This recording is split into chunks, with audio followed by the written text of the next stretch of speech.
Chapter 1. The Alley. Though summer had not yet come to an end, the Wyoming sun hung low in the sky early that night. From her bedroom window on the third floor, Emma stared longingly for one last trip back to Houston. It had been nearly 10 years since the family moved permanently from Texas, and still Tylersville failed to feel like her true home. The air was too dry, the winters were brutal, and despite all the luxuries of her life up north, there felt increasingly like less and less to do each year she spent here. Back in Houston there was plenty. Their former house, which now served as a summer vacation home, was just a few miles from the zoo. The ocean was only an hour's drive on a normal day. Above all, Emma longed for just one more day sitting inside the open-roofed ballpark, one last reminder of an escape from the reality that enclosed her upcoming freshman year. It didn't matter that the Astros were once again terrible. Not even a switch to the American League last season had helped their chances of making an unlikely postseason run. The Texans would offer no escape either, and though she cared very little for soccer, even an afternoon in the orange seats of the Dynamo gave her some picture of a better life than this. Emma laughed out loud to herself, realizing how pathetic these ideas seemed. Houston was a different world. Who cared about baseball now when she was so very likely to die? Her life was contracted to this place, bound to it just like her parents had been and still were, and if someday, by some God-forsaken miracle, she decided to have children of her own, their lives too would be contracted. She tried to remind herself that freshman squads rarely saw active combat, but she still had 4 years of service to this place before she was eligible to opt out. 4 years. Just get through high school, she thought aloud. Just 4 years, and then head back to Houston. You can go to Rice, and then what? That had been her plan for as long as she could remember. But as time accelerated and she finally stared down the barrel of her next 4 years, an additional 4 years of school looked like a second lifetime away. And what would she do next? History and sports were the only things that made her happy. Barely 5 feet tall, an athlete she could never be, and the only option she could think of with a degree in history was teaching. She hated kids. Her mother had a gift that she certainly did not. Emma was good with people, great even, but the life of a politician was not one she would ever want. Her father had been through it all, and at the top of the Tylersville chain of command, his hair grew grayer and grayer with every passing year. His temper so short, Emma feared even approaching him for help with homework. It had been enough to drive her brother away last year. She considered following in Riley's footsteps and transferring as a freshman too, but already afraid enough of the upcoming change, decided against it. After all, her friends were still here. And it was Margot's voice that snapped her out of reflection. With one last look at the large backyard, she stuffed the last of her belongings in a third suitcase and dragged it down the stairs to meet the others. Echoing throughout the house, her mother and best friend were once again arguing about the latter's choice of outfit. "What's the big deal?" Margot was retorting in a loud but respectful voice. "Andrew's friends dress like this all the time." Turning the corner on the final stair, Emma saw Margot towering over her mother, wearing a white tank top that was nearly transparent, and a pair of tight-fitting biker shorts that hardly held what was supposed to be inside. "Maybe in their bedrooms," her mother sighed. "But you are 15, young lady, and if I've told you once, I've told you a billion times. You are not living under my roof dressed like a quick and easy corner pickup." Margot cracked a sly smile. "But I'm not living under your roof anymore, am I?" she said, gesturing to her pile of bags on the kitchen floor. "Don't get smart with me, lady." Emma's mother was a squat woman, no taller than Emma herself, with dark red Cuban hair and a fiery attitude to match, that when opposed with Margot, who stood nearly a foot taller, they appeared equal competition. Emma's socked foot hit the bottom stair, trying to remain as silently as possible, but both women turned immediately in her direction. A look of relief came over her mother's twisted face. "See? Why can't you dress like Emma?" The thinnest of hoodies adorned Emma's shoulders. What little curves she had to show were hidden under a purple pair of loose shorts. Even then she worried her mother would scold her for how much of her thighs were showing. Margot huffed. "Emma's not trying to impress anyone." "And you are?" Margot did not answer. Emma knew she had been developing feelings for their friend Jordan, accelerated by the fact that he and his brother Johnny had been sorted into their squad, which meant that for the next year at least the 4 of them would be living together. Margot looked at Emma for help in the argument, but finding none, aggressively ripped open one of her suitcases and pulled out a white t-shirt and a pair of longer athletic shorts. "Thank you," Emma's mother called as Margot stormed off to the kitchen bathroom. She turned to Emma and threw out an arm for a hug. "I've given that girl the kindest 5 years of her life," she said, shaking her head and sighing protectively. "You look out for her, dear." "As much as I can," Emma claimed. Margot was hard to control, but she supposed if anyone could try, it would have to be her. "How are you doing?" her mother asked, certainly seeing worry behind the facade Emma could build. "Nervous," she said plainly. Her mother's hug turned into a calm rub on the shoulder. "Don't be," her mother rewarded. "You and your father have practiced enough. There should be no worry about your abilities. Margot's the only one who knows." "Does Xander know?" Her mother shook her head. "I can't imagine he does. Your father made sure the official record shows otherwise, so unless someone behind the scenes knows and spilled it to someone as insignificant as Clark Xander, I doubt anybody beyond this house has any clue." Emma breathed a nervous sigh of relief, then looked around at the empty house. "Is Daddy going to make it back before we leave?" Her mother snorted despairingly. "I don't think so, hon. He's at conference call with the Polish PM and the heads of the first 10. Something about an election situation there. He said he'd try and catch up with you before class on Monday if you keep your weekend free. Maybe church on Sunday?" Emma sighed. She had expected this answer. Very rarely did her father put anything before his job. Before she could linger on her father much longer, the bathroom door opened, and Margot emerged in a far more appropriate outfit. Her eyes already rolled halfway to the back of her head. She threw a lazy thumb up for approval from Emma's mother. "You look beautiful, dear," Mrs. Guerin approved cautiously. A knock on the front door meant it was finally time to go.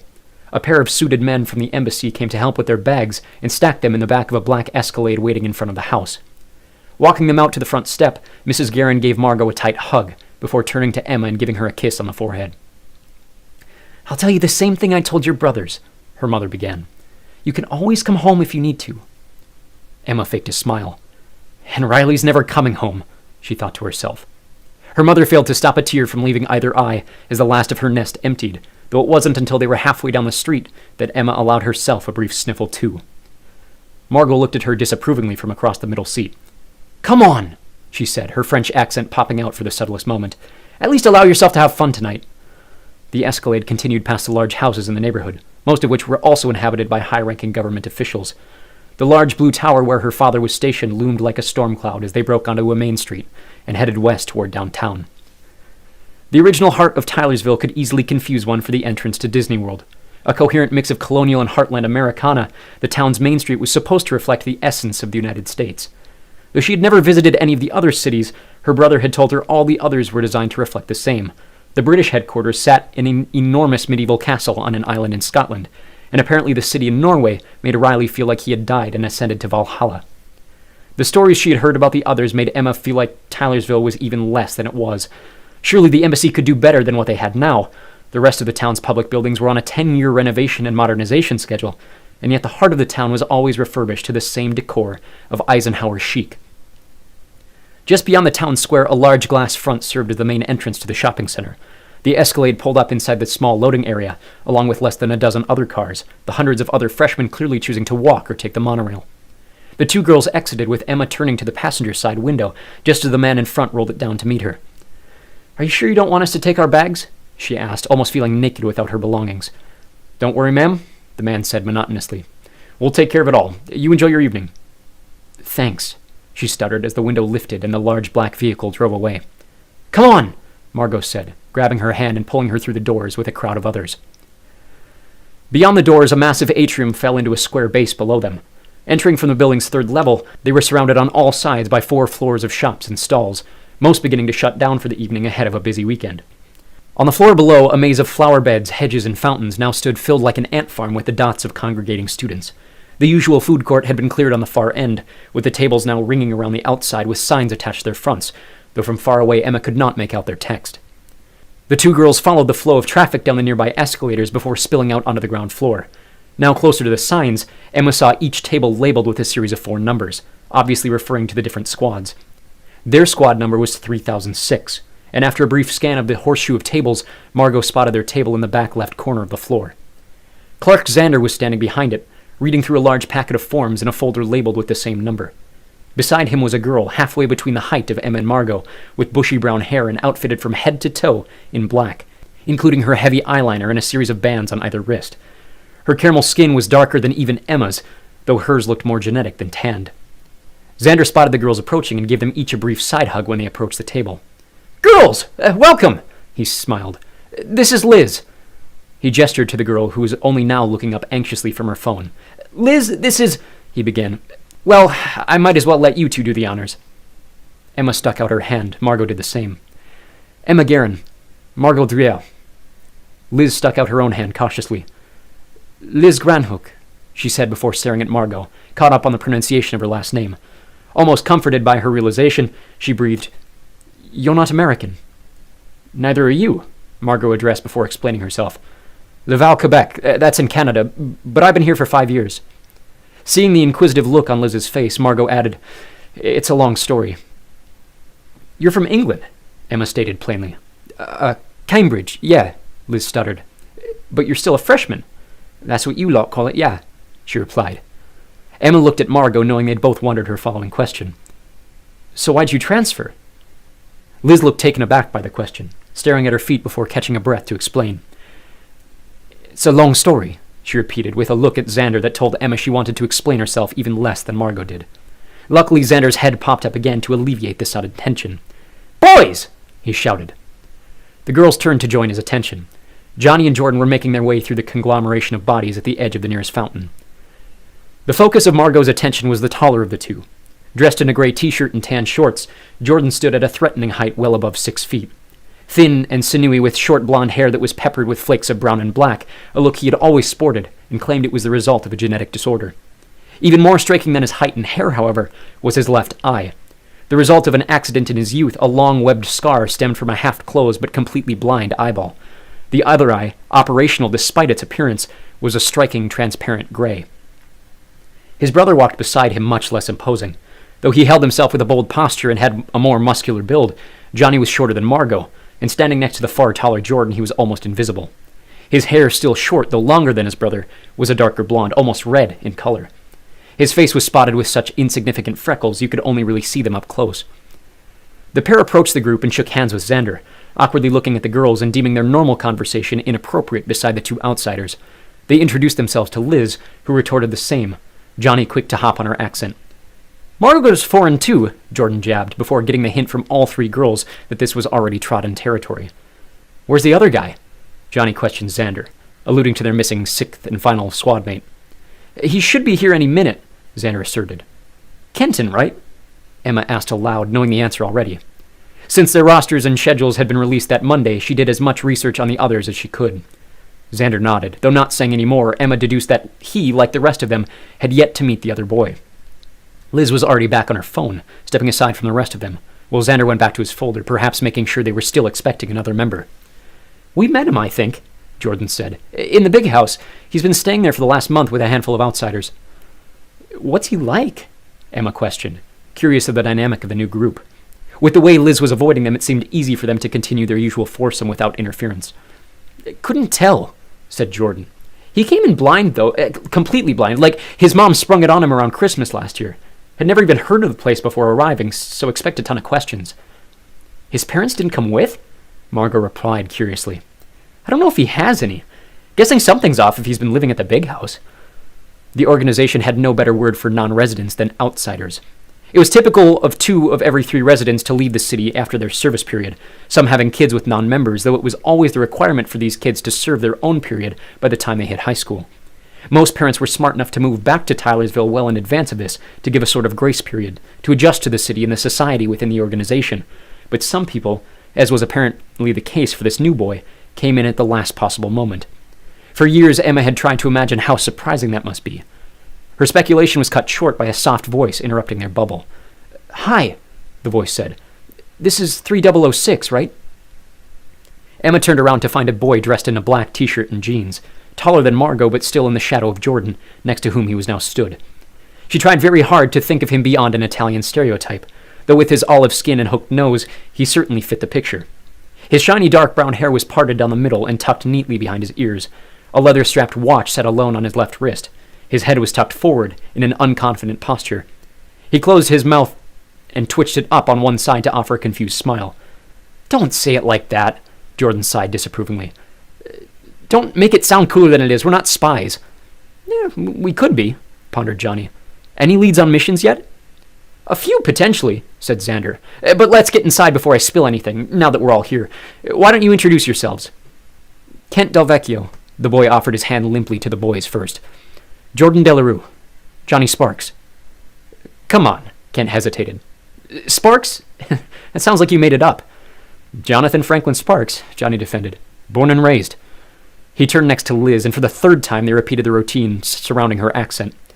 He shook Xander's hand and then finally moved to the girls, turning slightly red as boys often did when face to face with Margot, then lastly to Emma. Introductions aside, they followed Xander to the opposite wall of the mall, through which was the entrance to the city's bowling alley. 100 lanes spread out in a fan from the center, the lights dark except below the luminescent lanes, the music blaring loud enough for them to raise their voices once inside. Outfitted with shoes and balls, the seven found themselves stationed near the middle of the pack, and despite disinterest from Liz, Xander entered all their names, excluding himself, into the system to play a single game. He then passed around a menu and jotted their orders into a note on his phone before leaving them to their own devices and serving as the squad's waiter. With Liz using the shortened form of her name, Emma was alphabetically first in their order, and not wanting to start on a negative impression, took a deep breath and drilled the right of the front pin to begin on a perfect strike. The group behind her applauded casually, though Kent gave a little extra emphasis as though trying to stand out. She casually bowed and took a seat at the table with the rest of them, while Johnny stood up to go next. "Your last name's Guerin?" Kent stared enthusiastically as Emma worked herself comfortable in the plastic chair. "Yes, sir," she replied, looking up at the board to make sure it entered her shot correctly. "The mayor guy," Kent continued. "His last name's Guerin. I'm guessing you're related." Jordan shot the boy a contemptuous look. If by mayor guy you mean the prime minister, then yeah," Emma answered. "He's my dad." "Why don't you just call him the president?" "Because of all the ministers, he's the primary one," Jordan interjected before standing up to take his turn. Johnny had split his 2 throws in half for a spare. "It's not a democracy, it's a corporate oligarchy," Emma explained. "Each department has an internally elected minister, and the set of ministers vote amongst themselves for a regional leader. That becomes the PM. Kent seemed to follow, though Emma worried her answer had sparked more questions. She had never met an outsider so green to the program he couldn't ask his parents. "So which department was your dad in before?" the boy asked in turn. "Well, he was deputy PM when I was born," she explained. "You're eligible for the ticket as second in command. It's like vice president, so he never actually served as the head of the ministry, but prior to that he was in foreign affairs." Jordan missed the final pin on an 8-ball spare and returned to sit next to Margot. He gestured to Kent that it was now his turn. Nervously walking to the rack, it was evident that he had not frequented bowling alleys prior to his arrival in Tylersville. His first shot managed to find a pair of pins on the very far left, while the second careened well wide into the right gutter. He spun around slowly, apparently looking for some kind of approval or comfort from the rest of them, which Emma found Margot providing. "We're not judging you on your bowling skills," she voiced. "I am." Jordan shrugged malevolently, receiving a nudge in the ribs from Margot as a result. Kent turned slightly red in the face and sat back down at the table. "You're up," Jordan continued, nudging Liz, who was again focused on her phone. No thanks," she replied blankly, her eyes barely lifting. The remaining 5 of them stared around at one another before Emma urged her again. "The rest of us are bowling," she said as calmly and firmly as she could mix. "You should too." "I don't want to," Liz answered again, returning desperately to the safety of her screen. "Yeah, well, I don't want to spend half of high school training for missions, but here we are," Jordan bullied, garnering short laughs from Johnny and Margot. "Come on." Realizing Jordan was going to stand up and drag her over to the lane, Liz simply stood up in a huff, stepped back so she had a clear line toward the pins, and thrust her right wrist forward. A purple ball of energy ripped from the base of her hand and hurtled down the lane far faster than a bowling ball. Dissipating on impact, it struck the front pin with such force the entire set of 10 bounced off the back wall before falling onto the conveyor. A single pin bounced back into the lane and spun like a bottle.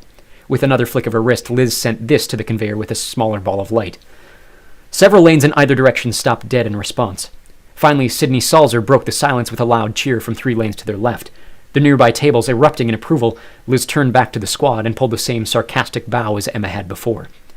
She sat back down and, instead of returning to her phone, waited for a response from the rest of them. Jordan blinked loudly. "Holy shit," he breathed, clearly taken aback. Johnny shot him a look for swearing. Kent was nearly jumping out of his seat. "Is that your radiation effect?" he shouted eagerly. Liz laughed. For the first time, Emma saw more than her crooked front teeth. "If it's not, I'd hate to know what is."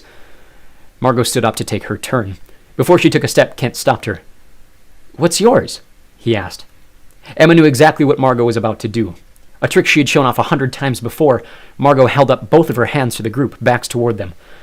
Kent seemed to only now realize that the silver tips of her fingers were not, in fact, covered in polish, but that her very nails were metallic, and they slowly began to grow outwards until each was nearly 2 inches long. Kent caught his breath. "Jesus," he whispered. At the same time, Emma and Johnny said, "Don't say that." Kent perked up, confused by their tandem speech. What? Don't say Jesus, Johnny reiterated before Emma could join him. Kent seemed taken aback by the concept. He looked at Emma, who glared the same as Johnny and Jordan. Wait, Kent cycled.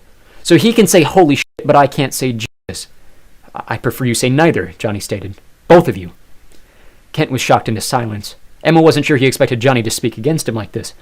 Jordan gave his brother a tilted shrug and apology.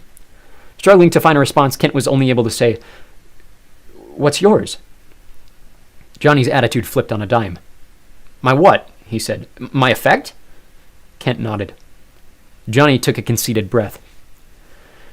Kenton Vincenzo Del Vecchio, he began imposingly. Born August 15th, 1999 in Brooklyn, New York, to Alanio Del Vecchio and Dalton Hawk. Physically based radiation effect. Has the ability to run speeds 2 to 3 times faster than normal for body size and shape.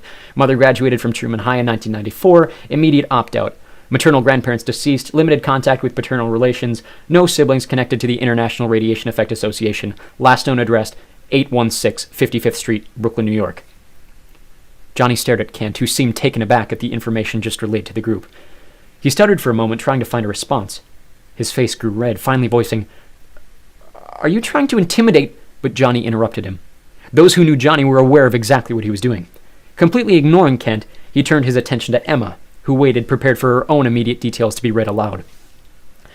Emma Lynn Guerin, born May 20th, 2000 in Houston, Texas, to Bill and Wendy Guerin, physically based radiation effect, has the ability to hit a target of any type with near-perfect accuracy. Father graduated from Truman High in 1985. Mother is not a member of the International Radiation Effect Association. 2 older brothers. Eldest, biological, Andrew Joshua Guerin, currently a senior at Truman High. Second elder, adopted, Riley Emmanuel Guerin, currently a sophomore stationed in Monteverdi, Italy. Johnny paused and turned his attention to Liz, who held up a hand to stop him. Having seemingly caught on to Johnny's demonstration, she calmly requested, Please don't do me. Johnny held his breath and turned contently back to Kent, who still didn't seem to understand what Johnny was doing. So you've memorized our basic info, he scowled. So what? Jordan rolled his eyes. Catch up, speedster, he teased. That's what he does, he memorizes things. Kent's brow furrowed, trying to understand. What, like everything? Everything, the 4 locals said in unison. Since when? Kent questioned in disbelief. When was the seizure, John? Jordan directed. April 10th, 2012, Johnny repeated in kind. Kent looked eager to keep asking questions, but Xander finally returned to the table with a tray filled with smaller red fast food baskets. Despite the 6 of them holding up their hands when he passed out the meals, he kept checking his notes to make sure they were handed to the correct recipients. So, he sighed, joining them at the end of the table. What'd I miss? Kent was first to acknowledge their showcase, to which he added, What's yours? Toward Xander. Me? Xander laughed, taken by slight surprise. Mine's long gone. Again, Kent was confused by the answer, and again Jordan rolled his eyes before responding. You really expect these to last forever, he said.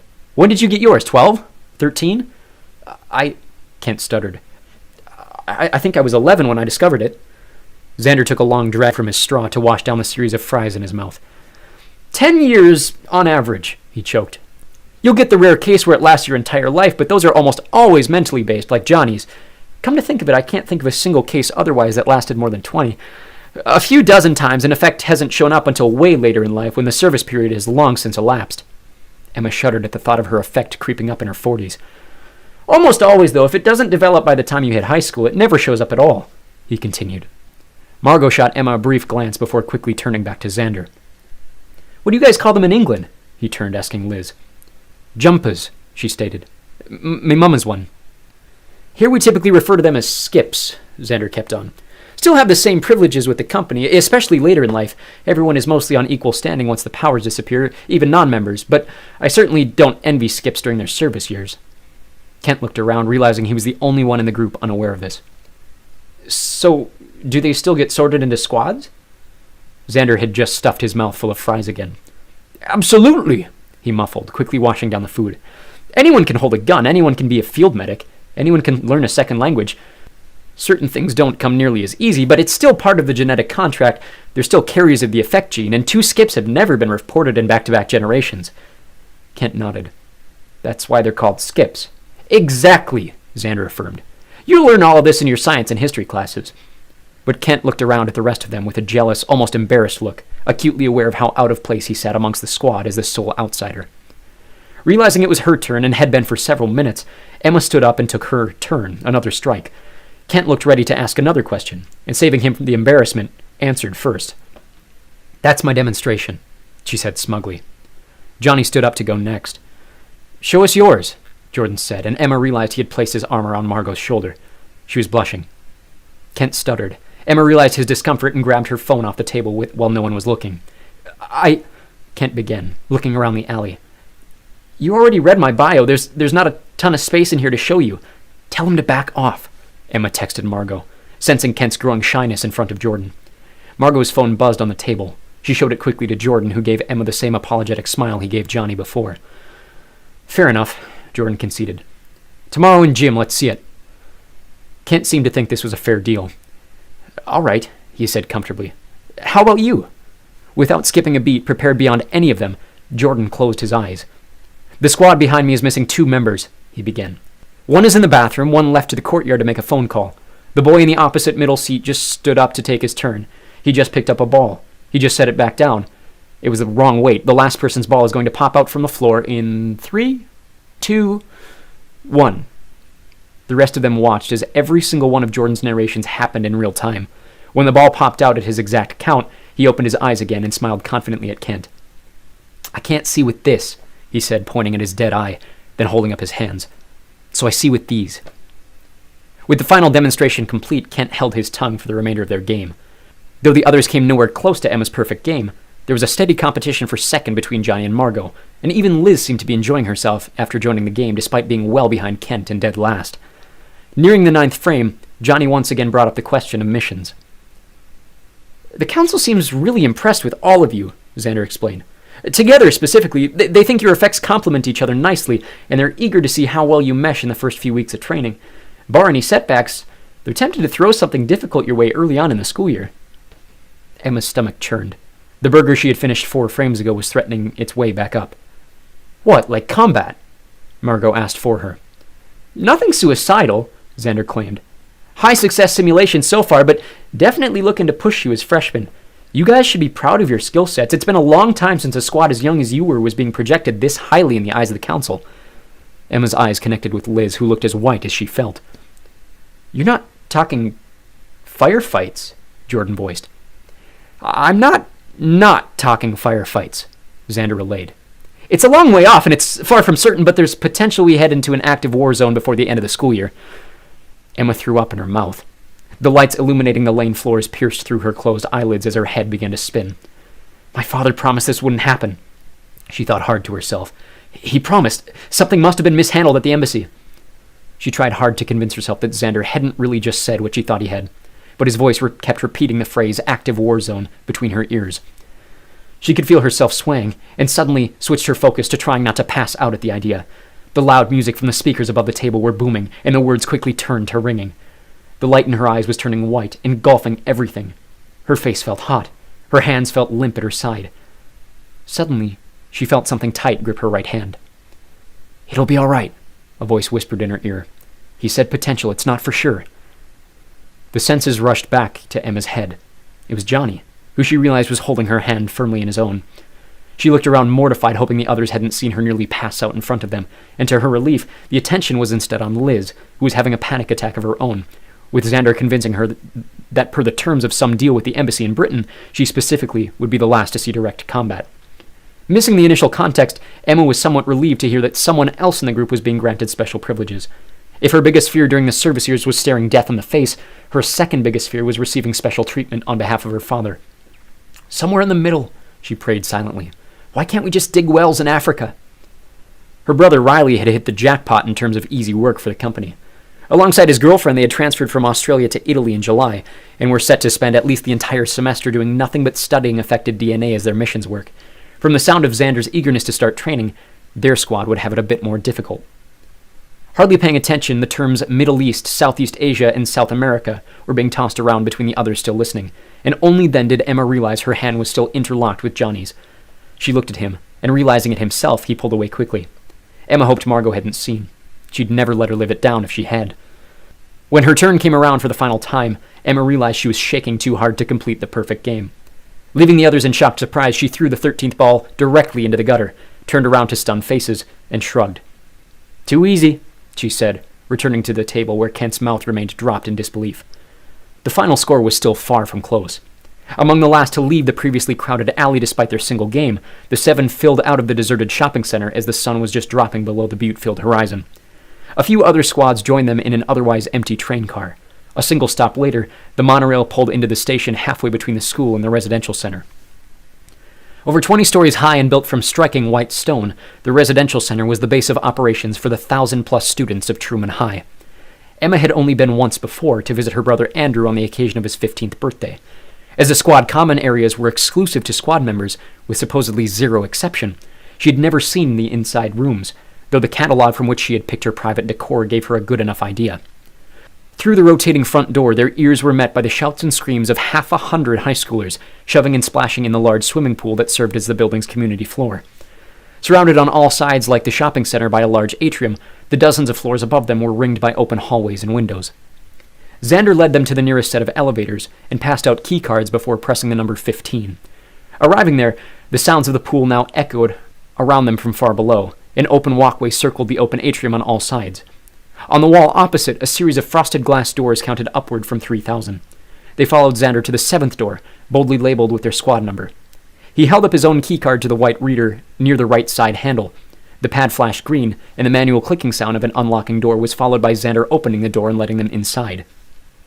Just beyond a small entry corner, their new home spread out before them in the form of a large single room, split nearly down the middle by 2 different floors. On the far side, a carpeted gray living room was headlined by a large flat-screen TV mounted between a set of vertical speakers. Sitting below atop a set of black wooden cabinets was Jordan's Xbox. On the near wall, a small series of asymmetrical shelves held empty picture frames, presumably to hold future memories of the 6 of them, which had yet to be made. All of this was circled by 2 black leather chairs and a matching 3-person couch, which fit snugly in the space around a glass coffee table. In the nearer half, the floor was a fake vinyl wood. The same black wooden cabinets also adorned this side, though in the form of a small kitchen, topped by white countertops. A large sink sat in one corner of a detached island, which was surrounded by matching black bar stools. Beyond this room, an open hallway played host to 4 doors, matched in sets of 2s like a hotel. To the hallway's far left, tucking behind the kitchen and above the doorway, a staircase led to a small landing, half the size of the common area below, hosting 2 large sitting chairs outside the remaining 2 bedrooms. Each room was labeled, and as their belongings had been delivered by embassy staff rather than themselves, Emma and Margot were apparently the only ones who had not yet seen their own rooms. Eager to do so, and with nothing pressing on the schedule for the rest of the night, Xander handed out large packets which appeared to match his own folder, told them to expect him in the morning for an 11 o'clock meeting, and wished them all good night. Almost immediately, Liz disappeared up the stairs. Kent, who still appeared to have a million questions, peered around the kitchen before checking the fully stocked fridge. He was amazed to find a blank list on its side, which Margot explained was for them to fill out any time they ran out of certain things on their grocery list, to then be filled and restocked by building staff along with things like laundry. Amused by Kent's amazement, Emma reclused herself to her bedroom, eager to see how closely it matched the catalog. The final door on the right, just next to Margot's, she opened the locked door with her same keycard and found the room painted a calm crimson, just as she had requested. The light brown drawers were as close as she could possibly get to matching her bedroom in Houston, and even the bathroom tiling was the same white and teal stoning she had written down on the form. To her horror, she found her bags already unpacked, and realized that one of the men from the embassy must have gone through and placed her refolded underwear in the drawers. With a bit of relief, she found them in a drawer different from where they sat at the palace, and she suddenly felt less like a lab rat. Even security cameras were outlawed in the city outside of testing facilities, and yet for the last month, increasingly today, Emma had felt the subject of a massive experiment. And yet her underwear in the wrong drawer gave her some sense of peace. 10 minutes later, her clothes resorted to the correct places, she finished off the last of her personal decorations with the large flag of Texas she had taken from their flagpole in Houston, flipped it vertically, and hung it center over her bed. She smiled in finality, though her moment of admiration was interrupted by a knock at the door. It was Johnny. "Hey," she said, inviting him in. Kent was still outside in the kitchen. She shut the door behind them.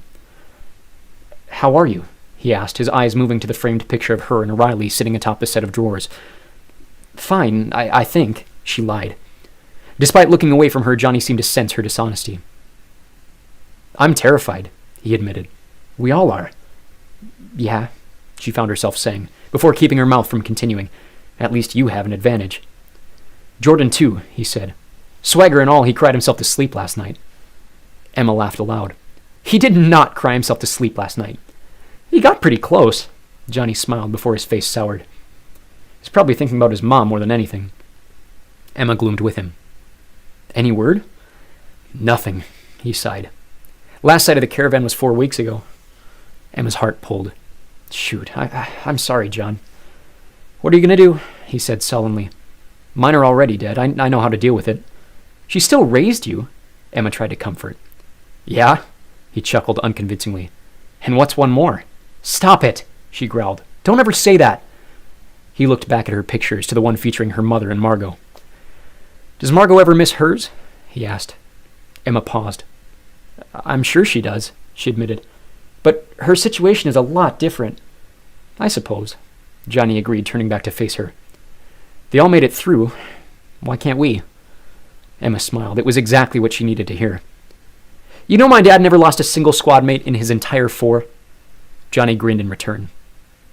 He was in the trenches too, wasn't he? He recalled. If this was the military, he'd qualify for about 15 Purple Hearts, she claimed. No one was ever even hit. Johnny's smile grew wider. So why not us, eh? Emma felt tears coming to her eyes. The night she had been dreaded for over a year was finally here. Why not us? She repeated. Johnny stuck out his fist for her to knock it. No, she declined, putting her arms around his middle and hugging her friend as tightly as she could. Thank you for earlier. I needed that. She pulled away and smiled up at him. That's what I'm here for, he said. He walked to the door and turned the handle. Night, Emma. She grinned. Night, John. He walked through the frosted door beyond which she could see nor hear a thing, and as soon as the door closed, Emma felt all the light in the world leave her once again, the sense of impending dread creeping toward her from all corners of her new bedroom. 4 years. She tried to convince herself. It's just 4 years. Shutting off the light and crawling into bed, she found herself facing the same worrying truth that had plagued her nightmares for weeks. Despite the squad, despite her family, despite Jordan, Margot, and even Johnny, in this new environment, Emma Guerin was now completely and utterly alone. Chapter 2. The Pond. Having spent the last month alone, shut away in what equated to the Tylersville version of a halfway house, and surrounded by few other newcomers, most of whom were just odd enough for him to avoid, Kent had been looking forward to his first weekend with his new roommates since he learned about the concept of squads. Instead, he spent his first few days following their meeting at the bowling alley feeling just as alone as before. Even worse, there was now nothing for him to look forward to. He knew he had failed to make a first impression. Even with Liz, who under normal circumstances he would have tried to avoid, Kent felt ostracized. She seemed to want less to do with him than the other 4. She had shut herself away from the group as soon as they entered the common area for the first time, and throughout the weekend, the only time she spent between the front door and her bedroom, she was making a beeline from one to the other. He had read an article online stating that the easiest way to make friends in your first week of college was to leave your door open and chat with anyone who wandered by. Sure, he was younger, and the situation a bit different, but he figured he would try it anyway. Realizing rather quickly that Liz was the only other person who seemed to set foot in their upstairs loft, Kent changed his approach by simply hanging out in the living room. This hadn't worked either. Not only did every other person in the squad spend the entirety of the Saturday after Xander's morning meeting out and about, making Kent feel rather left out and shut in, but upon their return to the common room that evening, Jordan and Margot asked Kent if they could have the room to themselves for a private conversation. Despite this request being delivered in the kindest voice Jordan had yet provided, he was further irritated when, eavesdropping from around the corner, Kent heard the conversation amount to little more than Jordan simply asking Margot out. An hour later, sneaking into the kitchen for an apple, he discovered the pair spooning on the couch and watching a movie together. Kent found himself more enraged by his expulsion given the things Xander had mentioned in their morning meeting. Really nothing more than a handbook reading, a few things had caught his attention that he had not already known. First was how little free time their schedules allowed during weekdays. Despite the school day shortened between the hours of 9 and 3, 3 to at least 5 was blocked out for their missions training, and 6 to 8 then reserved for optional, though heavily recommended, extracurricular activities, which was limited to 1 per season, and for reasons unclear to Kent, only 1 sport per calendar year. He overheard the other 2 boys discussing Nation Ball, a male-dominated sport available in the fall season, which was apparently the most popular competition in the entire global company, save for spring soccer. Despite not having a clue what Nation Ball was or how it was played, Kent's attention perked upon learning that all powers were legal within the rules of the game, something untrue for any other sport. He didn't see how a perfect memory or eyes in the back of the head would be that beneficial to any kind of sport, but speed, on the other hand, was something a team might find useful, and thus he set his mind to trying out for the team when the time came around. Kent had never been a super athlete in his youth. He had never shot a basketball until he was 9, and upon gaining his speed in the early days of middle school, his mother had reasonably stopped him from exposing his unfair advantage as a member of the school track team. It should have come as no surprise, therefore, when she had informed him of the company. Of course there would be others like him. He would be naive to think otherwise. Only now being in Tylersville was he starting to feel the weight of insignificance amongst an entire city full of the same. Nation Ball just might be his chance to change that. The part of the handbook that struck Kent most by surprise, and was most pressing toward his feelings of Jordan and Margot, was its emphasis on relationships. The company apparently encouraged relationships, especially between squad members. Xander recited that 60% of relationships formed within squads resulted in marriages, a statistic that, Kent thought, couldn't possibly be true. Xander himself was apparently married to a woman from outside the company. His own father didn't even know about the company, and if the goal of the administration was to grow the population, as it so seemed, why then would they encourage members to reproduce with outsiders? He had known about the reproduction emphasis almost as long as he had known about the company itself.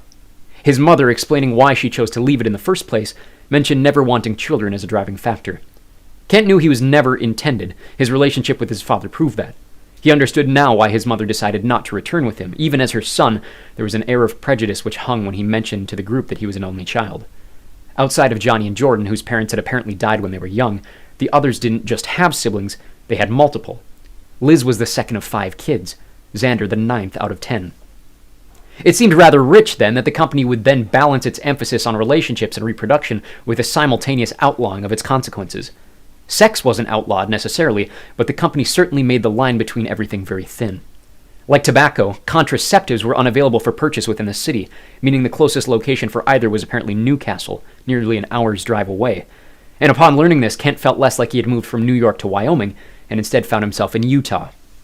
At the same time that the company held a conservative stance on reproductive rights, he was surprised to find 0 penalty for the female in this situation for breaking the law. Unless, of course, you considered pregnancy and single motherhood a punishment. Rather than keeping a family together, as would seem the obvious stance, any boy found guilty of getting another service-age member pregnant, and therefore limiting that partner's usefulness to the mission field, would be permanently removed and relocated from the company, which Kent interpreted as meaning expulsion and banishment, though from the looks on the others' faces it could have been a bit worse. And yet, even as freshmen in high school, sharing rooms was not a punishable offense, which is why he found himself so bothered by the fact that Jordan and Margot were doing this not only in public, but made him uncomfortable getting a nighttime snack. Finding himself unable to sleep hours later, he went down to do the same, but despite the TV and lights completely off, the pair were still exactly where they had been, now fast asleep. Emma had at least been a bit friendlier. Despite an awkward start on Friday, the two seemed to empathize more with Kent now that their 2 best friends were off in their own world. Sunday morning, deciding to get up and run around the city to make up for a lackluster Saturday, Kent met Emma and Johnny in the kitchen, heading off to church. Realizing later his response was a little harsh for someone just offering him a friendly invite, she had asked him if he wanted to come with. "Our great-grandparents were tortured by the government, and now we have no choice but to risk our lives for them too?" he had said. "Why the hell would I believe in a god?" Johnny had turned and left almost immediately. Whatever kindnesses Emma was still trying to maintain for Kent were probably hanging by a thread. But his heresy to her god seemed not to faze Emma long. Back that afternoon, she found him watching racing in the common area and invited him for a walk. Incapable of admitting he had already seen half the city on his earlier run, he obliged, and she led him out the front doors of the residential center into the southwest, toward a forested park through which he hadn't wandered since his first week in Tylersville. "How are you adjusting?" she asked when the pair rounded an iron-fenced koi pond. Stopping to look at her, he thought for a moment she was being sympathetic, but her eyes were more curious than anything. To her, he was a novelty. "Fine," he lied. "I like it here." She continued her faux interest. "I'm sure it's a bit different than New York." "A bit," he agreed. "You ever been?" She shook her head, looking into the pond. "Not yet," she admitted. "Been to Philly once, Washington loads of times, but never New York City." Kent smirked indignantly. She probably thought he was from some penthouse above Times Square. As if answering his thoughts, she then asked, "What part of Brooklyn are you from?" He turned his attention to the large stone waterfall at the back of the pond. "You'd have no idea where it is," he huffed. You're probably right," she conceded. "But I'm good with maps and I know a lot about sports. The Nets just built a new arena there. How close are you to that?" In complete honesty, Kent had no idea. He didn't care for sports that much, and despite knowing that the Nets were now a big deal in Brooklyn and had a vague idea of where she was talking, he felt like Emma was luring him in a direction she could control far better than he. "A few?" Emma seemed to realize she wasn't getting through to him. He looked down at the fish and back toward Emma 3 times before saying anything else. At the top of the waterfall, a dangling willow branch had dropped from the tree above, but was now stuck atop the boulder and was being tossed in every direction by a set of conflicting currents. "You know, I don't want to be here either." Kent looked straight on. Whatever doubt he had in her intentions was gone now. Her eyes seemed to show nothing but sincerity. In fact, she was almost crying. But still, he could not believe her. Her dad ran the place, a town of nearly 50,000 people. She had every opportunity to get out of danger, surely. With a lifeline to the Big Blue Embassy, how could she ever feel like she was in danger? She had been here her entire life. Her friends were not only here, but a part of the squad. How could she possibly find ground with Kent to empathize? And yet her eyes were still being honest. "What do you mean?" He found himself stuttering. "Where else would you be?" She half choked, half laughed at his question. "Where would I rather be?" She opened her mouth as if to say an obvious answer, but then caught herself. She seemed to genuinely think about the answer. "Usually I'd say Houston," she sighed longingly. "But honestly, right now, wherever my brother is." Kent felt his face furrow. "The adopted one?" Emma snorted. "Riley, yeah. He's in Italy right now." "Monteverdi," Kent found himself saying. "That's where my mom's from." Emma's eyes narrowed curiously. "I thought Johnny said she graduated here." "She did," he explained. "She transferred for her senior year, but she's from Genoa." Emma stopped, appearing to not have expected this. Waiting for her to ask more questions about his mother, she instead asked, "Do you speak Italian?" He found himself laughing aloud. "Barely," he admitted. "Mom didn't want me to grow up feeling like an outsider. Our entire neighborhood's Chinese. I can hardly communicate with most of them in English." "Why do you ask?" Just curious," she claimed. "A lot of us are bilingual. Johnny and Jordan both speak a little French, Margot's first language, actually. I don't know about Liz, though." Kent was more jealous than anything. He could have lied and said he was. How would she know? "What about you?" he asked rhetorically. "Spanish," she said. "Everybody knows Spanish," he chuffed. "Yeah?" Emma raised her eyebrows, then worded an entire paragraph in the most fluent Spanish Kent had ever heard. He found his lips dislodged, though his jaw stopped itself before dropping a noticeable difference. Emma just grinned, apparently getting this reaction often enough to expect it. "My grandma's from Habana," she claimed. "I do it all the time at parties my dad hosts for the Central and South American delegations. No one expects the little white girl to outtalk them." She turned and started walking down the path again, not waiting for Kent to follow. He tripped on his flat feet and caught up, suddenly more interested in learning more about her. "If you don't mind me asking," he started, "what's it like being the PM's daughter?" "Wish I wasn't," she admitted. "It's exhausting, having to try and remember everyone. The amount of people who try to be friendly with me like they're trying to get something from my dad out of the deal. It certainly has its perks, though." "Is there, like, an official residence?" he asked. "Like a Tyler's of a White House?" Emma laughed as though Kent had worded the question terribly. "The palace, yeah. We've lived there for the last 10 years. "Where'd you live before?" "Houston," she said. "We didn't move up here until my dad was on the ticket. Tom Kuchalik, his predecessor, he let us live with him during the campaign. Luckily, Dad won, so we never had to move out." "I've never been to Houston," Kent found himself saying, as they rounded a corner of trees and looked out on a large grassy field full of soccer nets. "I've never been past New Jersey, to be honest with you." "We go every summer," Emma spoiled. "Spend a few months there as long as Daddy's job allows. Don't really travel much beyond that, though. I've been to the usual spots, California, Florida, Chicago. Furthest I've been is Montreal, and that was when—" She stopped herself, and Kent realized she had opened something she hadn't intended. "When we went to get Margot." "What do you mean, get Margot?" he wondered aloud. "Did she run away or something?" Emma laughed. No, she said. "The opposite, really. That's when we went to bring her to Tylersville." Only now was Kent remembering Emma said French was Margot's first language. "You guys aren't sisters, are you?" he asked, realizing how little he knew about either of the girls even after just a day and a half. "Not the same way Johnny and Jordan are," Emma elaborated.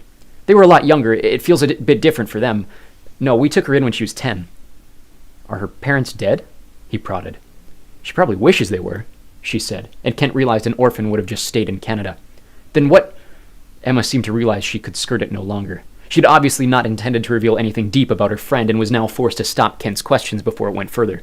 "It's a long story," she stated, "and hers to tell, not mine. In all honesty, even I don't know the details, but I doubt she'd want anyone to know if not me."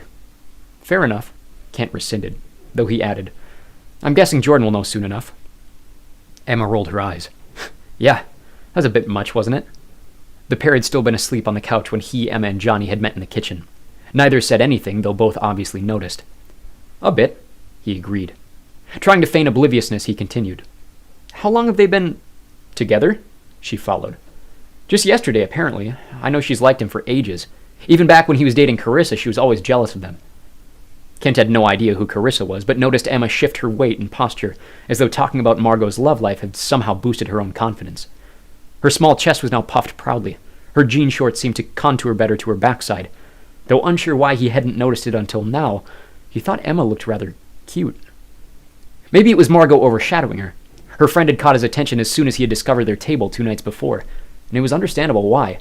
Margot was tall and long, and looked far older and more mature than Emma despite being the same age. Her blonde hair was naturally wavy, her makeup accented the best parts of her sharp face. Even her clothes, there was no better way Kent could describe it, they fit her in all the right ways. Emma wasn't that. In fact, with the two side by side, he could have mistaken her for a middle schooler. But Margot was off the table, and now standing beside Emma and having a newfound respect for the girl, he realized how pretty she was in a very different way. To his horror, he found himself unable to stop himself from uttering, "You're not dating anyone, are you?" Emma squeaked a laugh, continuing to walk. "Me?" she chuckled. "Why would I want to do that?" The response hit Kent worse than if she'd just said no. I don't know, he backtracked before his thoughts continued to spill out. "Seems like it'd be nice to have someone with you through the change." Emma finally stopped again. "Were you seeing anyone?" she asked, reading his face intently. "Before you came here, I mean." Kent bit his cheek, finding the time to create a lie. "Kind of," he said. "This one girl, Allie, she and I kind of had a thing." He had used the name of the bodega clerk next to his old high school. She had been 4 years his senior, but it was the only female name he could think of on the spot. "Where does she think you are now?" Emma prodded. He didn't have an answer for this in mind. He stuttered. "Probably with my dad in Vermont. He's got a winter house up there. I've gone there plenty of times without telling her." Emma did not seem to find a fault in his story. It was true his father had multiple homes, including a property or two in the far northeast, but he had never seen a single one. Hoping she wouldn't turn things toward his dad, Kent volleyed the questions back in her direction. "Have you ever dated anyone?" he asked. Though he was simply testing the waters, he wasn't sure he was willing to compete in a place about which he knew very little. Emma paused on her answer, looking out onto the soccer fields. "I had a thing last year with a boy named Tyson, but it basically lasted a weekend. By Monday, he had changed his mind." "I'm sorry," Kent whispered. "Don't be," she kicked, turning around and beginning to walk in the direction of their dorms. "I'm not Margot." "What's that supposed to mean?" he followed. "Constant attention," she admitted. "Moving into the PM's house was probably the worst thing that could have happened to her." "How long do you think her and Jordan will last?" "I give it 3 months at most," Emma scowled. "She's more into the chase than anything. She doesn't do well once she's comfortable." The idea gave Kent a small bit of hope. That was plenty of time to get to know Margot better, and maybe even give her a better impression. Still, 3 months was ways out, especially when the school year was just starting tomorrow. Maybe Emma was his best option. "Are you worried it'll mess with your friend group?" he found himself asking. She rolled her eyes. "It's already messed with the friend group," she claimed. "We're not going to see them until they break up. But if you're worried that part of things is going to make things awkward, I don't think so. We've been together long enough, I think it'll get swept aside pretty quickly." Again, Kent wished she would have replied with a simple no. Each elaboration made Kent feel less likely to penetrate their inner circle. "You get to spend more time with Johnny, though." Emma smiled peacefully. "Yeah, that's true. He's easy to be around." "Why don't you date him?" The question caught her so off guard, her rear toe caught the heel of her front foot and nearly caused her to faceplant. She was laughing ridiculously at the idea. Johnny!" she wheezed, catching her breath before laughing again, appearing to give the idea a tremendous amount of humorous thought. Several feet in front of Kent after tripping, she turned to face him and began walking backwards. "I suppose you don't really know him," she began. "So, how do I explain this to you?" She closed one eye pensively. "Johnny's fine in short bursts," she explained. "But he's got the personality of a breadstick. He's never been very good about picking up social cues, and especially ever since his effect came in, talking with him is like talking to a computer." Kent had not entirely got this impression, but maybe being around Jordan made Johnny a little less like himself. "He seems nice enough," Kent lied. "He is," Emma agreed. "But it's like telling your phone to compliment you throughout the day. He's a bit of a pushover, which is why it fits to have Jordan around. If Johnny were on his own, I bet he'd jump off a bridge if you told him it'd make you happy." She slowed her pace and turned back to walk in step with Kent again. Realizing she had yet to answer Kent's initial question, she resulted, "I don't need to date Johnny. If I wanted a cheerleader to get me through the day, I'd get a dog." For a brief moment, Kent thought about them having a dog in their common room. but then snapped himself back and figured the time for his real question had arrived. "So no one, then?" he asked. Emma did not answer. "Would you want to grab food tonight or something?" he followed. Her face lifted. "Yeah, sure," she replied. "I'll see what Johnny's Oh. She stopped dead on the paved path. Her expression had collapsed mid-sentence, not initially realizing what Kent was implying.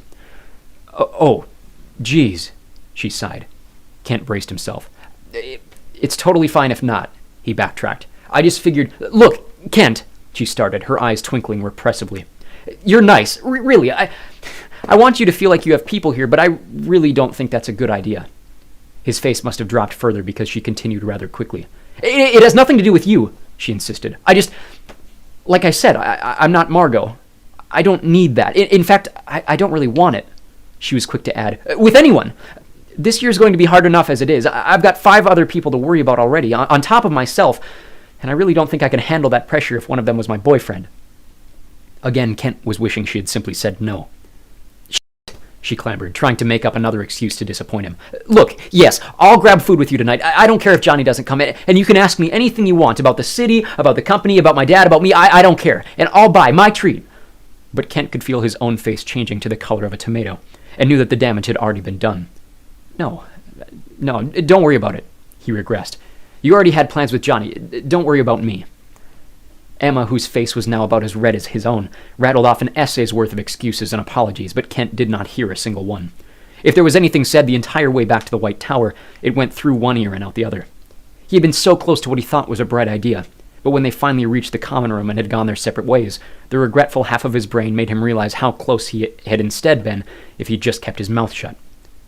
Feeling like Liz, he mournfully skulked up the stairs to his room and locked himself inside, retreating only to steal 2 cheese sticks and a box of wheat thins for a depressing dinner. At the same time the sun was setting over the flat horizon, he could hear laughter accompanying the closing of the front door below. Unable to make out the voices of either Jordan and Margot, or the more unsavory pairing of Johnny and Emma. The thought of the looming school night was far out of his mind by the time Kent looked up from his cracked phone screen. Nearly 2 hours of mindless scrolling made him oblivious to the obsidianic night sky beyond his window, his focus only broken by the loud, annoying sound of a metallic bell pushing its way through his bedroom wall from next door. Aggressively forcing himself onto the landing, he found Liz's bedroom door open wide, the television screaming an unfamiliar theme song at an uncomfortable volume. Almost immediately, Liz came bounding up the stairs, a box labeled bourbon biscuits in her left hand. Her peaceful humming of the same theme tune was halted abruptly when she realized Kent was watching her. "Sorry," she whistled fervently, rushing into her room to grab the remote. "Didn't realize how loud it was." Kent just stared, her door remaining wide open. "New series of Doctor Who," she continued. "Care to join?" She looked at him kindly. "F off," he brandished, slamming his own door and remaining there for the rest of the night. Chapter 3. A Series of Unfortunate Events. Liz loved it here. Everything in Tylersville was so stereotypically American. She woke up every day since the move with a smile on her face, eager to see which new peculiarities she could discover before nightfall. The food was enormous. People drove pickup trucks. Every house was bright and beautiful, with a front porch and separated from its neighbors by at least 10 meters. She still missed home, of course, but most of the essential British comforts were still available to her. There was a foreign marketplace up on Sullivan Street. Nearly half the store was filled with Canadian goods, a large maple leaf flag wove boldly outside the front entrance. But there was a sizable section for German, Japanese, and British imports, on top of numerous other aisles for other cultures. Still able to find Jaffa cakes and ginger snaps across the pond, her only homesickness came from finding a suitable time to call her parents, since Wyoming sat 7 hours behind. It was her mother that made the biggest fuss after her brother had died. They had never lived in Camp Mountbatten to begin with. Her entire life up to just a week ago had been spent in Ely, but with her parents' opinions on life in Orkney soured, a solution was reached in sending Liz away. They considered plenty of options. France seemed easiest as it was so close, as was Norway, but the language barrier ultimately turned her off the idea.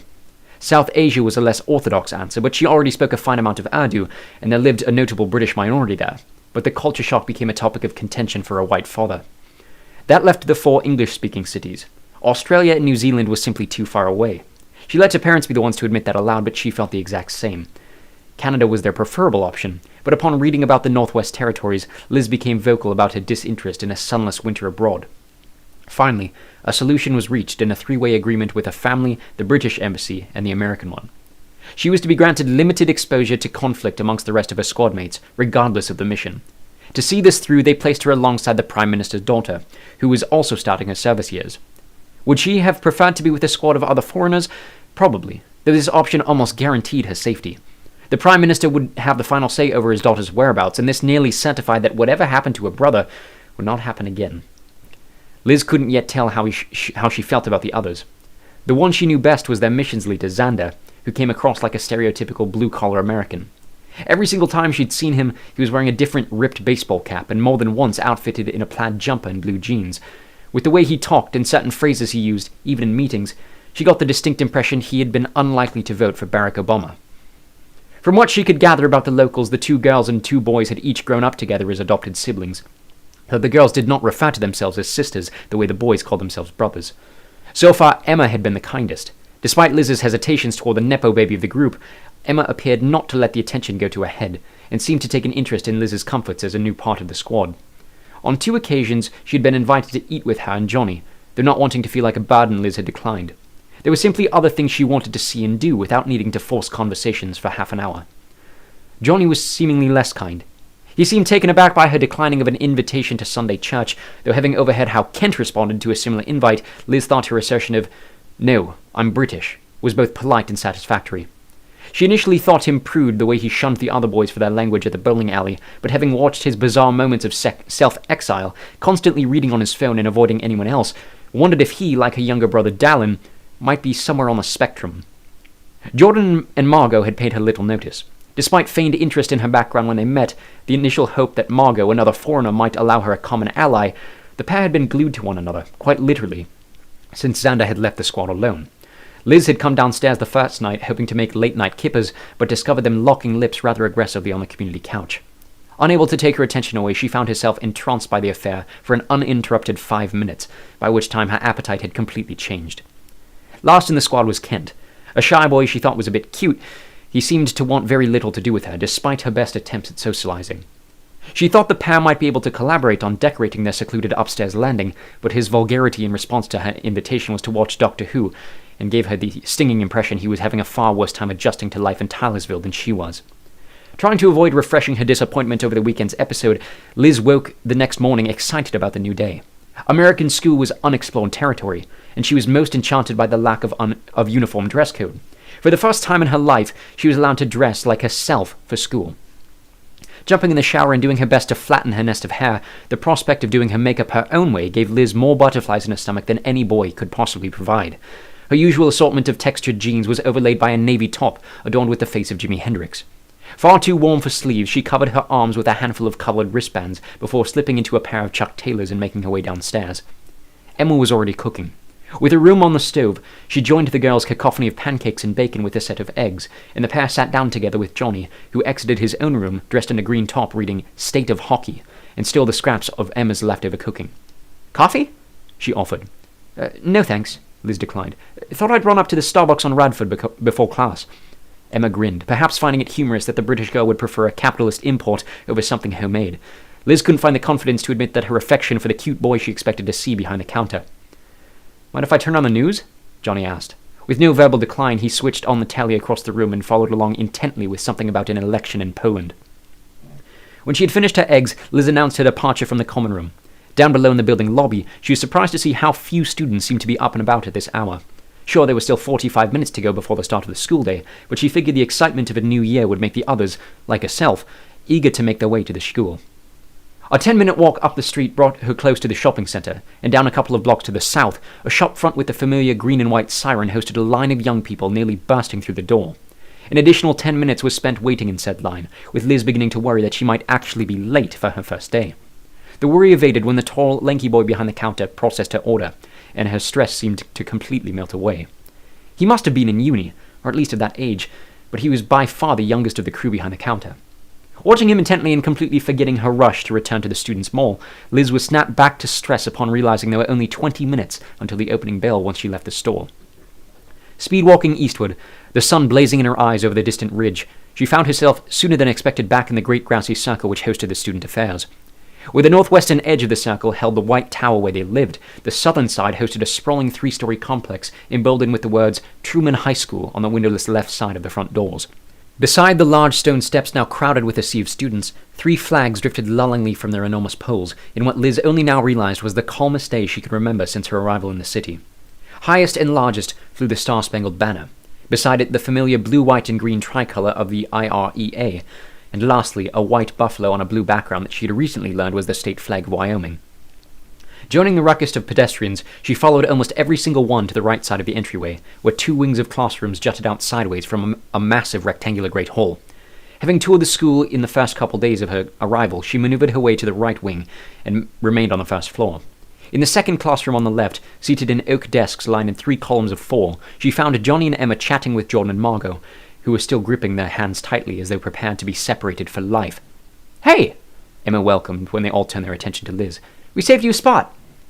She took the chair behind Emma, which sat in the center back of the classroom. Setting her bag atop the yellow-flaked carpet, she noticed 6 strangers taking brief notice of them before returning to their own conversations, surmising that this must be the other squad with whom they shared their first hour. Still absent from the room was their teacher. So was Kent. Just before a digital bell sounded from the ceiling to mark the top of the hour, a rectangular woman no older than 40 came waltzing through the door, a stack of papers gripped mercilessly in her right hand. "Good morning," she called, receiving a pair of unenthusiastic responses. As the bell sounded, a blur of red belted through the door and froze to a halt just before colliding with the far wall. Bag half opened, his hair uncombed, and realizing himself that his shirt was inside out, Kent looked nervously around the class, now the obvious center of the 12 others' attentions. Before he could catch his breath to say a word, Jordan piped up, "Nice work, speedster." Kent huffed, his face threatening to match his blank shirt. Alarm didn't go off." "You're fine," said their instructor, gesturing to the only remaining desk which sat next to Haz at the front of the room. Kent hustled to the spot, realizing the other 6 strangers also staring in his direction. Introducing herself as Mrs. Dennis, the teacher took attendance, which was more to allow the other 12 to get to know one another, since they were all obviously there. To the class's horror, she then passed out a pop quiz, though she promised there would be no grade given, simply wanting to assess their incoming knowledge relating to the basic algebra. Suffering through the next hour, all 12 of them appeared relieved to be leaving maths. Even Johnny, who should have had it easy, admitted there were a couple of concepts he should have paid closer attention to in order to memorize. The other squad split from theirs and headed for the science wing, while the 6 of them huddled together and scuttled their way to the exact opposite end of the school. The building was divided into 4 rough parts. On the westernmost side were the 2 classroom wings, one containing classrooms and labs for various sciences, and the other hosting things like maths, language, and history. Immediately east of this was the massive Great Hall, which each time Liz had been through was set up in the form of a school cafeteria. It was the full 3 floors high, with balconies hanging over the western wall for quick access between the 2 classroom wings. On the back wall, a large curtain of windows allowed light to bounce off the large barren hill into which the school was nestled. Not a very pleasant view, but it made the space feel less institutional so long as the sun was up. On the opposite wall was the school kitchen, which sat next to the administrative and counselor's offices.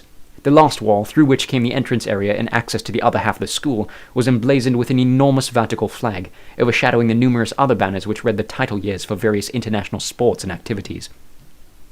On the other side of this wall sat the 1,000-seat auditorium, which stood as the centerpiece of the school's 3rd section, the arts wing. Most of the classrooms for arts and music were in the basement, so one could easily walk the length of the school without realizing there were any arts programs at all. The same could not be said about the athletics department. 3 separate facilities sat one after another down the easternmost hallway. Nearest the entrance was the swimming pool, next the gym, and lastly a large ice rink. The entire length of the hallway was adorned with physical evidence of the cafeteria banners. Hundreds of pictures, rosters, signed balls, and trophies wrestled for the front of a nearly 3-deep glass case. Down below, in addition to the regular fitness locker rooms, each individual team had a designated dressing area. When the squad reached the entrance to the binary locker rooms, Liz followed Margot and Emma as they split from the boys. She had been worried this would not be the case, since so much of their missions work was all together as a squad. In the massive maze of lockers alongside dozens of other girls, the trio found an alcove to themselves, where all 3 of their names were stamped in alphabetic succession into the front of successive cages. Upon opening the lockers, Liz felt a tightness in her stomach. Hanging inside, a set of black leggings, a red wicking shirt, and a set of trainers reminded her just how out of place she was going to feel when it came to physical activity. Even worse, she quickly noticed that the shirts in the other lockers were not red, but navy, and turning it over she realized why.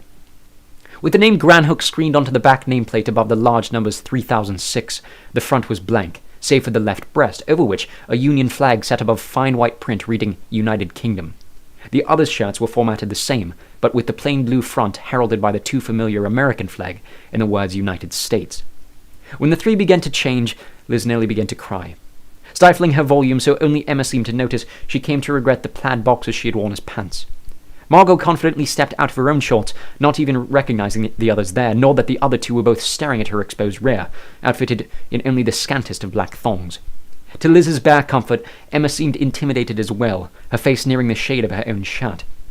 As though defying her own thoughts, Emma pulled off her own clothes and pretended not to notice the other two, and flexing her abdomen for good measure, which to her credit was far more defined than Margot's.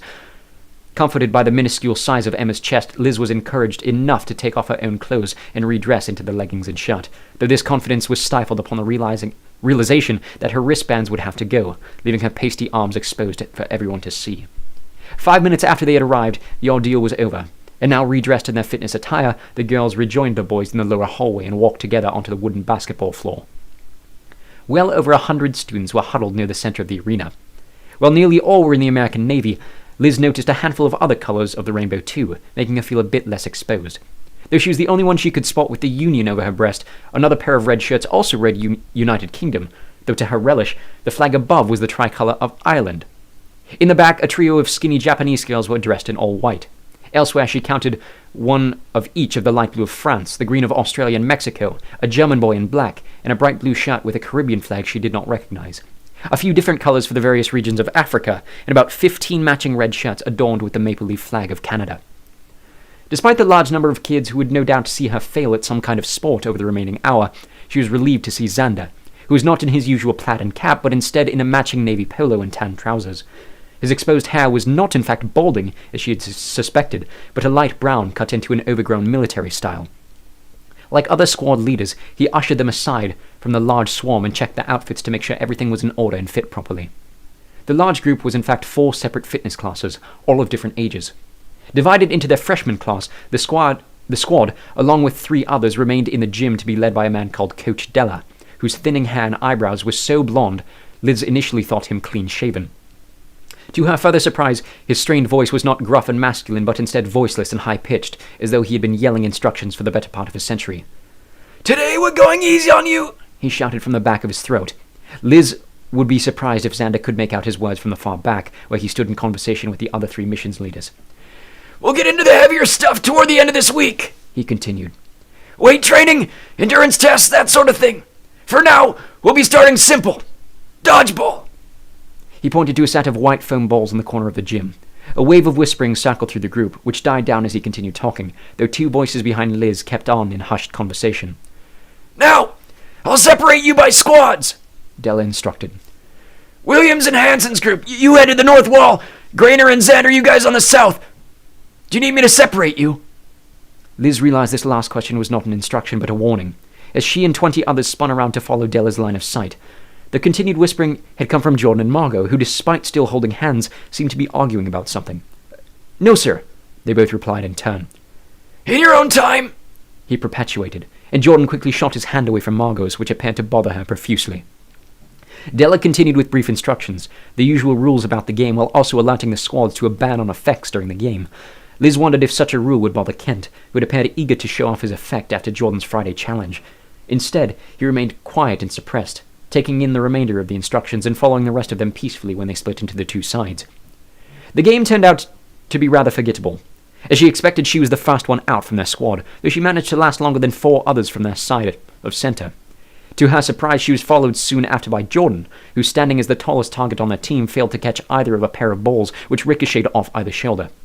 Kent did well despite the limitations, taking an unlucky bounce under his nose, resulting in Jordan's return to the floor before eventually succumbing to a shot atop his foot. Her surprise was greatest, however, when the last left on their side was Margot. Despite her long frame, Liz had not expected her much of an athlete, though she was quickly shown otherwise when she challenged the remaining 4 across with the grace of a gazelle.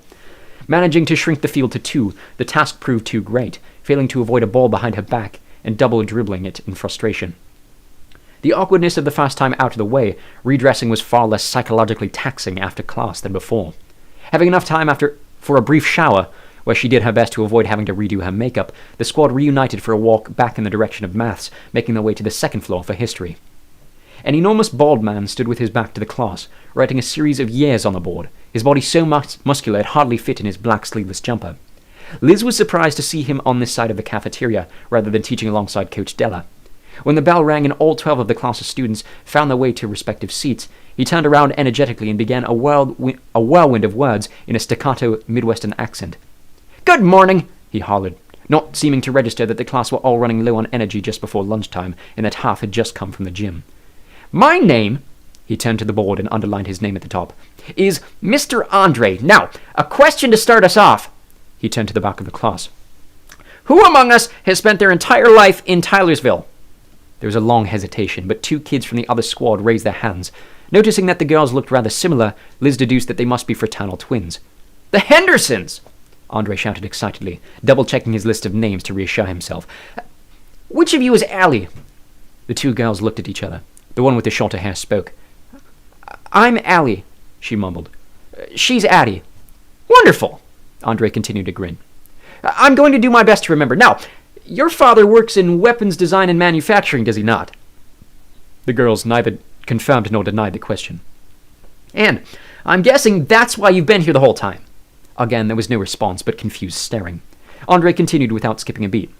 "I, like most of you, grew up outside Tylersville. My mother was a non-member, a Polish immigrant from Wrocław, and my dad, who was an American, had left the program to work a financial gig in Chicago. And so, I spent the first 7 years of my life in a small town called Peoria, Illinois. Now, we don't need your full story, and don't hesitate to skip places you've jumped between, but just out of curiosity, where are the rest of you from?" He gestured over to their side of the room first, where Johnny sat in front. "Minneapolis, Minnesota," he stated assuredly, as though expecting the question. Emma continued. "Houston, Texas." Then Jordan. "Tallahassee, Florida." And around the room they went, like taking attendance, while a few others in the room popped their heads curiously when Liz said Cambridge, England. Andre hadn't seemed to even notice, continuing to circle around the room indiscriminately until the last boy in front said, "Memphis, Tennessee," with a rather odd accent. "Excellent!" Andre shouted. "Now, what this should show you all is that despite all of our different backgrounds and upbringings, no matter how far we may come to be a part of this association, we are all linked by a collective history, and it's that very history that we will be studying in this class. Now, I want you all to head over to the bookshelf on the back wall, grab a book, make sure to write your name on the inside cover, and open it to page 15. Despite their teacher's best efforts and enthusiasm in his voice, as soon as the class began reading, the energy was completely sucked from the room. The stale air discussing the origins of radioactive chemistry was broken only by the occasional rumbling of stomachs. Even Emma, who had earlier voiced her passion for history and anticipation for the class, seemed far more focused on the upcoming meal than anything on the page. When the masterful sound of the bell finally rang, the class could not have been quicker out the door. Though their backs were weighed down with a 5-pound book, the squad, along with the others from history, found themselves among the first in line for the second lunch period. Plastered across both announcement screens and the menu boards was the phrase Philly Saturday, and upon reaching the heart of the kitchen, Liz learned exactly what this meant. A stereotypical cheesesteak, loaded with optional mushrooms and sauerkraut, stood as the main course for the first day lunch. Beyond this, sides of soft pretzels, cakes, and other pastries sat out on smaller plates for students to take. There was an additional full-service salad bar, a pizzeria, and a soup station, the last of which served French onion as its soup of the day to match the Philadelphia aesthetic. Again, Liz was glad she chose the United States. She followed the squad to a round table near the middle of the cavernous room. Emma and Margot appeared to eye a set of other friends at other tables, waving and shouting brief hellos, but both remained with the group as they sat alone at a table outfitted for 8. Every single one of them dug into their sandwich before a word had even been uttered. After a satisfactory series of bites, it was Jordan who broke the silence first. "What do you think so far?" he voiced with his mouth still half full. Margot shot him an annoyed glance. He seemed to direct this at the general group, but his eyes were on Kent. "Who? Me?" Kent stuttered in reply. "Anybody." Jordan swallowed, averting his eyes. "Bored the hell out of me," Liz claimed. "Wish it wasn't right before lunch," Emma said apologetically. "Andrew said Andre was the best teacher he's ever had." Before Liz could be refreshed on who Andrew was, Emma piped, "Speak the devil." If Liz thought Jordan was a bit arrogant, he was nothing compared to the boy who sat down next to Emma. Ruffling his sister's hair with one hand and plopping his overstuffed plates down with the other, the family resemblance was impossible to miss. With layered blonde hair, bright blue eyes, and a full but well-trimmed beard, Andrew looked as though someone pulled Emma's skin over Jordan's frame, though this boy had more muscle and maturity in his figure, and for a moment she wondered if he hadn't failed a few levels to still be in secondary. To his other side was a smaller but equally muscular black boy, who held his hand out to Kent for a fist bump, though retracted it when Kent failed to recognize it. "How's my favorite freshman?" he spat to his sister's obvious annoyance. "Johnny? What's good?" Johnny was attempting to take a sip of water, but the liquid was almost refusing to follow the laws of physics and spill toward his mouth. After an irritated glance, Andrew released his tensed fingers and the water splashed Johnny in the face. "Andrew!" Emma grudged, more vexed than surprised. "Have to haze a little," her brother coaxed. "First day can't be too easy." "How's Andre?" the other boy asked. A collective eye roll circled the table. "I thought you said he was the best," Emma argued.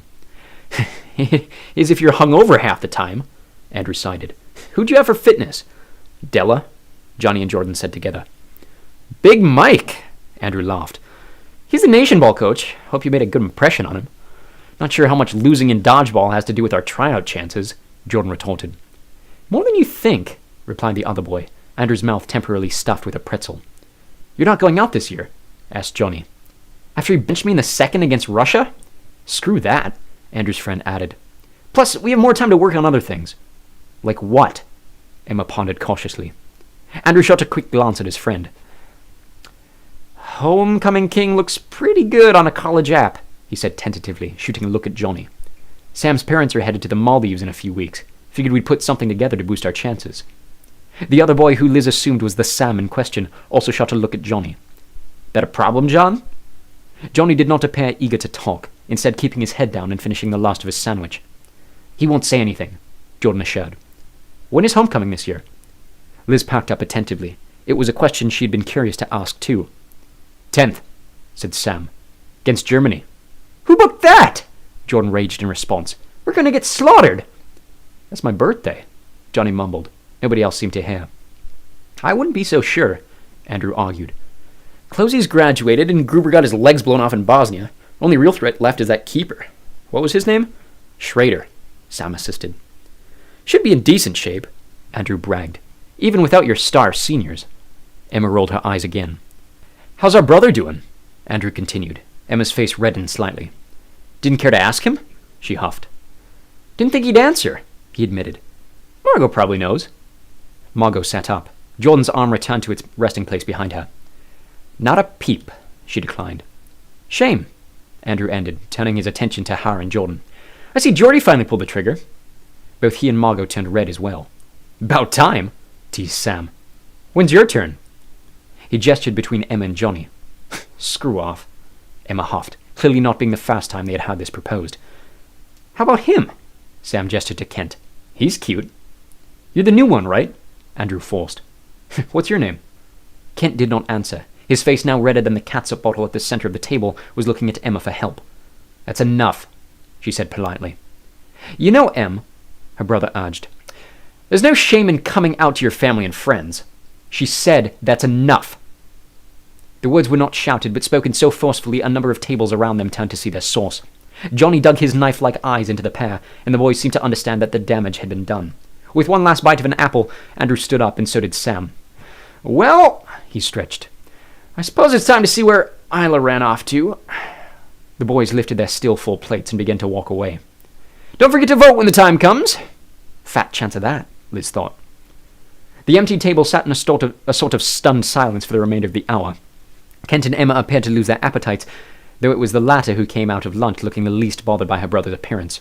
At the end of the hour, the six filed over to the third floor of the science wing, where an elderly little man called Mr. Kelster droned through yet more nonsense regarding the class syllabus and his expectations for them in and out of the biology lab.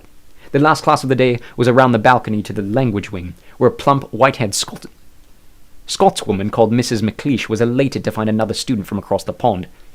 "You ever been to Aberdeen, Miss Granhook?" she said in a now more pronounced accent. "No," Liz replied. "Never north of Glasgow. I'm from Ely." "I thought you were from Cambridge," Johnny muttered. Tomato, Mrs. McLeish argued, overhearing before continuing back to finish the hour discussing the basic forms of Romance verb conjugation. At last, the end of the day bell dismissed them from the building, and the six found themselves at the very back of a 1,000-person herd, trampling across the circular lawn to the training center at the ring's eastern edge. Nestled into a separate hill, the training center was an enormous hexagonal dome, which looked as though it had been teleported straight from the Eden Project. Curious as to how several hundred students could possibly fit and separately train in such a building, Liz found her question answered when, upon entering the great square entry area, she saw the training floor dropped 3 stories below them in a massive, multi-cantilevered course. Surrounded on all sides by an incalculable number of decimeter-sized cubes, the training floor had to be over a half-kilometer in diameter. By some science she did not understand, each of these cubes was programmed to take the rough shape of nearly any obstacle imaginable, be it the walls of a building, a tree, or to her awestruck fascination, a moving bulldozer.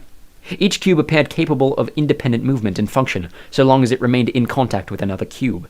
Most impressive in practice by the sudden appearance of a large crevasse in the building's floor, which quickly filled with actual water and became a fully functioning stream. Liz was snapped from her amazement by Jordan, who called her name and made her aware of the fact that the others were leaving down the nearest set of stairs. Jogging to catch up, she followed as they made their way down to the very base of the building. Encircling the training floor was a massive circle of doors along the outer edge, not dissimilar from their living space. Another door plastered with the squad number led to a small classroom, inside which Xander sat working in one of 7 tables encircling a tall pyramid-like structure between the small desks. "Hey!" He straightened alertly when they entered. "Go on and get dressed through there. We won't be doing anything crazy today, so just something athletic and casual is fine." At the opposite end of the room was another door. Xander returned to his tablet, while Johnny led the 6 of them through to the other side. Inside, Liz felt like she was about to suit up at Wembley. Whereas the locker rooms at the school had felt just like that, this confined space felt more professional and elitist than any Liz had ever seen. The dark blue walls were illuminated by white lights emanating from the underside of a translucent star on the otherwise black ceiling. The floor was carpeted in a dark grey speckled with blue and red in a way that matched Jordan's hair.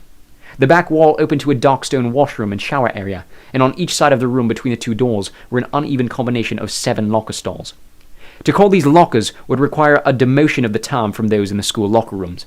Each of the 7 here were made of brightly polished oak rather than caged metal. Every one was nearly a meter wide, with a thick, comfortable black pad situated at chair height atop the lower shoe cabinet for them to sit and change. They were also nearly a meter deep as well, allowing a number of shirts, jackets, and various other garments to be hung on black hooks without impeding the personal space of the dresser. Above this, a top cubby held what appeared to be a sort of helmet, with a series of visors and eyepieces which Liz hoped they would not need to wear anytime soon. Beside this was an open safe for valuables, the code printed kindly on the inside of the steel door. Each of their names was plastered over a luminescent plaque atop each stall in what seemed to be a random order.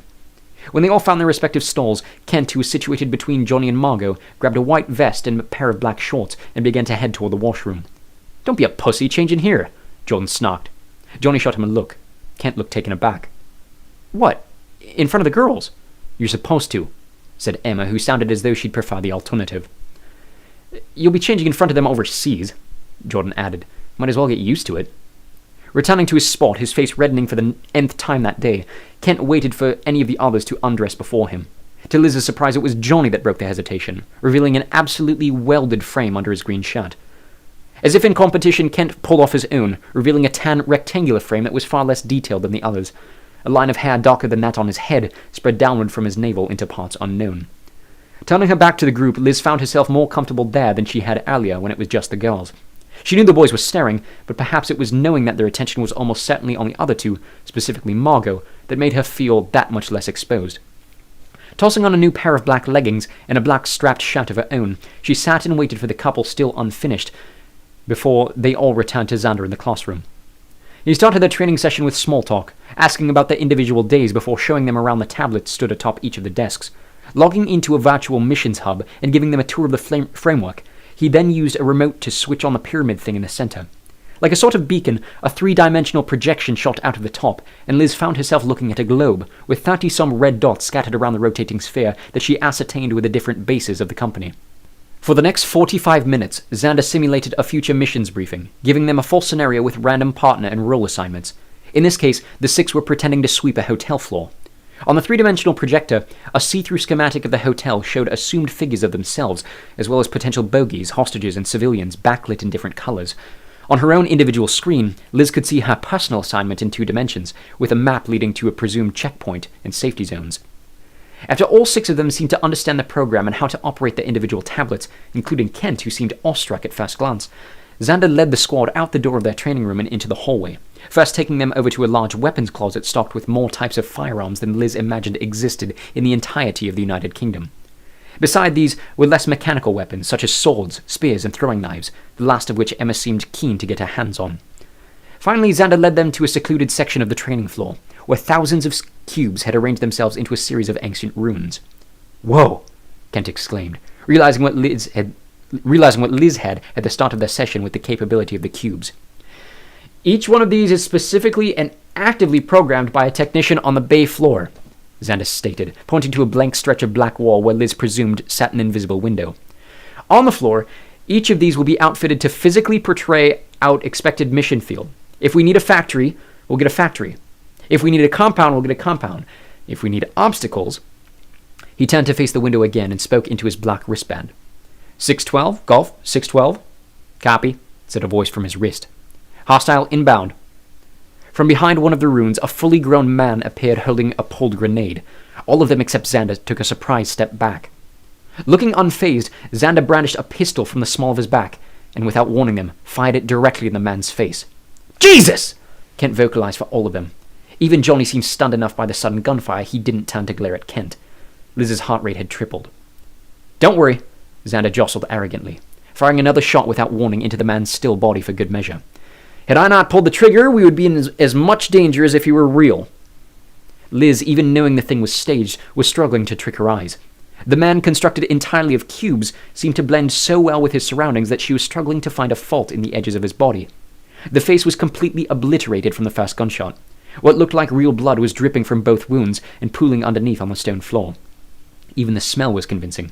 Liz felt her face turning white and wondered how long she could outlast her stomach. What happens if we get shot by one of the bogies?" Johnny uttered. Without warning, Xander turned on a dime and shot Johnny straight in the arm. They all froze. Emma even screamed. Johnny's face was contorted and his jaw clenched tight, breathing quickly and appearing to try and find something to keep himself from passing out. In a handful of seconds that felt like an eternity, Johnny finally opened his eyes, which were bloodshot and filled to the brim with pained tears. He was biting his tongue so hard, Liz was shocked it hadn't been bitten off. That's when she noticed his arm. Johnny had immediately clutched it with his other hand, but as he pulled it away, finally catching his breath, there was nothing there. No bullet hole, no open wound, not even a bruise. It was as though the entire thing had happened in their heads. "That hurts," Johnny grimaced. Xander just smiled menacingly. "If you get hit," he said, "you'll know." Johnny managed a slight whimper on one side of his crooked mouth. "I wouldn't recommend it." Emma and Margot laughed, and Liz felt slightly relieved. Kent and Jordan both remained wide-eyed and alert, suddenly distrustful of the adult who was tasked with keeping them alive. Xander started backing away from them slowly, his handgun having disappeared behind his back again. They all looked at him nervously. Margot started. "You're not going to shoot the rest of us, are you?" A harrowing grin crept across the leader's face. "I'm not." Xander disappeared behind a nearby bush as all around them a ring of armed assailants arose from nothingness out of the ground, each armed with a set of unorthodox weaponry. The large bearded thing in front of Liz brandished a pair of arm-length sabers. "Jordan, how many?" Emma squealed somewhere behind her. 20, maybe?" Jordan stumbled nervously. "They're not real, it's hard for me to tell." "Liz, you're the only one with weapons," Johnny muttered. She'd been thinking the exact same thing. The 6 were shoulder to shoulder, their backs to one another in a reverse huddle. The men were closing in. It appeared that more and more were rising behind them. "Someone tell me what to do," she begged. "I can help," Margot said. "I don't know how effective it'll be, but I'll try." "On my signal," Johnny took charge, the men now just meters away. "If you can fight a hole, we can try to..." "Screw that," Ken budged beside Liz. "Kent, no!" She couldn't see exactly what happened, but Kent appeared to stumble face first as he initiated his speed from the circle. Johnny's arms were extended as she turned to look, not sure whether he had pushed him or tried to grab him, but Kent bolted his way through the layer of assailants before collapsing hard onto the ground. He dove face first into the ruined wall, having just enough awareness to tuck his neck before contact. He rolled hard against the ruins, and a loud crack echoed around the entirety of the training hall. Liz knew it wasn't the cubes that had made that sound. "Concord!" Xander yelled, sprinting from the bushes. The men collapsed back onto the floor like a wave under the stone surface. Kent was screaming, clutching his left leg. A collective groan emitted from the others as they saw quite plainly how real his injury was compared to Johnny's. Kent's lower leg was dangling to one side, very much broken in half. "I need a medic in Sector 112, Xander spoke to his wrist urgently. "Broken tibia, immediate medical attention." Kent's face was swelling like a red balloon, his eyes dripping with tears.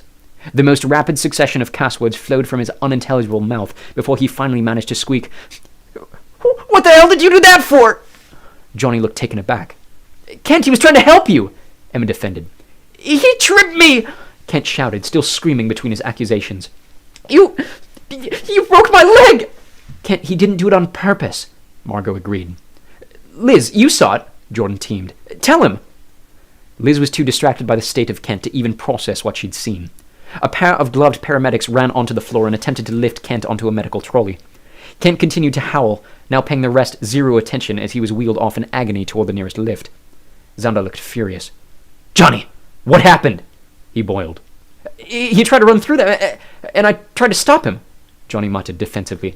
"He was going to abandon us. I thought—" He paused, trying to figure an appropriate statement. I thought we'd be better off altogether." Xander took this into consideration, but did not answer. Kent's howling was now echoing through the building. Other squads noticed, stopping their own exercises to look at the source of the noise. "Training's done for today," he glared.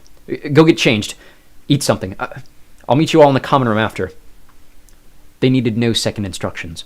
Whether Xander was frustrated with himself, Johnny, or all of them collectively, they could not tell. Wordlessly, they hustled off to the dressing room. Liz didn't even care to turn around while in her pants. Dinner remained silent. Back in the great hall of the school, the buzz of other students encircled their table like an unwanted swarm of insects. On any other night, the prospect of New England lobster feast would have been amongst the most delicious things she could possibly think of, but with their collective thoughts still centered around Kent, there was no interest in bringing the lemon-tinged tail to her mouth, and despite her best efforts, expected to wake up starving the next morning. Xander was waiting for them in the living room, still dressed in the same outfit from training. "Get comfy," he said, when they returned. "Go take a shower. Put on pajamas. Come back out here. We might be here a while." They did as they were told. Not worrying to flatten her brushy hair after the shower, Liz returned downstairs with a lazy ponytail. A tartan set of pajamas adorned her tired legs, and she was surprised to find Emma dressed in very much the same way. "Take a seat," he instructed when they had all returned afresh. Xander took a deep breath, looking a bit calmer than he had just an hour before. "I've been reviewing the footage," he said, pausing in a more dramatic fashion than he probably intended. "You guys are right. Johnny tried to grab him and he pulled away, but if one person's at fault, it's him." He held up a finger as if to interrupt himself. "But I do not want anyone to stress that information on him." "But," Emma started. "Truth or not," Xander said, "it doesn't matter. You should know better than anyone, Emma. This is about politics and optics. That kid knows no one. That kid trusts no one. He was taken from his home because of something that made him special, and now he doesn't even have that." He looked sullenly around at their faces. "I'd be surprised if he's able to run like that again by the end of the year." Xander's eyes intensified. "You all have each other. Even you, Liz, you know the system. He doesn't. He's as out of water as it is possible to be right now, and he needs all of you to help him through that." He circled them again, reading their understanding. "Now, to your merit, you all did everything right. Johnny, you took charge. The rest of you took responsibility. Up until he fell, you did everything perfectly, and even what you attempted to do shows an incredible sense of devotion to each other and to your capabilities. You're still the dream team, speedster or not. I won't lie and say today wasn't a bit of a setback. I don't know if what was on the table will still be there by next week. I'm not asking you all to perform at a level beyond which you're comfortable, but I do need to know if you can continue to have each other's backs the way you did today, even including Kent. I need you to trust each other. I need you to trust him." He paused, a slight grin crawling across his face. "I need you to trust me, even if I do shoot you in the arm." Johnny smiled back. "It's okay. When did you stop noticing?" Xander asked to prove a point. "Hard to focus on that when someone else is in real pain," Johnny admitted. "Shouldn't last more than a few minutes," Xander claimed. "You're never in any real danger in there unless you do it to yourself." His face darkened. "We need to get him to learn that too. Now, Kent's on his way back from the medical center as we speak. Obviously, he can't take the stairs, and obviously his bedroom's upstairs. So, your new mission from me. He leaned in to accentuate. Help him. Whatever you have to do, whatever favors he might need, help him. You're in charge. You're his squad mates. Help him with food, help him down the stairs, help him to and from school. Whatever you have to do, help him. He stated this conclusively, and none of them argued. With the simple but profound instruction to Johnny to stay away from them that evening on behalf of Kent's current state of mind, the rest of them waited only a few minutes for Kent to arrive, now in a cast and crutches, aided through the door by a different pair of paramedics. The mood was awkward. The girl stepped aside. Kent looked absolutely furious. Xander and Jordan managed to carry Kent all the way up to his room, where they managed to get him settled and offer him food before returning downstairs to regroup with Johnny and the girls. One last time, Xander accentuated his expectations of their aid over the following days and weeks, before he joined the paramedics in leaving the kids be. An awkward silence fell over the five, before all decided that the day had been long enough, and finally resorted to climbing into their beds. Up the stairs, Liz figured she'd offer a nighttime courtesy of saying goodnight to Kent. Expecting another two-word answer, she knocked on his door and found it unlocked. "Yes?" he shouted from the other side. She opened the door slightly, not peeking inside, but making her voice more audible to the room's occupant. "I was going to go to bed," she said kindly. "Need anything before I do?" "Oh," Kent grumbled in a muted, pained voice. "I don't think so. Maybe tomorrow." "All right," she said awkwardly. Sorry about today. I'm next door if you need to talk. Good night." There was no answer before she shut the door behind her. "Maybe tomorrow," he had said. Liz looked around at the empty landing, finding herself the only probable occupant for the next several weeks. "Trust each other," had been Xander's words. But the others were locked away downstairs, together, in their own little world. Just because she knew the system didn't mean she was an outsider to this place the same way Kent was. She was alone up here with him, and no one else. With a sense of dread as she crawled into bed, Liz wondered if she could trust the others, or if she had just unintentionally signed herself up to a neighbor's service for the next several weeks. Chapter 4. Bed. Their first day turned out to be the most eventful of the week, for obvious reasons. It would have been hard for anything to top Kent's leg, and even with the other 4 days including after-school extracurriculars, Johnny continued to find himself underwhelmed each night he fell asleep without any more drama in his days. The closest anything came to Monday's mess was the continued irritation he and Emma shared at Jordan and Margot. Emma had speculated for weeks that it was going to happen, despite Johnny's insistence that it was best if nothing did. And since Jordan finally popped the question the previous weekend, it was difficult now to find time alone with his brother without Margot under his arm. Of course, Johnny liked Margot. This had little to do with her, other than having fallen into the role of Jordan's latest piece. The four of them had been friends for years. Something like this was inevitable. He feared confronting Jordan about the overabundance of public affection that would come across as jealousy. He wasn't jealous. Sure, Margot was objectively attractive. Sure, Jordan was lucky to be in his position. Sure, Johnny himself had never been in a relationship, and therefore could not defend or analyze his brother from that perspective. But what he did know was that the others appeared irritated by it too. And Johnny wanted anything but animosity in the squad this early on in the year. His attempt at stopping Kent had backfired and spread even more such animosity, so tensions were already high in the common room. This made worse the constant appearance of the happy couple, with Jordan's attempts at romance, despite being fully clothed, resembling full-on intercourse rather than anything else. "You're 15, Johnny wanted to tell him. Intimacy had years to wait. He was moreover worried that Jordan's mental state was accelerating everything. His mother was still missing, and as far as they knew, presumed dead. She was the last parent either of them had left, and the fact that he was worrying about it more than Jordan, while Jordan was off locking lips with a new best friend, made Johnny fear that some sort of break was bound to happen, currently just prolonged by the whole thing. It made things further more awkward between he and Emma. She was now easy to be around, and they had spent countless hours alone together before now, but it was increasingly obvious how uncomfortable Emma had become with Margot separated from the pack. She would deny it, certainly, but if there was any other emotion than jealousy masked behind her face, it would have been impressive. She had voiced to Johnny that she was also struggling without her brother Riley. Riley had already been gone a full year, but something about starting missions and moving into high school without her closest family member was hitting her rather hard. Apparently they still found time to talk nearly every day, and Riley was very happy with Siobhan in Italy, but Johnny was well aware of the desperation between Emma's words. She wanted him home. It was still a mystery why Riley had up and disappeared the summer before his own freshman year, and Emma herself was so flustered with conspiracies that it was obvious she, too, knew no answer. Freshman transfers were very rare, part of why Liz was such a mystery as well, but as far as he and Emma could surmise, something had happened between Riley and her father the previous summer, maybe involving Andrew. They had never been close. And to Emma's utter shock, her mother had failed to defend him like usual, and Riley up and disappeared to Scotland. The purveying theory Emma had come up with was that Riley had said something about his adoption to their father, and in response tasked Andrew with teaching Riley a lesson. Everyone knew Riley's adoption had been a publicity stunt to better Mr. Guerin's chances in the leadership ticket. Andrew had never been punished by his father for beating up his brother before. Andrew was the favorite, and his relationship with his younger brother had always been a source of stress for the latter. What Emma's theory didn't answer was not why this time had finally caused the snap, but why her mother had this time sided with Mr. Guerin, rather than Riley, as was the usual response. Further puzzling was why Mrs. Guerin seemed uninterested in bringing up her favorite son, and every time Emma brought up the topic, her mother broke down in tears, never blaming even herself, but accepting the harsh reality for what it was. It was not a topic Johnny enjoyed delving into with Emma, as it always dragged down the mood of the day, but it was one about which she was constantly passionate. He doubted they would ever get a clean answer. They had been at it for over a year. For some sort of positive, it always gave Emma a reason to confide in him, and for that he was grateful. The morning after Kent's accident, Jordan and Margot managed to help Kent down the common room stairs, Margot being the next strongest, as they figured the animosity towards Johnny still hadn't quite worn off.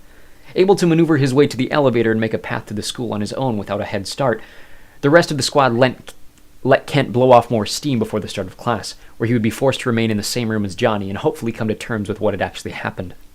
The school day saw a mostly continued set of lessons from the first. Mrs. Dennis started the algebra class on a lecture about quadratic equations. Fitness saw them out on the soccer pitch for several relay races and anaerobic exercises.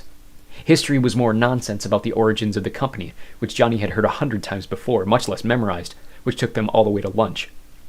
Kent, despite having sat aside and worked on limited upper body exercises while the rest of them parodied his effect, seemed rather upbeat after hearing the day's history lesson, and was quite bemused by the appropriation of his hometown in the form of a pasta bar for lunch. He kept his mouth quiet and his jaws full while the others vocalized their disinterest about the upcoming afternoon lessons. They were quite right to. Biology was essentially the science version of everything they had covered under Mr. Andre, and language was virtually the exact same, if not a dumbed-down version, of the day before. For the four locals, all of whom already spoke and understood the grammar of Romance languages, it was nearly a full hour of doing absolutely nothing. Their first bit of fun came in the afternoon's missions training. Steering well clear of the day before, Xander had all of them, Kent included, dressed in the stereotypical mission suits that hung in their lockers. Completely black and tight to every bit of skin to an uncomfortable level, Johnny said a thank you prayer for the existence of a pelvic protector within the suit. Kent had finally grown friendly enough with Johnny that he allowed the other boys to help him dress, electing to equip his own belt, which was outfitted like the others with a flashlight, laser pen, taser, pepper spray, and about a dozen other devices, which made them all feel like ninja cops. The skin suits eventually became comfortable, but despite the girls' best efforts to make them fit fashionably, Johnny thought they all looked rather pathetic. This was made even worse when Xander instructed them to put on the round helmets from the top of their lockers and marched them down the hall looking ready to continue a triathlon. Back in the arsenal, each of them were allowed to select a single weapon. All went for various guns except Emma, who was quick to swipe a dozen throwing knives from the display. Heading then to a target range, each of them practiced basic safety standards before taking their turn firing downfield. Kent, even with his injury, made it obvious that he had never held a weapon in his life. But despite this handicap, appeared to enjoy getting the hang of an M4, even if he only struck the actual target once. Emma, deadly with anything she was able to throw, was in her element. Xander seemed proud of the difference just a day made between sessions. Voicing his approval at their progress throughout the 2 hours, he sent them on their way to the first evening of extracurriculars. Johnny thought he heard Kent voice an interest in joining the nation ball team alongside he and Jordan, but obviously this was now off the table, and despite Xander's best urging to find some sort of club that might interest him, resorted to head back to the common room and take the evening to himself. Emma's chosen sport was volleyball, and followed the boys back to the athletics wing to take over the hardwood gym. Liz said something about the art club. Margot, who, like the boys, grew up playing ice hockey, intended to do so again during the winter season, so resorted to joining the math club for something to do without Jordan. The ice rink was without ice this time of year. The floor now bare concrete, it was overlaid with a thin foam surface which provided the bare minimum in padding for what was a high-injury sport. As the playing area of Nation Ball took up only the space between the rink's blue lines, seasonal bleachers were set up in the defensive zone to match the permanent ones on what was now the court's end. New walls, roughly the height of the rink's glass, were installed, outfitted in a camouflage navy pattern with white and red stripes, built into which were the 2 alcoves at each end roughly the size of soccer nets, which served as the court's goals. The boys were among the youngest of the nearly 50 kids who made their way onto the court floor. A chattering amongst them was interrupted by a loud whistle, which coincided with the arrival of 6 coaches. "All right, settle down," came the familiar gravelly voice of Coach Della. "Freshmen, head to the hallway with Isaacs and UNESCO. New players, follow Verona and Brunson to the locker rooms. Returning team, stay in here with Pishik and me." They followed the 2 coaches named Isaacs and UNESCO out into the hall with roughly 30 other freshmen, where they rediscovered tables topped with various uniform items: jerseys, shorts, socks, and less obvious things like colored undershirts and joint pads. When this was finished, they moved further down the hallway and one after another introduced themselves to the coaches, described their individual effects, and then gave a sort of display in front of everyone surrounding. Johnny thought this rather difficult at first, but upon reciting the championship years from every single banner hanging in the cafeteria, seemed to have impressed at least UNESCO. The whole ordeal took over the first hour of the practice. Returning to the rink floor, they were paired up with a member of the returning team and set to practice setups and volleys. Johnny imagined their night was nearly identical to Emma's. Finally, to end the night, the large group squared off against 11 individuals who designated themselves goalkeepers. One by one, the other players did all they could to beat the keepers in a penalty shootout. A few of the boys seemed unaccustomed to the rule against gripping the ball and throwing it.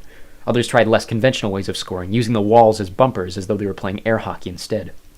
Very few people actually scored, the majority of goals coming off the hands and feet of people who could use their powers to accelerate the ball. Dalton Sinsheim, the returning keeper, only allowed a single goal, which came from the flaming boot of a fellow senior named Reed Hendricks. Jordan completely mishit the ball while facing easily the worst keeper of the bunch. Johnny ended up beating the keeper with a fake kick off the wall, but the ball struck the goalpost and ricocheted back onto the court. "That could have gone better," Jordan voiced when they had showered and dressed at the end of the 2 hours. Another freshman boy named Sam Carroll overheard, adding, "They told us freshmen rarely make any ranked teams." "Still worth a try," Jordan retorted. "You had him beat, too." "Still a miss," Johnny said, humbled. Emma was already waiting for them in front of the auditorium, her skin pink from exertion. As soon as they reached her, Margot appeared out of the entrance to the math wing. "Anything fun?" Emma handed.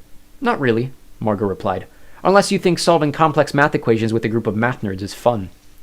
Emma grinned, knowing that Margot really did find that sort of thing enjoyable. "How about you guys?" Emma asked. "Yeah, we're not making the team," Jordan dejected. Emma laughed. "Me neither. Height would help. A different effect would help," Johnny mumbled. "Only here," Margot defended, following this up with a poor imitation of Xander. "We're the dream team, remember?" She snuck her arm behind Jordan and kissed him on the cheek, neither seeming to notice the other two sharing a look of disinterest. "Should we wait for Liz?" Emma interrupted. "Is she here?" said Jordan, checking the time on his phone as the majority of students were now leaving the building. "She might have left already," said Margot. "She might have not," said Johnny. In the end, rather than try and contact her to see her plans, the 4 left the school without Liz, making their way across the dry grass separating them from the residential center as the sun set behind the taller side of the town. Margot and Jordan, hand in hand, skipped carelessly ahead of the other 2. Halfway home, Emma tugged on Johnny's arm, apparently eager to tell him something out of earshot of the others. "Help me kick them out of the common room," she said. "What?" "This," she said, gesturing to the affection in front. "I can't do this much longer."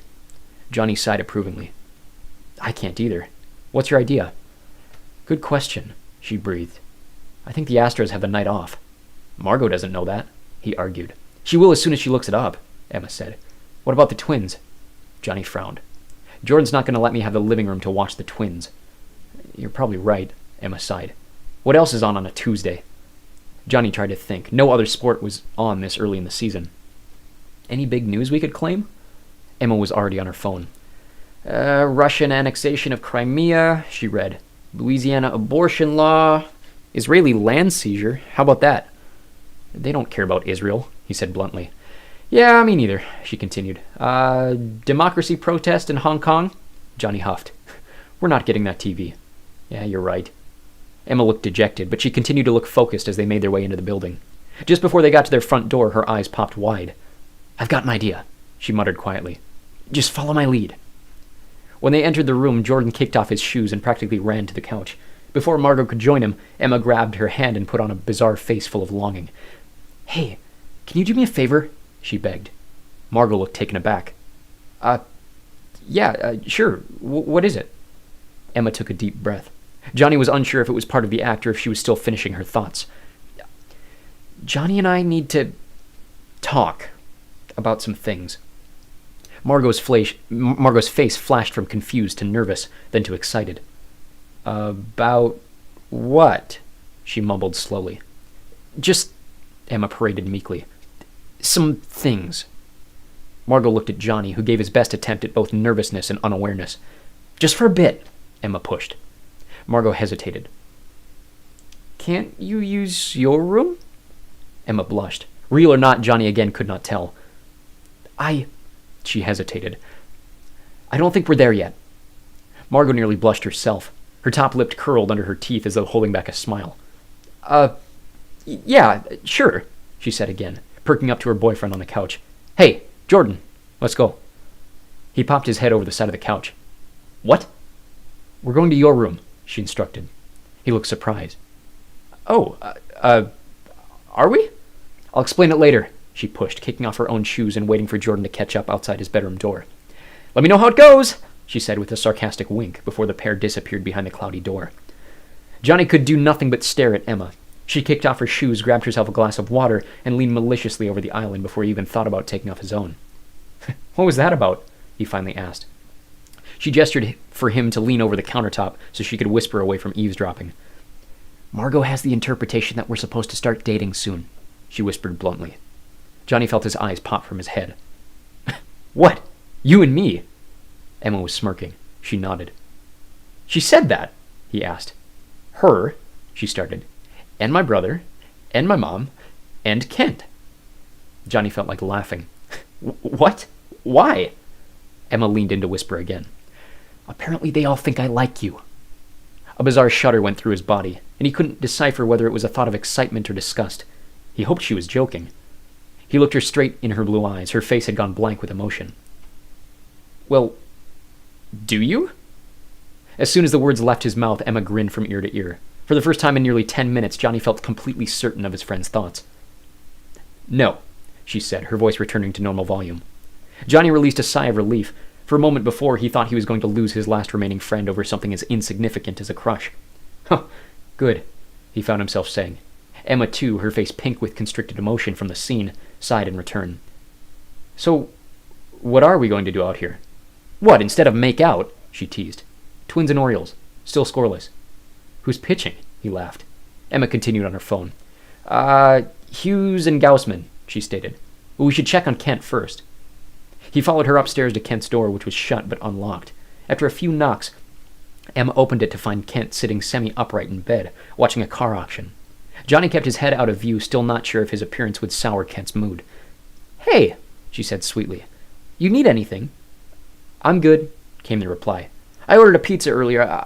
I didn't realize this place had room service. Yeah, Emma stumbled. Well, holler if you need anything.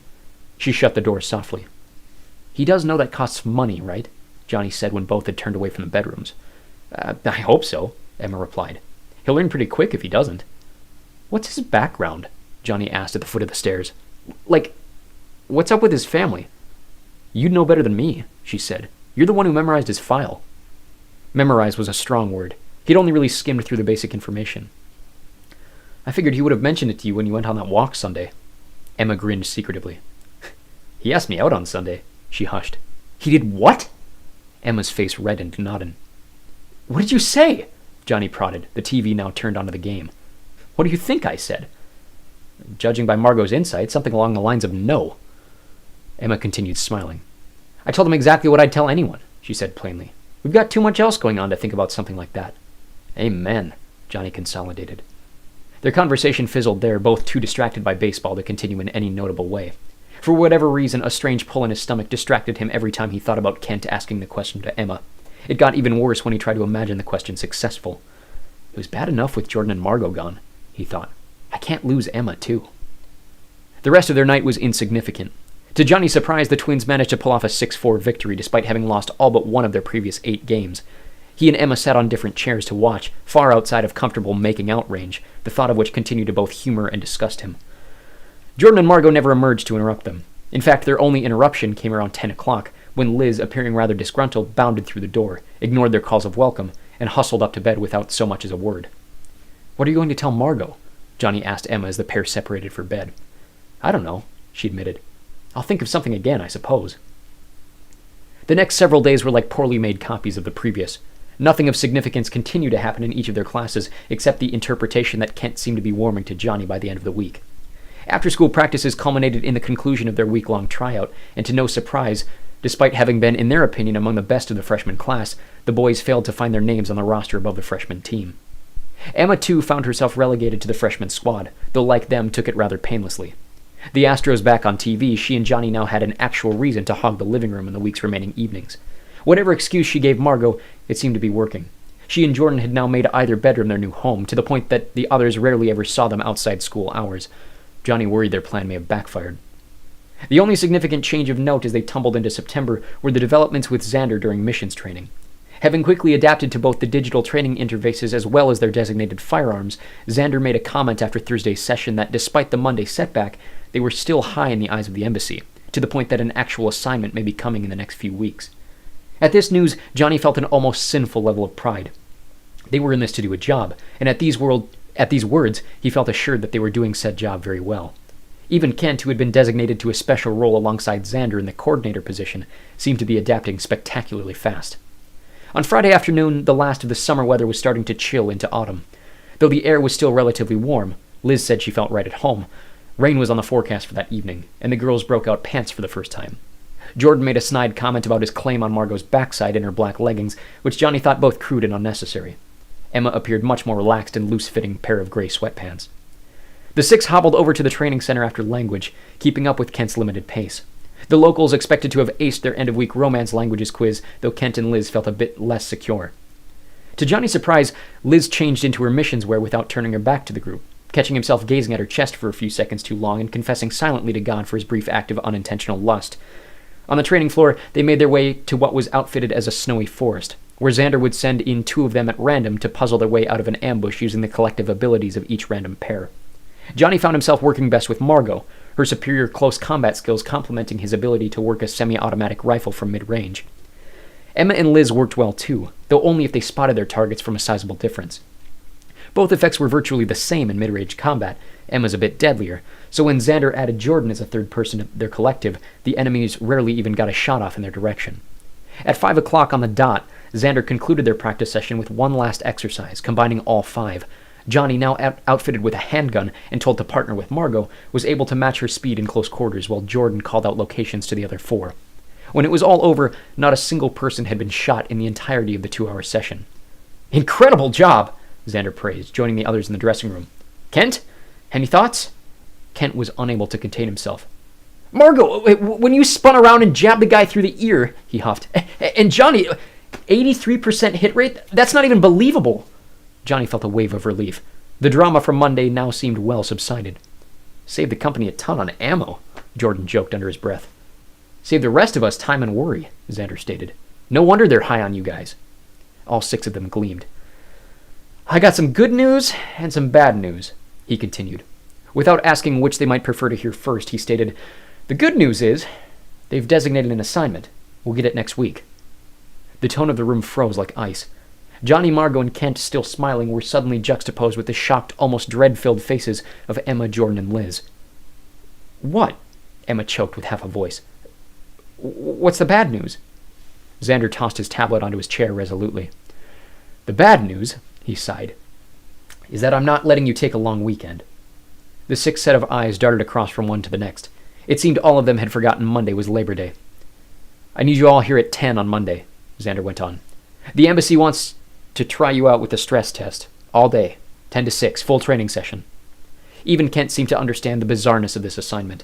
As far as Johnny could remember, the earliest a freshman squad had ever been forced into a day-long training session was Halloween, and that was a week prior to their scheduled mission. If his memory was unmistaken, that mission had gone on to fail in spectacular fashion. "Yes, Johnny?" Xander called. To his own horror, Johnny found his arm raised, not having instructed it to do so. The words that followed came out of their own accord, too. "This is faster than Canberra." Jordan, Margot, and Emma all had wide eyes. Kent obviously did not know the mission to which he was referring, and Liz, if she was aware, was succeeding very well at not showing it. "It is," Xander agreed. Johnny again failed to stop the question in his head from escaping his lips. "Are they sending us away next week?" Xander only took a second to answer, but the question seemed to hang in the air like a thick fog. No, he denied. God, no. He began to chuckle to himself. A collective sigh of relief circled the room. Even Kent appeared calmer than before. No. Not even close, he rejected further. I can't go into details, obviously, but the mission in question is not only safer than Canberra, we'll have way more time to plan for it than they did. Emma was still holding a small bit of breath. Then why? They just want to make sure they've got the right group for the job, he assured. Simple as. No funny business attached, I assure you. Kent's arm had shot into the air at Johnny's last question. I'm sorry, he interrupted. What's Canberra? Like before, the other 6 pairs of eyes darted around between one another. Xander took an impactful breath. Emma? He started. You're the history gal. Want to elaborate? It took her a moment to catch her still shaking breath. She exhaled, turning to Johnny, who interrupted her. There's a squad out of Canada in 2005 that was given under a week to infiltrate a Republican nationalist group out of Australia. Apparently, the Australian government had gotten word about an attack on the upcoming tour by the royal family in some kind of attempt to force an abdication of the Australian monarchy.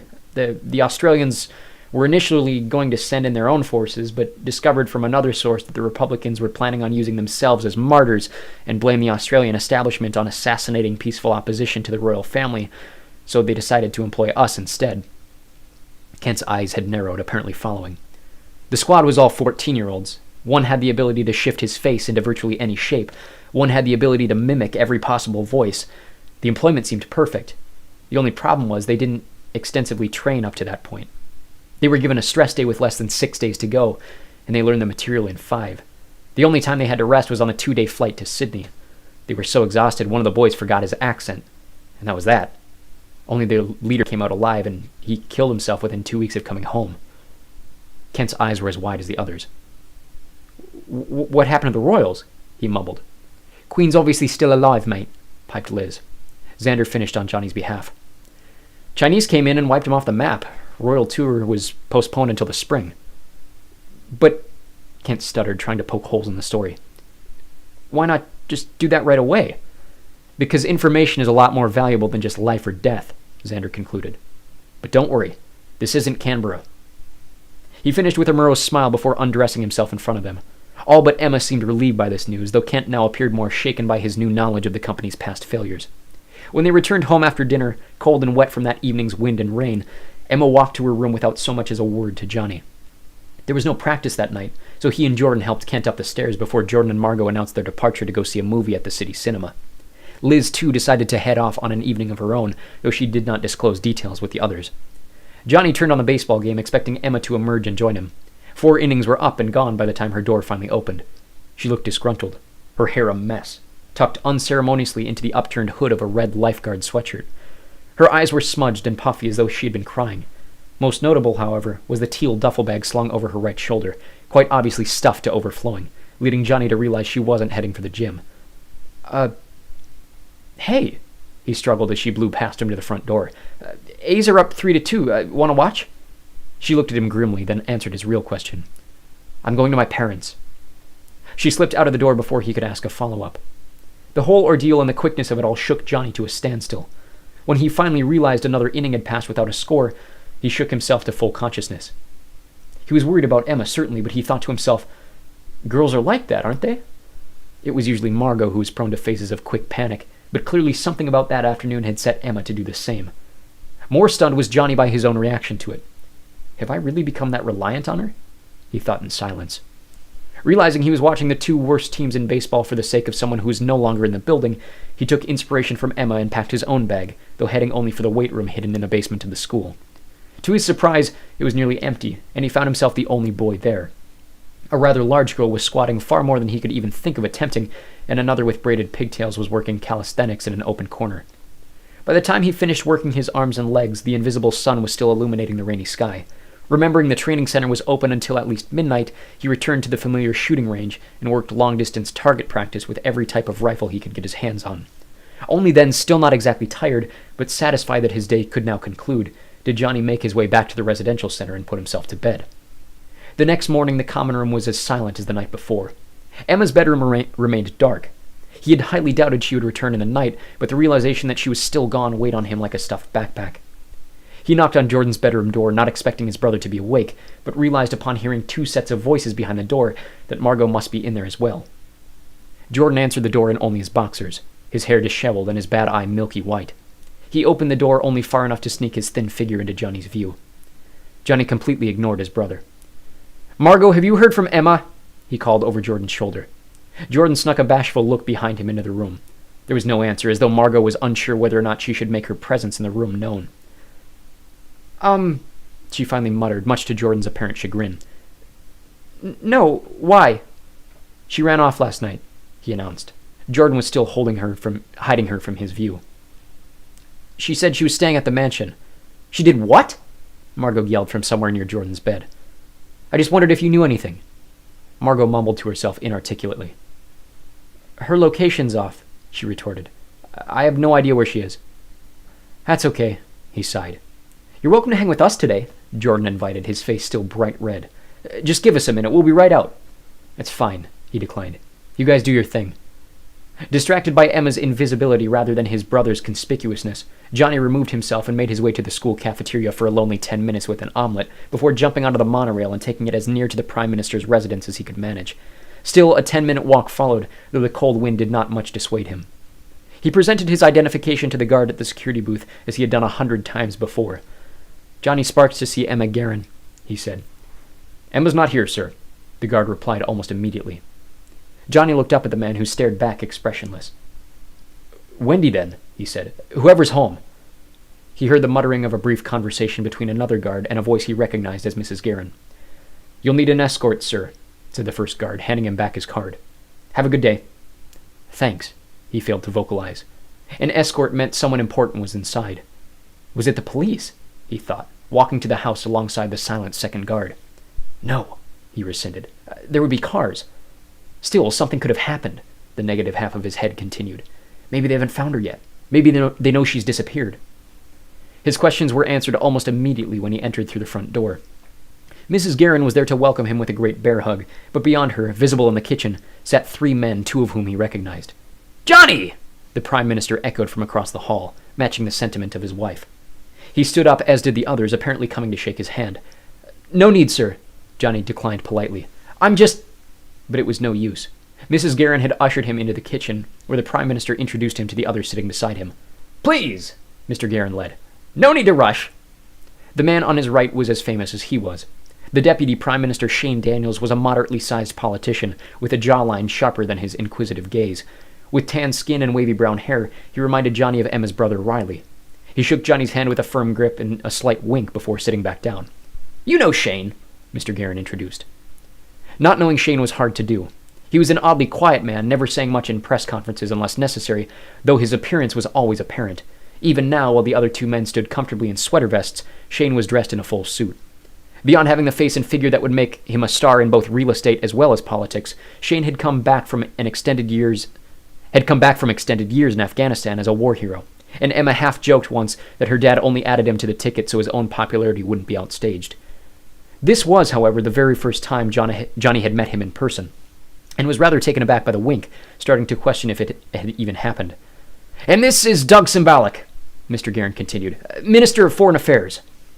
Johnny recognized the name but had never seen the face. His shake was rather weak compared to the other 2. "We were just discussing business," the Prime Minister humbled.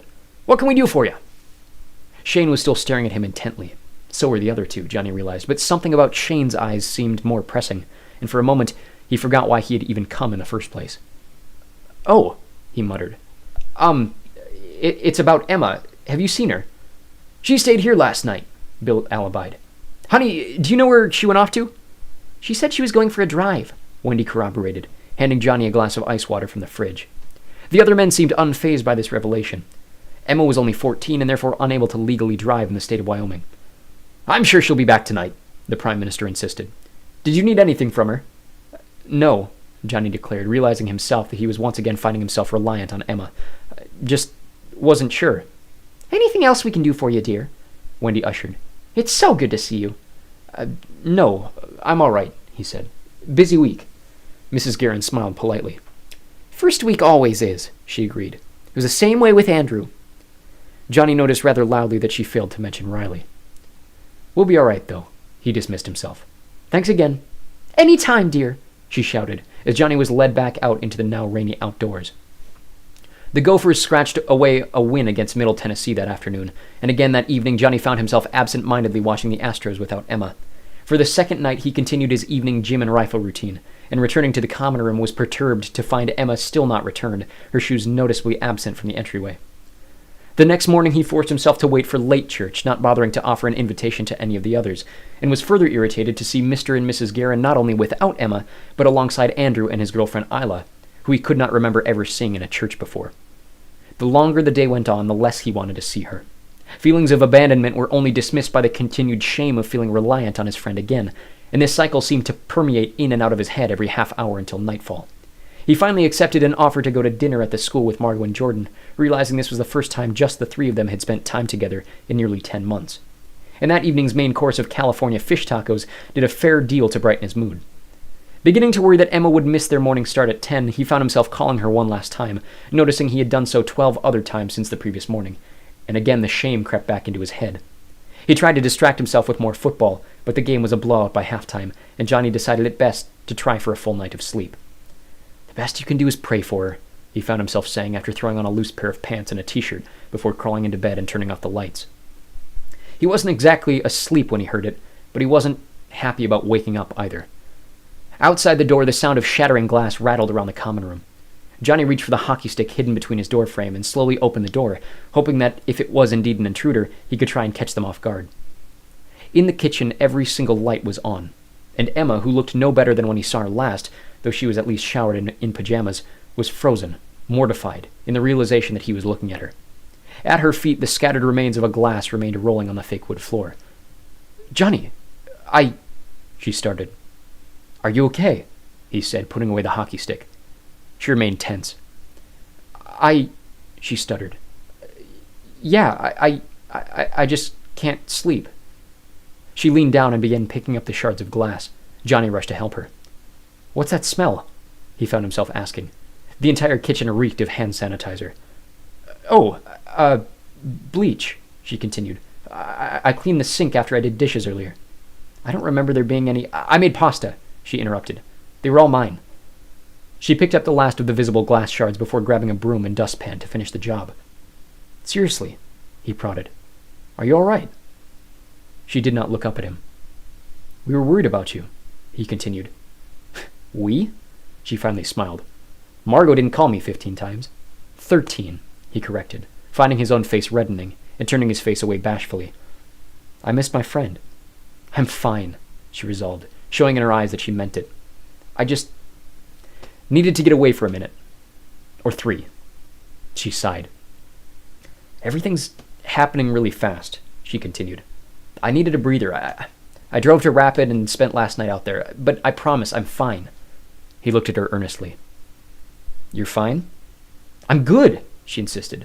"Bueno, A-OK, all good in the state of Denmark." Johnny grinned. "All right," he descended. "You need anything before I go to bed, then? A new glass of water?" "I'll just drink from the tap," she smiled. Johnny turned to head back to his room. His hand on the door handle, he heard Emma squeak with uncertainty. "Wait." He looked up. "Will you—" She started hesitantly.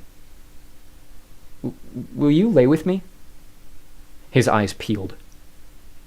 "Will I what?" She backtracked. "I need to sleep." Johnny looked at her incomprehensively. "And," she continued, "and I just don't know if I'll be able to, and I just figured maybe if someone else was there, I don't know." He continued to look at her, puzzled. You want me to lay with you?" She spun around the counter, obviously worried that she had said something wrong. Not like in a Jordan Margot way, just like an I can't sleep without another person sleeping sort of way, you know? She looked at him in a way somewhere between desperate and regretful. "Oh, we can," he said aloud, to both his own surprise as well as hers. Her mouth hung open for a second. You will?" "Why not?" he said casually. "All of us should be on our A game tomorrow. If it helps you sleep, I'm all for it." Emma did not seem to know what to say. "Come on," he gestured, moving from his own door to hers. He let her open her own door, Even in the dark room, which was now illuminated by the still bright kitchen, he could see her bag ripped apart with clothes strewn all over the floor. She turned and gave an embarrassed look, but Johnny just smiled and pretended to ignore the mess. Emma crawled over to the clothes quietly to the other side of her equally disheveled bed, waiting for him to get in first before shyly cocooning herself away from him. They remained in the very edge of each side of the bed, with Emma turning one last time for a brief good night, before curling up even further and leaving him alone near the door. He prayed himself to sleep again, trying his hardest to ignore the new atmosphere and the different feel of Emma's bed. Looking at the clock on her dresser, he realized it was already 1 o'clock in the morning. He shut his eyes, only to be interrupted by the aggressive shifting of Emma's body amongst the covers. She unfurled herself from her cocoon, scuttled to Johnny's supine body, and to his utter fascination, refurled herself up against him, her face tucked violently against his chest. He did not dare move. "Thanks," she whispered, though Johnny did not know if she was even conscious. "You bet," he hushed. "Good night, Emma." Chapter 5. Roses and Revelations. Emma's alarm sounded at 8:30 the next morning. Shutting it off and trying to ignore it for several minutes, she was shocked to full consciousness upon realizing she was alone in her own bed. Had she dreamt Johnny being there? A strange panic in her chest was quickly subsided, realizing the other side of the bed was too neatly made for her to have done it herself. The other pillow was fluffed in a way she was unfamiliar, and examining that side, smelled the familiar pine scent she associated with Johnny. So he had been there, she thought. The panic resumed, accompanied by a wave of shame. What had she done? It was so unlike herself to instigate something like that. So intimate, even if it was with someone as platonic as Johnny. And what if someone had seen? What if Margot had seen, or Jordan, who would obviously relay that to her? She didn't think Johnny would ever tell someone, but what if his guilt became worse than hers, and he had to get it off his chest? What then? Emma stared at herself in the mirror, her eyes bagless and clear. Only then did she realize something that made the entire situation that much more confusing. That was the best sleep she'd had in ages. Another wave of panic followed, realizing why she was awake at this time. That was why she had left, after all. She had lied to Johnny the previous night. She hadn't gone east to Rapid City, but south, all the way to Denver, locking herself in a hotel room for Saturday's entirety and trying her best not to focus on today's stress test. What if she failed? Had been her constant worry since Friday afternoon. What if I miss and someone sees? She and her father had painstakingly trained for years. Target after target, weight after weight, shape after shape. Target practice was second nature now. She could do it in her sleep, and yet there was always that purveying worry that some unforeseen variable, whether real or imagined, would affect any random throw, and someone might finally notice. At least it wouldn't be Johnny, she thought. If the previous night had proven anything, it was his complete naivety. He had completely bought her story about cleaning the dishes.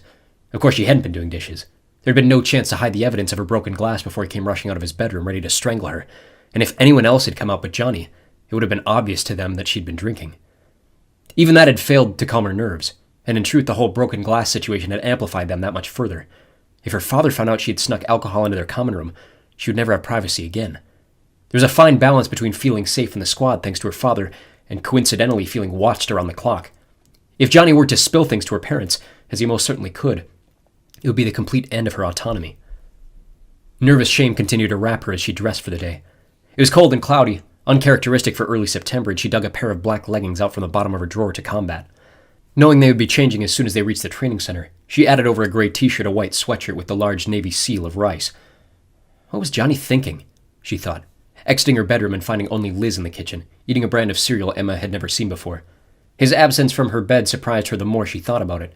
He was a far heavier sleeper than she was, so how had he woken up before her and left without her knowing? The thought pounded around inside her head. She had driven all the way to Colorado without a license. She had smuggled alcohol into their common room. She had completely abandoned all responsibility and ignored her friends for an entire weekend. And yet, all she felt sorry for, even in the slightest, was that she had spent the night in the same bed as a boy she knew, a boy she trusted, and most importantly, a boy she felt no desire towards whatsoever. Why did she feel guilty? Who was she supposed to apologize to? Herself? God? There wasn't an outright answer to it. It wasn't something she should have felt so upset about, but she did. And who could she talk to about it? Obviously not Margot or Jordan. They already expected the two to suddenly fall in love or something. This would probably prove their suspicions. Emma could never try to deny their accusations if they knew what happened. Her parents? That'd be too embarrassing. As far as they were concerned, she was the last innocent child they had left, and destroying that image would probably push them into favoring Andrew even more than they already did. She couldn't talk to Andrew about it. He'd never had a platonic relationship in his life. He'd probably see this as a stepping stone into some political side strategy, sleeping around for favors when name alone wouldn't do the trick.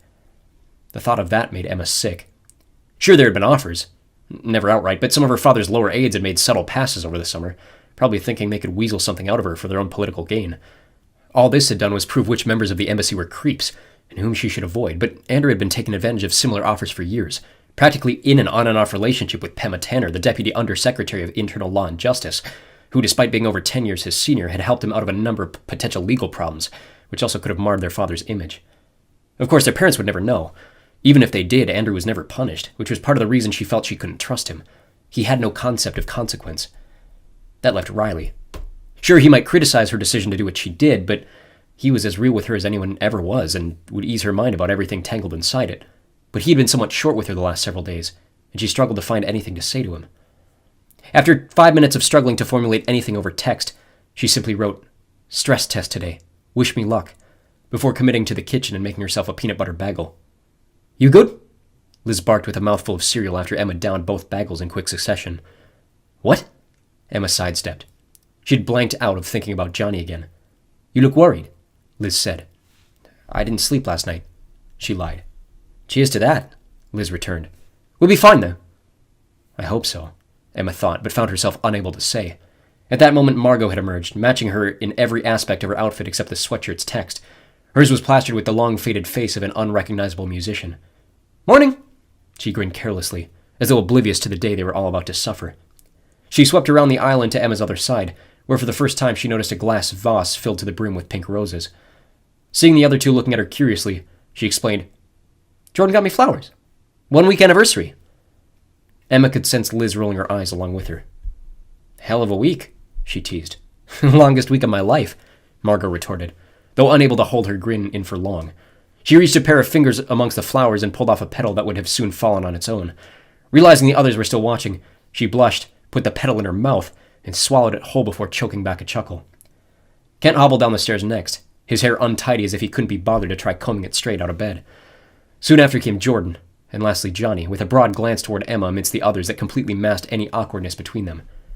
"You could always just talk to him about it," a voice said inside her head, and she once again felt a shower of guilt drip down her shoulders.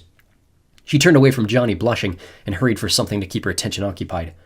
Liz had finished her bowl of cereal, and Emma was quick to add it to her stack of dishes. Toning out the others' conversations and doing her best to distract herself in the sink, she was snapped out of her working trance when Margot began to help Kent put his shoes on, and with 20 minutes until their call time, the squad exited the residential center and made their way to the dome. The wind was whistling across the flat plain between the buildings. In spite of the weather, dozens of other kids were scattered around the circle, a handful tossing a football, others just clumped in different groups, hanging on irritably to windswept pages of homework. It was bizarre that other people were just going about their day as normal, as though nothing else was happening. People just went on with their lives without a care in the world, while Emma and the rest of the squad marched anxiously toward a day full of mental exhaustion. A few contemporaries even waved and said hello as they passed. Margot looked like she wanted to stop and talk as long as she could, but realized smartly that her mind was already focused on the task ahead. In fact, nothing really felt different to a normal weekend until they finally walked through the doors of the training center. The bustling noise of squads moving throughout the many corridors was absent, replaced by an eerie mechanical hum which emanated from the training floor itself. Emma could hear every pipe and duct rattling with haunting reverberations, and in finally making it through the uncanny corridor to their dressing area, realized they must be the only squad in the entire building. Inside the meeting room, Xander sat behind the front desk, immersed in his tablet, already dressed in his mission suit beneath a white sweatshirt and jeans, a look which didn't seem to fit him in the slightest. Hardly glancing up, he spoke pure instructions. "Street clothes over suits," he began. "Grab a weapon or two and pack a bag. It could be your only companion all day." The six stared around at each other. Kent looked desperate for more instruction on account of his leg. "You have exactly 5 minutes. Go!" The stress on this final word told Emma there was an urgency in the time given. She thought immediately of Riley and desperately wished he were here with them. He was good at keeping time in his head. She tried counting silently as long as she could, but concluded rather quickly that there would be little chance of doing the task in time if her focus wasn't entirely there. In the center of their dressing area, 2 separate piles on the floor gave the room an essence of a crime scene. One pile was scattered with dozens of black firearms and ammunition, the other energy bars, meal packs, and various medical supplies. In each of their locker bays, new sets of clothes hung around their usual seats, atop which sat a matching black backpack open in every compartment. Immediately, Emma, Johnny, and Liz rushed to the floor, grabbing anything they might find helpful during the exercise. Jordan and Margot both started to dress, as did Kent, who started to sweat when he was unable to properly fit the suit over his cast. As soon as he was dressed, Jordan pulled a medical scissors from the pile on the floor and cut off the bottom pant leg of Kent's suit, much to the latter's objection. Finally being convinced it was the only way it would fit, Kent conceded, allowing Jordan and Margot to help him with the rest of his tasks. Johnny yelled abruptly at Liz, who jumped in surprise after he stopped her from stuffing all the remaining medical supplies into her own bag. His reasoning, rather justifiably, was that there was a strong chance any one of them could be separated from the main group, in which case losing the entirety of any supply would dock them serious points. Instead of arguing, Liz simply dropped her bag, told Johnny to finish for her, and switched her attention to getting changed. Once Emma was satisfied with her own haul, a large roll of gauze, a thermal blanket, and a package of bandages, she joined Liz in stripping as fast as possible, worrying that their time was coming to a swift end. As Margot and Jordan were concluding their own hauls, Emma pocketed a single pistol and strapped it to her belt alongside 2 magazines, while also managing to scalp a set of matching carving knives, which were all heavier than her preference, but nothing she found uncomfortable. Finally satisfied with her preparation, Emma turned to exit back to the classroom. Without warning, the door was quite literally broken down in front of her. Kicked in at the handle, it swung with such speed around its hinges that it hit the wall behind and shattered into 100 pieces before Kent, who stood cautiously frozen in front of the pile of guns. Behind it, 5 men and a very large woman, all heavily armed, burst through the threshold and held every one of the squad at gunpoint. "On the ground!" the leader yelled deafeningly, grabbing Emma by the ponytail and shoving her to the floor, where she collapsed inches away from her dropped knives. Johnny, Jordan, Liz, and Margot all dropped to their knees, their hands in the air. The woman kicked Kent's crutches aside and forced him painfully onto his own hands and knees. Out of the corner of her eye, Emma saw Johnny crawl his outstretched fingers toward a loaded pistol on the floor, but apparently so did his guard, as he growled, "Don't even try it," before whipping him hard in the cheek with the butt of his rifle. All 6 were frozen in fear, none more so than Margot and Liz, both of whom seemed utterly shell-shocked by the intrusion. Emma was able to find her sense after a few seconds of thought, knowing this all must be part of the exercise, but upon recognizing the magazines in the soldiers' rifles as legitimate compared to their own brightly marked training rounds, became more worried about an accidental misfire. "Get up!" the leader spoke assertively. The 6 of them managed a quick glance at one another before following the directions. One by one, they were shuffled back into the classroom, where Xander sat still at his tablet as though the escorting of the squad at threat of gunpoint was an everyday occurrence. The squad were forcefully sat around the center. Then the rest disappeared back into the dressing area, returning far more peacefully to return their packed equipment, and then disappearing out the hallway door. Xander gave them a look of mirthful incompetence. "I told you, 5 minutes, he grinned. Emma huffed. The boys seemed to take the joke in stride too, shaking off the stress from their shoulders, Johnny massaging his now bruised jaw. Margot and Liz remained static. "All right," Xander reconvened without hesitation. "Down to business. Our mission today looks like this." A holographic model of a house flashed in the center of the room. "This is the retreat home of Valtteri Lekkinen, the Finnish Minister of Foreign Affairs. For the last 5 years, he's been accepting bribes from the Kremlin to block Swedish claims on drilling rights in the Bay of Bothnia, until a few months ago, when a joint Scandinavian consortium privately outbid the Russians and threatened to expose his corruption in union courts, if he retracts their current agreement. As you would expect, the Russians are a bit pissed he's not answering their emails, so they intend to replace him with his more flexible junior minister, Pekka Suominen, who they've already committed to their payroll. To get Lekkinen out of the way, they've shipped a short-range explosive device in amongst a goodwill package coming from Lisbon on behalf of the Portuguese. It's crudely made, but specific enough to bypass any security sensors between Lisbon and Jaltseno. The schematic rotated to display the interior of the house. Our job is to intercept and dispose of the package before it detonates near enough any individuals who might recognize the threat. That means we have to go completely undetected. Again, the visual rotated, this time zooming out to show a map of the larger area. Emma shifted her attention to the screen at her desk, working her way through the house to locate its numerous exits. Now, the house is minimally guarded. However, the house's location near the Russian border makes it the perfect place to host foreign relations parties. About double the normal security will be on site because of the presence of Gabriel Reznikov, a private petroleum executive coming from St. Petersburg. The Russian Foreign Department are under the impression that if the attack happens with Russian citizens in proximity, it'll take the blame completely away from Moscow, and maybe even implicate the consortium. We're anticipating about 30 armed security in and around the complex, with an internal population between 30 and 40 unarmed civilians and diplomats. You must go completely undetected by anyone outside the house's basement receiving center, and anyone who sees you there must be taken out with one of these. He held up a small vial about half the size of a pencil. It works like an EpiPen, he explained, demonstrating the retractable needle at the flat end. Shot of this anywhere below the neck will knock them out instantly, and reverse their memory for about 10 minutes prior to the shot. Jordan raised his hand. How long are they out for? About half an hour, Xander replied. Kent's hand went up next. What happens if we stab them above the neck? You might kill them, he replied nonchalantly. Too many nerve endings and blood vessels that close to the brain. You might fry something. Best to stay under the ears if you don't want a body count. Emma found her own arm lifting. So, no kills? Unless absolutely necessary, Xander courted. Extreme self-defense or escape only. Any bodies could leave a serious international crisis on our hands. What about the unconscious ones? Johnny added. Leave them, Xander demanded. We'd rather let them argue into an economic stalemate than risk believing an external assassin was sent to disrupt proceedings.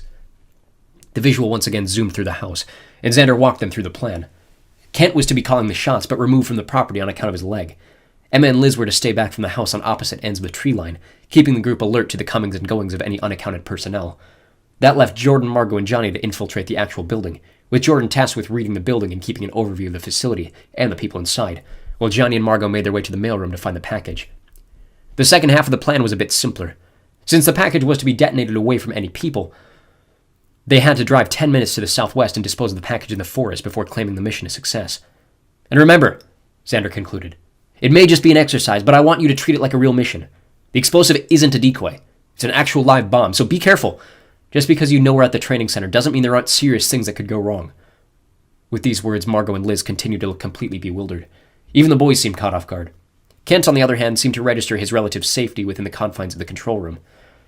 When the plan had been recited a few more times, Xander instructed them to gather their things and led the way out the hall, where, parked just ahead on the lip of the training floor, was an unmarked white delivery van, one of the missions vehicles Emma had heard her brothers discuss so many times. Ripping open the rear doors, Emma's first thought of the van's interior was that of a miniature cargo plane. While the front and passenger seats were the standard you might find in any vehicle, save for the lack of a middle console, the rear floor was bare, with 2 padded benches adorning either wall, above and below which sat netted storage cubbies, currently bare of any additional materials. It felt a bit like a smaller version of their dressing room. Inviting Kent to the front seat, Xander instructed the rest of them to find a seat in the back and buckle themselves in, before turning on the van and driving them beyond the outskirts of the caverner's floor space. Almost as soon as they started moving, the front windshield was obscured by a brief blackout, before returning to an obviously simulated view of a winding road. Xander, too, seemed taken aback, as he stopped driving to register his surroundings, then continued at the wheel and pedals, now driving through the simulation. Emma and Johnny were cramped next to Liz on the driver's side wall, with Jordan and Margot on the opposite, cuddled closer than necessary and interlocked in a side embrace. Thankfully for their observers, the simulated drive to the compound was no more than 5 minutes, with the vehicle coming to a halt about half a kilometer away from the light of the house. One more time, Xander led them through the plan, able to show them a brief overview of the complex through a screen built into the windshield. Having taken only a pistol for the sake of weight, Emma traded for Johnny's rifle, though kept her knives at her hip while leaving her bag alongside the others in the van. Choosing to forego the bulbous helmets which might be beneficial in less stealthy missions, their last task before exiting was to fit and test their earpieces. As quietly as possible, the 5 in the vehicle's rear opened the doors and hopped out on the simulated grass. A wave of cold rushed through every layer of Emma's clothes. Holy hell, she constricted, able to see every breath despite the only light coming from within the van. The others seemed just as taken aback. In the 5 minutes they'd been inside the van, the temperature on the floor had dropped to below freezing. Welcome to Finland, Xander joked, to the absent response of everyone else. Grab hats and gloves.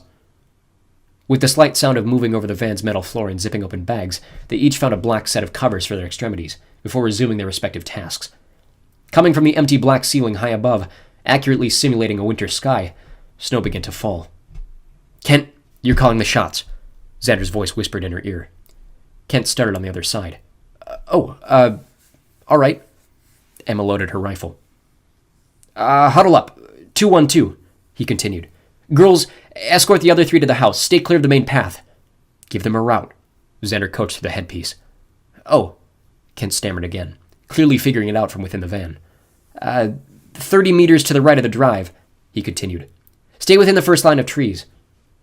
The 5 did as they were told. Emma and Johnny in front, Liz and Margot in the rear. Snow continued to fall heavy in their faces, but the house was the only source of light, gleaming from the end of their path. 2 of them, Jordan whispered into his comm. 40 meters to the right. Xander and Kent took a moment to respond. Confirmed, came Xander's voice. Don't engage unless they do first. Stay en route. Liz and Emma kept their eyes peeled to the right, but they were quickly approaching the house. I don't think they see us, Jordan relayed. Emma continued to look through the tree line, but could see nothing. A fake wind was howling from that direction instead. She could feel her jaw chattering. The tree line took a dramatic veer to the right as they approached the compound. There was no fence, but instead a large assortment of various black vehicles that blocked any clear path into the building. To the right of the main entrance, an ice-covered staircase tucked its way down to the hill to the lower level. We're here, Johnny whispered. What now? Tell them how to separate, Xander instructed. Emma and Liz backtracked 50 meters. Liz crossed the path and covered the northeastern side of the woods. They did as they were told, rifles to their shoulders as they abandoned the other three and listened to Kent continue instructions. Emma could still see nothing. Jordan had mentioned in previous training sessions how poor his vision was on the shifting floor, but he had sounded so certain when they approached. She had long thought his ability was interesting, but for the first time, alone and freezing in the dark woods, did she seriously envy it. She continued to step solitarily through the woods. "Jordan, are you sure there were two to the west?" she whispered into her ear. "Don't answer," Xander interrupted on Jordan's behalf. "Emma, he's inside. He can't talk. Just keep your eyes peeled for movement and stay hidden." She did as she was told, but her heart was now racing.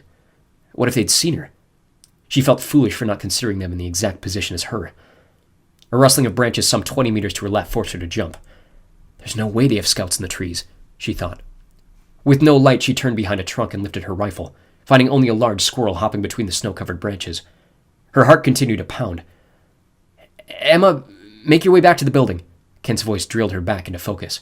"Liz, stay put. There's a guard approaching your 5. Instinctively, Emma turned and looked across the path. With no clue where Liz was hidden on the other side, she also failed to see any guards moving in the open. Maybe they've seen you too, she thought, and started moving back toward the house. Rifle back at her shoulder, her pace began to increase, and with it her gait became sloppier. But she could not control the increase in both her heart rate and her shivering, and found herself longing for the ability to control the temperature. 15 meters from the wall of cars, she spotted Johnny, Jordan, and Margot sliding through the lower door and climbing the side stairs. "I'm right in front of you," she whispered into the comms. Jordan spotted her first, as she had expected. The trio joined her in stride as they worked their way back toward the van. Halfway back down the drive, Jordan slowed to a halt. "Hold on," he said pensively. "Johnny, let me see that." Johnny had been the one carrying the small envelope-sized box. His head swiveled to check the trees. He handed it over. "Do not open it!" Xander echoed through their ears. Suddenly Jordan froze, his confused eyebrows pinched. "Xander, it's not a bomb," he whispered. A line of silence permeated through the comms. After a few seconds, Xander returned. What do you mean it's not a bomb?" Jordan started to feel his way around the edges of the box, looking to unpack it. "Are you sure this is the right package?" Xander's voice began to rise. "It has to be," Jordan frustrated, sliding his finger under the tape and pulling hard on the flap. "It's the only one that fit the description," Margot seconded. "I can't feel it," Jordan argued. "I'd be able to feel it if it was a—" His hand wrenched open the box, and he immediately dropped it. In the darkness, Emma couldn't see what was spilling out onto the ground, but Jordan covered his nose and mouth with his shirt. "Anthrax?" Emma started, but her contemplation was halted by a loud ringing in her ears. All 4 of them ripped out their earpieces, the line screaming its demise, as just then a massive explosion came from down the path. Where the van had been parked, an enormous golden fireball burst into the sky, illuminating everything around them. The 3 of them shocked into silence. Emma knew with every sense of logic she had left Xander and Kent couldn't possibly be dead in this training exercise, but the sight of the vehicle obliterated by flame atop her already heightened senses threw all logic aside, and Emma focused everything in her power to not run for her life. Their momentary fixation was interrupted by shouting from within the trees. "Go!" Johnny shouted, shoving Emma into the trees and toward the hidden voices. Gunfire erupted all around them as they had been spotted, and the 4 darted in and out of the forested maze to avoid it. 20 meters in, Johnny physically ran into one of the guards, and with zero hesitation, blew the man's head off with his sidearm. Emma stood frozen to the spot. "Give me your rifle!" Johnny urged, swapping his handgun with hers. She couldn't even find words to respond.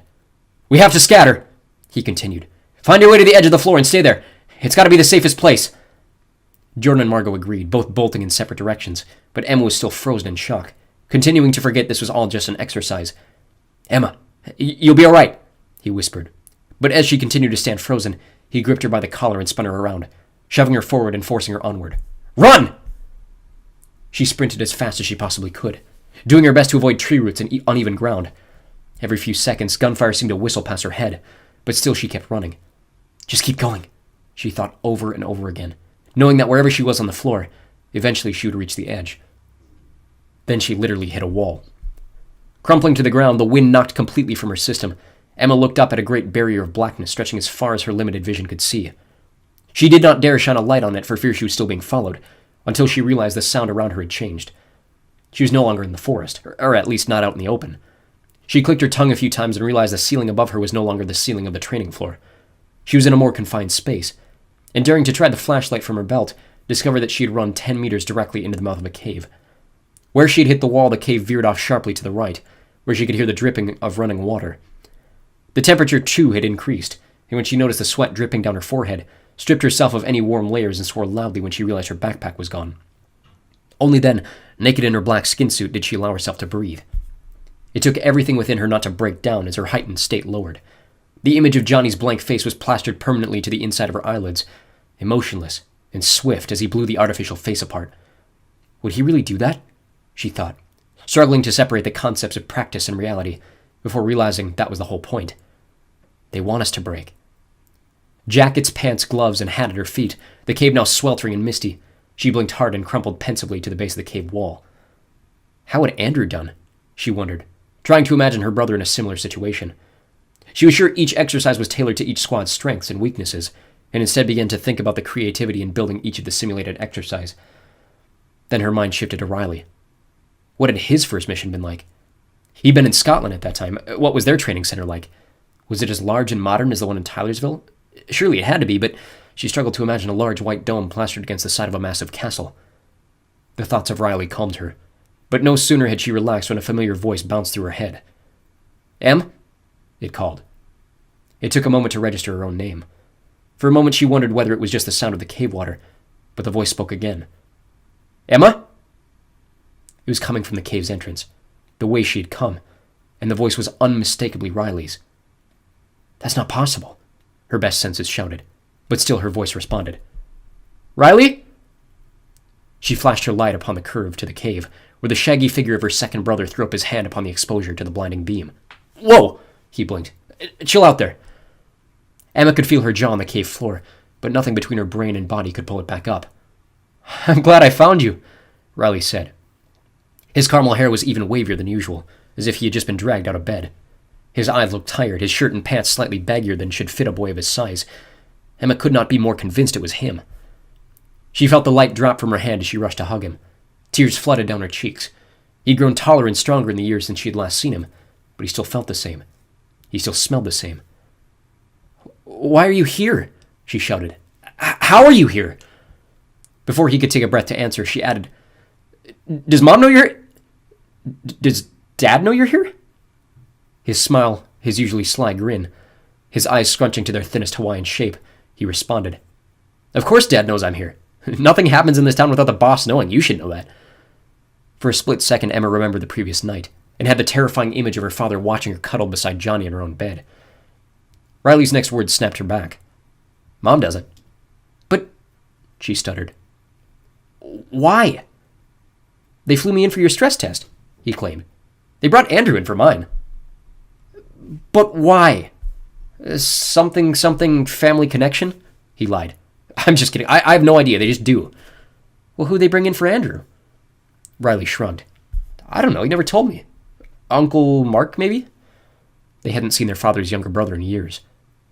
Well, what are we supposed to do together? She wondered aloud. Fight our way through the cave, Riley claimed. Emma peeled her eyes. You had a cave too? Riley nodded. Everyone has a cave. Emma tried to imagine Johnny and Jordan in their own caves at the other end of the training floor. Who would they have brought in? She turned back to Riley.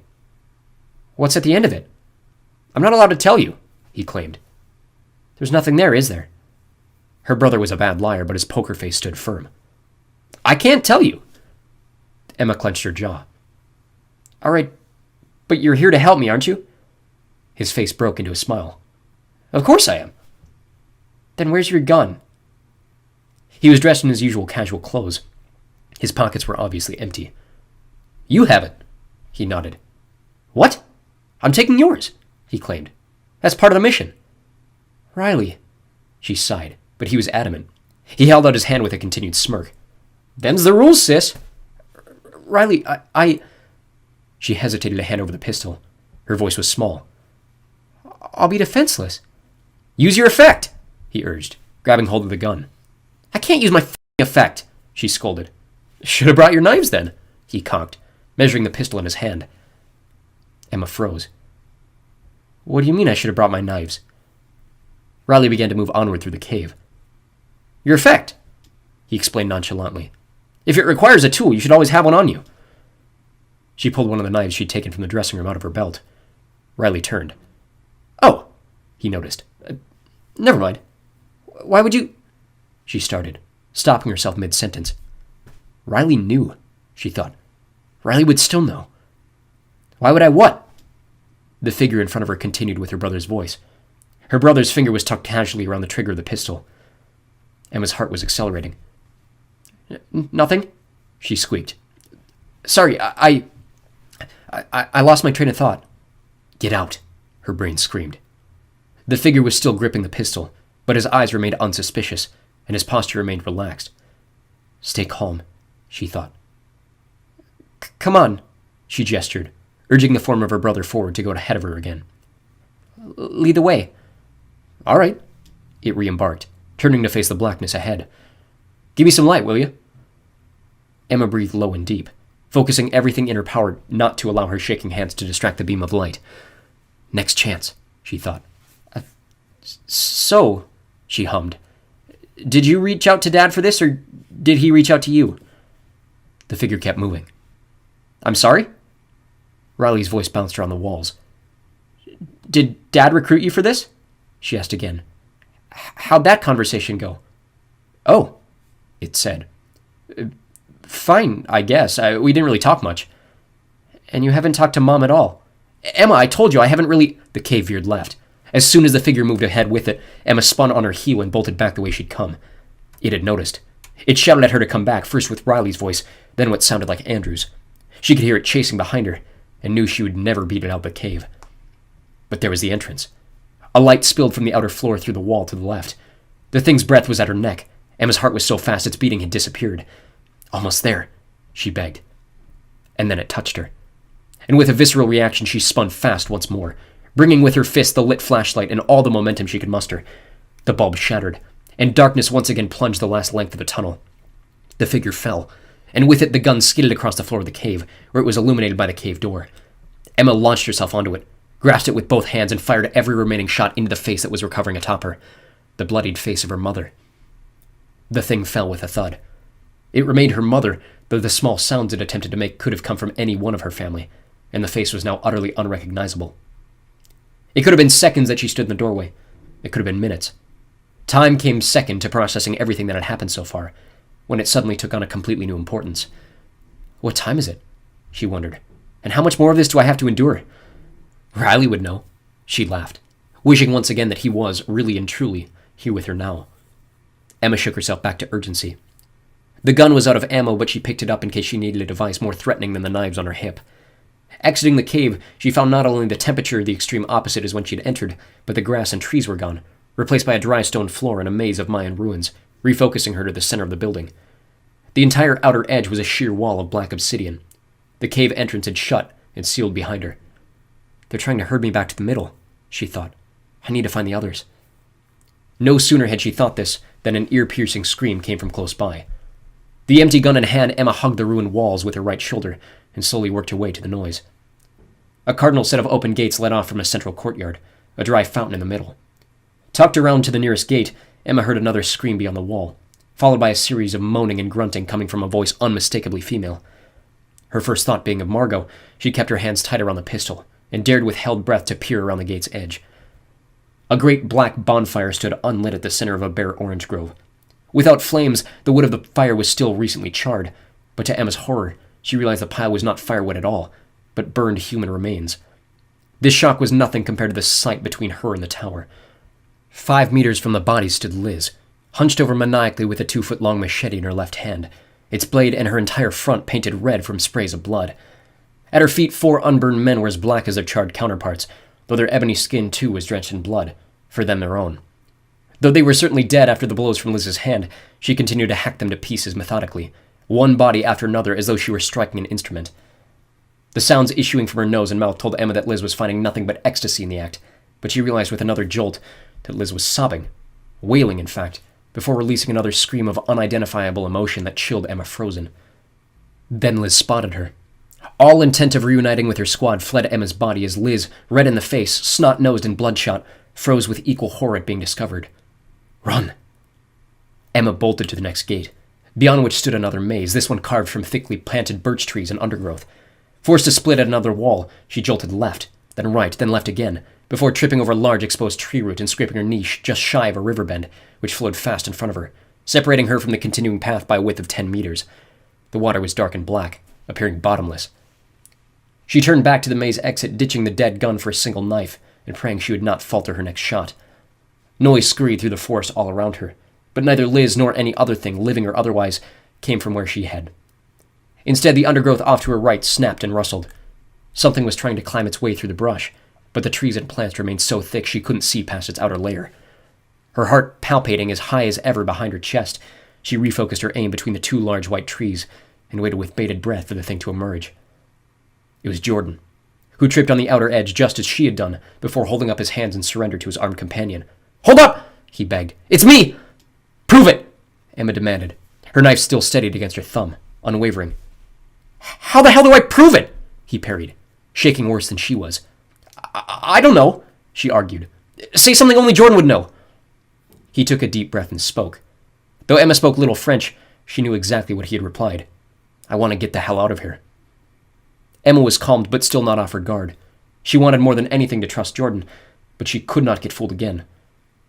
"They would know that," she optioned. "They would know you speak French. Say something only Jordan Delarue would say to me." They'd been friends for years. She, Margot, Johnny, and Jordan had done everything together. Skiing in the mountains, weekend sleepovers at the mansion, even church youth group. Surely there was something he could say or do that would prove to her without a shadow of a doubt that this was him. She certainly didn't expect him to drop his pants to the ground.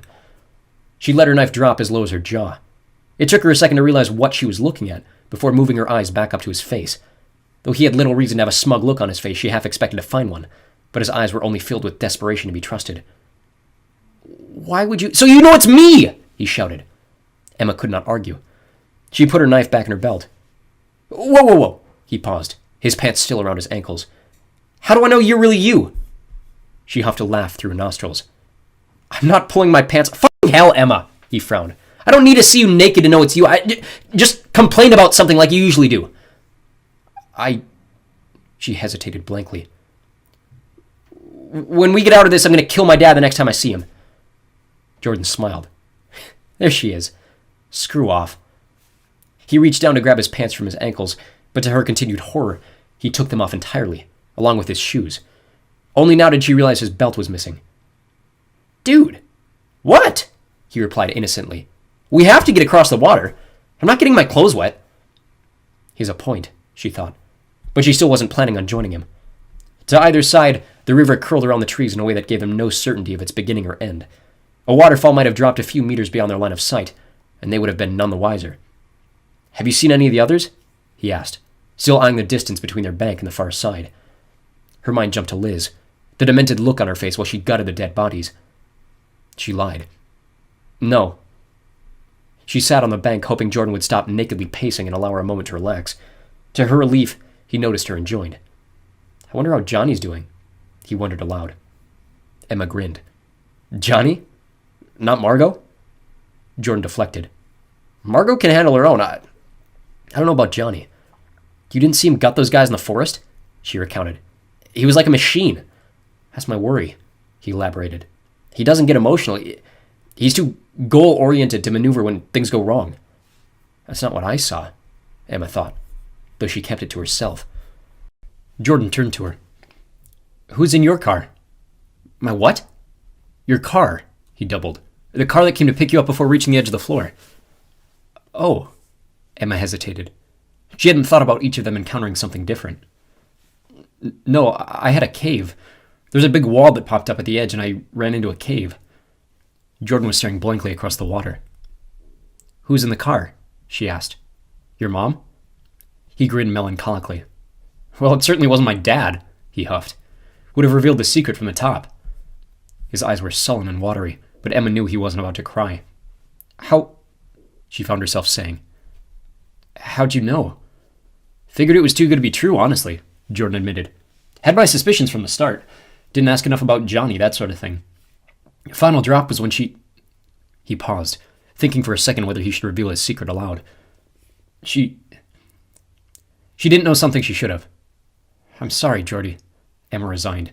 He looked thoroughly shell-shocked. Riley had been enough of a surprise to warrant her anxious state. She couldn't imagine being reunited with someone who might actually be dead, just for the whole thing to be a ruse. It was Riley for me, she breathed. Yeah, no shit. He changed, though, she dismissed. I think he changed to Andrew for a moment, but by the time I shot the thing, it was my mom. Again, Jordan was staring blankly across the water. I strangled her, he whispered. His face was whiter than usual. Emma wanted to say sorry again, give him a hug as tight as she possibly could, but then she remembered he was naked and sat pensively beside him. A few minutes passed in silence. Well, he finally gathered, I suppose we should try to cross this thing. How deep is it? No idea, he admitted frustratedly. My powers are shit underwater. Anything in there? She cautioned. Only one way to find out, he shrugged. Just then another rustling came through the thickets. On the opposite side of the maze door from whence Jordan emerged came Johnny, covered in claw marks and scratches up his freckled arms, but otherwise unhurt. He was still carrying the rifle. Emmy was happy to see him smiling as he walked into the open, probably at the bizarre scene of his brother naked beside her, but his smile dropped as fast as he had arrived, and he lifted the gun, not at Emma, but behind her toward Jordan. John, it's me! She heard Jordan shout over his shoulder, but as she spun around, she could see why the rifle was raised. Rising up from the water was a thick silver tentacle, several meters long, with long barbs like teeth armoring the entire underside. It grabbed hold of Jordan, who screamed as Johnny let loose a barrage of bullets at the creature, but they simply bounced off the hide as Jordan was dragged into the stilling water. Johnny continued to fire. Emma continued to scream, but there was nothing they could do. Finally, the gunfire stopped. He's fine, Johnny accepted. What? Emma squealed. What do you mean he's fine? I mean, this is a simulated environment, Johnny reasoned. Think rationally. That thing isn't real. They just programmed it to separate him from us. Emma's mind raced to regather her senses. The same thing happened with me and Margot, he explained. I was swallowed. It took me below the floor to an obstacle course. Emma blinked herself back. Hold up, she exhumed. Swallowed? Dinosaur, he said nonchalantly. A big freaking dinosaur popped out of the floor like a gopher and dragged me underneath the floor. Emma was half horrified, half comedically bewildered, trying to imagine a theme park-style animatronic popping up at the end of the ride. You're with Margot? She found herself asking. She found me, he explained, slinging the gun around his shoulder after the water fell back to its normal pace. After the warehouse, she... He paused, looking her up and down. Without warning, he grabbed her shoulder and spun her around, peering at the back of her head. Oh, good, he relieved, spinning her back. Emma stared at him, frozen. You have a freckle on the back of your ear, he explained. Fake you didn't have it. Fake me? Emma relayed. Then the realization slapped her, and she could feel her face reddening. He saw me as his fake. The heat in her face was almost too much to handle. She felt lightheaded, but before she could think to sit down, he pushed. We should get going. He grabbed her hand and pulled her toward the doorway to the maze. No, Johnny, wait, she started. Liz was... I just saw her with Xander, he insisted. They're fine. We're fine. He had squeezed her hand again, the same way he had done at the bowling alley to calm her, the same way he had done to put her to sleep. She took a deep breath and followed his lead. Johnny dropped the rifle back into his hands and crept cautiously around the first turn. Emma kept her knives ready. She was starting to get used to their weight. After just the second turn, the landscape had once again completely changed. The open courtyard was now replaced by a small set of high-rise buildings, making their walk into one through a series of tight, dark alleyways. The sound of dogs barking and distant car horns echoed around them. Hold up, Johnny signaled. The space between their buildings was thinning, forcing them into a single file. They had reached an opening onto a larger street. Above them, rain began to fall in thick droplets. What do you see? She whispered. Nothing, he relayed. There's a single cop off to my left. I'm guessing we're supposed to avoid being seen. What if he's friendly? She wanted to joke, but the words stayed tucked in her throat. I don't want to risk a shot, he said, so quietly Emma had to crawl up to his shoulder to hear. She blushed again. This was the closest they had been since last night. She could smell the usual pine deodorant underneath his arms. Her heartbeat was increasing, but not because she was scared, she realized. If anything, being with Johnny had made her calmer. I need you to get him. He turned so she could hear. You got knives, right? Yeah, she whispered. Are we supposed to kill? At this point, I don't think it really matters, he said. Either we get by him or we don't. We weren't given any orders. All right, she agreed. They had to backtrack a few meters so Emma could slip in front. Despite the fact she would need to step into the open to get the throw off comfortably, they figured one body out in the open was less noticeable than two. The rain had turned to a downpour. She noticed the bright red and gold shop signs were written in Chinese rather than English. Lucky for them, it seemed to be very late. All the stores were either shuttered up or empty. She walked out very slowly onto the exposed pavement, sneaking closer and closer behind the helmeted cop who seemed to have no care in the world except continuing his cigarette. Cautious to avoid detection, Emma tiptoed to about 15 meters behind, then balanced the knife in her right hand, confirming the weight and balance. It was a trick she had painstakingly practiced thousands of times. Even in the rain, 15 meters was easy. She raised her hand to her ear and took one last measuring look at the man's back before letting the knife fly. It missed. The officer had not even moved, and yet the knife sailed a foot wide to the right of the man's head, bouncing off the pavement and attracting his attention. He spun around to find its source. Oh no, she thought. Quickly, Emma flipped the other knife from her left to her right and took aim again. He was moving fast, but he was still 10 meters away, shouting in Chinese, his gait slowed by the effort of removing an electric baton. Emma aimed the second knife and let it loose, and it missed again. She was too stunned to even defend herself. A jolt of electricity shot through her body so hard she couldn't feel its source. She fell to the concrete, shaking, struggling to breathe, as the man prodded her again and again. "Emma!" she heard Johnny shout. She was facing up now. Bullets flew over her head and struck the officer, who crumpled in a pile beside her. The rain fell over her face, but she couldn't make the effort to block them. She felt as though she was drowning. Johnny's footsteps rushed beside her. "Emma, what in the world was—" he started, reaching out a hand to help her until he saw her face. She couldn't breathe. She couldn't speak. Even crying wasn't an option. Oh gosh, she heard Johnny exhale above her. "Help! Xanders! Someone in the control room!" Emma still couldn't shift her eyes. Her whole body was shaking uncontrollably as the rain continued to pound her face. "What happened?" An unfamiliar voice bounced from her right. I don't know," Johnny tried to explain. The blurred outline of his face bent over hers. "I think she's having some kind of anxiety attack." Chapter 6. The Spy. They had hardly made it halfway through the test. Jordan found himself underneath the main floor in a sort of maze, the tentacles removed from his stomach to reveal a track of gashes all around his middle, as though he had cut himself with 1,000 razors. They weren't bleeding much, but it still stung like a bitch, and worst of all, he was still naked. The control room must have seen this as a problem. On a table in the corner of the room were a pile of clothes. His clothes, he realized, as he unfolded a familiar blue Tampa Bay Lightning t-shirt and a pair of mottled gray shorts. He couldn't pull them as high as he would have liked, given the cuts, and became grateful the thing which grabbed him hadn't missed a few inches lower. He could feel the layout of the floor ahead of him. Dozens, if not hundreds, of yellow rooms, empty as far as he could tell, arranged in a grid of inconsistent entries and exits. Some rooms had open doors on all sides, others only one. The shag carpet below his feet felt dirty, old even, though he knew this could only be an illusion. Unarmed, he made his way through the first entry, where he sensed a large, hunched creature form from the floor a few rooms behind him. He only made it to the third room before the alarm started blaring. A loud, slow-crawling whoop echoed through the entire floor like an industrial fire alarm. The maze of rooms quickly lost its color, and the default white blocks in front of him rearranged themselves into a kind of guideway to a brightly marked exit doorway. "This is not a test," a commanding voice echoed through the loudspeakers. "Training is over for today. Please make your way to the main floor as quickly as possible." Surely they wouldn't trick us like that, Jordan thought, moving swiftly up the stairs but keeping his eye out for anything out of the ordinary. He knew the alarms were real when the staircase emerged into the upstairs hallway. The cubes up here were moving fast, but still repositioning themselves to a default flat state. The only exception came from near the center, where he could see everyone gathered around someone on the floor. His vision failed him, but his feet revealed it to be Emma. She can't actually be hurt, he thought. Training accidents did happen, albeit rarely, but Emma was the PM's daughter. There was no way Garen would let something happen to her, was there? He rushed over, nearly slipping barefoot on the smooth cube floor, which was now lacking any sort of texture. His curiosity subsided as soon as he approached. Even with one eye, Jordan could see her face was white enough to match the ground, her entire body shaking feverishly, her eyes glazed over and almost as milky as his. A door slammed open from the back edge of the room, and Emma's father burst in with his usual entourage of Shane Daniels, as well as another man, Jordan barely only recognized. Tate Schuler, the Minister of the Constitution. What business he had at a training session was anyone's guess, though he, like Emma, looked rather white in the face.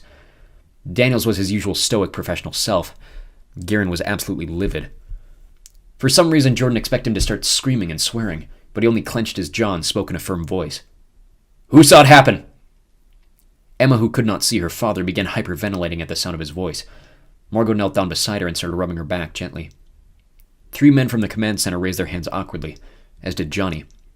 "With Shane," he demanded. "Now!"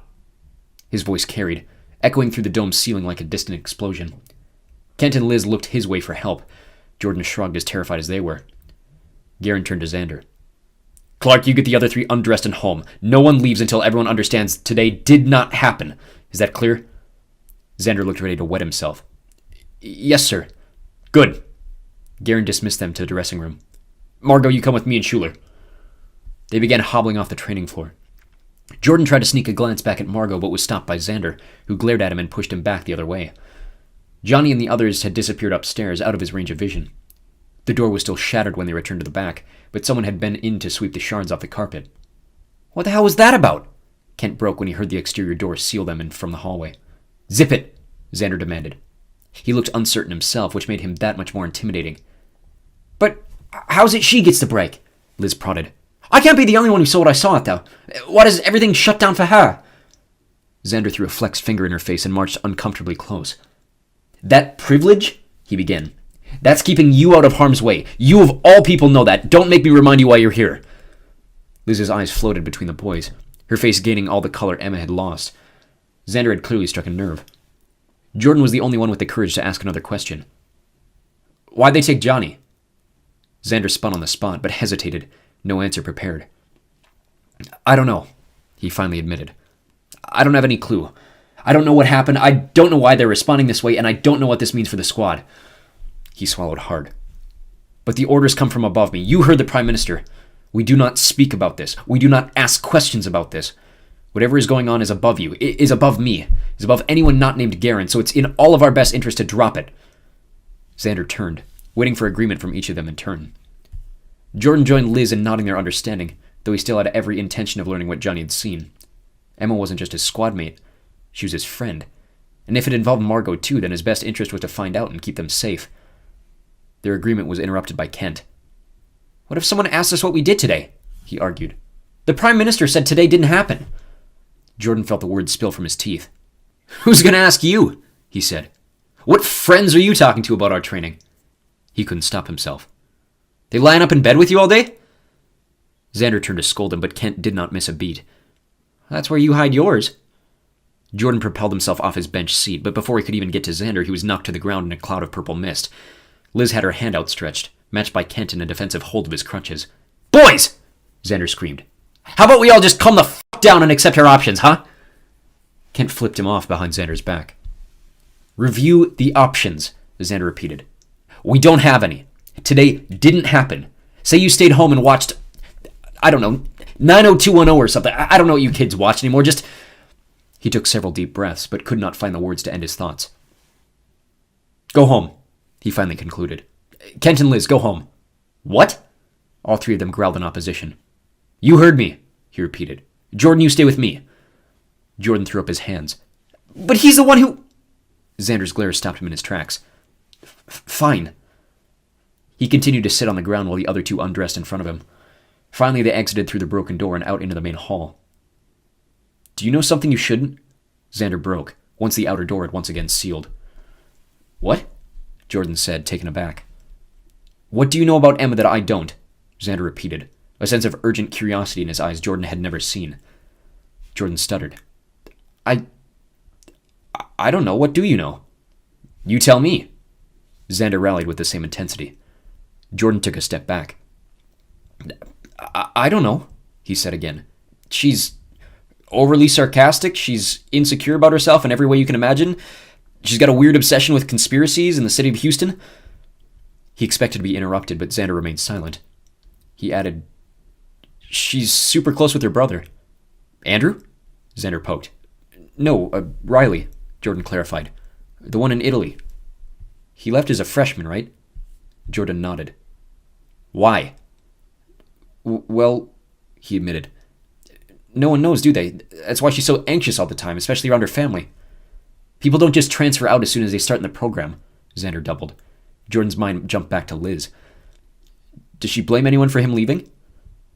Jordan bit his lip to keep from laughing. Everybody but herself, he claimed. Mostly her dad, but she's pissed at her mom, and Andrew too. Only person in that house she finds innocent is Margot. Xander stared pensively. What's her relationship like with her dad? Hates him, he admitted bluntly. Well, not hates necessarily. I think she's scared of him and scared of screwing up in front of him. I think she's worried she's going to end up like him. Do you know any more than that? Jordan paused, skeptical, but answered honestly. Not that I can think of, he said. Why? Xander dropped his gaze, then walked around the room as though he was talking to himself. Because something happened on the floor that shouldn't have happened, he refreshed. The Prime Minister doesn't just show up on an afternoon if something goes wrong, even if it's his kid. And you want to know why? Jordan concluded. Xander shook his head. Not me, he claimed. But the company needs to know if something's going on. Like what? I have no idea. Xander scratched his face. Maybe I'm reading too far into things. Maybe it's inappropriate to be bringing this up in front of a 15-year-old. No, it's... Jordan wanted to say fine, but his brain jumped to another conclusion. Are you asking me to spy for you? Xander's face had minimal response to his question. The two stared callously at one another. No, Xander admitted. Not spying. I just... He paused. If you see something, if you hear anything you think I should know, she's got a serious drinking problem, Jordan blurted out. He wasn't sure why he even said it. For a 14-year-old, I mean. She hides bottles of vodka underneath the kitchen sink for when she's stressed. This revelation finally hindered her response. She what? Does her dad know? No, Jordan cleared. But he did know about her disappearing down to Denver for the weekend. Underage driving, mind you. Not drunk, but still. So he's covering for her. Jordan shrugged. Do you think she was drunk on the floor? Xander prodded. The alcohol seemed to have piqued his interest. Absolutely not, Jordan worded. I was with her for 20 minutes. I would have known. All right, Xander relinquished. Anything else? Jordan was desperate to be done talking about his friends, but something pulled the words straight from his head. One thing, he concluded, failing to keep his mouth shut. Xander glared patiently. She spent the night with Johnny last night. Xander opened his mouth twice to speak, but failed both times.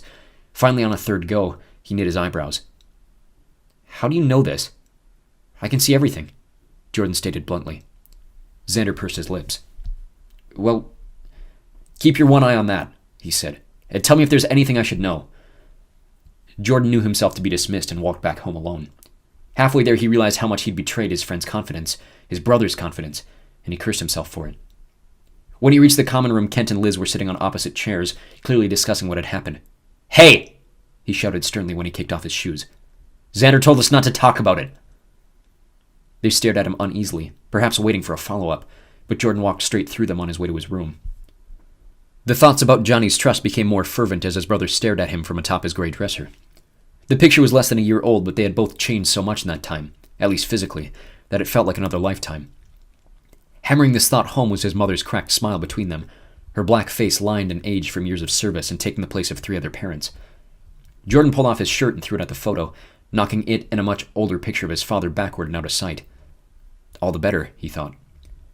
The shower helped calm his nerves, but once his hair dried and the stupid pocked color returned, his anger returned. Luckily, so had Johnny. Jordan walked out into the common room where Johnny was standing between the couches, fumbling through channels to find the first 2 Monday night football games. Hey, Jordan mumbled. Johnny looked up, emotionless. Hey, he returned. What did Shane have to say? Nothing crazy, he admitted. Probably the same thing you were told. Keep your mouth shut? Johnny nodded. Yeah, but you were the one who saw what happened, Jordan pestered. They didn't try to brainwash you? Johnny stayed stone-faced, but puffed a laugh through his nose. If they could, they probably would have, he admitted. Geez, what happened? Johnny turned, his face dark. I really can't say anything, he stated. Those are my orders. I'm your brother, Jordan wanted to push, but the hypocrisy was not lost on him. Keeping it inside kept it from being real.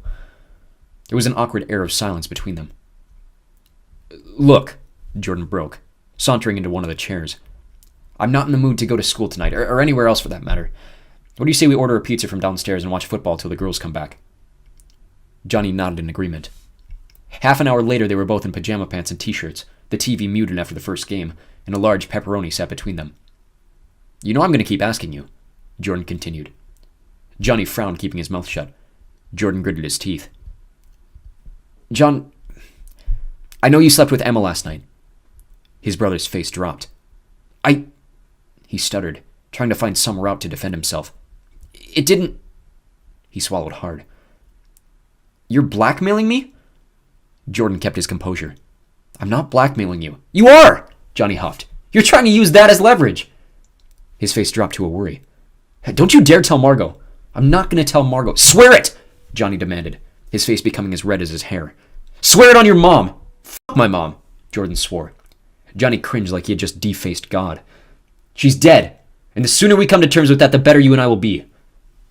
Jordan, Johnny growled. You know she is, he doubled.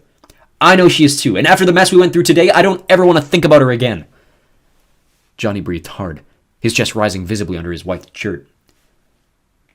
It wasn't like you and Margot, he said defensively. How do you sleep with someone not like that? Jordan asked. For the last time, we don't like each other, Johnny screamed. I think she's been having panic attacks. She couldn't sleep last night, so I agreed to help her fall asleep. It was for the squad, if anything. Jordan remembered hearing the glass shatter in the middle of the night. Johnny would have been clueless about the alcohol. Is that what happened today? He wondered aloud. What? She had another panic attack on the floor, didn't she? Johnny bit his lip, again breathing deep. Swear to me, he said again. Jordan held his hand up honestly. Johnny looked at the stairs. Is Kent here? Jordan felt upstairs. He and Liz were in her room, sitting on the floor watching something together. We're good, Jordan vouched. They can't hear us. No cameras or bugs? Of course not. He didn't even need to look. The company had a strict no surveillance policy, especially in rooms. Johnny sighed again. Picking up another slice of pizza, having risen to their feet in the heat of the argument, they sat once more. You're right, he finally admitted. That's why she was on the floor. That's not why they stopped training, though, Jordan mused. Is it? Johnny dropped his eyes to the floor. No. So what's Garen covering up? Johnny looked back up, his eyes desperate to be believed. I genuinely don't know. Shane never even brought up what happened. He just said not to repeat it outside the room for fear of penalty. Then the control guys were taken out, and he just chatted to me about specialized training. What does that mean? Johnny shrugged. He thinks my memory isn't the full extent of my effect, he explained. He called my memory a surface level ability. He thinks there's more hidden underneath. He gave me his number to call him when I have the time. Jordan grimaced. The DPM gave you his phone number? That's... He hesitated. Weird. The words creepy and predatory popped into his head. Johnny just shrugged again. So he wants you to train privately? Not exactly, Johnny denied. He wants to get me in contact with people who know more about brain-based effects.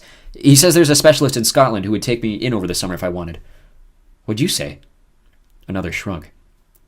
I told him I'd think about it. And then he just let you leave? Yeah, he relieved. No brainwashing. No cover-up. Johnny turned even more sullen, clearly conflicted about admitting something out loud. Jordan, he said, I don't think it's the panic attack they want to cover up. Jordan squinted in concentration. What do you mean? Johnny closed his eyes hard, deciding on what to say. I mean, I saw what caused the attack. The room fell silent. What do you mean? Jordan repeated far softer. Emma missed a throw. 1,000 different emotions flooded Johnny's face.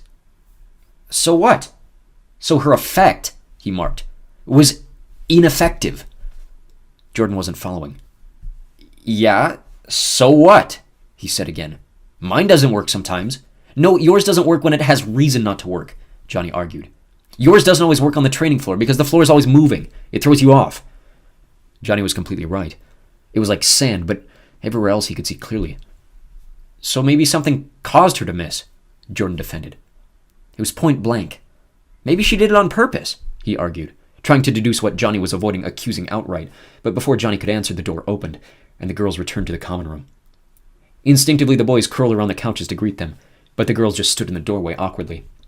Margot looked joyless.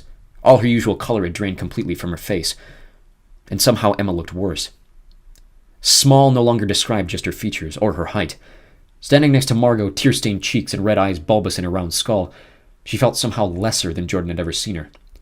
Margot looked like she'd carried Emma's weight the entire way back. He opened his mouth to speak, to at least offer a welcome back home, but words continued to fail him. The look in Margot's eyes made him expect her to run and hug him, but to the surprise of everyone in the room, most of all herself, Emma lunged forward and buried herself in Johnny's chest. The three still standing all had their mouths open. Johnny held up his hands innocently, unsure of what to do with Emma bawling into his shirt, until Margot managed to close her mouth and give him a nudging nod, after which his arms wrapped tightly around Emma and he caged her in a tight hug. Margot held out a hand for Jordan. "Come on," she said, guiding him to her room. She shut the door behind them, but his attention remained on Johnny and Emma, who remained stationary in the middle of the entryway. It wasn't until he realized Margot had pulled off her shirt that he focused on the room in front of him. "You all right?" he managed, taking a seat on the edge of her black bedspread. "Why wouldn't I be?" She deflected. "What happened?" he pressed. She put her hands against his face and kissed him hard. "It's not my place to tell, even to you." He was tired of asking questions, so he fell onto his back, refusing to continue and staring up at the twinkling lights Margot had strung across her ceiling. She lay down next to him, staring for a moment too before rolling atop his limp body and kissing him from nose to neck. It was the one thing he had thought about all day, but now that they were together, the thing she had promised was the last thing he wanted. His stomach still fluttered at the idea, but he was so tired, and with everything that had happened, it almost felt inappropriate. "Stop," he refused, his shirt to his wrists. Margot looked taken aback, even affronted by his hesitation. "What?" "Not tonight," he closed. "I can't." She threw his shirt on top of her dresser, sitting up where she was. He wanted to punch himself in the face. Margot looked beautiful, her hair pulled back, her makeup somehow unmarked after the complete marathon of the day. He still wanted it. He still wanted her, but he couldn't. He just couldn't. Johnny and Emma had left the common room now, but Jordan didn't care to look where they'd gone. This was the only thing he wanted to focus on, but what he had seen on the floor kept replaying over and over in his mind. He sat up, nearly knocking Margot onto the floor in the process, then edged his way to the headboard where he pulled his knees to his chest. "What's wrong?" she asked, literally crawling toward him across the bed until she sat beside him, wrapping her arms around him. The side of his brain not in control of his body was trying to strangle the side that was. He swallowed, staring at the floor. "Who'd you see?" he voiced. "We all saw something pretending to be someone we knew. Who did you see?" She released her grip, moving a hand to his bare shoulder blades. "You," she said. Jordan expected this answer. Maybe she was telling the truth, but he had a feeling there was more. "Who else?" "Just you," she started, until she noticed him grinning doubtfully. I don't want to think about Quebec." She had switched to French. "You can tell me what happened," he replied just the same. "No," she cursed. "I'm over it. I'm here now. I don't ever have to return to that place." It was the only thing Margot kept covered, the one thing about her he did not know. In their years of friendship and now a week of dating, she still wouldn't tell him about her family. "The Garens are my family," she insisted, holding his face in her hands again. "You are my family. Can't you trust me when I say that?" "How can I trust you if I don't know you?" he prodded one final time. "This isn't up for debate," she deflected, for the first time all night looking angry, and Jordan knew the effort was lost. "Was the rest of it fine?" he said, switching back to English. French only made him think of his mother again. "I got shot twice," she shrugged. "But otherwise, yeah. After the, memory lane part, I found Johnny and saved him from Emma." "He saw Emma?" Jordan wondered aloud. He figured it could have been Johnny's dad, but he supposed that too would have been too definitive. But why Emma? Suddenly, Johnny's justification for his night with Emma held less weight. Yeah, Margot confirmed. And then the weirdest thing the entire freaking day happened. "You got pulled underwater by an octopus?" he remembered. "What?" She laughed, only then noticing Jordan's scratched ribs.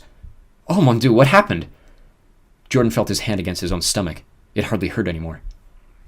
"Giant octopus," he joked. Margot's face turned to one of genuine concern. "Are you all right?" "I'm fine," he pacified. "Only stings, if anything." She put her hand over his. "Is Emma all right?" he continued. "She will be," Margot stated. "Her dad'll keep us all safe like he always does." "Is that a bad thing?" he asked. "No," she admitted. "I won't have to worry about you going anywhere." She kissed him on the cheek again, and this time he let it happen. "With my track record, you're the one we should be worried about." She stopped, pulling back abruptly. "You saw your mom, didn't you?" "My dad would have been too easy," he argued. "Still," she pouted. "They could have given you your birth parents or something." He considered the idea for a moment. "I don't think that would have been effective," he said. "Introduce me to a complete stranger only to have them disappear a few minutes later? Yeah, but what they did to you is cruel." He flushed a smile away before resorting to the ground again. "I know she's dead," he said. "She has to be." "You can't think like that," Margot began. "No, but I have to think like that." His voice raised to a shout. "She didn't have a fucking reason to go back, and her being dead is the only way to frame her as any kind of hero." He couldn't stop himself from crying. "I strangled her," he flooded. "I crushed the life out of her, and then I shot her, and I'd do it every day for the rest of my goddamn life if I could, because I just fucking hate her for leaving us." His tears had turned to sob, and he could not help it. He crumpled into Margot's chest just like Emma had done, and cried. Margot breathed deep. "Talk to Johnny about it." "Why?" he shouted. "So he can lift my spirits with all his hope bullshit? And how dare he criticize me for not loving my mom for what she did? Isn't he the one who's been pissed at his dad all these years? We don't have to beg for a single thing in this town for the rest of his life because of his dad, and he has the gall to consider that a suicide mission?" His eyes were so badly burning he could hardly keep them open. "And now we've got to worry about Kent and his stupid broken leg?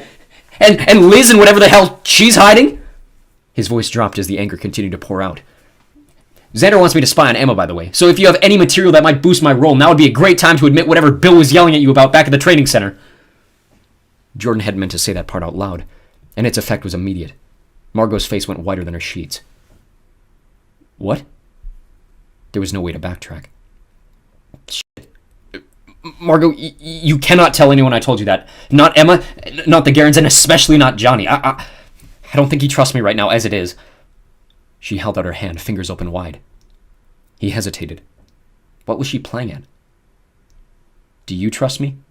she said softly. "What?" he whispered. "Of course I... Do you trust me?" she said again, louder and sterner than before. He gulped.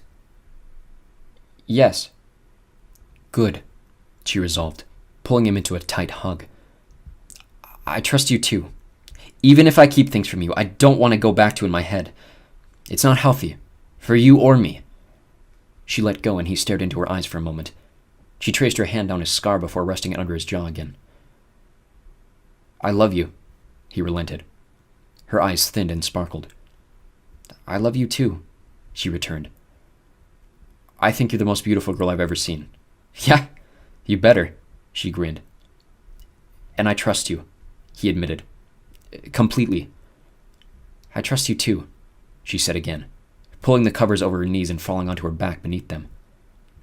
"And if it makes you feel any better, you're not the only one who's glad their parents are dead." Chapter 7. Nation Bowl. By Friday, things started to feel normal for the squad again. Their daily training sessions continued as if nothing had happened, with the single shred of evidence for Monday's mishap being the apparent removal of their original unknown assignment from the mission board's docket. Without any goal to work toward, they continued basic training as they had done the previous week, with various scenarios echoing a short form of their excursion to Finland. It was also obvious that Emma was given a pass on matching their intensity. Whatever had happened on Monday, Emma was no longer being put into scenarios that really tested her. Where she had previously served as a sort of squad executioner, her knives had noticeably been replaced by rifles. Liz was given no such luxury, but despite her relative exposure within the squad, the setback provided a wave of relief from the missing mission, which she had worried violated her family's initial agreement. With the attitude of the squad still off for the remainder of the week, Xander decided to take them on a weekend morale booster, going to the city's indoor water park, Farrow's.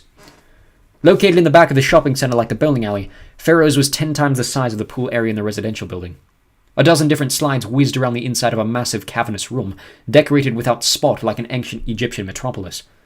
There's a full-size tsunami simulator, surf machines, secluded oasis pond, quarter-mile lazy river themed with different landmarks along the Nile, a water playground, a splash pad filled to burst with screaming toddlers, and to Liz's complete amusement, a massive indoor beach made of actual beach sand, scattered atop which were 2 beach volleyball courts.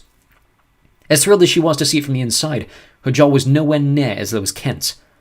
"How much money do you people have?" he said passively. "Do you guys have this in England too?" Liz could not answer honestly. She'd been to Blackpool once, and even that had failed to match the private luxury of this place. "Maybe," she answered. Despite Kent's crutches, the pair of them managed to access the tube slides a handful of times by way of a side lift, mostly sticking together to avoid the sickening romance continuing between Jordan and Margot, who popped themselves at the beach with no hint of dispersing. They were joined not just by Emma and Johnny, but Xander and his wife Lisa, who all seemed to meet for the first time except Emma. Liz continued to feel self-conscious around the other girls, especially Margot, who donned a bold white two-piece, causing every boy in the building to catch a glance. She found herself unconsciously staring at Kent every time they stood in the queue together, hoping that he was not doing the same. Today she felt especially bloated, overexposed in the patterned violet suit covering enough of her body to still feel it all covered, and knowing that if he did catch a glimpse at her, it would obviously be less rewarding than staring at the other two. These thoughts started to dissipate around the 6th slide run. In fact, Liz was having so much fun at just the pair of them that at one point she forgot the others even existed. She started asking Kent basic get-to-know-you-better questions, all of which he cited plainly and bluntly, before something seemed to break from him and he started asking her things instead, taking an interest in her family and where she came from. There was only so much she was willing to share, but what she revealed was far greater than anything Kent submitted about his, so she let him continue asking rather than answering, and by the end of that evening Liz finally felt like she had started making friends with her next-door neighbor. The following week, the results of Xander's team-building excursion were starting to pay off. The squad seemed less on edge than they had been since the start of the year, not just in training, but regular classes as well. In history, they began learning about the past prime minister of the program, and when Kent mentioned that Craig Tyler, the man after whom the city was renamed, looked a bit like Johnny with a lazy eye and a crooked nose, Johnny threw the comment not back at Kent, but at his brother. "Why would I want to look like Jordan?" he said, with Jordan taking it in stride and even managing to laugh. Back in the common room, Liz felt less of a desire to escape the others and run upstairs to her room. While the overabundance of baseball and Polish politics on the television rubbed her a bit, as did the regular appearance of a lengthy table prayer, Emma had started cooking meals for more than just herself. By the end of that week, everyone in the squad was coming together to eat a family dinner, either at the school or back home if the menu left one of them less than appetized. The Wednesday of their 4th week, the weather was starting to turn. What few trees existed in eastern Wyoming were turning yellow, creating a bizarre green and gold mosaic of a landscape that, when penetrated by the evening sun, made Liz feel like she'd moved to Norwich. The girls were regularly wearing trousers now, while the boys left for school wearing jumpers and returned each day with them tied around their waists. Lunch that day was titled Cajun Creole, the visuals of which left a lot to be desired in Liz's stomach, so she settled for a large salad from the bar at the end of the queue. To her further dismay, the table was occupied by the familiar face of Emma's brother Andrew, as well as a skeletally thin girl with jet black hair and a hooked nose she could only presume was his girlfriend. "Hey, Liz, right?" He nodded as she sat down alongside the others. "Liz, this is Janine. Janine, Liz." The two girls caught a glimpse of one another and nodded, furthering no more pleasantries. Emma seemed visibly irritated, but the others took Andrew's presence as normal, if not a bit inconvenient. "Started planning your Hoko fits yet?" He eyed toward the other girls. "Maybe." Emma swiped with a mouthful. "I haven't been asked yet." Her eyes wandered to Johnny for the quickest of moments, but everyone around the table appeared to notice, except for Kent, who was playing with his bowl of mystery foods. "John, who are you taking?" Andrew continued. Johnny too looked back at Emma before considering his answer. After a long pause, he replied, "I figured I'd take Margot." Everyone at the table burst out laughing except for Janine, who seemed incapable of registering anything they were saying. Johnny poked the bear in turn. "Who are you taking?" Andrew grimaced at his question. "Well, Janine, obviously." Then came Emma's voice, which seemed to blurt out before she could stop herself. "What happened to Isla?" The laughter which had died was now replaced by complete silence. Even the noise in the cafeteria seemed to diminish all around them as Andrew glared at his sister. Janine looked up, but her face still showed no sign of caring. "Don't worry about it," he returned. "Seems like you're doing fine," she nodded, gesturing to Janine. "Don't be an ass," Andrew frowned. Emma just shrugged. "You could always take Pema." Andrew stood up loudly from his seat, drilling his knee against the underside of the table. For a moment, Liz thought he might lunge across the top and throttle her. He seemed to consider it. Finally, he shot his finger in her face with gritted teeth. "Your mouth is going to get you killed." He held the pose for a second longer before grabbing Janine's arm. "Let's go." They left their plates behind, still half filled with uneaten food. All eyes turned to Emma.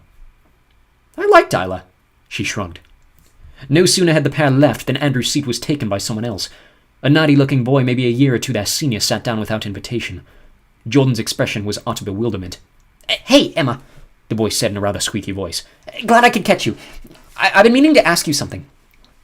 Jordan glanced around the table at each of them in turn, his face unwavering, before catching Liz's eye and mouthing, "Who is he?" with a few additional expletives. Emma stared in disbelief. "Yes?" So first," the boy continued analytically, "I overheard you say to Andrew that no one has asked you to the homecoming dance this year." "Oh, good Lord," she blinked, searching for anyone else to take her place. "And I figured, since your dad and my dad have worked so closely together over the years, you'd feel comfortable enough for me to ask you." He continued before she had a chance to respond. Now, I know you're a freshman and I'm a junior, and so that might turn some heads, but really, I'm not asking you as a date necessarily, just as someone to take you who has experience with these sorts of things. I was going to ask your dad first, because I'd want it to be okay with him first, him being the prime minister and all, but I figured you're your own person, and you deserve to have the question asked directly. Radley! Emma finally held up a hand to interrupt him. Stop. Her face was the same color as the ketchup on the table. I'm sorry, but no. The boy was perplexed by her interruption. But I thought I don't want to go with you, she said sternly. I'm sorry, but no. He stared at her with his eyes peeled, apparently unable to understand her answer. Emma glared back, stone-faced, waiting for him to disappear. Finally he did. Without a word, without an apology, without even so much as a note of dismissal, the boy simply stood up from the chair and rushed off. When he was out of earshot, Emma released her breath and swore loudly. Jordan burst into laughter. There's no way he thought that would work. Kent started laughing too. If that's the competition, I'll ask you. I don't want to go with you either, Emma shouted, maybe a bit quicker than she had planned. Rather than red, Kent's face turned white, and instead of rushing off embarrassed as the boy had done, he sat silently in his chair and stared back at his food. Emma tensed. Kent, I'm sorry, she said across the table to deaf ears. She looked around at the rest of them. Why do people keep... She clenched her jaw ferociously. I'm sorry, I'm just sick of it. You're the PM's daughter, Jordan offered. They're not asking for you, they're asking because you're a prize. Margot shot him a nasty look, but then turned away before he could notice. Exactly! Emma screamed. I'm freaking sick of it. I don't need anyone. I don't want a date. I don't want a boyfriend. I don't... She stopped herself, unsure of what else she needed to say. Liz looked around the table at 5 other people, on whom the magic of Friday's outing had now completely worn off. Tensions returned that night in the common room. Kent locked himself back in his room while Johnny and Emma removed themselves from the others by way of baseball on the big screen. Liz was eating beans on toast alone at the kitchen table when Margot burst from Jordan's bedroom and slammed her own door shut behind her. Jordan emerged into the common room at a loss. What the hell is her problem? He yelled into the room at large. Emma turned her head carelessly. Well, what'd you say to her? Nothing! Jordan insisted. We were literally watching TV, and I asked her something about her sister, and she just ran off. Well, there's your problem, Emma noted. Stop asking about her family. I didn't mean to trigger anything. Still, Emma pushed. Not the best idea. She doesn't even talk to me about it. Yeah, well, I'm not you, he huffed. Clearly, Emma shot back, turning her attention back to the game. Something in Liz forced her to speak up. She might be mad about what you said about Emma. Jordan stared at her, perhaps shocked she was entering the conversation. What'd I say? At lunch, Liz prodded. You're the PM's daughter, Johnny recited robotically. They're not asking for you, they're asking because you're a prize. Jordan looked between Liz and his brother, unsure of what to say. I didn't mean that as an insult. He turned to Emma. I'm not the one who took it as an insult, Emma defended. Jordan threw his hands up and turned back to Liz. Why would that bother her? He yelled, gesturing to Margot's door. I literally said nothing to offend her. I don't know, Liz offered. Maybe she doesn't feel like a prize. What more could I possibly give her? He growled. I spend every waking hour of my life with her. I take her to movies. I take her out to eat all the time. I cannot possibly think of anything more I can do for her. Emma turned on the couch to face them again. Did you ask her to homecoming? Jordan stood frozen, glancing back and forth between the girls. Why would I have to do that? Emma looked at Liz, and both shared a moment of awkward understanding. What? He inquired nervously. Well, you should probably ask her, Liz stated bluntly. Jordan stuttered. But we're dating, he puzzled. Why would I have to ask her? Because you're dating, Emma vetted, as if this was the most obvious solution in the world. But who else would I go with? He shot. I thought it was a given. It's not a given, Liz added. Ask her. But... He continued to stand rooted to the spot, bewildered. But what... Finally he threw his arms up, exasperated, shouted, Women! And stormed back to his room. Johnny turned to Emma. You sure you don't want to be asked? Not in a million years. The two turned back to the game as Liz continued to finish her toast. When she emptied her dishes into the sink and turned to go back upstairs, the two had moved closer together, and Emma was resting her head on Johnny's shoulder. Back upstairs, Liz knocked on Kent's door. Hold on, he groaned from the other side. He opened it shirtless, clearly comfortable enough with the rest of them not to care. Hey, she said, keeping her eyes on his face. Sorry about earlier. He shook his head. What happened earlier? With Emma, Liz explained. She didn't have to snap at you the way she did. Oh, he realized. I don't care, I was just trying to be nice. He looked to the floor when he said it. Look, I know I always ask and I know you always say no, she offered. But there's an Orphan Black marathon on and I wondered if you wanted to watch with me. He looked back up inquisitively. What is that? It's about clones. It's Canadian. You might like it. He thought about it for a long moment. Would I be confused? Liz shrugged. You might be, but I'd be willing to start at the beginning with you, see if it's something you'd like. He didn't smile, but his eyes softened just the slightest bit. I think I'd rather watch Doctor Who, he offered, if that's still an option. By Friday, Jordan had apparently asked Margot to the dance as her attitude shifted on a dime, and everything seemed normal to the rest of the squad. Jordan himself was made happier not only by her change in demeanor, but also by his promotion on the nation ball team. Having performed well during the team's training sessions and proving to be by far the best playmaker on the floor, a claim less enthusiastically seconded by Johnny, he had been promoted to the junior varsity squad, which meant that he would be traveling with the team to an away match in Mexico for the weekend. Margot, desiring desperately to go with and watch, was given no such permission and was forced to instead third-wheel a trip down to Denver with Johnny and Emma to watch an American football game. Liz and Kent had been offered invitations too, the latter of whom declined on account of traveling with his injury, and Liz herself declining to avoid awkward conversations where the crux of every other sentence was something Peyton Manning. That left the two of them alone in the common room for the entire weekend, having access to the big screen for something other than sports. Kent made microwavable popcorn and Liz added her share of Walkers to the mix. They were well into the second series by the time the sun went down on the Saturday evening, when Kent offered to order the pair of pizza. Liz asked who was going to pay for it, to which Kent replied, "Don't worry about money," and silently agreed to handle it. It was the best weekend she'd ever had. The next week, all anyone could talk about was homecoming. Emma had been asked no less than 4 times, all thankfully less awkward than Radley's lunch attempt, and even Margot had been asked twice, once in front of a fuming Jordan. In Liz's art club, conversation had shifted there as well, and despite having longed for one of the boys in class, Michael Rice, to catch her eye, learned from another girl that he had a girlfriend off in France, and was therefore off limits. She learned in her first week that prom, which had been one of her list options upon moving to the States, was reserved for upperclassmen, due to the sheer size of the student body, and therefore her only option to attend was if she was asked by an older student. This seemed unlikely, and coupled with the fact that Liz was still unsure if she wanted to stay a second semester, made homecoming her only apparent option at getting the full high school dance experience. It didn't even matter that there was no date. All the other girls in the art club were in similar situations. Morgan McAllister, who had just moved from Omaha, hardly knew anyone outside her squad or the club, much less developed any connections with a boy. Raina Davis, a twig of a girl who wore so much makeup she looked monochrome, was convinced her boyfriend was cheating on her with a girl in his squad, and fully expected him to take her instead. There were 5 of them in total who came to the conclusion at the end of the week that they would have no dates, and one completely refused to go without one, leaving Liz, Morgan, Raina, and another girl named Everly to decide on going all together as a group.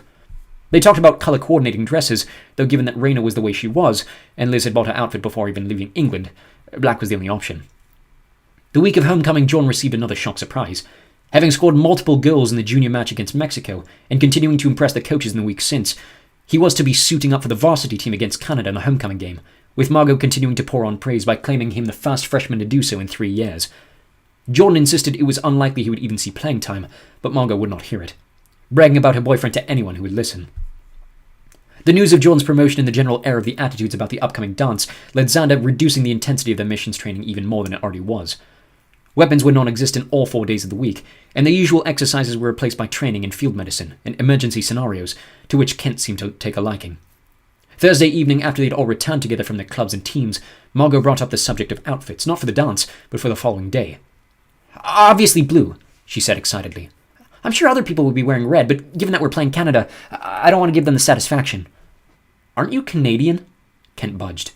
"Not anymore," she sang with a smile. "I thought we were playing Germany for homecoming," Johnny uttered. "Schedule shift," Jordan announced. "They couldn't field a team this weekend, too many guys off on missions. Plus we're right next door," Margot continued, ignoring the others. "Which means they'll be sending people who will either be wearing red or white." "But not you," Kent bullied. Margot shot him a look. "Not when my boyfriend is dressing for the Patriots, I'm not. Loyalty only goes so far." Liz wondered if Margot was trying to show off for someone, as if her real family might be one of the visiting crowd. To Liz's surprise, Margot had turned to her. "What are you wearing?" Liz stuttered, unprepared for the question. I don't know," she mumbled. "I don't really have anything that would—" "You can borrow one of mine," Margot urged. "I don't know if you have to dress up," she insisted. "Nobody goes to the game without dressing up. It's homecoming." Liz took a breath to process. She looked at Kent for help. "I wasn't really planning on going." Both Emma and Margot burst out laughing. "Of course you're going!" Margot shouted. Emma gave her a disbelieving look. "You're going to the dance, aren't you?" Liz froze. "Well, yeah, but Then you're going to the game, Emma demanded. you don't miss out on homecoming if you move here. You're either all in or you're out." Liz looked around the room for someone to defend her, but realized no one would. "I don't," she stuttered. I don't even know how it works. It's like soccer," Emma said. "Or football," Margot imitated in a crude British caricature. "If we get the ball in their net, it's a good thing," Jordan instructed. "If they get it in ours, it's a bad thing. It's pretty easy," Johnny insisted. "Just follow the girls. They've been there plenty of times." The next morning was the least educational school day Liz had ever experienced. Meeting in mass for no purpose other than attendance, the class did next to nothing as they waited for 10 o'clock. When the time came, they rushed out of the room into a sea of blue and shuffled into the school gymnasium on the building's far side, which quickly passed to bursting with 1,000 other students. Margot had been unsuccessful in convincing her to add star stickers and face paint, but had managed to fit her into a navy jumper with a cartoon bull on the front, under which read Texans in bold red lettering. She and Emma were decked to the hilt, hair bows, multicolored plastic jewelry, red eyeshadow, and stars and stripes adorning every visible inch of cheek. They both wore matching blue jeans, on which they had decorated flags and flames with fabric paint. Jordan had successfully convinced Margot to let him paint his hand white and then smack her backside, leaving a very noticeable mark which Liz was shocked had not yet been brought to the attention of a teacher. Other kids had taken it even further, with one boy in what she now realized was a designated senior section dressed head to toe in a white Regency wig and matching attire, apparently to emulate the look of the American Revolution. Only now did Liz notice the enormous crest painted at center court, a large blue 18th century soldier, under which read, "Patriots, United States." She'd never given much thought to the colours and mascots of the different cities. She knew a few.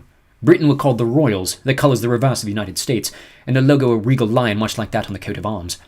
Germany were Deutsche Adler, though everyone in Britain just referred to them as the Eagles, and her brother had always found a crude fascination in the light and dark blue chicken which represented France, the Cocks. She realized she did not know the mascot for Canada, and was curious to find out. The pep rally began with a word from the assistant principal, Mr. Jarris, who gave an awkwardly silent prayer to bless the weekend ahead of them. A few kids snickered, as though their weekend to come was in need of preemptive forgiveness. After this, the school band marched out and played the national anthem, followed by a school song and other patriotic hymns Liz recognized from stereotyping on the telly. This was followed by the cheerleaders leading each level in a sort of competitive cheer, then the dance team, who performed to music far less patriotic than what had come before. Liz recognized Mr. Della, their fitness instructor, who had also apparently been the manager of the nation ball team.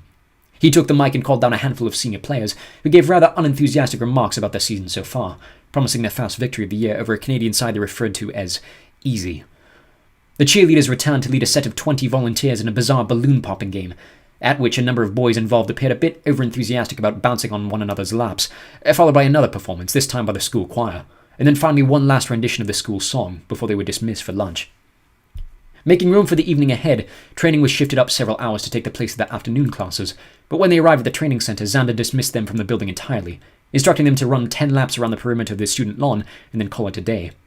Kent, who had skipped the previous day's session for a checkup on his leg, was thrilled to learn that his leg was healing far faster than normal, likely on account of his effect, he explained, and was now permitted light exertion away from his crutches. His inability to match the speed of the others made Liz only slightly less embarrassed by coming in otherwise last place. The early evening hours crawled past. John disappeared right after training to prepare with the team, leaving an anxious Margot hanging out in the common room, desperate for someone else to give her attention. Johnny remained in control of the telly, glued to the screen regarding some arms treaty being voted on by the United Nations, while Kent was doing laps up and down the stairs, testing the strength of his leg further now than he was permitted to do so. Liz thought the fervour with which he strained went a bit beyond light exertion. At 5 o'clock, the 5 remaining all bounded back to the school for that night's homecoming dinner, which was fittingly titled Classic Americana. Liz stacked her plate with multiple sets of burgers and chips, caring less about her figure than she ever had in front of Margot, who appeared to have the same attitude. The cafeteria was emptier than expected, and hundreds of people were pouring in through the front doors to turn instead toward the gym. Emma explained there was the junior varsity game which had already started, and sometimes people liked to go early to get better seats ahead of the main event. Liz could see why. By the time they had finished eating and made their way to the repurposed ice rink, available seating was spotty at best. Thankfully, Emma's parents had saved them a row in front of them, though she was unsure how she felt being surrounded by a set of armed security guards. The atmosphere in the arena was raucous. If the pep rally had been a tidal wave, this was a hurricane. Now surrounded by thousands of supporters beyond just the student body, nearly every available inch of seating was filled with screaming spectators. Flags, posters, and bunting adorned the upper edges of the hockey boards, save for the single section behind the far goal, above which sat a single Canadian flag. Behind this, every single supporter wore not red, but white, and in the surrounding chaos of navy and blue, their silence was deafening. Liz saw the scoreboard and understood why. The first game ended 7-0 in favor of the States. A final horn blew and the Blues erupted, with pop music blaring through the overhead so loud she could barely hear herself think. Margot disappeared for several minutes, then came back with 2 enormous sodas and a bucket of buttered popcorn. "Full experience!" she shouted. Kent, too, was looking around, stunned by the sights and sounds. "Why don't you guys play football in the fall?" he yelled. Liz had to recalibrate her visual thoughts to the American version. "Plenty of reasons," Margot shouted back, her mouth full of popcorn. "Head injuries mostly, but who else would we play? Canada's rules are different, and I doubt any local schools would want to challenge a team with kids who are literal brick walls." She passed the bucket around. Liz hesitated but ultimately gave in. If this was Tylersville's attempt to Friday Night Lights, then she might as well live it up. She turned to Margot. "All powers are legal, right?" Margot smiled. "All powers are legal." The music blared a few minutes more, with the Canadian wall of white regaining their composure while the floor was swept and resurfaced. Finally, the 2 squads made their way out to the floor and began tossing yellow balls at each other faster than Liz could comprehend. Perplexed by how they were even able to follow their drills, the warm-ups flew by, after which each team sent the majority of its players to the benches hitting in the side wall, while 8 remained on the open floor. The music quieted, and a voice boomed over the loudspeaker, finally clear enough for Liz to understand. "Ladies and gentlemen, welcome to tonight's homecoming matchup between the Lumberjacks from Canada!" A roar of applause and the ringing of bells came from the far end. "And your United States Patriots!" The Canadians were dwarfed by the thunder of screaming, air horns, and just about every noise a person could make with their bare body. A chant of USA echoed around the arena. "Beginning with the starting lineup for the Lumberjacks," it continued, but every name was incomprehensible under the bellows of boos rained down upon the team in white. Liz thought she understood a number of the names to sound French, but the only one she really caught was the keeper, Hast, simply because she was the only girl on either team. The crowd grew silent. "And now, the starting lineup for the Patriots." Somewhat to her right, the drumming of footsteps rattled through the senior section. "At left back, a senior from Phoenix, Arizona," the voice echoed. "Number 81, Fabian Geiger." The applause ringed around the arena once more, then died just as quickly. "At right back, a junior out of Dearborn, Michigan, number 32, AJ St. Croix." Applause again, then silence. "A left mid from Princeton, New Jersey, the captain, senior number 16, Damian McCollum." Liz's heartbeat grew with every passing name. "Right mid, the sophomore sensation from Sioux Falls, South Dakota, wearing number 3, Luke Clement." A roar of what Liz first thought were boos echoed from the stands. Then she realized they were howling the boy's name, and he relished in the noise. "The left wing from Atlanta, Georgia, a senior wearing number 54, Casey Jones." An enormous black boy cracked his neck methodically before pointing to someone in the crowd. "A right wing, a junior from Chippewa Falls, Wisconsin, wearing number 75, Nick Backlund." Margot turned to the line of them with a massive grin. "That's who Jordan's subbing for." The voice interrupted her. "The center, from West Newbury, Massachusetts, the junior, number 92, Jacob Forrester." One last applause preceded the keeper. "And in goal, making his first varsity start tonight, the sophomore from Pomfret, Connecticut, number 8, Easton Fairchild." The applause returned even greater than before.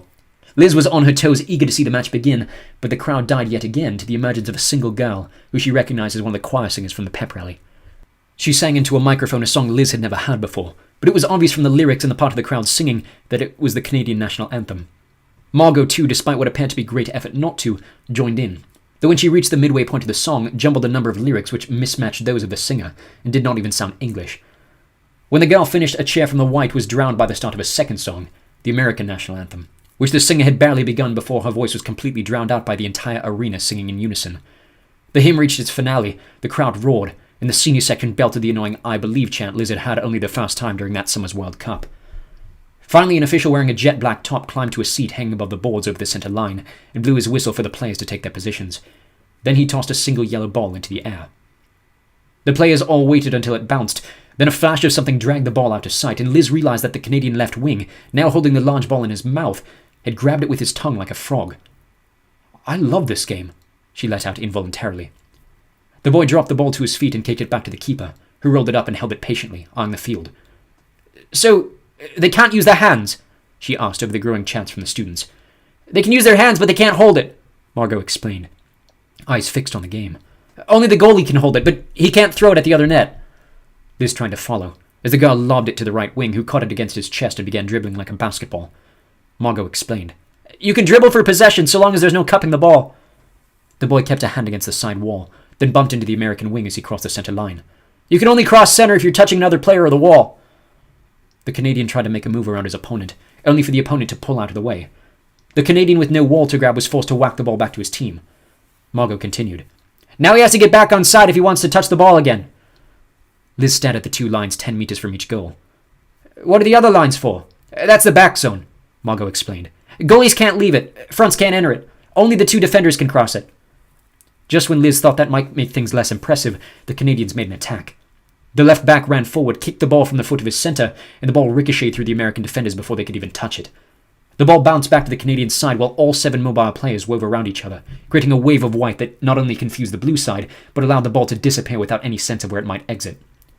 Finally, an unidentified right hook drilled the ball out of the air and bounced it off the wall, which passed straight past Backlund and Clement before Fairchild managed to caress it. From there, the game never slowed again.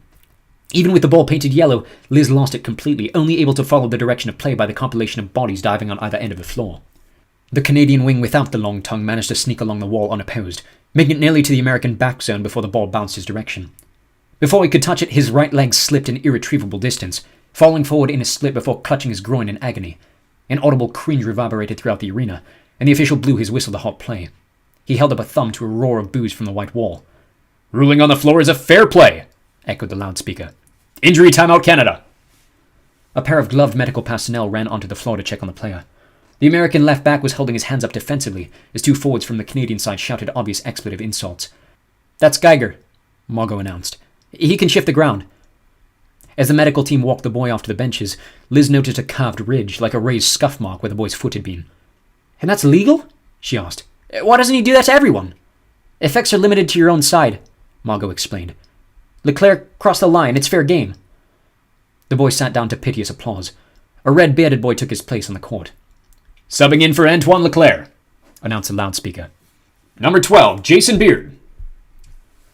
The official blew a resuming whistle, and the American keeper Fairchild bounced the ball high off the floor. McCollum rushed in from the left side, appearing to take several steps on invisible stairs before smacking the ball with an open right hand. It zipped through the Canadian wall only to be stopped by Hast, who, still having both feet planted on the ground, tipped to the side like a metronome and caught it. Oh, that's cool, Emma huffed somewhat to Liz's left.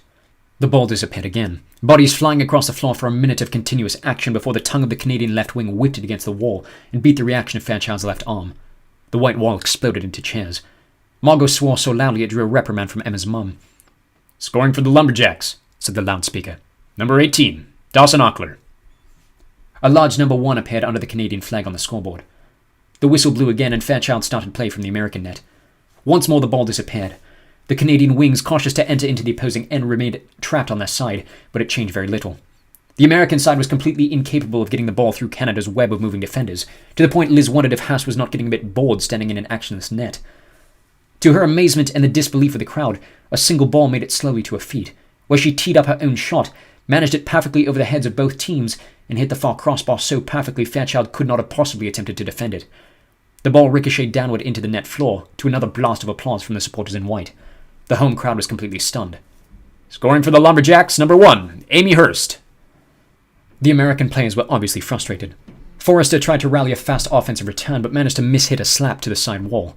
The ball bounced over the high glass and into the stands, followed by a whistle and a cuss word from Forrester's mouth that echoed so loudly throughout the arena, Margot turned to Mrs. Guerin and grinned in retribution.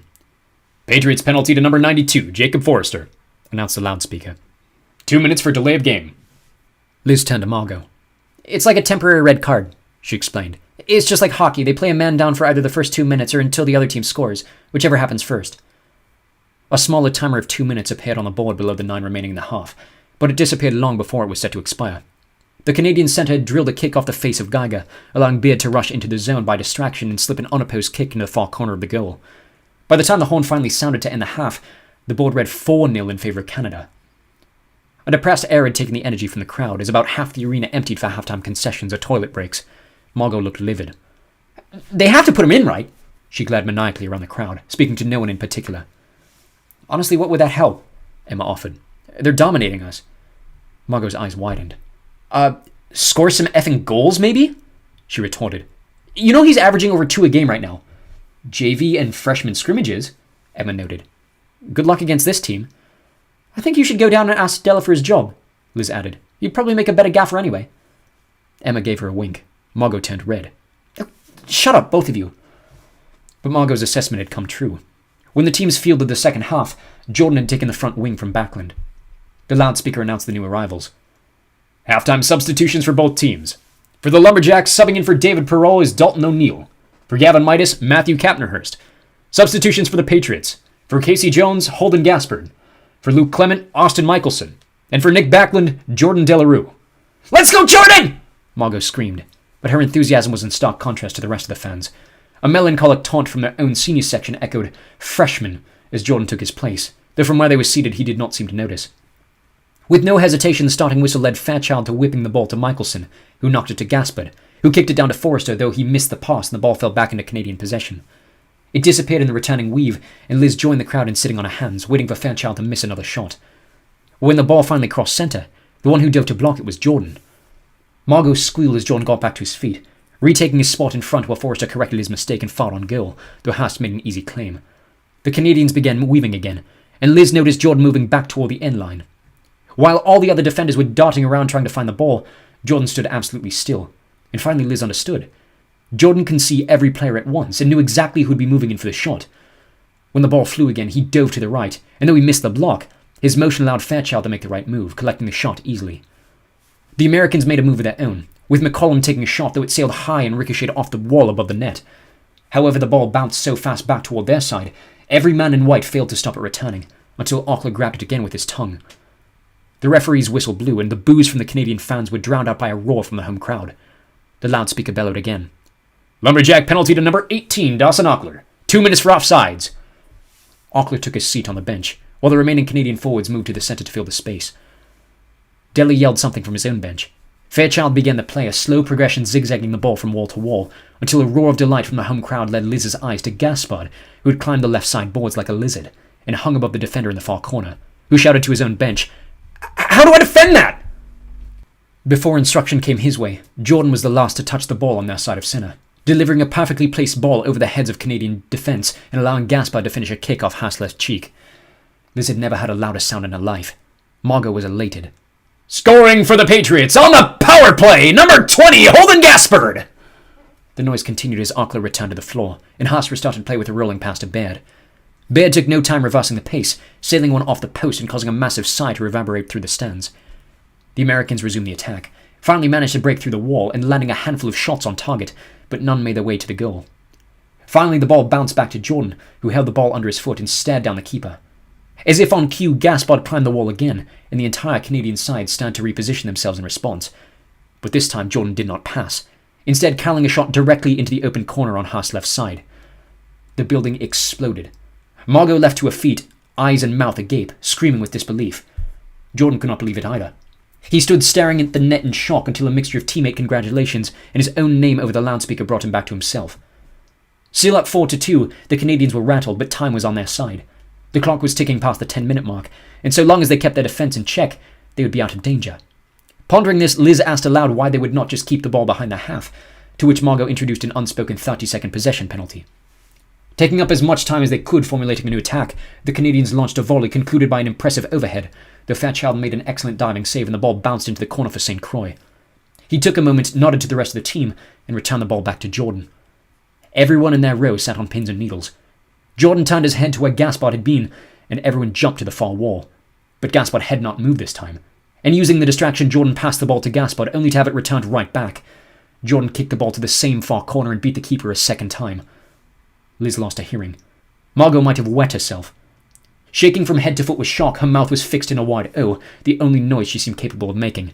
"Scoring for the Patriots, his second of the night, number 91, Jordan Delarue!" The chants of freshmen returned to the floor, but this time they lacked the mocking demeanour. The home crowd was entirely behind Jordan now, and the Canadian defence crowded his side to block an impending hat-trick. Della called time out, and Fairchild exited the floor, replaced by a muscular blonde boy with a large ponytail. Though when he took his position, it was far from the net as he could be. Empty net substitution for the Patriots, announced the loudspeaker. Number 64, Van Hansen. Liz turned to Margot, hoping she had caught her voice enough to explain, but it was Emma who answered instead. It's like hockey again, she explained. Teams can pull their goalie for an extra attacker, but they can't cross back into the back zone. But the defenders can't hold it now, can they? Liz asked. Why would they do that? 1 goal a game, 4 minutes left? She pointed to the board. Sometimes a risk pays off. Deli yelled something to Jordan, who stepped back to midfield and allowed Hansen to take his place on the wing. The Canadian defense dispersed, and the American defenders pulled together to guard the empty goal. Are they going to let him shoot? Emma asked aloud. They better, Margot growled. Hurst aired a high kick over the court, hoping to catch the crossbar as she had earlier. The shot dropped too low, allowing St. Croix to head it up to Jordan, who set it like a volleyball to McCollum. McCollum hammered it downward at the feet of the Canadians and caught a pretty deflection off a toe which would have beat Hurst on the redirect, but the shot bounced wide. One of the defenders whistled one past the American front, but Jordan again made a spectacular dive and let the ball ricochet peacefully back to the defenders. Back and forth the action went, each team making more and more desperate attempts at the goals until finally Jordan had one more touch under his foot. Gasper looked ready to climb a third time, but instead Jordan tossed the ball to Forrester. Forrester elbowed the ball hard toward the goal, but the tongue of Ockler made a connection one last time, dropping it at the foot of a midfielder who kicked it hard in the direction of Jordan's face. He dove out of the way, the ball sailed through the defense, and the Canadians found themselves with a final nail in the coffin. The board read 5-3 when the clock finally expired. While the result took the wind from the sails of the crowd, there was still an energy that had returned to the building throughout the second half. Chants of USA bounced through the school corridors even after the loss, and as the players finally emerged up the stairs from the locker room after the match, they did not look completely defeated. Jordan was one of the last to leave as they all waited for him near the doors. Took you long enough, Margot teased. He was drenched either from sweat or shower, and only now could Liz see the penalty for his many dives. His hands and forearms were completely red raw. Coaches wanted to talk to me, he explained. About what? Margot asked. Jordan glanced around at his teammates, each returning to their own squads and families. He looked Margot in the eyes. I'm starting next week. The words had barely escaped his lips when Haz found his, jumping into his unexpected arms and struggling backward to keep her up. His hands found his earlier print for support. A pair of older boys emerged from the staircase and wolf whistled in their direction. Yeah, attaboy! Go get some of that, Jordo! Jordan dropped Margot back to her feet, his face flush. Sorry, he said, finally addressing the others. This is the one time it's actually okay to do that, Emma groaned. Don't apologize. Jordan frowned. But we didn't even win, he slumped. If I had stood my ground on the empty net, we might have had a chance. It's not your fault the other guys let in 4 in the first, Johnny argued. You were +2 after they put you in. You had a role in every single goal, Margot lauded. Plus, you scored 2 in your debut as a freshman. Jordan blushed. Yeah, but nothing, Margot interrupted. Embrace my idea. She gripped his face and kissed him hard again, and the rest of them seemed to collectively understand that they had no more place in the pair's evening. All right. Well, Emma concluded awkwardly. You guys have fun. We'll see you tomorrow. The pair were still tying tongues when they exited the front doors. Hey, Johnny! A man in a suit to the right of the front stairs had been chatting to a cluster of other well-dressed individuals. Johnny stopped in his tracks. Mr. Daniels, he greeted. Nice to see you again. Can I see you for a moment? The man asked, gesturing to the hut around him. There's someone I want you to meet. Oh, Johnny looked around at the squad, then looked specifically at Emma when he said, I'll meet you back in the common room. He ventured off, leaving the remaining 3 rather stunned by his sudden dismissal. They stood still for a moment until another crowd of existing fans pushed them on toward the residential center. Was that the deputy PM? Kent asked once they were out of earshot. Yeah, Emma confirmed. Why? And you don't think that was weird? Think what was weird? Kent notched his eyebrows. Do they know each other? Emma shrugged. Not really, why? Kent frowned. You don't think it's weird that the second most powerful person in town just pulled him aside like that? Emma dismissed the thought. Well, no, she said. He obviously wanted to introduce him to the Canadian PM. That's who was standing next to him. And you don't think that's weird? Emma stopped walking. Kent, why would I think that's weird? Plenty of politicians are friendly with the students here. It's what makes the system work so well. Kent was flabbergasted. Politicians make friends with 14-year-olds, and you think it's beneficial to the system? Emma rolled her eyes. Kent, Honestly, you don't know enough about the system to be criticizing it. Shane is obviously keeping an eye on Johnny because he thinks either him or his abilities are beneficial for Shane's vision to the program. It's common. It happens all the time. And if you really wanted to learn how things work around here, you'd find a politician of your own to take an interest in you. Liz wanted to keep walking, but worried how leaving might make things even more awkward. Kent bit his tongue and tried to keep his eyes on Emma. I'm not trying to be mean, she continued. That's actual advice. Kent shrugged. Can you get me in with your dad? Emma glared at him. Why would I want to get you in with my dad? So I can get to know him better, he answered. Get to know the system better. His voice cracked. Get to know you better. Good Lord, Emma hushed. Liz is right there. She stomped off. For the last time, I'm not going out with you. I'm not going to homecoming with you. I'm not going on a date with you. Stop asking. But leave me alone, Emma shouted, turning her back on them and storming off back toward the residential center. Kent finally turned to Liz. What did I say? Liz huffed a laugh through her nose. Other than everything you shouldn't have? He threw up his arms in exasperation. I was just trying to be friendly. She doesn't want you to be friendly, Liz chided. And she doesn't like you. Surely you realize that. Kent's face drained of color. Look, I'm sorry, but it's painfully obvious to everyone else that the sooner you realize that, the better it'll be. He growled in frustration. But she's not even seeing anyone. Liz shook her head. Just because she's not seeing anyone doesn't mean she's an option for you, she explained. You can't expect every available gal to just buckle every time you ask them. I'm sorry, but you can't. If Margot wasn't with Jordan, then maybe she'd be an open girl, but Emma isn't like that, and the quicker you come to terms with that, the happier you're going to be. But, he started. But, whatever thought he was trying to formulate, it failed to solidify. Have you even tried just being her mate? She asked. Well, no, he admitted. But she's always off doing stuff with Johnny. Maybe she likes doing things with Johnny, she started, but stopped herself before voicing her thoughts on what she had seen in the common room. How do you expect her to go out with you if she doesn't even know you? He shrugged. How do I get her to know me if she's always with other people? Exactly, Liz pointed, but Kent appeared yet to follow. That's a sign. You should be going after people who actually want to take an interest in you. Stop pretending like she's playing hard to get and accept that she's actually not interested. Kent looked at his feet. Liz was worried he might end up crying. Look, she continued. I know you're bummed about not having a date for the dance tomorrow. I am too, she wanted to say, but figured that might be a bad idea. A group of my friends and I are going together without dates. I think they'd be more than happy to have you with. I'm sure one or two would love to have you dance with them. Kent looked over his shoulder at Emma, who was just reaching the building, then back at Liz, who tried to remain as resolute as possible, though she felt unexpectedly vulnerable. All right, he agreed softly. Fine, I'll come. What am I wearing? Do you have a black suit? He nodded. A black tie? Yes. Then that's all you need, she concluded. All right, he sighed, finally seeming to find joy in the conversation. It's a date. Liz rolled her eyes. It's not a date. It's a couple of dates, he boasted. A few if I'm lucky. Liz grinned. You're a bit of a cocky prick, you know that? Is that a good thing or a bad thing? I don't know yet, she said honestly. But I think I have the energy for another episode tonight if we hurry back. Chapter 8. Homecoming.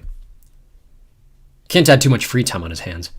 Having been left upstairs with no easy way down them for the better part of a month, he began to relish the times he was forced to spend time with the squad, and cover the times he was not.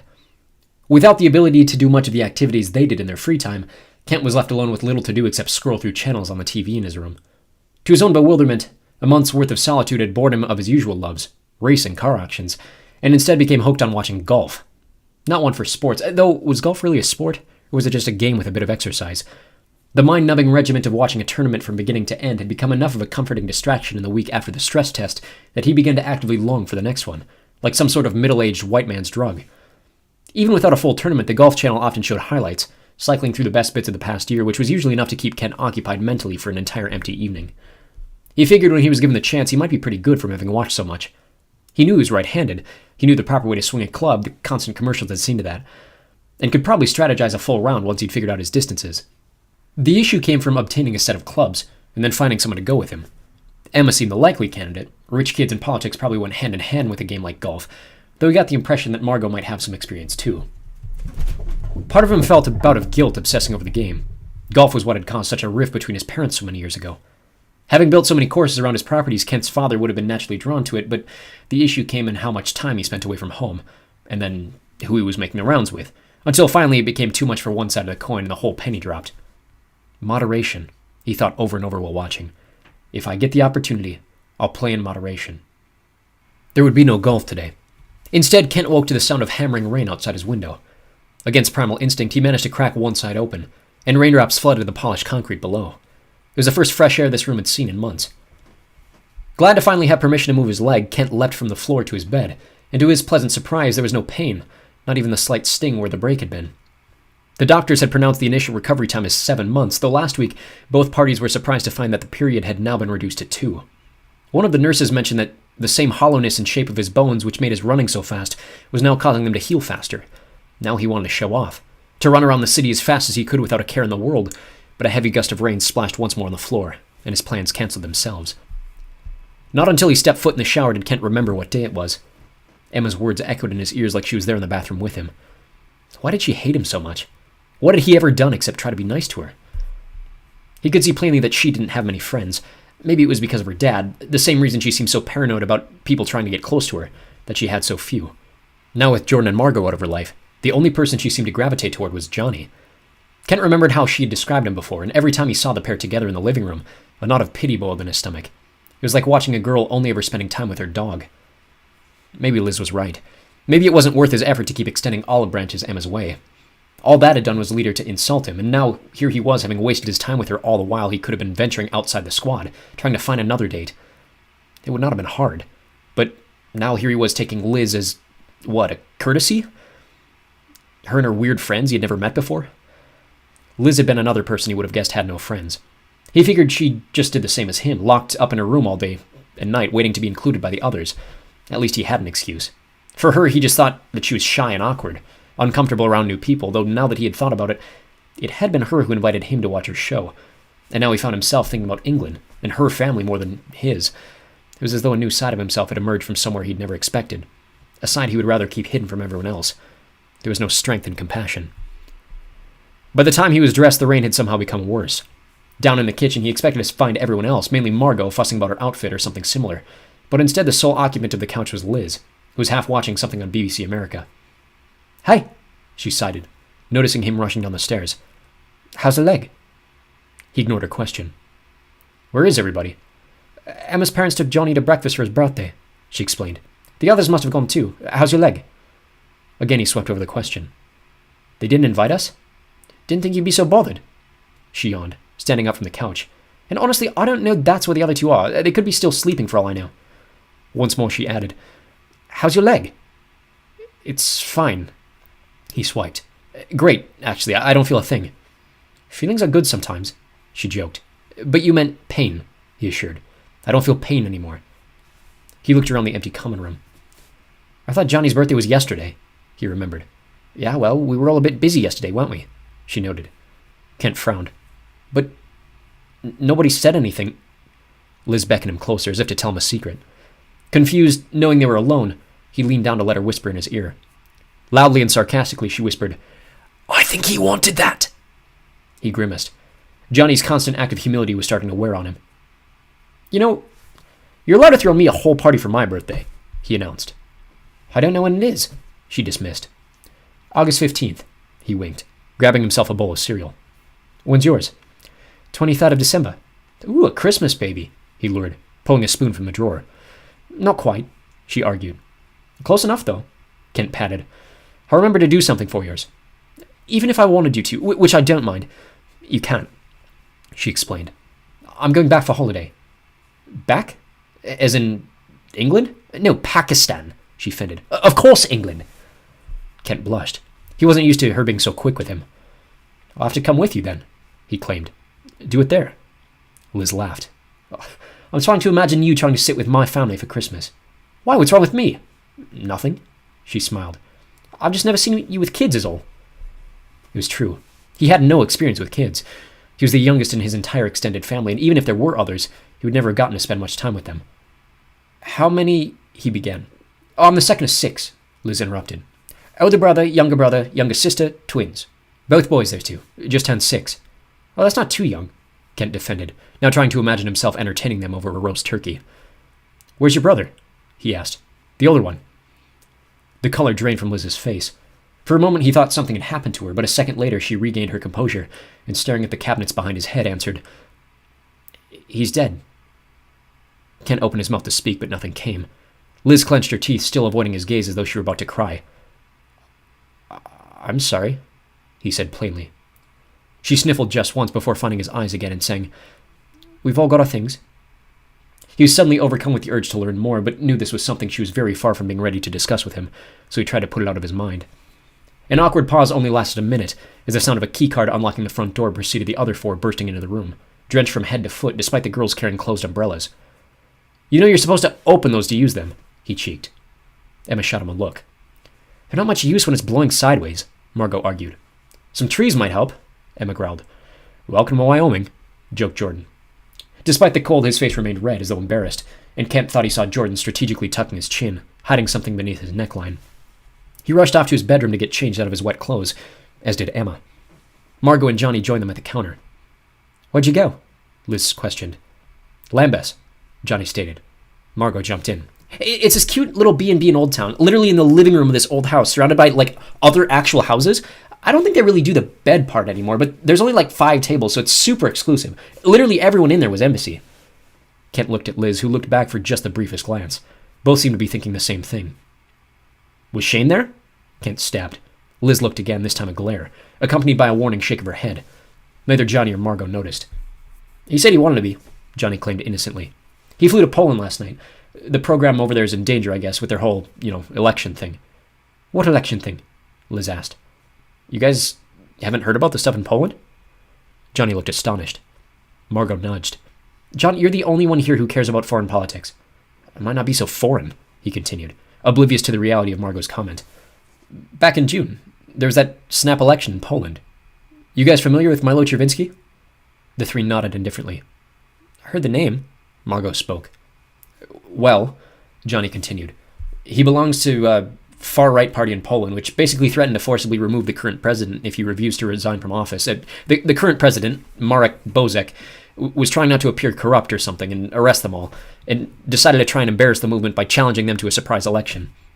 Chervinsky won. The president refused to accept the results and vacate office, but the movement marched on Warsaw and started nationwide protests in retaliation. Bozak had the UN and the EU on his side, though, so he agreed to another snap election and threw all the money the government could fund at his second legitimate election and trying to prove that the first one was a fluke. Liz looked up at Johnny.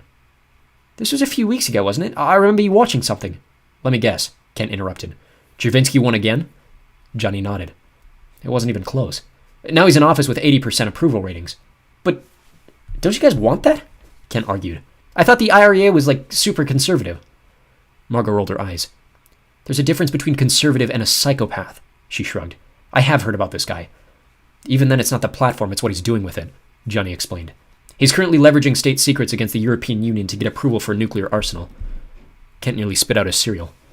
Like that would ever work, he choked. A few hidden scandals for nuclear bombs? It already worked, Johnny rebuffed. UN just voted in favor last week. Kent was unable to follow the line of logic. I'm sorry, he went on, but a few state secrets and the rest of the world is just giving them nukes? Who do they even need them for? Their argument was presumptive, Johnny continued.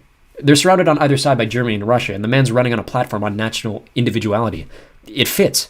His people are all for it. Yeah, but what kind of leverage does he have against every country in the world? It wasn't every country, Johnny stated. Just the big ones. The ones with voting power.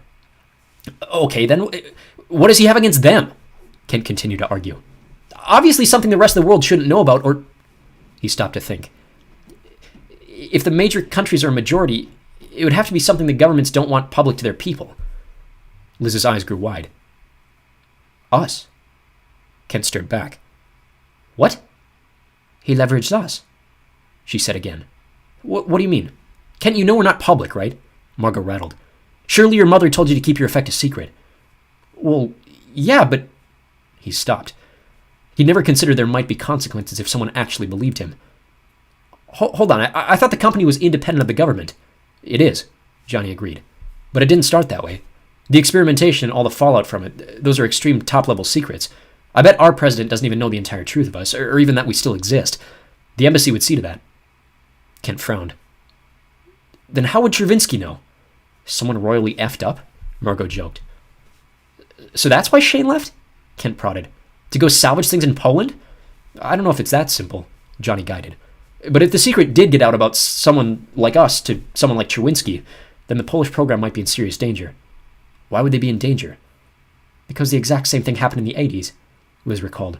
The Iranian program was wiped off the map. Then why don't we just assassinate the guy? Kent asked. And make him a martyr? Johnny pointed out. That's the exact sort of thing he's currently warning his people about. Besides, offered Margot, do you want to pull that trigger? Because that seems just the perfect kind of job for Xander's dream team. The conversation on Poland ended there, as Emma emerged from her bedroom toweling off her hair while dressed head to toe in black. I suppose I should start getting ready too, Margot stated. Kent looked at the clock above the stove. They'd yet to even pass noon. It's not even lunchtime, he argued. How long can it possibly take to get ready? Liz looked at him with the now familiar disapproving glare. Kent, you need to spend more time with women. By 5 o'clock that evening, the rain had only increased. Kent needed little time preparing. After another shower to wash off the minimal exertion of walking to the school for lunch, his outfit consisted of the simplest of suits, a black coat, black pants, white shirt, and black tie. It was the only thing he owned. Spraying himself liberally with what was also his only cologne, he tossed up his short hair and returned downstairs to the common room. There he was met by Jordan, who had put a bit more effort into his look, most certainly at Margot's request. His speckled hair had been done up similarly to Kent's, but their similarities in attire diverged there. Every single item on his body had plainly never been worn before, and was perfectly tailored to Jordan's lanky frame. The three-piece suit was a bold burgundy, with a tie striped in silver and gold to match. Kent had never realized before that Jordan's left ear was pierced. A diamond stud outlined in gold shone brightly in place, matching the tie, a golden tie chain, and a golden wristwatch which peeked proudly beneath his sleeve. To complete the collection, a brand new set of brown shoes stood firm atop the floor, perfectly polished. Nice suit, he wanted to say, but he knew that Jordan could not honestly return the compliment. Any jealousy he had for the outfit was overtaken by jealousy for the date as soon as Margot exited her own room. Margot was hot before the dress. Every boy in town knew that. But where Margot had previously felt accessible to Kent, her current glow took it to the maximum. She no longer felt safe. She looked dangerous. Side by side with Margot, Jordan's suit looked darker, more purple, and almost blood red. Her hair was woven into a loose braid, swung to the side over her bare shoulder. A kind of sash hid the other, and came down diagonally to wrap around the matching dress and blended into a hidden tie behind her waist. Her long white leg was exposed on the side by the thinnest of open slits, under which Margot hardly tried to hide a matching leg garter. Close your mouths, she said, hardly looking. You'll make the rest of us look stupid. Jordan and Kent caught each other's eyes. Both had been ogling Margot as she left the bedroom. Jordan shot Kent a death glare. As she approached, still fixing one of her earrings, Kent realized why she looked so threatening. Her makeup was significantly heavier than usual, her eyes dark and heavily shadowed, and as a result she looked older. The difference was so startling she could have walked into a liquor store completely unopposed. Jordan seemed nervous too. You look... he started, choking on several adjectives and unable to secure one. I know, she replied damningly. Just then Johnny emerged. In stark contrast, every item except his shoes were blue. A navy jacket and pants preceded a baby blue shirt, which stood as a background to a striking plain turquoise tie. His ensemble lacked the nuance and pizzazz of Jordan's, but it was still custom-fitted, and also put Kent's to shame. At least his hair, too, was the same, though it was growing longer. He was followed almost immediately by Liz, who Kent hardly recognized.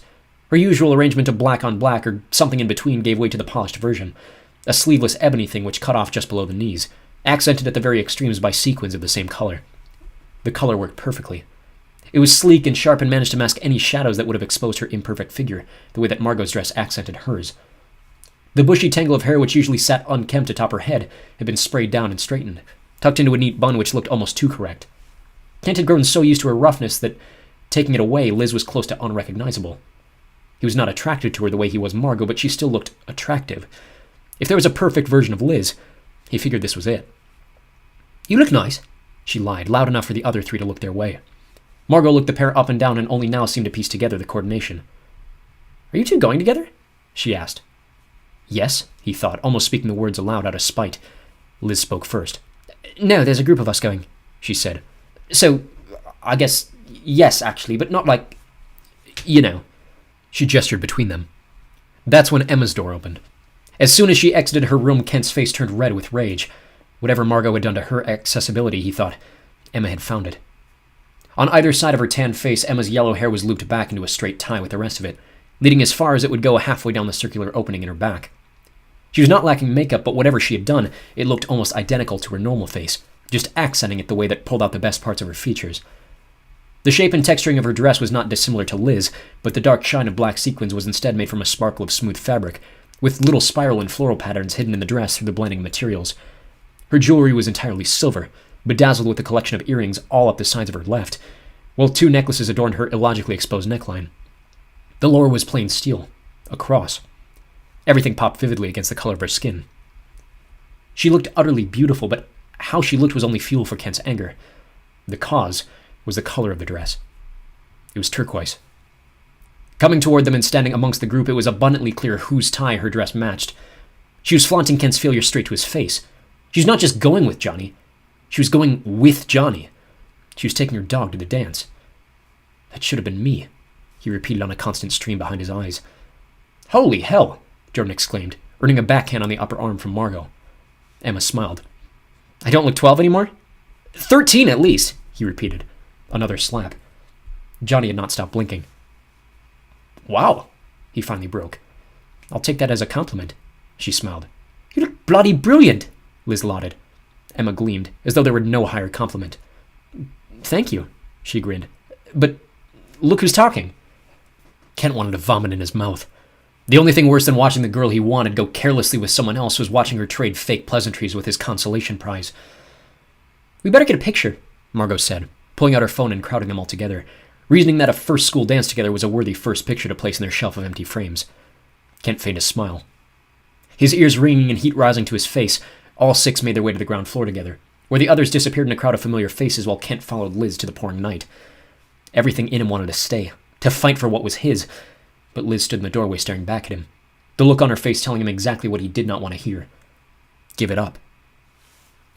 The ringing grew louder as he left the building, where it was gradually replaced by the abundance of rainfall. Before he could apologize for lacking an umbrella, he realized neither was getting wet. With a hand over her head, Liz was creating a shield of purple energy which deflected the drops in every direction but on them. A number of students walking near them were given dirty looks, as though envious of Liz's abilities. When they entered the school through the main doors, they were met by a wall of dripping bodies. Though the dance had plainly started, the noise coming from the cafeteria hall was deafening. A heavy majority of attendees were waiting for others to break the ice. Liz took his hand and pulled him left down the equally cramped concessions hall, which was already taking a line of patrons, and did not stop until they were at the end near the bathrooms. They're really not doing this in the gym? He shouted over the noise of conversation. Liz didn't answer. She pulled a phone from her chest, began typing, and then paused to look up at the crowd. A smile lit up her face as she waved to what could have been any number of approaching students. Eventually it was obvious which 3 were Liz's friends. A ghoul of a girl led the pack. Not quite as tall as Kent, but so thin that she looked giant in comparison. She wore a plain 2-piece outfit consisting of a plain black top and a skirt so eye-catchingly short he had to force himself not to look at it. Underneath this, to some degree of modesty, she wore thick netted leggings, which darkened her otherwise bleached skin. Every bit of jewelry, there was plenty, and her makeup was all black. To her left was a very wide, very short girl with long brown hair who waddled their way in what Kent could only compare to a white and black potato sack. There was no dimension to her outfit whatsoever, falling over her body from a seam atop her shoulders with nothing else to show. It was at the same time too long for her body, and she was obviously struggling to move in the dress which neared her ankles. Last was, by default, the most forgettable of the 3. A girl with a round face and small elfish features stood no taller than the other, but obviously had some sense of fashion that rivaled the dress Liz wore. All black but not nearly as bright or flashy. A bunching of fabric on her left side made the pattern look like the center of a sun, with rays of similar fabric stretching outward to the extremes of her neck, shoulder, hip, and knee. Her shoulder-length black hair sat straight in sheen, with a pair of barrettes pinning bits back to her outline of tiny ears. Her small beady eyes were outlined gracefully like Emma's, and a pair of round crimson lips had slightly crooked smile which squinted her eyes and made them even smaller. Hi, the last girl said, reaching out a hand. I'm Morgan. Kent returned the gesture. Kent, he replied, shaking her warm hand. The ghost girl shot forward. Reyna, she said quickly, hardly touching Kent's hand before shooting it back and then fidgeting with her black fingernails. The girl in the potato sack kept her hands together and shyly whispered, Everly. Nice to meet you, he said kindly, though he had yet to decide if that was true. Reyna kept picking at her fingers but looked Kent thoroughly up and down. You're cute, she noted. Like, Really cute. How did Liz score you? Unsure whether to be embarrassed or flattered, Liz answered before he could respond. We're not here together, she said flatly. He's one of us. He's definitely not one of us, Rena denied. Look at him. Again, a confused cluster of emotions caught in his throat. If you ended up without a date, I feel a little less embarrassed, Morgan chirped. For an angry second, Kent wanted to respond, but Morgan's eye twinkled, and he could have sworn that she threw him a wink. The others appeared not to notice. The conversation shifted to Rena's boyfriend, and she went off on a winded essay Kent was only half listening to. His attention had moved to the crowd around them, and almost wondered if they had not all overdressed. The upperclassmen had clearly not put in as much effort as someone like Emma. The girls continued babbling about relationship trouble when the hall began to empty. The music on the other end was getting louder. Shall we? He interrupted, gesturing to the thinning congregation. Why not? Liz said, eager to move on the same as him. It was standard pop radio, nothing he hadn't heard a million times back home. The effectiveness was in the atmosphere. A great black curtain had been dropped over the championship banners, and the music video for each song was projected onto it in real time, creating something to watch for the many students like Everly who seemed to enjoy sitting along the outside of the floor, rather than actually dancing. The tables had all disappeared to some unknown storage closet, and now the tiled floor was completely empty, save for a large DJ setup in the back corner, where lights and lasers were illuminating the haze coming from machines in the other corners. No curtains had been placed over the windows, so occasionally the sky would light up alongside the colors inside, followed by a successive boom of thunder that shook the building even more than it already was. He spotted groups of a few others he knew from their classes, as well as Emma's brother Andrew, who appeared to have already ditched Janine and was instead having a boisterous conversation with a red-haired girl in green. Margot and Emma were across the room chatting with a handful of attractive girls they must have known from previous years in the city. Jordan and Johnny were nowhere to be seen. For a second he thought Margot might have gestured him over to the gaggle, but both not wanting to be rude nor misread the situation, Kent stayed put, surrounded by the other three. About 5 songs in, Rena, who had moved to clawing at her already scarred forearms, nearly keeled over when she spotted her boyfriend, Eric, who then approached them cautiously, looking as uncertain as Kent at what was happening. Apparently, Rena had ignored his text for the previous 3 days after having decided to go together. The other girls became progressively as confused as the boys, Morgan asking Eric where his other date was, and Eric proclaiming in the most bewildered voice that he did not have another date. At this, Rena basically threw everything she had on the floor and ran out of the school into the rain, with Eric desperately running after her. Liz and Morgan looked at each other, then over at the chair where Everly had been, which was now empty. And then there were 3, Morgan breathed perplexedly. They stood there a bit more exposed, while Liz and Morgan tried to piece together what had happened with Rena. Kent was growing increasingly bored. By the 10th song, his desire to be there, or even his reason for coming, had left him completely. A slow song began to play through the speakers, and suddenly he remembered. Before the end of the night, I'll get her to dance with me, he thought. But Emma had disappeared. Standing alone on the floor where she had been were Margot and Jordan, tied together so closely he was surprised they could even breathe. A boy approached them wearing a simple black dress shirt, unbuttoned to nearly his belly button, a gold chain set beneath highlighting his tan skin. Paying no attention to the other two, he looked at Liz and said in a thick Australian accent, "Hey, you're at Andrew's sister's squad, yeah?" Liz looked at Kent. Emma?" she asked aloud. Yeah." The boy completely ignored her answer. "Mind if I take you for a dance?" Liz was stunned. She had clearly not expected anyone to make a move on her. Again, she looked at Kent, and then at Morgan, who nodded eagerly in her favor. She stumbled. "Sure." He took her hand and pulled her to a clear area of floor, close to where Emma's brother was still in heated debate with the red-haired girl. That left Kent alone with Morgan, who grinned maliciously. "Well, that was fun," she said. "Just you and me now, I guess," Kent replied kindly. "Oh, no," she wondered aloud sarcastically. "Guess I gotta dance with you now." "Don't worry about it," he assured. "I'll be back. There's somebody I have to find." He left her standing there, only realizing later how rude his dismissal had been. But with the song already into its first chorus, his time was winding down. A half hour until the first slow song? That gave him, 5 more opportunities at most? He did not want to wait that long. His eyes darted around the room, circling the floor, trying to spot the turquoise dress. It was difficult with the changing lights, but eventually he spotted her. To his dismay, she had defaulted to Johnny, and the pair were stepping back and forth awkwardly as though they wanted to be anywhere else in the world. "Well, that's a good sign," he thought. "I can catch her for the next one." He watched them from the other end of the room until the song was over. They didn't even seem to realize they were dancing. They were just talking, as though this was the most normal setting in the world to just have a chat. But Kent could see a chance to swoop in before the next one. He just had to pay attention. When the song was over, the pair dispersed in an awkward sort of way, with Johnny returning to Jordan's side after he and Margot had finished a minute-long kissing session. Emma was talking to one of the girls from earlier, who was standing alongside her own date, a plain-looking boy in a pink tie to match her bright dress. Liz and Morgan returned from their own ends of the floor. And? Morgan pried. His name is Ethan. Liz blushed. He's heading back to Australia for a second semester. Morgan grinned. You still got time. I really don't think it was like that, Liz replied. Definitely a friendly sort of thing. Worth a try, though, Kent piped up. Not interested. Liz swept aside. What are you interested in? Kent found himself wondering, but managed to keep his mouth closed. Eventually, they were swept into a circle of older students, none of which seemed eager to introduce themselves, but instead provided a place to feel less exposed. Kent kept finding himself between Liz and Morgan, as if they were clinging to him for protection. A large crackle of thunder shook the building in a space between songs, and Liz, echoing the audible scream from a number of the girls, grabbed his arm in response. A half hour later, the music once again slowed. Immediately, Kent's eyes shot to where Emma's group was stationed. In a chair near the edge, Johnny sat alone, his eyes down to his hands where they rapidly scrolled through his phone. Margot and Jordan were again tangled on the floor nearby. I'll be back, he dismissed himself, only then realizing his hand had been holding Liz's. He rushed over to Johnny, who did not look up from his reading. Have you seen Emma? I think she went to the bathroom, he replied blankly. Back in the hallway, a crowd had once again retreated, and it was obvious by the look of those off the dance floor why.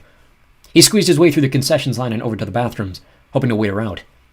A minute later, he realized how awkward he must look standing outside the girl's side, and trying to avoid some kind of weird reputation from one of the onlookers, bolted inside the men's room, pretended to wash his hands, and then retreated back to the hallway, where he thought he saw Emma walking back to the floor. He almost grabbed her shoulder before realizing the girl's dress was green, and it wasn't Emma. Pausing for a few seconds to give a comfortable amount of space between he and the girl, just in case she were to notice, he reached the corner to go back to the floor, where to his surprise and infuriation, the real Emma was back out dancing, again having found Johnny. Kent swore silently to himself. If he had just waited... Determinedly, Kent stared her down even after the song was over. If he had to resort to using his speed to swoop in the next time, he would. She break your heart or something? Morgan appeared below him. He stuttered, breaking his eye contact with Emma and blinking her out of his mind. What? He managed. No, I just... It's normal, she said apologetically. They tend to congregate together, don't they? He wasn't following. Who do? The locals, she said.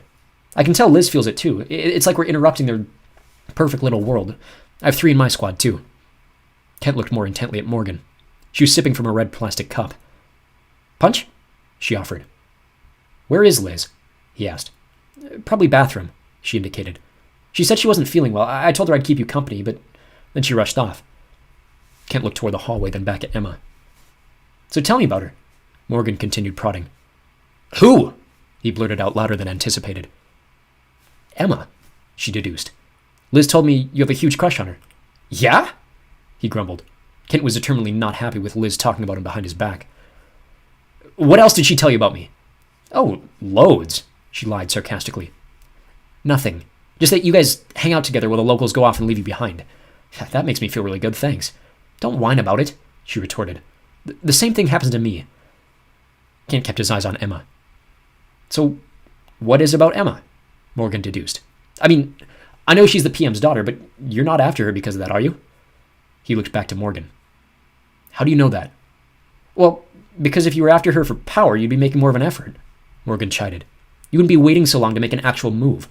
I've made actual moves, Kent defended. She just keeps saying no. Morgan shrugged. That could be a sign. Stop saying that, Kent rallied, and seeing Morgan's confused look, added, Liz is always saying that. All right, she said, holding up her hands. Who are you anyway? Kent nudged. How do you know Liz? Oh, I don't, really, she admitted. We're in art club together, that's pretty much it. Kent rounded. Then why is she telling you things about me? Maybe because you're her only friend. Yeah, I know I'm her only friend, he said hotly. Why do you think I was so surprised to hear that you guys were coming with her? Well, maybe because we're nice people and we care about her, as little as we know her. You think you're the only person here struggling to fit in? She turned her head inquisitively. Kent's face felt hot. So? Why her? She said again. A boy who looks like you, why aren't you here with anyone else? Because I didn't try, he thought, though somehow he figured Morgan already knew the answer. Maybe if you stop putting so much pressure on yourself to be something you can't possibly be, you might be a little happier than you are right now. Kent looked back at Emma. Morgan was right. Liz was right too, but how could he possibly admit that to her, even if she had been there? All right, he conceded. What's your solution? Well, you're going to try to dance with her again, she said. aren't you? Obviously. And if it doesn't work, she continued, how are you going to move on? He stuttered. I don't know. She looked around the room. You're going to find the next best thing you can find. I don't care if she's tall or short. I don't care if she's 18 or 14. You find someone who's second in line to Emma with whatever bar you set, and you take them out on the floor. You forget about her altogether, and for the love of God, try to enjoy yourself. It was an honest plan. A jolt of electricity ran through Kent's body, as though he just remembered it was possible for any number of the girls in the room to be more attractive than Emma. Hell, half the girls in the room were more attractive than Emma. And as he continued to look at his options, he started to really wonder why he was so set on Emma in the first place. Morgan's plan was going to work. There was no reason for it not to. Another 4 songs later, it was time. He expected it, but as the first few notes of the third slow dance played, the sight of Emma and Johnny coming together a third time was just as irritating as the first. For the briefest moment, he considered rushing in and stealing Johnny's spot, but he realized how stupid that would look. Not just to those in the squad, but everyone watching around them. It wasn't romantic, it was weird. The next one, he conceded again. Morgan nudged him with her elbow. He looked around the room, spotting a number of beautiful girls, some of whom he recognized from the halls and some of whom were complete strangers. There was one particular girl, a tall brunette in a yellow dress, who he'd noticed a few times throughout the night, but she was now dancing with another guy. The girl in green, who he'd thought was Emma, was also nearby, but she too had her hands around the neck of a date. In fact, everywhere he looked, all of the girls on the dance floor who had already been asked and taken by other boys, and those who stood alone, were nowhere near up to Kent's standard. Behind the girl in yellow, Andrew must have made up with the red-haired girl, as they were now dancing even closer than Margot and Jordan. Even Radley, the boy who had so foolishly made a pass at Emma in the lunchroom, had found his own date. And behind thick round glasses and heavily banded braces, she could be mistaken for the happiest person in the world. And he was alone. And he had failed. And to make matters worse, Johnny and Emma were no longer just swaying side to side, but actively dancing. He was spinning her around like they'd practiced it 100 times, and she was smiling bigger than Ken had ever seen her smile. Then she caught his eye. Still dancing with Johnny, Emma was sneaking glances over at Kent every chance she could manage, and still smiling from ear to ear, rubbing in the naked truth that Kent wasn't the one dancing with her. Enraged, he turned to Morgan. "Come on," he said. "You're dancing with me." He took her hand and dragged her closer to Johnny and Emma, her face as surprised as Liz's had been during their first slow song. He had never danced with anyone like this, but that didn't seem to matter. Putting his hands around Morgan's waist, she continued looking up at him as though she was actually enjoying herself. A voice in his head said to stop looking at Emma, so he forced himself to stare back at Morgan, and saw his face reflecting back at him in her large brown eyes. A piece of her hair had fallen from her barrette and now stood awkwardly down in front of her face, so he swiped it aside and wrapped it behind her ear. Trying desperately not to think of Emma, he pulled Morgan closer, and she buried her face in his chest. He closed his eyes, trying to focus on the music. The lyrics were something about a photograph. The picture, he thought at this. I'm going to have to remember this night forever with that stupid picture on the shelf. He opened his eyes and looked down at Morgan. Her eyes were closed too, and her smiling even bigger than Emma. At least she's enjoying herself, he concealed, and tried with everything in his power to share in some of Morgan's happiness. Then the song came to a close. Morgan backed up and looked at him, her eyes shining happily. Kent thought for a moment she was going to try and lean up to kiss him, but the sound of cheering to his right finally drew his attention, as did Margot's familiar voice, yelling, "Yes, finally!" Turning with gritted teeth, he saw plainly alongside everyone else in the room, Johnny kissing Emma, who opened her eyes and stared dead at Kent before continuing the embrace with her new boyfriend. He ran off without even saying goodbye to Morgan, bursting through the doors and not even caring that Liz wasn't there to keep him dry. Chapter 9. Whispers. It was about time.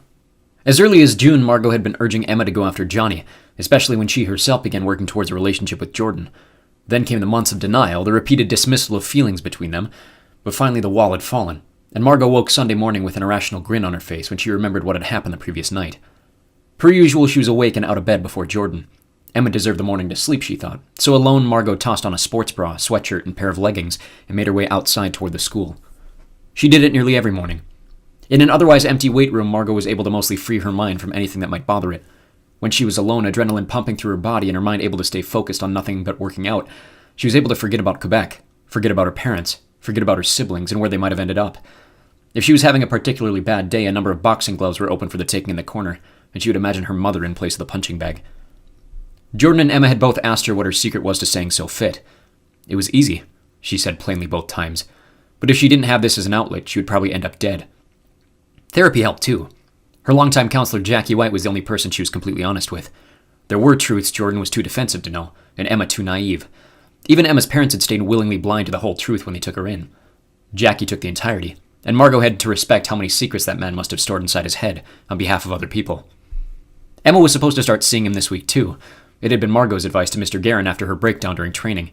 Maybe it was too much to lay completely on the shoulders of a 14-year-old. Margot's torment was far more personal and had far fewer ramifications than Emma's, but as she had explained to the pair in their little debriefing session, if anyone could be trusted to confide a secret like that, it was Jackie. Her mind traveled to the night before as she switched from arms to legs. She wondered if Emma would tell Johnny now that they were together. He was certainly the last person Margot would share secrets with, given the whole never forgetting thing. But if he made Emma as happy as she appeared last night, then why not? She had not taken her eyes off him all night. She remembered seeing Liz and Kent together, and wondered what had gone down in their group. First there had been some sort of argument between one of Liz's friends and a boy, then after Liz went off with a boy Margot did not recognize, she returned to argue with the last of her other friends, after which she looked ready to burst into tears and ran off. Margot thought about chasing her, but was too worried about leaving Jordan to the wolves with how incredible he looked. Maybe she would come to regret that. Liz was a nice girl, and Margot was really starting to appreciate the balance she brought to everything. Even Kent seemed to have a good time, dancing with the other girl from the argument, though he too had disappeared before the night was over. Her thoughts were interrupted by movement in the mirror ahead of her. Approaching her from behind was a very muscular boy in a gray top, who had been eyeing her for weeks every time they shared the gym. She dropped the bar to the rack and turned. "Yes?" she said rather irritably. Sorry," he returned in a low voice. "Didn't mean to bother you. I've just noticed you around here the last few weeks." Margot stared at him without response, waiting for him to get to the point. "What are you working on?" he continued.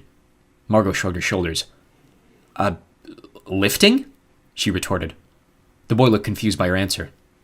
"Well, yeah," he kept on. I'm Dylan." Again, Margot waited for him to get to the point. "And you are?" "Margot?" she returned, offering that much. "Margot," he repeated. "That's a pretty name." She choked. "What can I do for you, Dylan?" He stepped back, finally sensing her hostility. Well, I was just wondering if I could maybe buy you a coffee or something sometime." Margot rolled her eyes. "I have a boyfriend," she stated. He stayed put, apparently not reading her hints. "So, is that a no?" She crossed her arms. "Parles-tu français?" she asked. He knitted his eyebrows. "Sorry?" "Do you speak French?" she repeated. No, why?" She turned around and went back to her weights. "I only date boys who speak French." Dylan remained rooted behind her, still failing to understand her disinterest. After a long moment of contemplation, he turned and went back to his own station. Margot thought she heard a few insults under his breath as he walked away. Once seated on his bench, he kept staring, though this much she was used to and could handle. If anything, the looks helped feed her drive. It was the approaching part that bothered her, as if anyone other than Jordan had a chance. Sure, she had dated other boys before, and none of them spoke French. Until Jordan, she'd never realized how much she missed having that kind of familiarity with someone else. Margot had spoken English as long as she could remember, and it had been the only thing she spoke for the last 5 years, but all of her thoughts were still in French. Her default would always be Quebecois, no matter how long she spent away from Canada. Even with Jordan's Haitian Creole, there was enough familiarity between them to make Margot feel at home again, without having to think about all the drama and pain that really entailed. Dylan remained in the room until Margot left, but she was almost certain he stopped lifting when she had shut him down. The grass between the two buildings was still wet from the night before, but the air was now cold and dry. Wind whipped the buttes as always, creating a whistling that seemed to chase itself around the circle. When she arrived back in the common room, Emma was sitting on the couch in her pajamas eating a caramel roll. "Hey," she welcomed, turning to see Margot coming through the front door. "Hey," Margot returned. "I figured you'd still be sleeping." "Well, how'd you get up for church?" Emma returned with a mouthful. "You in church," Margot chided. Emma rolled her eyes. "You're welcome to come if you feel so inclined." "I'll wait for Wednesday," she returned. "Once a week is good enough for me." "Never enough church," Emma continued to tease, taking another large bite out of the roll. "I can't listen to Jack preach for an hour," Margot replied. "There's a reason they make another night for people our age." "All right, that's fair," Emma conceded. "How's the gym?" "Fine," she stated, considering bringing up the conversation that interrupted her workout. Maybe Emma would feel better about being asked all the time, but maybe she wouldn't, knowing the questions came for a different reason. She decided to keep her mouth shut. "Johnny still sleeping?" Margot added. "No, he's in the shower." Emma returned quickly, poking her head up to catch herself. At least he told me he was going to—" "Relax," Margot laughed. "You know I know, right?" Emma's face turned red. "What do you—" "Jordan can see everything," Margot explained. Emma's hands went to cover her face. Margot, you can't tell your parents? She interrupted again. Why in the world would I want to do that? We live on our own. You're your own person. It's none of their business. Emma took a deep breath. Thank you. Is that why you're going to extra church this morning? Margot joked. Need a little extra forgiveness or something? That's not how that works, Emma scolded, before adding, and we haven't done anything. Uh-huh, Margot winked. Emma's red face started to whiten. Why are you so convinced everyone lives the same way you do? Why can't you believe some of us are decent people? Margot shrugged. Hey, you're the one sleeping with your boyfriend. He's not my boyfriend! Emma shouted, so loudly she might have woken the others. Margot held her hands up. Whatever you say. And just because we fall asleep together doesn't make me the same as you. With these words, Margot knew she had pushed too far. Emma was nearly crying. This is exactly why I didn't want you to know. Margot walked silently over to one of the chairs in the living room and sat down. She took a deep breath. You know you can still trust me, right? Emma blinked away tears. I've never said anything to anyone about your effect.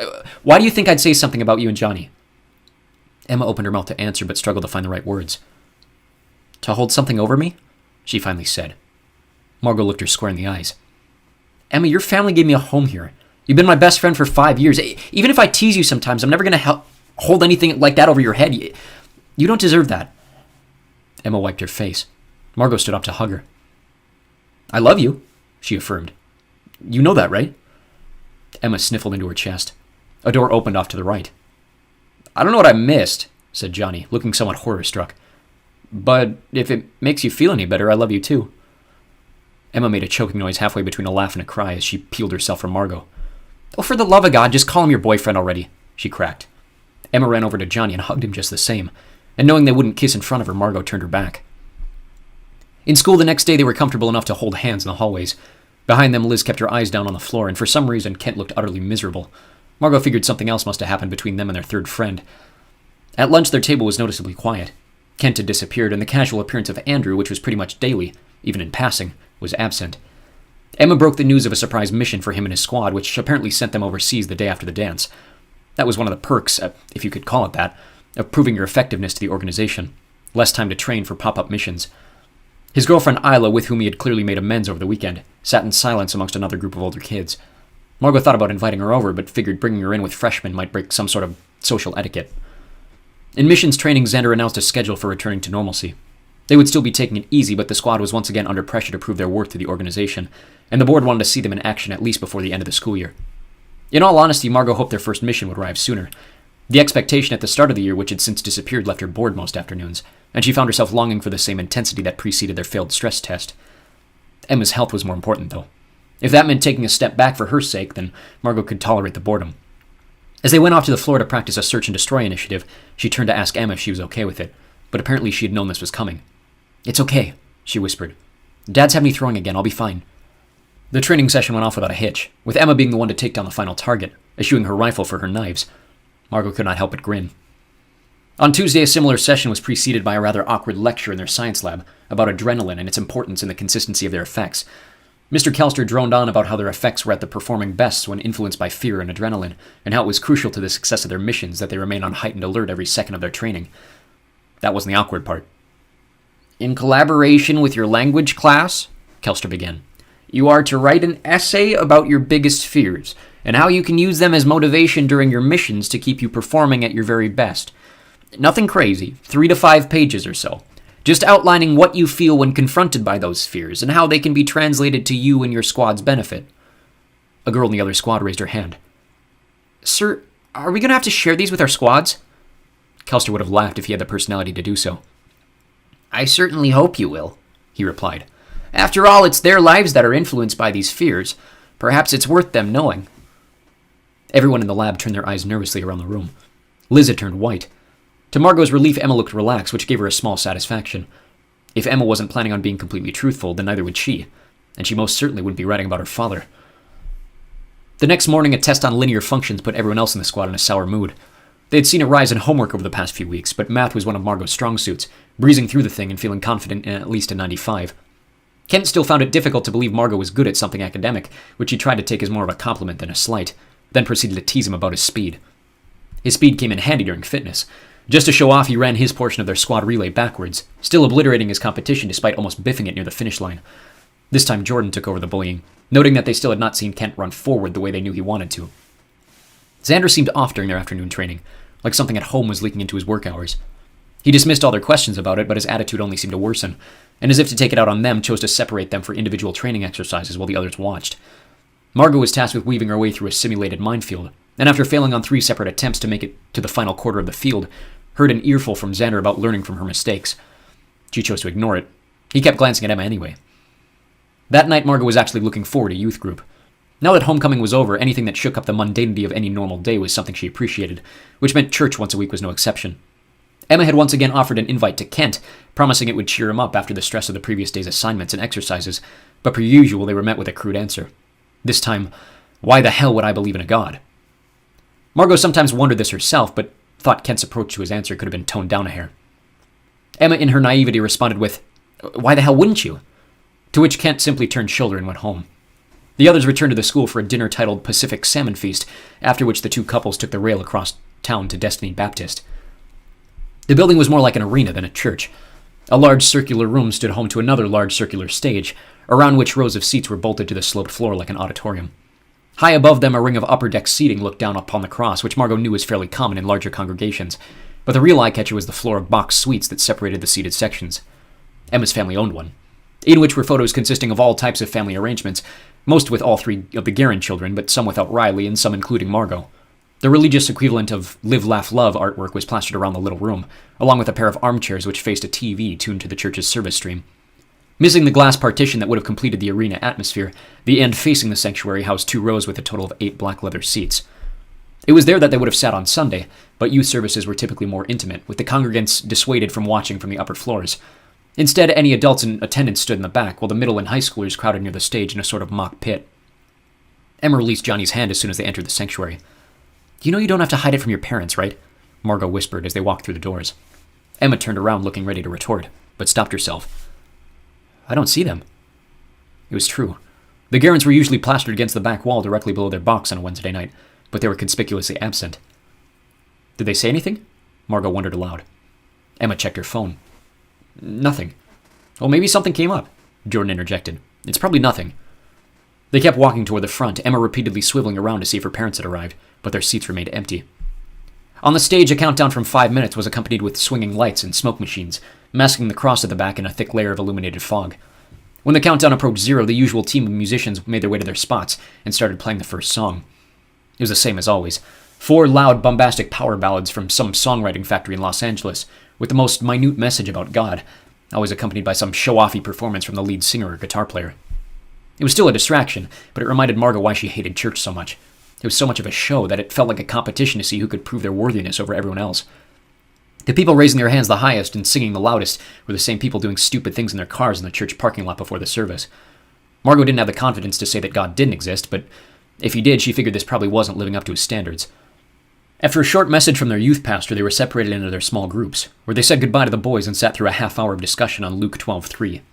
Margot thought the topic was fitting for their group. 2 girls sat in opposite sides of their circle had been notorious in middle school for spreading rumors about each other, hence why they were no longer friends. Everyone else's eyes seemed to linger towards them as well. When this concluded, they all met in the youth room for a social hour, a large warehouse-like room plastered on the backside of the church. Jordan and Johnny were over against one wall, playing a youth-friendly version of water pong alongside 2 older boys Margot did not recognize. She and Emma made it to the table just for a few seconds before they were interrupted by a familiar voice. "Hey, Emma, can I chat with you in private for a sec?" It was Pastor Luke, the short, stocky 20-something in charge of the whole youth ministry. Emma's face turned white as though he was about to confront her about her deepest, darkest secrets. She looked at the other 3, then turned. Yeah, sure." They stepped aside, but to Margot's surprise did not venture out of the room, instead standing beside a support beam and chatting like they were everyday pals. Occasionally Emma would cross her arms, realize she was doing so, and then hastily uncross them. "What do you think that's about?" Jordan asked. Before either Johnny or Margot could respond, Luke called out, "Hey, Johnny, come here quick." Johnny looked cautiously toward the other 2, with Margot comforting him by offering, "I'll take your spot, don't worry." Johnny scampered over to the pole, with Margot taking a ball and bouncing it off the edge of a cup. "Seriously, what do you think that's about?" Jordan asked more nervously. "You didn't tell anyone, did you?" "Jordan, why would I do that?" she huffed defensively. "And even if I did, why would they be in trouble?" He sighed, taking his own throw and missing the table completely. "I don't know," he argued. "'Cause it's a church?" "A church operating underneath the embassy," she reminded him. Whose laws are more important? He shrugged. I suppose you're right. Margot had seen it play out plenty of times. Anytime a high schooler was confronted about their conduct outside of the church, all they had to do was bring up the town's rules, and that was the end of it. The church operated at the mercy of the organization, which was also why the Sixth Commandment was so often washed over. The conversation did not last long, and before Margot had even taken her next turn, the pair had returned, both with emotionless faces. Well? She started. Did he chew you out or give you his blessing? Huh? Emma responded, apparently confused. Oh, it had nothing to do with us dating. Then why? He wanted to know if we wanted to get baptized this year, she said nonchalantly, taking the balls from Margot's hand and wiping the table in a single turn. He didn't ask about you two at all? Jordan continued. Why would he? Emma responded, grinning at her return to form. It's not his business, is it? At the end of the hour, the four made their way back around the front of the sanctuary, where Emma had once again hoped to find her parents, but they remained missing. The other adults sat huddled in the back, finishing their glasses of wine, Bibles closed. I'm sure it's fine, Margot reassured, seeing Emma's face drop. The dishwasher probably broke or something. She returned her hand to Johnny's as they left the church alone, riding the rail back to the residential center. Margot realized how little she had been focusing on Jordan, and she took his hand too. She rested her head on his bony shoulder as the rain rattled the car around the city, the sky black and windy beyond the windows. His heart was pounding harder than usual. She looked up. He seemed distracted by something, almost irritated. What's up? She whispered. He held up a finger. Wait until we're off this thing, he said. Margot did as she was told. When they were back to the residential center, the pair took a step back from the other two, telling them to go ahead to the elevator without them. Instead, they took the stairs. Is Xander still hounding you for something on Emma? She pieced together. Jordan nodded. He thinks I'm hiding something. I haven't given him anything, and I don't think he trusts me anymore. Well, it's BS he's asking you to spy in the first place, Margot argued. Tell me you don't know anything. You don't think I've done that already? He raised. I was trying to see if she would tell Pastor Luke anything, but she was being honest about the whole baptism thing. Maybe she's not hiding anything, Margot offered, trying to move off the topic. Maybe there's nothing Xander doesn't know about, and he's just being paranoid. I mean, don't you think it's a little creepy that he's hiring a teenager to gather dirt on another teenager? Not the way he puts it, Jordan defended. And we both know she is hiding something. I'm just trying to... He paused, staring at Margot. There was a menace in his eyes she had never seen. You know, don't you? Margot stepped back on the landing. What? You know what she's hiding, he accused. What her dad is hiding too? Of course you would know. You freaking lived with them. Margot took a shallow breath. Jordan's look was manic. Why the hell wouldn't you tell me? Margot had no idea how to react. She pressed her hands against the wall. Jordan, I don't... Yes, you do, he pestered. There's no way you wouldn't know. She tells you everything. If there's something you don't know about her, she hasn't told me. Liar, he shouted, and it echoed down the stairwell. Margot's breathing grew heavier. Jordan, I'm telling you the truth. I don't... Why should I believe you now if you've been lying to me this whole time? I'm not lying to you, she fidgeted. You are, he screamed. I can feel you lying to me right now. You're hiding something. You're covering up for Garen too. I know you are. Jordan. Margot paused. He was terrifying her, his eyes wide in a crazed accusation. Of course he knew she was lying, and part of her wanted to spill everything just to bring him back to himself. But she couldn't. Not after promising to Emma she would keep things quiet. Jordan started shouting before she even got the chance to decide. I'm sick of people hiding things from me, he continued. Jordan. No, you know what? Screw you. I'll figure it out myself. He turned from her and bounded up the stairs. Jordan! She shouted, trying to chase after him, but he was too fast and did not care to listen. At the top of the landing, she saw him bust through the front door of the common room. If anything, she was worried he might barge in and start accusing Emma without warning. She sprinted to the door to catch it before it closed. Inside, Jordan had stopped in his tracks. The TV was on, turned to the news as usual. Emma and Johnny stood hand in hand, frozen just the same, a few feet behind the couch. To Margot's surprise, Liz and Kent were on the couch watching too. The familiar face of the new president of Poland was plastered to the screen. It's been on this for the last hour, Liz claimed. There's a shallow terror in her voice. I thought you wanted to know about it. Chervinsky was rambling in Polish, but the subtitles were easy enough to follow. The attempt against my life is a cowardly act by individuals too weak to accept the wants of the people. To approve of such an act is a declaration of war against the Polish people and democracy itself. The individuals responsible have been captured and dealt with, and their employers will soon be confronted with the same. I will make an example of them and their allies, the likes of which has never been seen but by the almighty hand of God. He alone will have the strength to forgive me. Europe and NATO and all their allies will be brought to justice weighed against the hypocrisy of the lies of peace they preach. The camera cut to a large city square, in which a gallows had been hastily constructed. 3 men were marched to the center and their heads placed inside nooses. The first Margot recognized as the former president. The second was short, with pale skin and puffy eyes. Margot did not know his face, but certainly knew the outfit. Torn to shreds, but still recognizable, he and the boy to his left wore the same skin-tight black mission suit of the IREA. To her horror, she knew the third immediately. Beaten and whipped, but still the same black face which had joined their lunch table just weeks before, was Andrew's best friend Sam. The floor dropped before any of them could turn their eyes. Margot could not help but grab Jordan's hand and yelp along with the others. Emma's phone began to ring. "Oh God," she whimpered. "Andrew." Chapter 10. The Essay. Johnny's first thought was of Shane, but with the deepest exhale Emma could muster, the Prime Minister's voice bounced through her phone, announcing that both Shane and Andrew were all right. "Andrew made it out before they could capture him," Emma relayed. She had to sit down to allow herself the energy to speak. "Every American has been evacuated from the Polish city, including all of our ambassadors. They're worried something bad's going to happen." "But what about us?" Kent wondered aloud. "Aren't we in danger if the secret gets out to our government? We didn't just try to assassinate Obama," Margot bounced. "I think we're fine." "But won't the government come after us if we're the guilty party?" he continued. "Like, use us as a scapegoat or something? Honestly, Kent, do you ever think?" Jordan spoke up. "The whole world is against this guy. Who do you think employed us?" Liz added. "Weren't you the one who said we should take him out?" "I wasn't being serious!" Kent stood up. Johnny looked down at Emma, who had hung up the phone and stayed staring at it in her hand. She was still shaking. The truth of her brother's safety had not been enough to calm her nerves of the situation. In Johnny's eyes, too, the image of Sam hanging continued to flash in front of him. "Guys," he raised, pointing at the TV. "Turn that off. I don't need to keep seeing that." Kent looked ready to argue again, but Liz grabbed the remote and turned it black. "Emma," Johnny continued. "Are you all right?" Emma was frozen. Her blue eyes glazed over in a trance of thought. "Em," he repeated. Suddenly she jerked back to attention. "I need to call Riley," she hurried, bolting off to her bedroom alone. "It's 4 a.m. over there," Jordan tried to remind her, but his concern fell on deaf ears. A knock hit the common room door. Xander walked through.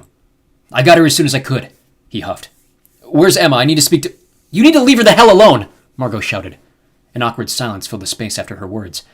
They all looked at her concerned as she eyed Xander with a malicious glare. "There's a situation she needs to know about—" "We know," Jordan interrupted. "It's all over the news." "Andrew's safe," Liz revealed. "If that's what you're going to tell us, we know. Her dad already called." "Well, who's she talking to now?" he roared, turning to her bedroom, where her raised voice was breaking through the doorframe. "Riley," Johnny said. "I don't know if they've told him yet." "Well, they probably wouldn't need to tell him unless Andrew was dead," Xander argued. "How much do you know?" "Everything that was televised," Johnny relayed. "The assassination attempt, the hanging, the threat of retribution." "Who gave us the order?" Jordan asked. Xander took off his cap and scratched his head. "That I don't know," he said honestly. "If it's external, then it's not as big a deal. If it's internal, then we might have some serious problems." "Who would give that order internally?" Kent voiced. "Yeah," Margot echoed, turning to Johnny. "You said yourself the other day that that would just make him a martyr and justify his cause." "Well, that's exactly what's happened," Xander continued. "I just came by to see if Emma knew anything more than what they briefed me on." Jordan stepped forward, his eyebrows tightened. "Xander, why would you need to know that?" Xander's face sloped downward in confusion. "I'm sorry?" He looked around at all of them cautiously. Jordan continued. "If she knew more than you, why is that any of your business?" Xander shot Jordan a dirty look Johnny was unable to decipher. Again, he glanced around at all of them in turn. "I'm your missions leader," he justified. "You guys are supposed to tell me things like that." "But her dad's your boss," Jordan went on. "Why would you need to report it if he's the one she's hearing it from?" Xander's look turned deadly. Jordan took a step back. "It doesn't concern you why I need to know things," he growled. "I answer to my superiors the same way you guys answer to me." He turned his focus directly on Jordan. "If I ask any of you for information that is beneficial to the organization, you will relay it. Otherwise, you're in contempt of the basic hierarchy under which we operate. That will not be tolerated. Is that clear?" Johnny was unsure what Xander was referring to, but both Jordan and Margot went white. A threat had clearly been made, and all of them were meant to be compliant in its request. "Tell Emma I'll need to speak to her privately before training tomorrow," Xander ordered. "Same with all of you. One-on-one with me as soon as you get to the training center. Is that clear?" They all nodded. With one last look around the room, Xander walked back out as quickly as he'd entered. They all stood there shell-shocked. "What was that about?" Kent broke. Margot shot an inquisitive look at Jordan, before Jordan turned to Kent. "I have no idea," he said passively. "But somebody's hiding something." It was Liz that turned white, though Johnny attributed this to nerves. The tension in the room, even without Xander, was palpable. Emma's emergence from her bedroom did little to pacify it. "Is he all right?" Johnny asked. Emma looked up. Who, Riley? She lied. He didn't answer. Is Xander gone? She hardly slept that night. Emma was constantly rolling over trying to get comfortable, that Johnny was tempted to go back to his own room for the first time in weeks. She hadn't kissed him goodnight. They hadn't prayed together as had become routine. She simply rolled over and tried, and failed, to fall asleep on her own. The next day, they all waited for the afternoon training session, all clearly wanting to ask questions about Xander's one-on-one time, but all keeping silent. Whatever thoughts they had failed to formulate to words. It was the quietest day Johnny had experienced in a very long time. Lunch was unusually awkward. Kent continued his week-long self-exile from the rest of the group for reasons still unknown. Liz announced her intention to work on her science essay back at the common room, despite the fact that it wasn't due till the following Friday. Johnny hadn't even started. He still didn't know what to write about. Science that day turned to the longest class yet. In his monotonous lecture, Kelster glossed over the assignment and process and instead turned their attention to the scientific nature of effects. He stressed the concept of complete chance, that there was no way to anticipate a person's eventual development of a radiation effect. There were no genetic links between a parent's abilities to their children's. There was no way to anticipate if a person would even gain an effect, or if they would be one of the rare cases of a skipped generation. There was no way to enhance an effect or pacify it by way of surgery or medication, or even a way to prolong it into a person's late 20s or 30s. The more he talked, the more it became clear to Johnny that despite the decades of testing and research, despite killing his father in an attempt to make sense of it all, the IREA still knew virtually nothing about the effects, beyond the basic idea that pumping a human body full of radiation would either kill it or enhance its bloodline for eternity, no matter how minimal. The thoughts of his dad began to depress him even more than the class was. Maybe I should write about that, he thought. His attention perked when Kelster returned to the generalization of complete chance, and noted that the only constant link they had found in relation to effect development was what they called the ITI, or isolated trauma incident. In every single person who developed an effect, it was almost always directly related to a traumatic experience between the ages of 10 and 14. They were currently doing research on whether or not all skips lacked these experiences. Johnny was well aware of the ITI concept. His had been the seizure when he was 11. The difference in his memory before and after the incident proved that. Jordan's was the same event that cost him his eye. In losing his vision, he had gained a new way of seeing the world. Margot had never been sure of hers, and neither had Emma, but strangely, he'd always known her brother Riley's, partly because they joked about it all the time. When he was 12, he locked himself inside a closet during a game, and it took them 5 hours to find him. In that time, he developed the ability to track time down to the millisecond. But it was Emma's lack of a definitive incident which was bothering Johnny now. What kind of event required you to learn how to throw things accurately? He'd been trying to piece together what he had seen since the stress test. There were things about Emma that stopped making sense when held under a lens, and the more he thought about her effect, the more he realized she was keeping something hidden from him. He'd hoped the relationship might soften her to telling him, but she didn't. Even shame seemed to realize that something was wrong. When he spoke to Johnny after the breakdown on the floor, he told Johnny to keep his eyes open but his mouth shut. So that's exactly what he had done since. He didn't like the idea of microanalyzing his girlfriend, but it was difficult not to. Even more difficult now he realized that they were spending so much time together. But every time he slipped into hypothesis mode, he reminded himself that the relationship was real. He really did like her the way he ought to. There was just more he wanted to know to make himself feel more at peace beside her.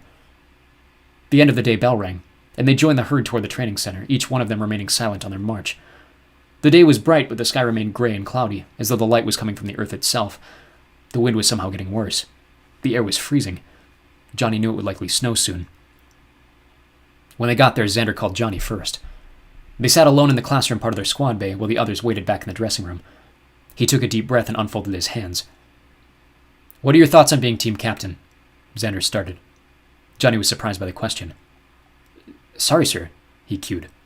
"What?" Xander shrugged his shoulders. "You're a natural leader. You take charge well," he listed. "Everyone in the squad seems to trust you. What are your thoughts on being my number 2? Johnny hesitated. "Sorry," he replied again. "That's just not what I was expecting. I'd be honored, sir, but wouldn't you rather have someone like Emma? I mean, she understands people better than I'll ever be able to. She's the Prime Minister's daughter. I figured she doesn't take instructions as well as you do," Xander interrupted. "At least, not from me. She'd listen to you. You know she would. So would Jordan and Margot and Liz. Kent might take longer to come around, given that you broke his leg." "I didn't break his leg," Johnny laughed. "Nobody thinks you did," Xander issued. "And that's part of the problem." "Is that why he hates me so much?" Johnny mused. "Oh, I don't think he hates you," Xander continued. "And I have no idea why he has such a strong aversion to you, but that'll diminish in time. He does a decent job of following my instructions, though, which is why I think you and me would make a strong duo at the top." Johnny considered the offer. He'd always figured Emma was the obvious candidate. She was the center of everything their group did, just like Andrew was to his group. Andrew. Johnny's mind wandered. Sir, he began. This doesn't have anything to do with Poland, does it? Xander stared inquisitively across the table, waiting for Johnny to continue. I mean, you're not taking it away from her because her brother didn't get the job done or something, are you? Xander scratched his beard. Why would I do that? Johnny looked cautiously back. I don't know. He paused. He took a long look at Xander's face and tried to read the blank expression. Pardon me for asking, sir, but yesterday it was like you were trying to find something. I don't know what specifically, but it felt like you wanted to find a way to pin the assassination on the Garens. Xander took a deep sigh, and his facade dropped. Where Johnny expected to see defensiveness and worry, there was only a kind of weariness. Johnny, he started. What grade are you in? Johnny opened his mouth slowly. 9th, he announced. Freshman year, sir. And next year you'll be a... He gestured, expecting Johnny to finish the line. A sophomore. Again, Xander took a deep breath. Do you know what the word sophomore means? Like, the literal definition of it? No, sir. Xander's eyes locked straight forward. It means wise enough to know what you don't know. He relaxed, but continued. I learned that when I was about your age, but I never really understood what it was supposed to mean until now. Johnny swallowed awkwardly, then answered, Sir? Has Jordan told you what I asked him to do? Johnny shook his head. No, sir. What? Good. Xander waved. Sometimes this place makes you forget how old 14 really is. Jordan's 15, sir, Johnny thought, but now was not the time to interrupt. You 6 are living together, Xander continued. You're risking your lives together. You're being asked to sacrifice everything for the good of the world together, and it was the same thing a decade ago when I was 14, too. He lifted his cap and scratched his forehead. But at the end of the day, 14 is just 14. Johnny wasn't quite sure what Xander was trying to say. Sir, all you need to know, Johnny, is that I tried to play a game that I wasn't smart enough or prepared enough to play. It's simple as that. I thought I was doing what was right for the organization, but the way I went about doing it was wrong. And at the end of the day, I choose to fight and defend the IREA. And if the embassy is in charge of the IREA, then I support the embassy. And if Bill Guerin sits at the head of the embassy, then my loyalties lie with him. Xander swallowed hard as if admitted in defeat. So, if you're going to be my number 2, I need you to consider the same thing. He paused, his voice becoming quieter, more intimate. Who do you answer to? Johnny's answer was easy. You, sir, he said aloud. Fair answer, Xander conceded. That's all, John. Johnny stood up to return to the dressing room. Sir, he paused. If the offer is legitimate, I'd be happy to accept it. It is, Xander returned. Give it time to tell the others. Yes, sir. He retreated back to his locker while Jordan was called in next. The others looked at him with caution, but knew it was best to let Xander depress their worries himself. The only peacemaking glance he shot toward Emma, just to give her some assurance that everything was all right. Even if it wasn't, he knew that she had the wherewithal to deal with it. Instead, he pulled out his phone and scrolled through a conversation with Shane. He began typing. Xander asking questions. The response took less than a minute. We know. Andrew returned to Tylersville Friday. He had survived and escaped custody after the failed attempt, but unharmed was nowhere near an accurate adjective. Beyond completely shell-shock, where he found it difficult to talk to almost anybody, including his parents, he had been shot 3 times, once in the leg and twice in the shoulder, which rendered his arm completely immobile, though the doctors assured them it was only temporary. When he was finally alert enough to share the story, they learned that one of his squad mates, Judith, had triggered a known silent alarm while entering the campaign office at which Chervinsky was to be making an appearance. Andrew's squad leader had instructed them to stay put, but was himself captured outside the party headquarters and later killed. In their escape, Sam and the other boy, Jared, were shot and captured, but Andrew managed to make it to the Vistula, and using his effect, travel upstream rather than down, where he managed to make contact to an evacuation team in Visubro, then travel with Shane to the base in Germany for a medical attention while the rest of the Americans in Poland were evacuated. After a day or two, they had pumped Andrew full of enough painkillers and trauma pills that he was slowly returning to his usual joking self, but his eyes remained looking 20 years older, and Johnny knew that with 4 of his squad mates, including his leader, dead, and 2 more missing and presumed the same, the mission had taken a permanent toll on Andrew's psyche. Emma was finally falling asleep, but now woke up at random hours of the night, thrashing and screaming. The only thing Johnny could do besides hold her as tight as possible was to pray about it, but by the following Thursday the prayers seemed to have little effect, and even Jordan and Margaret were asking about the wailing traveling through the walls in the dead of the night. Friday afternoon, snow finally fell. It was light enough that it did not last, but the distraction helped to somewhat lift the spirits of the rest of the group, even if Emma remained depressed. Earlier at lunch, Isla had come over to their table, and without needing to say a word, Emma stood up and embraced her, and the two cried until it was time for the next period. Johnny had been noticing that more recently. A boy on the nation ball team was sent off to help clear a war zone in Central Africa and lost his leg to a mine. Obviously unable to play the game on crutches, he still showed up to practice to support the squad in their final push for the playoffs, but his presence felt more like an omen than a morale booster. He'd written his science essay on his dad, the worry and frustration about it not meaning anything, having sacrificed himself for nothing more than a lifetime supply of groceries for Johnny and Jordan. He thought about adding something for Jordan's mom too, but it didn't feel like his to write, and already sitting close to 5 pages decided to let it be. They all tossed their finished papers into the submission tray at the end of class. Emma was nearly a book. To Johnny's surprise, he noticed that Liz had hardly written 3 pages. Jordan disappeared for the weekend as the nation ball team played their final scheduled match against the Caribbean. Johnny had expected Margot to third wheel alongside him and Emma, but she instead announced plans to take Liz to the western half of the state and stay near the parks, since she had never even seen mountains. They vanished early Saturday morning, leaving Johnny alone with Emma, wishing he could offer her a trip to the mountains to cheer her up, but knew she would decline anyway. They spent the early afternoon back at the mansion to see Andrew again. The feeling had returned to his arm, but in significant pain, so again he was high on pain meds when they arrived. He had been granted a special dispensation to remain at home with his parents the rest of the year, but given that he would be turning 18 in the middle of November, they were going to try to find him his own place in the next few weeks for some recuperation of his independence. No one ever expected him to return to the empty common room. On a positive note, he had been accepted to San Diego State, which at least provided some hope of distraction away from home after he graduated. The real challenge, Mrs. Guerin told them out of earshot, was getting him through the rest of the year without anything to keep him occupied. With Sam gone, there was nothing very obvious that drew his attention. The hanging continued to play in Johnny's mind. He expected Emma was seeing the same, and maybe that was the cause of her nightmares, but he could not imagine what Andrew was suffering inside his head. When Emma escaped to the bathroom, he mentioned the screaming to Mrs. Guerin, and she offered to let them stay the night at the mansion for a bit of change. Knowing Emma would probably decline that as well, he accepted on behalf of the pair of them. If anything, the size of the house would guarantee him a full night's sleep. There was no way they were going to risk sharing a room here, so even if Emma woke up screaming, he would be off on the other end of the house, finally getting a restful night to himself. She was forced into her old room. Johnny took Riley's. It reminded him very much of Jordan's. They both had been born near the ocean, but whereas Jordan had a childhood full of memories to connect back to Florida, Riley had been with the Guerins for probably as long as he could remember. His shrine to Hawaii then was probably nothing more than another escape from the family he so loathed. None of the pictures on his dresser contained Andrew. Very few contained Bill. Even in the ones with just Riley and Emma, it was obvious how different they were physically. Had Andrew been included to add a second white kid to the frame, Riley would have stood out that much more. His dark tan skin, brown curly hair, and odd eyes marking him as an outsider in his own family. Johnny could relate to that. Having to explain for the last few years how 2 white kids who looked nothing alike could have a single black woman as a parent was hard enough, and he actually felt like family with them.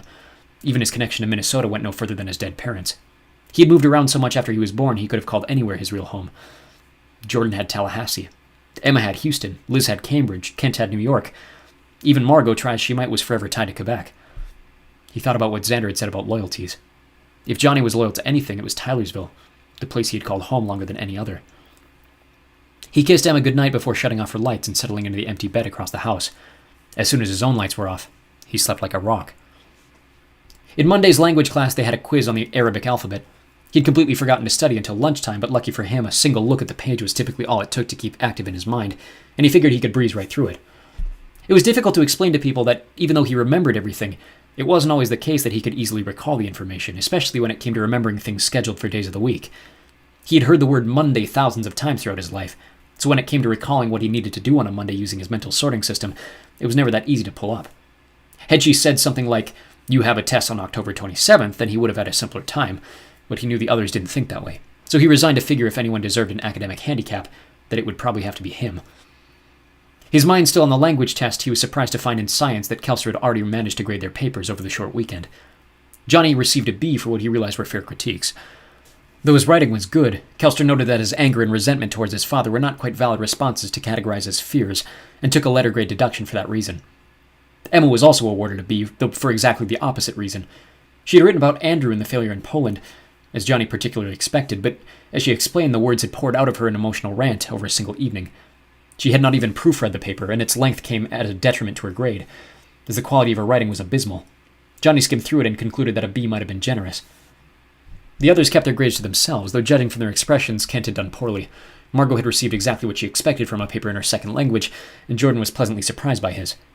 Academics of any kind had never been as strong for him, especially not writing. They realized very soon after this that Liz had not been given back her essay. "Elysian Granhook?" Kelster called to the quieting crowd. The 2 squads fell silent as he turned to Liz, her face draining completely of color. Come up here, please, he ordered. Liz complied, making her way slowly to the front of the lab on what were very obviously wobbly legs. Mr. Kelster handed her the paper. Her eyes and mouth both opened in shock. Whatever was written on the front they never got to read, but they didn't have to. Both Liz's face and Kelster's following announcement told them everything they needed to know. I have been teaching for close to 25 years, he went on, and in the last decade and a half that I have issued this assignment, I've never had a 14-year-old student completely grasp the essence of what this assignment is meant to be about. He put his hand on her back and turned to face the room at large. This organization is built upon the crucial injustice of free will. We are all well aware of that. When the nuclear scientists who founded the IREA began this experiment a century ago, they could never have been aware that a success for them would mean a constant succession of generations plagued by something that separates them from the rest of the world.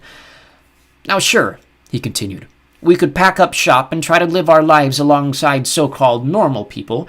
At my age it would be easy, but as many of you have probably already learned, living with your abilities is a difficult thing to hide when surrounded by people who cannot understand what you have. So separation is different and essential. And because of our separation, the system we have built around us provides us with a means to excel over the rest of the world. Our employ on their behalf is what gives us the ability to have all of this, and the ability to remain silent from the rest of them if we need to. But that excellence comes at a cost. Some of us have been directly impacted by that cost. All of you have seen the news in the last couple weeks. You all know that. But for some of us, it has taken its toll directly in our families. He turned to Emma. Miss Guerin, you know it. He turned to a boy in the other squad. Mr. Thompson, you know it too. He turned back to Liz. But of all the people in this room, at least if the essay was anything to judge by, then there is no one in here who has suffered more under the injustice of this organization than you, dear. And for that I'm very sorry. I am honored that you shared this with me. It's not my place to say, but I think that your squad would be honored if you shared this with them, too. The only thing I can say to you is, I'm sorry for your loss. I'm grateful for your sacrifice, and I'm thankful for your service. A hug was the last thing Johnny expected between Liz and Kelster, but when he offered, she wholeheartedly accepted it. Give her a hand, he concluded. They all clapped somewhat awkwardly, since despite the praise he heralded onto her, none of them had actually read the paper, nor did they have any clue what she had written. But Margot seemed to know. She was struggling to hide herself crying from the rest of them. The squad was obviously distracted when they ended their day in language, and having co-graded the papers, Mrs. McLeish also lauded praise on Liz for her essay, and gave them all an extra day to study what was now an alphabet and a grammar test. When they arrived afterward in the dressing room, Xander was seated in his locker, his day clothes still on. Sit down, he sighed, seeing the looks on all of their faces. They did as they were told. Xander stood and walked between the two sides. Your afternoon teachers let me know that they gave your essays back, he started. Usually my job exists a bit outside your academic sphere, but when it comes to language specifically, there's some teamwork that goes on inside and outside the classroom. Holding a water bottle in his hand, he uncapped it and took a drink. They introduced the Fears essay a few years before me, he said. Their goal was to try and open up people to their squads, to get them to trust each other more by making them more vulnerable to themselves. It worked the way it was supposed to, but a consistent theme began to emerge in those who really laid out their feelings in the essay. And very often when a major incident occurred during a mission, specifically when it affected the writer's family or friends, they have a habit of questioning authority. Everyone seemed to shift their eyes between Liz and Emma. One of the recurring themes of tragedy is looking for someone to blame. It's easier to take responsibility if you know that it's your own fault than to try and place the blame of failure on those closest to you. When I went down to UNC for my freshman year of college, I lost my brother, he continued. They all straightened in attention. He was in Brazil trying to snuff out a gang kingpin, and just like that, he snapped. Shot and killed. Was it his fault? Maybe. Was he in the wrong place at the wrong time? Almost certainly. But I needed someone to blame. And so for the longest time, I blamed your dad. He turned to Emma. The last few weeks I haven't been a good example of listening to authority instead of questioning it. I have a family to provide for and keep safe, and when I feel something in the world threatening that security, I want to take it out against the people above me. He turned to Jordan. Jordan, I put you in an unnecessary and uncomfortable position, and I'm sorry. He turned back to Emma. Emma, I thought I had reason not to trust you or your family, because of my own anger and insecurity. I was projecting something onto you that simply wasn't true. I thought you were hiding something from the rest of us, and we deserve to know it. And that was unfair to you. I'm sorry. Johnny looked between Xander and Emma, wondering if he too had come to the wrong conclusion. This group needs to operate like a family, he went on. We all have our secrets, but if those secrets make one person in this family mistrust another, then we need to figure that out ASAP. Your life could be in anyone else's hands, and I don't want any hesitation when it comes to rising to the challenge. He walked to Liz. Without hesitation, she opened her bag and handed him the essay. Johnny was close enough to see it now. On the first page, written in red pen, were two simple words. Thank you. That being said, Xander continued, only one of you has reason to mistrust the authority of the IREA. I spoke to Liz, and she decided she's finally comfortable letting you know why she's here. He handed the essay back to Liz. You sure you're okay? She nodded. Then Xander backed away and gave her the floor. She held the essay in both hands, looked around at all of them in turn, and took a deep breath. She was shaking. Margot Rosen stood beside her, rubbing her back comfortingly. You can do it, she encouraged. Liz nodded. Finally, she looked down at the paper and took another deep breath. I remember where I was and what I was doing when we had the news. My piano teacher lived on High Barn, so I had walked all the way across town by the time I reached the front garden. There were no yellow vans, no ambulance, just a single black vehicle with a Scottish license plate waiting for me in the drive alongside my dad and the twins. My mom was inconsolable. My sister knew what death was, but I don't think she quite grasped the finality of it. Dad sobbed while the man from Camp Mountbatten told me Aidan was dead. That much I think I could have handled on my own. I knew something bad must have happened when I saw the state of my parents and when he mentioned where he was from. Just like that, my brother was gone, and I was an eldest child. That I could have handled. It were the two things to follow for which I was not prepared. I'm not sure how my parents expected to tell my grandparents since my mum was not part of the program, but the legal battle that followed required them up in Scotland, and we moved to Ipswich for the time being. I think the legal battle convinced them not to ask too many questions. My grandparents are the only two Reds in East Anglia, and they probably thought this was a chance to talk down the Tories. I wish it was just that he died. I wish I never found out what had happened, but the reason for the legal battle was the reason we learned the truth. 2 months after Aidan was killed, the parcels started arriving through the post, always labelled the same. To the family of Aidan Granhook. Liz paused, her breath shaking, then continued. Those words still haunt me, because as the months went on, the more we realised what they were, and how they were trying to torment us. The first my brother Reese opened. Neither of us knew what it was, nor apparently did my parents. I thought it was some sort of crude toy, a bit of leather stitched with fur or something. I opened the second parcel alone. My mother heard me scream and came running from the kitchen, but there was no way to shield me from what I had pieced together in an instant. 2 weeks after the first, I opened the bloodied ear which had been hacked from my brother's head. I pray he was dead before they did it. A third came with a tow the next Friday. By then my father had warned us not to open any mail, even letters addressed to ourselves individually, but he was already contacting the embassy in Scotland, and twice they ignored his calls. The eyeball was what sent him over the edge. We were sent to Ipswich in June, and my parents travelled up to Orkney to deal with it in person. The individual who shut down Dad's calls declined any meetings, so Dad forced his way to a meeting with the Deputy Prime Minister, and all hell broke loose. None of the other kids were allowed at the trial, but because I was next in line, my parents made me the exception. I needed to know what had happened, so the same thing wouldn't happen to me. I sat in the court and listened in detail as the sole survivor of my brother's last mission was forced under oath to reveal what had happened to lead to where we were. There'd been a cargo ship off the coast of Eritrea, making its way from Singapore to Istanbul, which had been overtaken by pirates. Aidan's squad had been working on anti-piracy missions, so they were next on the list to try it out. It was their first mission, but the threat of the pirates was deemed tame enough to let a group of freshmen try their luck. He never revealed why he did it. I don't know if he even knows why, but as they left the coast of Jeddah, a second distress signal was picked up from a passenger vessel in the Red Sea. Maybe he thought it would get them home quicker if they stayed north of Yemen. But Aidan's mission's leader changed their mission to rescue this new ship against orders. Pirates are pirates, after all. How different could one ship be? But the new ship wasn't a cargo liner. It was the yacht of a French industrialist, and the pirates who had taken over were terrorists, far more efficiently armed than the pirates they had trained for. As soon as they boarded, it was a slaughter. Aidan managed to survive the initial wave and take down 10 of the invaders, but as he was hiding in one of the staterooms, he was given up by one of the captured passengers and taken to the cell leader. They wanted their revenge for his success against them by taking it out on us, but Aidan would not budge, even after they tortured him mercilessly.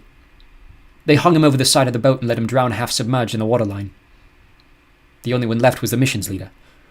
The coward had survived on his own failure and watched as my brother was executed because of his stupid decisions. Worst of all, he was the one that gave us up when they threatened to torture him too. He said nothing about Camp Mountbatten, or the IREA at all.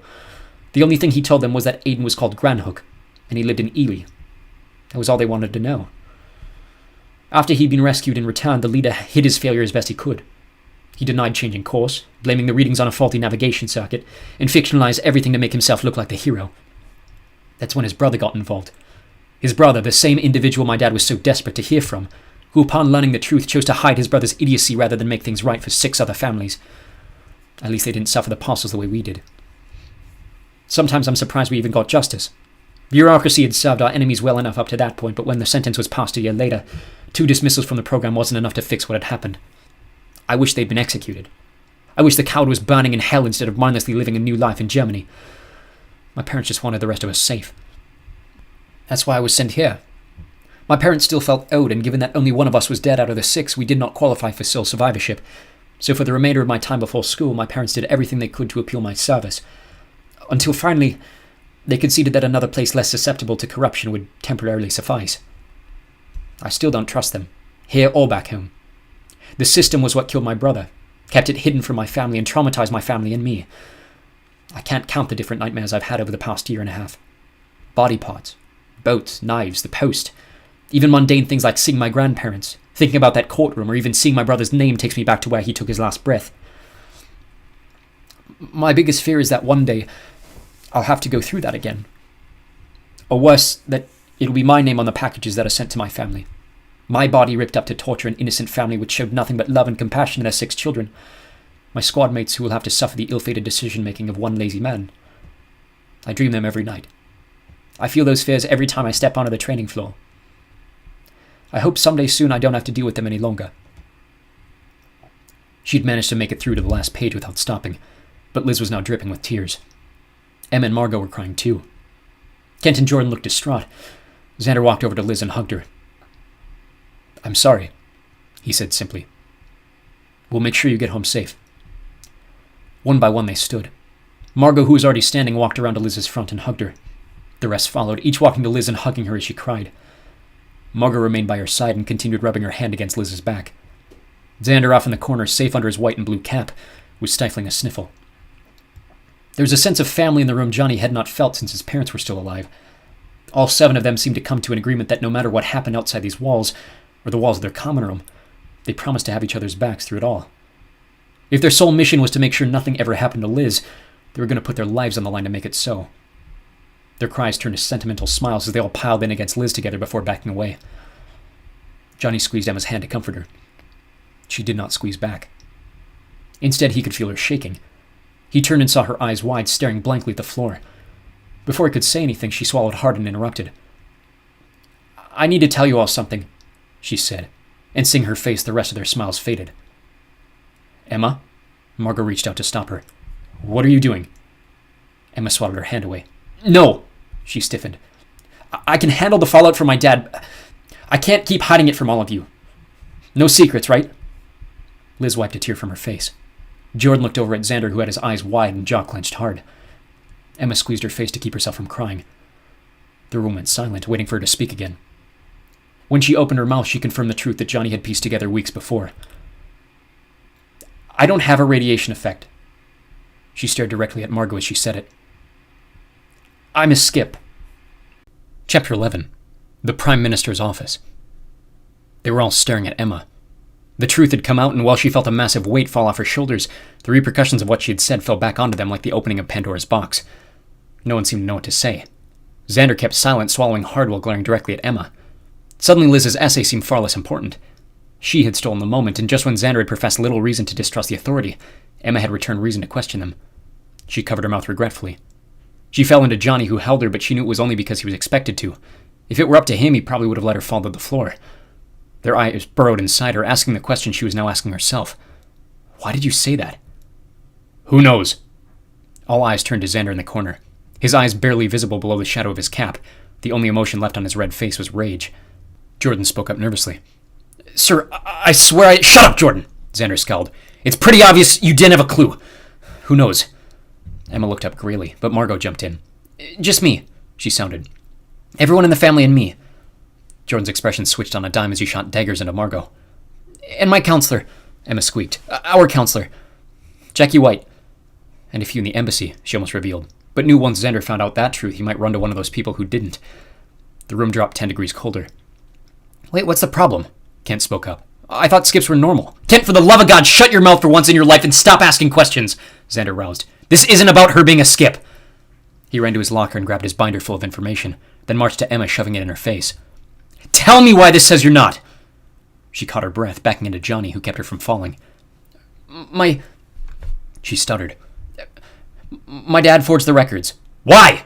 I don't know why! She shouted back, almost to tears. I don't know! She fell into Johnny and started crying. My uncle was, she admitted. I don't know how my dad knew that I would be too. Xander kept his eyes locked on Emma's. Explain the throwing then. I've been training my entire life, she cried.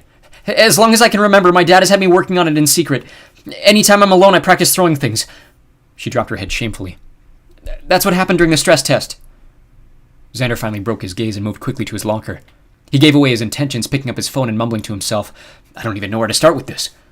He looked back up, furiously darting between Em and Margot.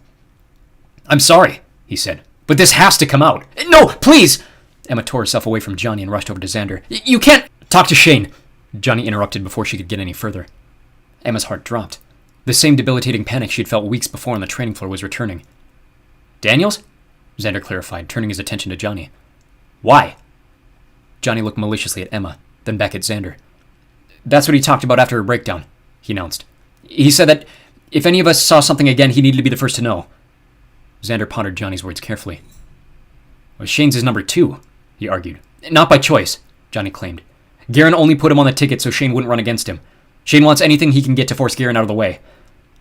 Emma couldn't believe what she was hearing. The tears had stopped, her fear replaced by complete bewilderment at her boyfriend selling out her father, betraying her to her own face. Her voice was a whisper. Johnny, what? He told me to spy on her. An audible sigh by everyone else in the room masked the breaking of her heart. Margot turned on her heels and stared open-mouthed at Johnny. Oh, you asshole! But before she could reach him, Kent swung first, running at Johnny and landing a punch below the corner of his eye. Johnny stayed on his feet, turning a fist of his own and knocking Kent clear onto the floor.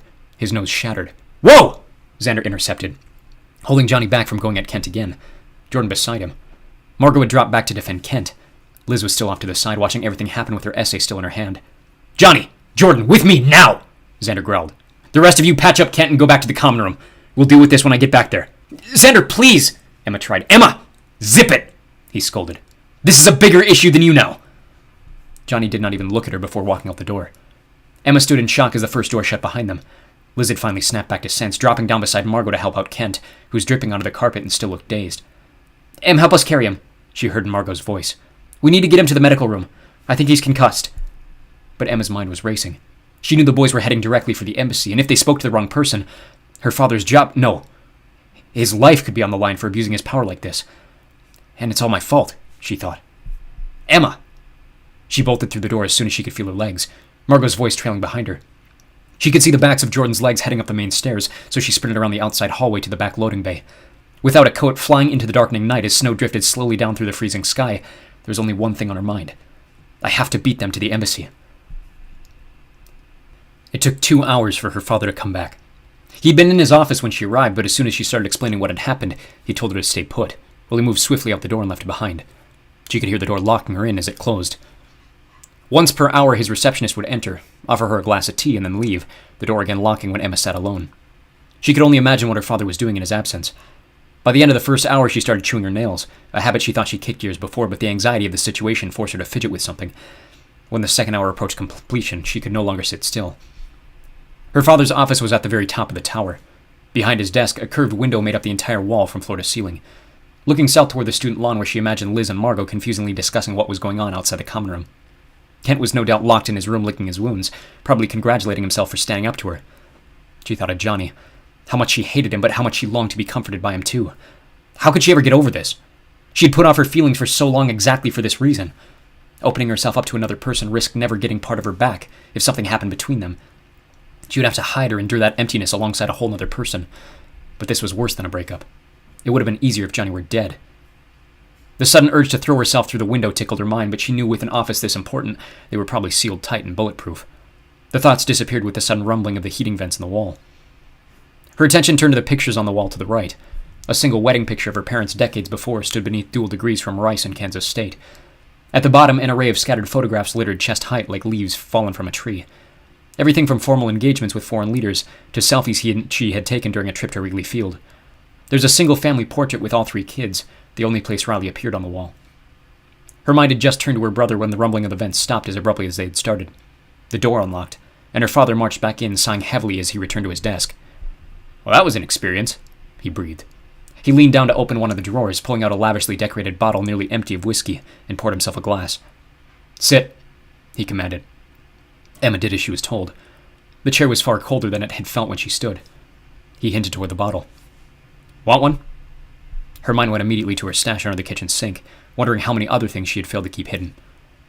Are you serious?" "Of course not," he pacified. "But I figured after the mess you made, you might need one." "Daddy, I'm sorry." "Save it," he said. "You've always been a garbage liar, especially compared to your brother." As harsh as his words were, his face was devoid of anger. He looked at peace, which unsettled her even more. He grinned. "It was a long shot anyway, really," he continued. "Trusting you to hide something like that. I just figured since you were my daughter, you might be able to try a bit harder at winning." Emma felt a tightness in her throat and tried hard to swallow it. "What do you mean?" His expression finally sterned. "I mean, try to fight through the battle instead of giving it up for other people to solve." The Prime Minister narrowed his eyes. "Were you even provoked?" Emma sighed. "No." "Then why the hell would you admit to that? Unless you were backed into a corner." She was sure there was an obvious answer hidden inside her. Shame? Guilt? Paranoia? Whatever it was, she failed to answer his question.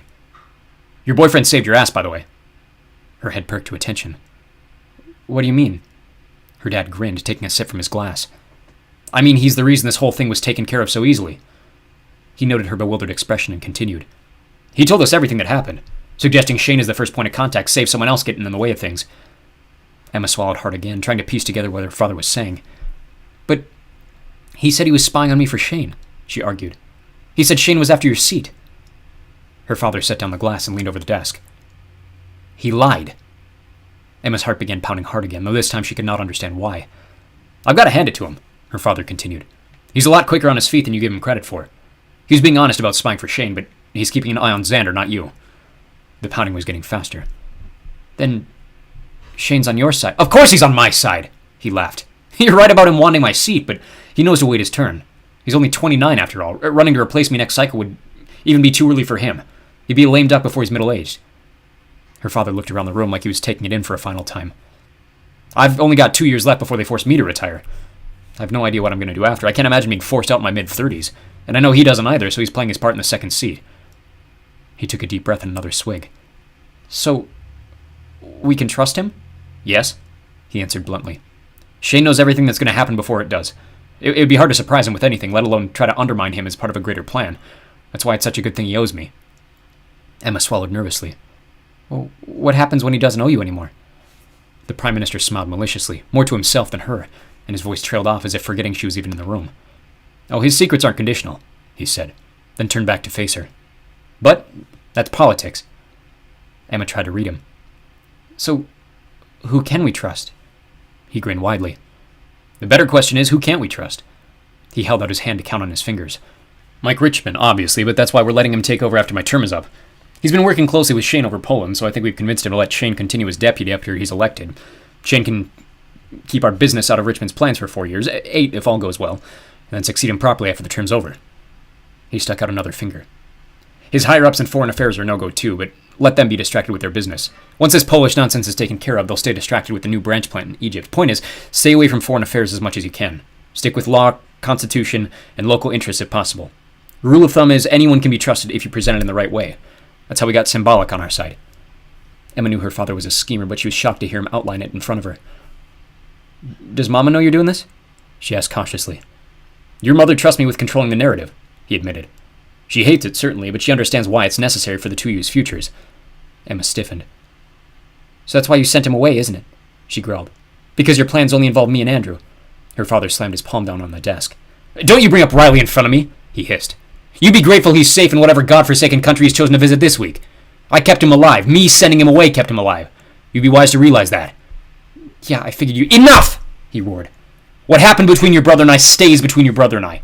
And if it's anything to keep you quiet about it, he left on his own. I didn't even have to influence his decision."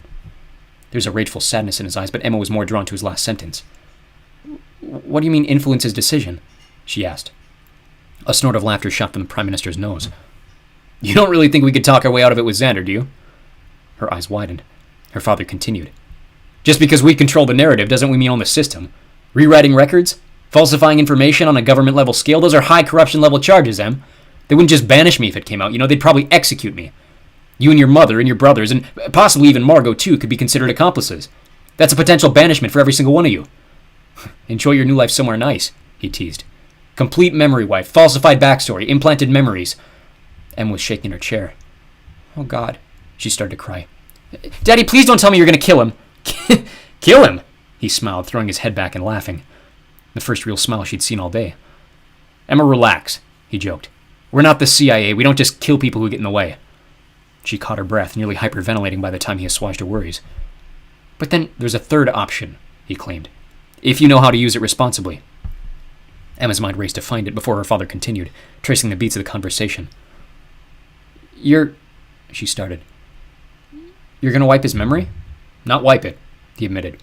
He's the best leader we can give your squad, but modify it, certainly. All of them will. Emma sighed desperately, trying to calm herself back down, still terrified of her father and the way he was admitting this all to her. Xander, his wife, Jordan, Liz, Kent, he went on. Even Margot, to an extent. We'll tamper with their memories of you and your effect. They'll remember you never having one. Their memories and the records that support them will show that you've always been a skip, and nothing is ever stated otherwise. Emma wiped a tear from her cheek.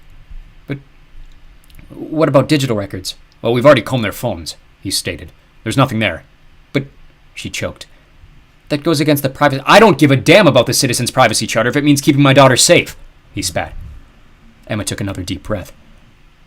What about me and Johnny? Well, Johnny can't be touched, her father pushed. That's the one variable we don't have in our back pocket. He remembers everything. If you tampered with his memory, he'd know something was up and might start raising alarm bells. The good news is he's completely loyal to Shane, and I'm almost certain he's completely loyal to you too, even if he has to play it off the way he did with Xander today. All things considered, he might be the best spy we have at our disposal. Emma winced. Something about the person she shared her room with being lauded as a spy sat uncomfortably with her, even if he was her boyfriend. What if he's ever compromised? She bounced. What if something happens where we don't know if we can trust him anymore? Her father's face hardened. Then we'll do our best to make sure that never happens. As for you, you need to remember this. Let this be a reminder how serious the repercussions are for not listening to me. Dad, she interrupted. I don't even understand what this is all for. He took one final sip of his whiskey. And as long as you don't, he started, it's impossible to tell you with words. He narrowed his eyes and leaned in over the table.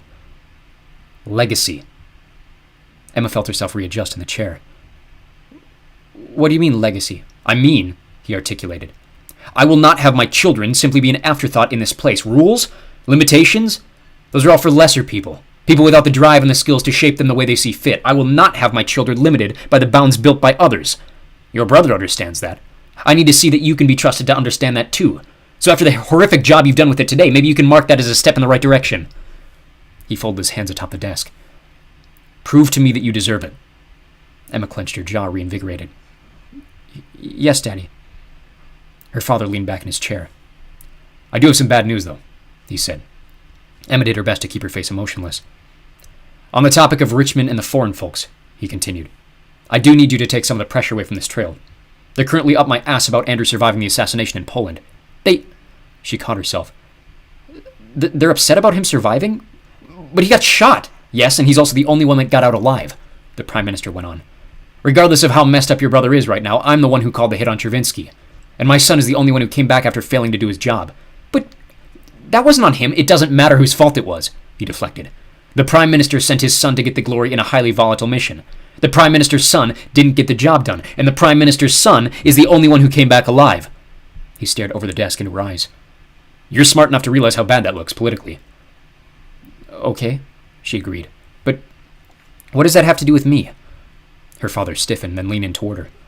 With a deep breath, he said, I need to send you on a follow-up mission. The words hung in the air like a bad smell. Emma knew her reaction would be meticulously analyzed by her father, so she did everything she could to keep the terror flooding through her without showing on her face. Finally, she replied in a stiff voice. When? Her father relaxed. Early after New Year's, he claimed. We're still figuring out the details, but Xander should be prepping you by the end of the week. Emma's heart was racing like before. Her emotion broke through in a small squeak. Daddy, she managed. "Please don't. You'll be fine," he pacified, for the first time dropping the guise of the Prime Minister and reaching across the table to hold her hand. She felt the nerves slipping out of her through her fingers as he continued to speak calmly. "Don't think about Andrew," he ordered. "Yours will be completely different. We'll keep you out of any real danger. Anything will be made to look real. But every position and movement you have will be choreographed to a T. It'll be entirely for show. We'll make sure you and Liz are nowhere near any danger." He looked into her meaningfully. "And Johnny, and Margot, and Jordan," he continued. "You'll all come back safe and sound, I promise." He released her hand and held up a single pinky. Emma replied with her own. "Promise?" He took hers in his and squeezed it the way he always did. "Promise." Her father released her hand and straightened back in his chair. "Now," he instructed, "forget about today. Go and focus on your schoolwork for the rest of the week. If you need to, go decompress with Johnny. I'm sure he'd talk to you about anything he's told me." He stood up, ready to dismiss her. She did the same. "All you have to do is play your part," he concluded, circling around the desk to pull her into a goodbye hug. "Play your part, and trust me." It was a straight shot on the monorail from the embassy to the residential center. Emma was worried about what to say to her squad mates if any were waiting for her in the common room. It was almost certain they had already been washed. Her father would not have wanted a danger like that lingering longer than it needed to. But what could she say that wouldn't trigger something? She had no clue how the stuff even worked. Did they drink it? Were they forced to eat it? Was it some kind of gaseous drug that could still be in the air of the common room when she entered, making her susceptible to a secondhand whiff of the stuff? The more she thought about what would happen to them, the less she wanted to find out. And the more she wished her dad would have wiped her memory too. This was such an enormous violation of everything she'd been taught to trust in with the program. Every part of her wanted to scream the truth to anyone who could hear it. Luckily, the common room was empty. She was starving, and upon seeing the barren kitchen, began considering what to make herself before going to Johnny. Then she smelled garlic and realized his bedroom door was open. Johnny was sitting cross-legged on his bed, a large unopened paper bag sitting in front of him. "Hey," he said, noticing her in the doorway. "I got Olive Garden." She stood there, mouth agape. "I figured you hadn't eaten yet, and I knew you had a really crappy day, so... Well, Game 6 isn't until tomorrow, but the Cowboys are beating the Redskins at halftime if you..." She tackled him before he could finish his sentence, half crying, half laughing as she kissed him harder than she'd ever kissed anyone before. "All right," he choked, managing to pull away for a brief second. "At least let me put the food down first." No. She stopped herself. "Don't. I'm starving. I just..." She sat up next to him, struggling to put to words what she was thinking. "I wanted to kill you today." "I know," he replied, taking her simple statement far better than she had expected. "I'm sorry." "Don't be sorry," she critiqued. "You saved my dad's life today." He grinned, his green eyes narrowing in on hers. "I was just trying to protect you." "I know," she said, kissing him again. "You probably saved mine too." He opened the bag and handed her a breadstick. "So you still remember everything?" "Well, Daddy didn't give me the option," she explained. "Well, me neither," Johnny claimed. But he explained why he couldn't. "He likes you, you know," she chided, her mouth full. "Not nearly as much as my mom does, but still, more than most people get." "Yeah, well, he's the boss," he stated. "Like Xander said, it's my job to support him." "Even if it's illegal?" Johnny took a bite of his own. "I know he and Shane know what's best," he argued. "I'll follow them where I'm needed."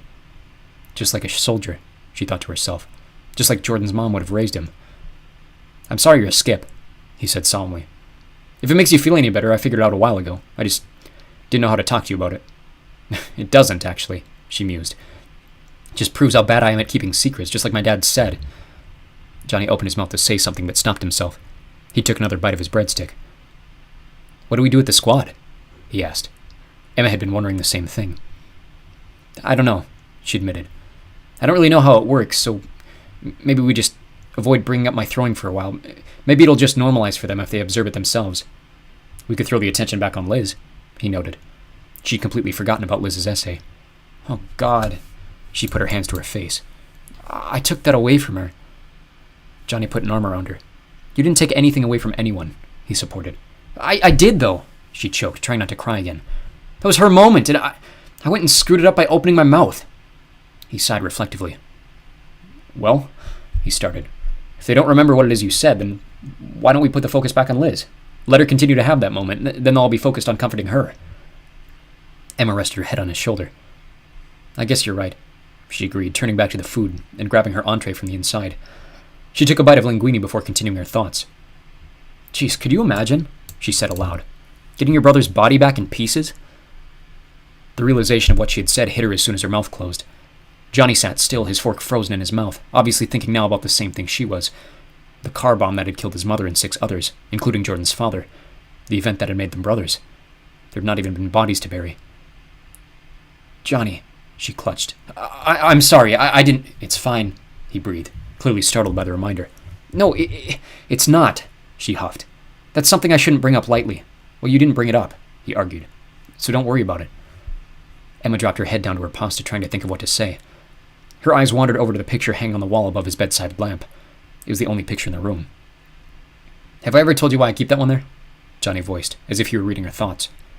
"No?" "Mom died before the seizure," he said. "All of my memories with her are blurry." He turned back to Emma. "In all honesty, I can't remember what she looked like." Emma hesitated, struggling to find something reassuring to say. "But you have that one," she stated. "Can't you memorize her face through that?" "Oh, I can memorize it," he claimed.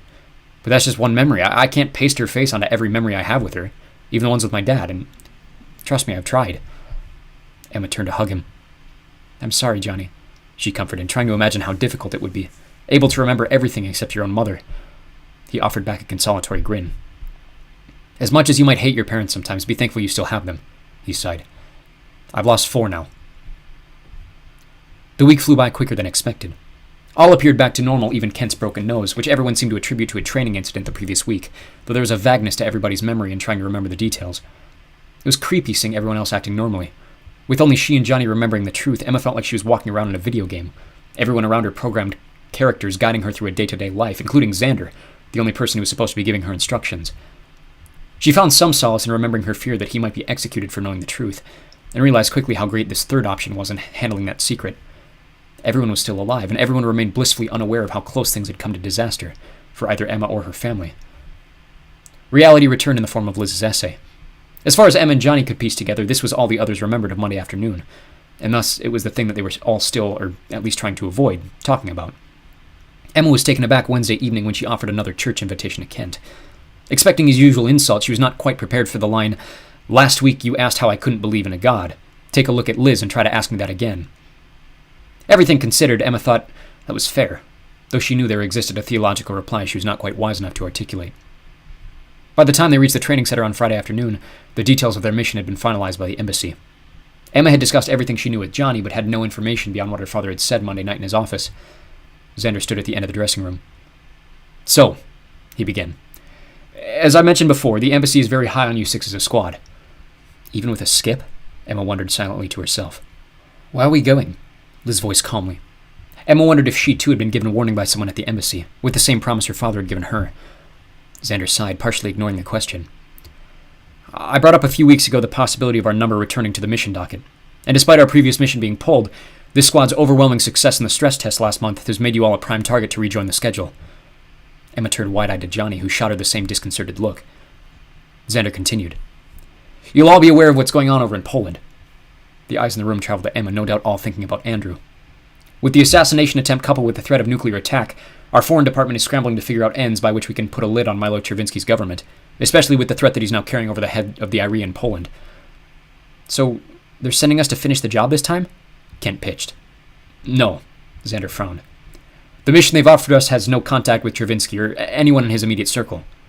"Then what does it have to do with Poland?" Margot voiced. Xander held his hand up to halt the questions. "The aim of our mission is complete autonomy," he went on. "Now that the Polish government is armed with a nuclear arsenal, any ties to nations outside NATO or the European Union are viewed by the West as dangerous. We have reason to believe several high-priority governments are making efforts to coerce the Polish into anti-Western alliances." Johnny spoke up this time. "Red Scare 2.0? "Exactly," Xander confirmed. "They want us to infiltrate one of those alliances and keep information about the IRA from leaking out to an even more dangerous enemy." "So they're sending us to Warsaw?" Emma asked. "Not exactly," Xander warded. "Everything in Poland is off limits to the company right now. Even missions coming in and out of the city are on a long-term hold. It might be a while before any part of the organization heads back there." "Then where are we going?" Jordan interrupted. Xander looked at him, then tossed him the ream of paper he'd been holding under one arm. Jordan read the front cover with his one good eye, then looked up puzzledly. "What does any of this have to do with China?" Chapter 12.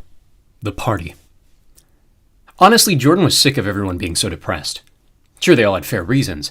Liz had her brother, Emma was a skip, Margot had whatever she continued to refuse to share with him, and everyone was still a bit shaken from what had happened with Andrew's squad in Poland.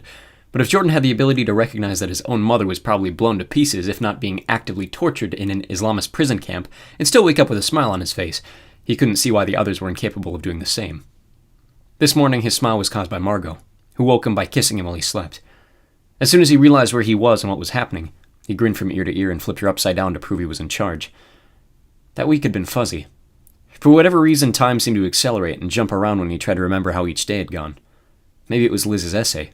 Maybe it was the stress of next week's Nation Ball playoffs. Jordan was off again for another weekend in Brazil for the first round, and they'd been training like crazy to play against the Brazilian team's strengths. This, coupled with Margot starting her hockey season, meant that they had seen very little of each other, and also that Jordan was able to forget about the secrets that she was hiding from him until they were alone together. That had been the cause of their fights, hadn't it? The image of her shouting at him in the stairwell kept popping into his head each evening, but her words were mumbled. He was unable to remember what exactly they had been fighting about. Every so often, Xander's voice replaced hers in his memory, and he remembered something about a conversation alone with him, but even that was a dead end. He had never been so unclear about remembering things before, which made Jordan wonder if everything he imagined about them fighting wasn't just in his dreams. "Good morning," he whispered, rolling his mouth under her chin. "Hi," she smiled back. "Your breath is terrible." "Well, yeah, what's new?" "Happy Halloween," she deflected. "You still want to go to Rachel's tonight?" He rolled off her and sat up on his side of the bed. "I think it'd be good for everyone," he argued. "Did you invite Liz?" "I invited everyone but Johnny," she mused, sitting up with him. "Good," Jordan replied. "He'd probably flip once he sees what everyone else is doing." "They said no alcohol." "Yeah?" He laughed. "Of course they did." "That means Emma's out too, though," Margot sighed. "Someone's got to stay behind and distract Johnny." "That's what she signed up for," he shrugged. "Still, I wish she didn't have to miss it because of him." "We'll take turns," Jordan insisted. "I'll cover the next one." Margot got up and cracked her back loudly. "Did you ask Andrew to come?" He said no. On Tuesday, Jordan had extended Andrew an invitation after Emma had seconded her mother's request that they try to get him out of the house. He'd replied rather bluntly, "Honestly, Jordan, I'm not going to an underclassmen party just so y'all feel better about me." If Andrew had somewhere to be on Halloween, it was not with them. Rachel Tennant, the daughter of the city's head of secondary education, had the house to herself for the weekend. She had been among Emma and Margot's inner circle since the beginning of middle school, now separated by just 3 floors in a separate squad. Having not seen the rest of them virtually all semester, save for brief interactions at homecoming, they had been few the first she reached out to about throwing a Halloween party while her parents were away. "Did you decide what we're going as?" he picked up as Margot moved toward the bathroom. She held up a bottle of brown hair paint. "Hunger Games," she determined. "Katniss and Gale." "That book's been out for 4 years," he argued. "You know she ends up with the other one, right?" "I don't care," she dismissed. "It was the wrong choice, and Gale's cuter." He stopped asking questions as Margot closed the door to the bathroom to take a shower. The translucent door allowed him the slightest of images of her obscured figure. She never allowed him access while she was in there. Not for his sake, but for hers.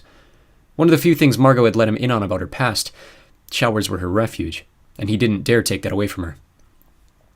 The school day was a normal Friday. The only things distracting Jordan throughout the hours were fitness and history, the latter of which began a 2-week-long unit on 1974, the year of the program's infamous administration change. In the former, Jordan had been standing amongst the others waiting for instructions on a rock climbing exercise, when a slight glance over at Xander triggered what he could only describe as a premonition. It couldn't have lasted more than a second, but suddenly Jordan's mind traveled to the dressing room of the training center, where Xander was telling him something about a spy in the squad. It had to have been a daydream. He'd never lived this before, but it sat in his head like a memory. But every other word Xander spoke was muffled, save for the word spy. And his mind jumped to an argument with Margot in the stairwell, but again the words were muffled, and it played out differently than he remembered. She too was talking about a spy. Jordan shook his head and found himself back in the gym, now dispersing amongst the other squads to start climbing a temporary course. He looked back at Xander, who paid him no attention, and Margot, who gave him her usual flirtatious smile. Whatever the vision had been, he was rattled by it, but it gave no more thought as they continued with their day. It completely left his mind when Xander threw the file into his lap. "What does any of this have to do with China?" he said aloud. The other stared at him, as though he had the answers to his own question. He paged through it as Xander continued. "We have a bit of a task ahead of us, and not necessarily an execution, but planning it and preparing for anything that might go wrong." Jordan looked over at Liz, the contents of her essay playing through his mind. To his surprise, she appeared calm, and he reasoned that she had already been briefed, and her worries about the mission assuaged.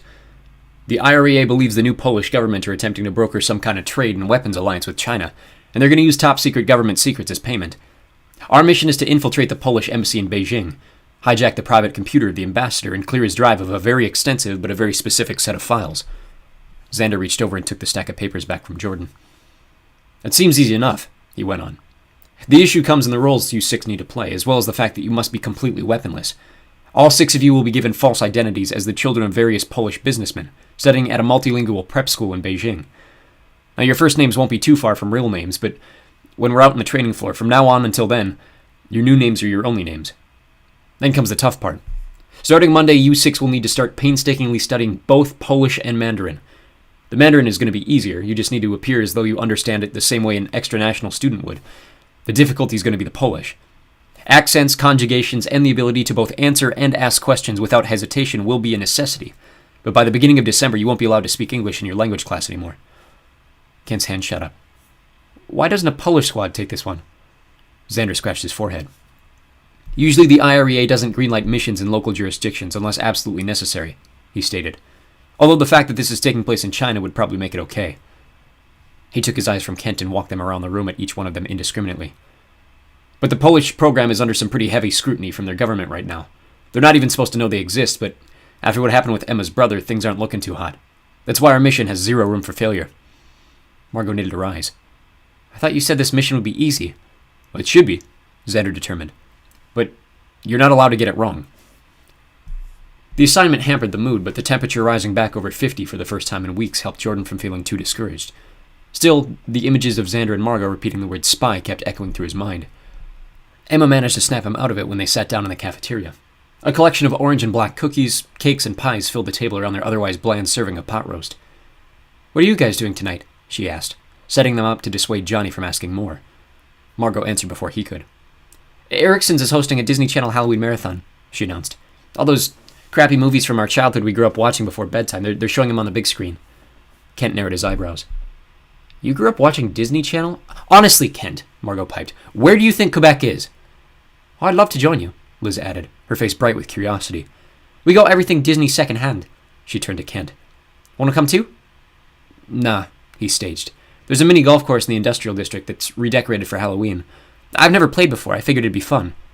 By yourself? Jordan noted. I've gone before, Johnny admitted. It's not worth it. Still, Kent shrugged, taking a bite of orange ice cream. It's that or stay home. Emma cringed. She literally just asked you to go with her. What are you two doing? Jordan interrupted. Emma turned her attention, her expression changing as soon as her eyes peeled away from Kent. My parents, she said. They always hand out candy at the front door for a political tool. Mom didn't want Andrew doing it with him alone. Well, that's nice of you, Margot rewarded. You too, John? I figured I might as well, Johnny remarked. I suppose we're getting too old to trick-or-treat nowadays. Honestly, if I were back home, I'd probably be doing it, Liz admitted. With the kids, I mean. When do you go back? Margot voiced. 15th of December, Liz stated. That gives you time to show me Thanksgiving, doesn't it? Emma brushed past the second question. You're coming back your second semester, though, aren't you? Today was the transfer deadline. Liz looked around the table. It's only been 2 months, but yeah, I'll stick around till May. Jordan could feel her feet shuffle in her seat, as though not sure this was the correct decision. He spoke up. They told you about the mission before, right? Like, you didn't choose to stay and then Xander sprung it on you as a surprise, did he? No, Liz claimed. He told me a few days ago, and my family and I agreed to do it. She looked to Margot, whose eyes had turned worried with Jordan's question. It's right after I come back, she went on. That gives me a whole semester with nothing to worry about. Besides, if I chickened out and transferred at break, I'd lose my mission opt-out clause for the next 3 years. Liz took a bite of pumpkin pie, but felt Margot's eyes still trained on her. Plus you heard, Xander, she calmed. As long as we all do our jobs, there's nothing to worry about. Emma and Johnny left shortly after dinner, luckily for the rest of them. After Margot and he dressed, Jordan sat in the common room waiting for the others. Had he known what her intention was, he would have never known who they were dressed as, even with their hair now dyed brown. Their outfits were just regular clothes. Sure, they matched the costumes in the movie, but he wondered how many other people would notice. Liz and Kent took his attention away from his own look. Both dressed in black, Liz had spiced up her already tangled hair with streaks of white and gray, tying it all together with a Day of the Dead-style face mask she must have painted on herself. Kent had allowed her to do the same to half of his, leaving the unmarked side of his face plain and recognizable, but masking the side which was otherwise still swollen from his broken nose. Rachel's family lived outside the city near Reeves Creek, a small 7 cul-de-sac development located just east on the highway beyond the direct jurisdiction of the program. This made it less likely that whatever extremes this party reached would be busted by authorities, but significantly more difficult to get in and out of the city gates once the sun was down. Margot, having learned one of Andrew's old tricks, commandeered a government SUV for the four of them under her status as a member of the Prime Minister's household, claiming that the four of them were visiting her aunt for the holiday. Her plan was then to use the same vehicle service to get back after midnight, using the cover of a personal emergency back at the common room. Per Andrew's experience, neither the drivers nor the system ever checked the legitimacy of the claims. The sun was just peeking below the lights of the city when they reached Reeves Creek. Margot thanked the driver as they all bound out to the boulevard and wished him a happy Halloween. The man drove off without so much as a thank you. In the right corner of the cul-de-sac, a driveway full of cars and bumping noticeable music was masked from attention by the still rapid flow of costumed children, several dozens of whom were circling their way through the various streets. Kent spun around, taking note of the different houses. Who lives out here? Margot was quick to respond. Rich assholes who think Mr. Guerin is watching their every move? That's already half the city, Jordan thought to himself. Kent continued asking questions. Is it part of the program? Legally, no. Technically, yes, Margot replied. It's not its own town, so everyone here works and lives through Tylersville, but its legal jurisdiction is the Converse County Sheriff, so the chances of something happening if we get caught are slim to none. Jordan could feel Kent's steps slow down as they approached the house's front steps. Get caught doing what? This time Liz spoke up first. Kent, honestly, open your eyes. Margot knocked on the door and their friend Paige opened, dressed head to toe in a bright pink cowgirl outfit. Tucked under her arm was a pumpkin-shaped bowl full of Reese's peanut butter cups. Hey! She cried, opening the door and giving Margot a huge hug. Catching their confused look at the bowl, she relayed, for appearances.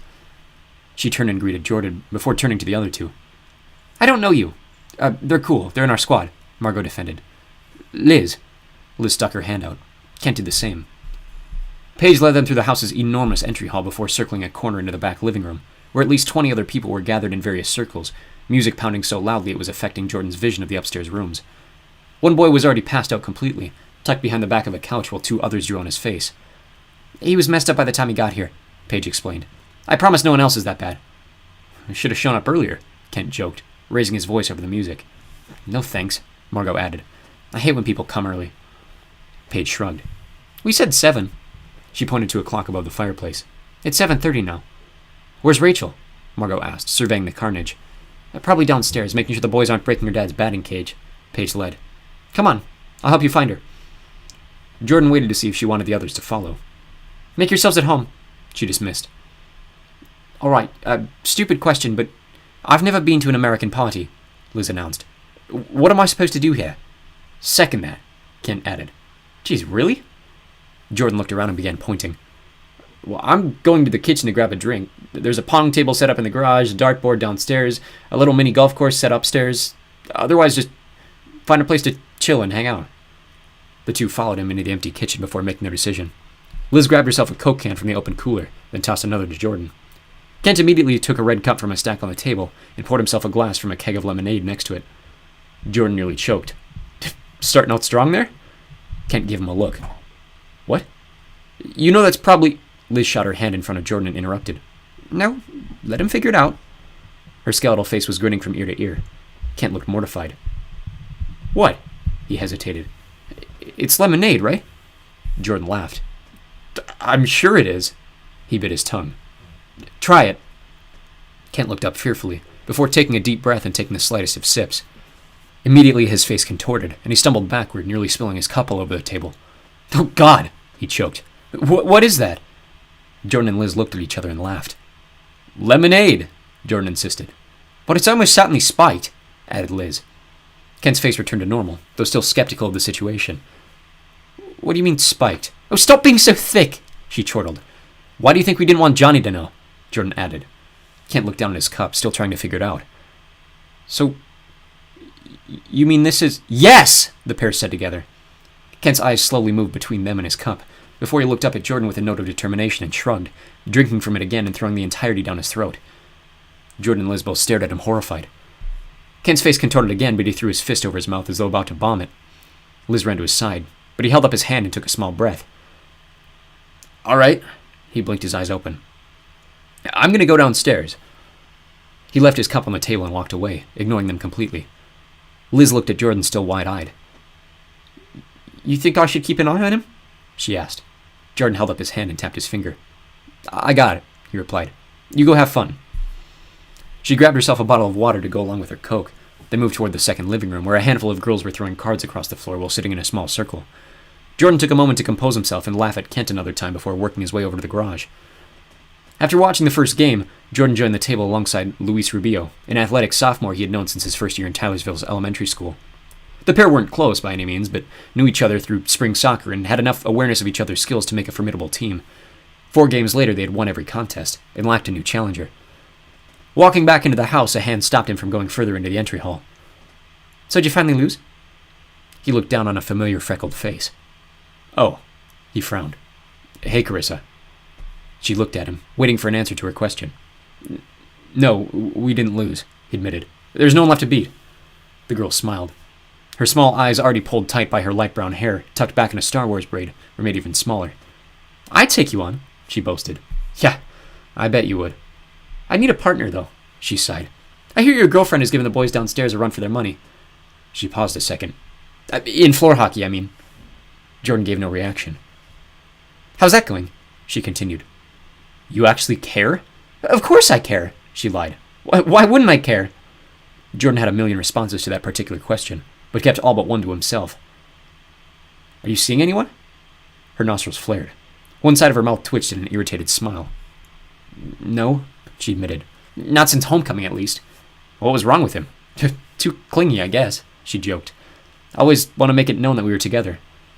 Jordan rolled his eyes. "I can't even imagine." "Well, that's what I told him," she claimed. "No one else?" Jordan asked courteously. "Any of the boys in your squad?" "No," Carissa shrugged. "One's gay, one's way too into video games, and one is a psycho girlfriend who accused us of dating one time." She took a breath. "But no." "That's too bad," Jordan dismissed, eager to move on and be anywhere else. "I guess," she sighed. "How's your brother?" Jordan finally let himself look her in the eyes. The malice he'd expected to find was instead filled with genuine curiosity. He's fine." "I like your brother." "No, you don't," he stuttered. "But whatever. Well, who cares? Tell him I say hi, will you?" He looked down again to find a small grin on Chris's face. "Yeah," he conceded. "Will do." "Thanks, Jordy," she dismissed. "I'll talk to you later." Before he could have the final word, she zipped around a corner and disappeared. Infuriated, Jordan moved over to an open couch in the living room and sat down, letting the music distract him. A familiar voice snapped him back to attention. "Did you know Rachel's dad has a custom Cobra in the garage?" Kent was back, clearly sobered from his initial buzz. He sat down in the seat beside him. Jordan half turned, keeping his full focus to himself. "You mean that car that I've been using as a coaster for the last hour?" Kent's face looked more shocked than with the lemonade. "You did what?" "Dude, I know nothing about cars," Jordan relayed. "Ask to drive it sometime if you're so obsessed." "Ask to..." Kent caught himself. I can't drive. Then why are you so into cars?" "I don't know," he admitted. "Because I'm Italian, probably?" "Then you should be into fashion and fascism too, shouldn't you?" Kent ignored the question. "Who is that you were talking to?" Jordan looked up, finally giving Kent his full attention. "Who, Carissa?" "Yeah, No." Jordan stopped, sensing the direction their conversation was headed. "You should stay as far away from her as possible." "How did you... You really have a terrible read on girls, don't you?" Kent opened his mouth, looking for something to say, but was unable to formulate anything beyond... "What's that supposed to mean?" "I mean," Jordan went on, "your obsession with Emma and Margot when they're in obvious relationships." Kent closed his mouth but looked on impertinently. "Like, you could probably have every other girl if you wanted in this house, if you paid attention to the ones who were not taken or not borderline psychopaths." Kent continued to stare at Jordan, before Jordan lowered his voice. "Is your mom that way too?" "Excuse me?" Kent stirred in his seat so loudly half the room turned to stare at them. Jordan held his hand up to pacify him. Taking a second's pause, he waited until the room returned to its prior buzz before continuing. "I'm not being an asshole," he claimed. "It's an honest question. You show up here out of nowhere the week before this all starts, and you hardly mention a thing about your mom and nothing about your dad, which tells me they're either dead like mine or it's a bit more complicated than that." Kent's stare lost its edge. He looked down at his feet for a moment before returning his gaze softer than before. "All right, so maybe it is." "I know it is," Jordan agreed. "I looked up who your dad is." Kent swallowed like it was some dark secret, but his immediate calmness told Jordan it was a truth he was comfortable admitting. "When Johnny read your file at the bowling alley, I didn't think twice about the name, but your dad is the Dalton Hawk, isn't he? Like casino billionaire playboy Dalton Hawk. Kent swallowed again. Yes? He voiced quietly. You're not listed on his Wikipedia page, Jordan continued. It just says he filed a defamation lawsuit against an Italian model in 2000 for a false paternity allegation, and it was settled out of court. Kent's face turned white. That's you, isn't it? He looked down at his feet and choked. Yeah. Jordan held his breath. I'm sorry. Kent's head shot back up to stare at Jordan, his eyes now filled with uncertainty. What? Jordan repeated himself. I'm sorry. Don't feel sorry for me, Kent barked. Why not? Jordan argued. Your dad has his own reality TV show. You have 3 brothers who are constantly in and out of the news cycle. I see your dad's ex-wives on jewelry advertisements every time I go through the Denver airport, and your dad publicly sued your mom for the fact that you were even born. He raised a shoulder apologetically. That sucks, dude. Of course I feel sorry for you. Yeah? Well, Kent mumbled. I know, Jordan proceeded sarcastically.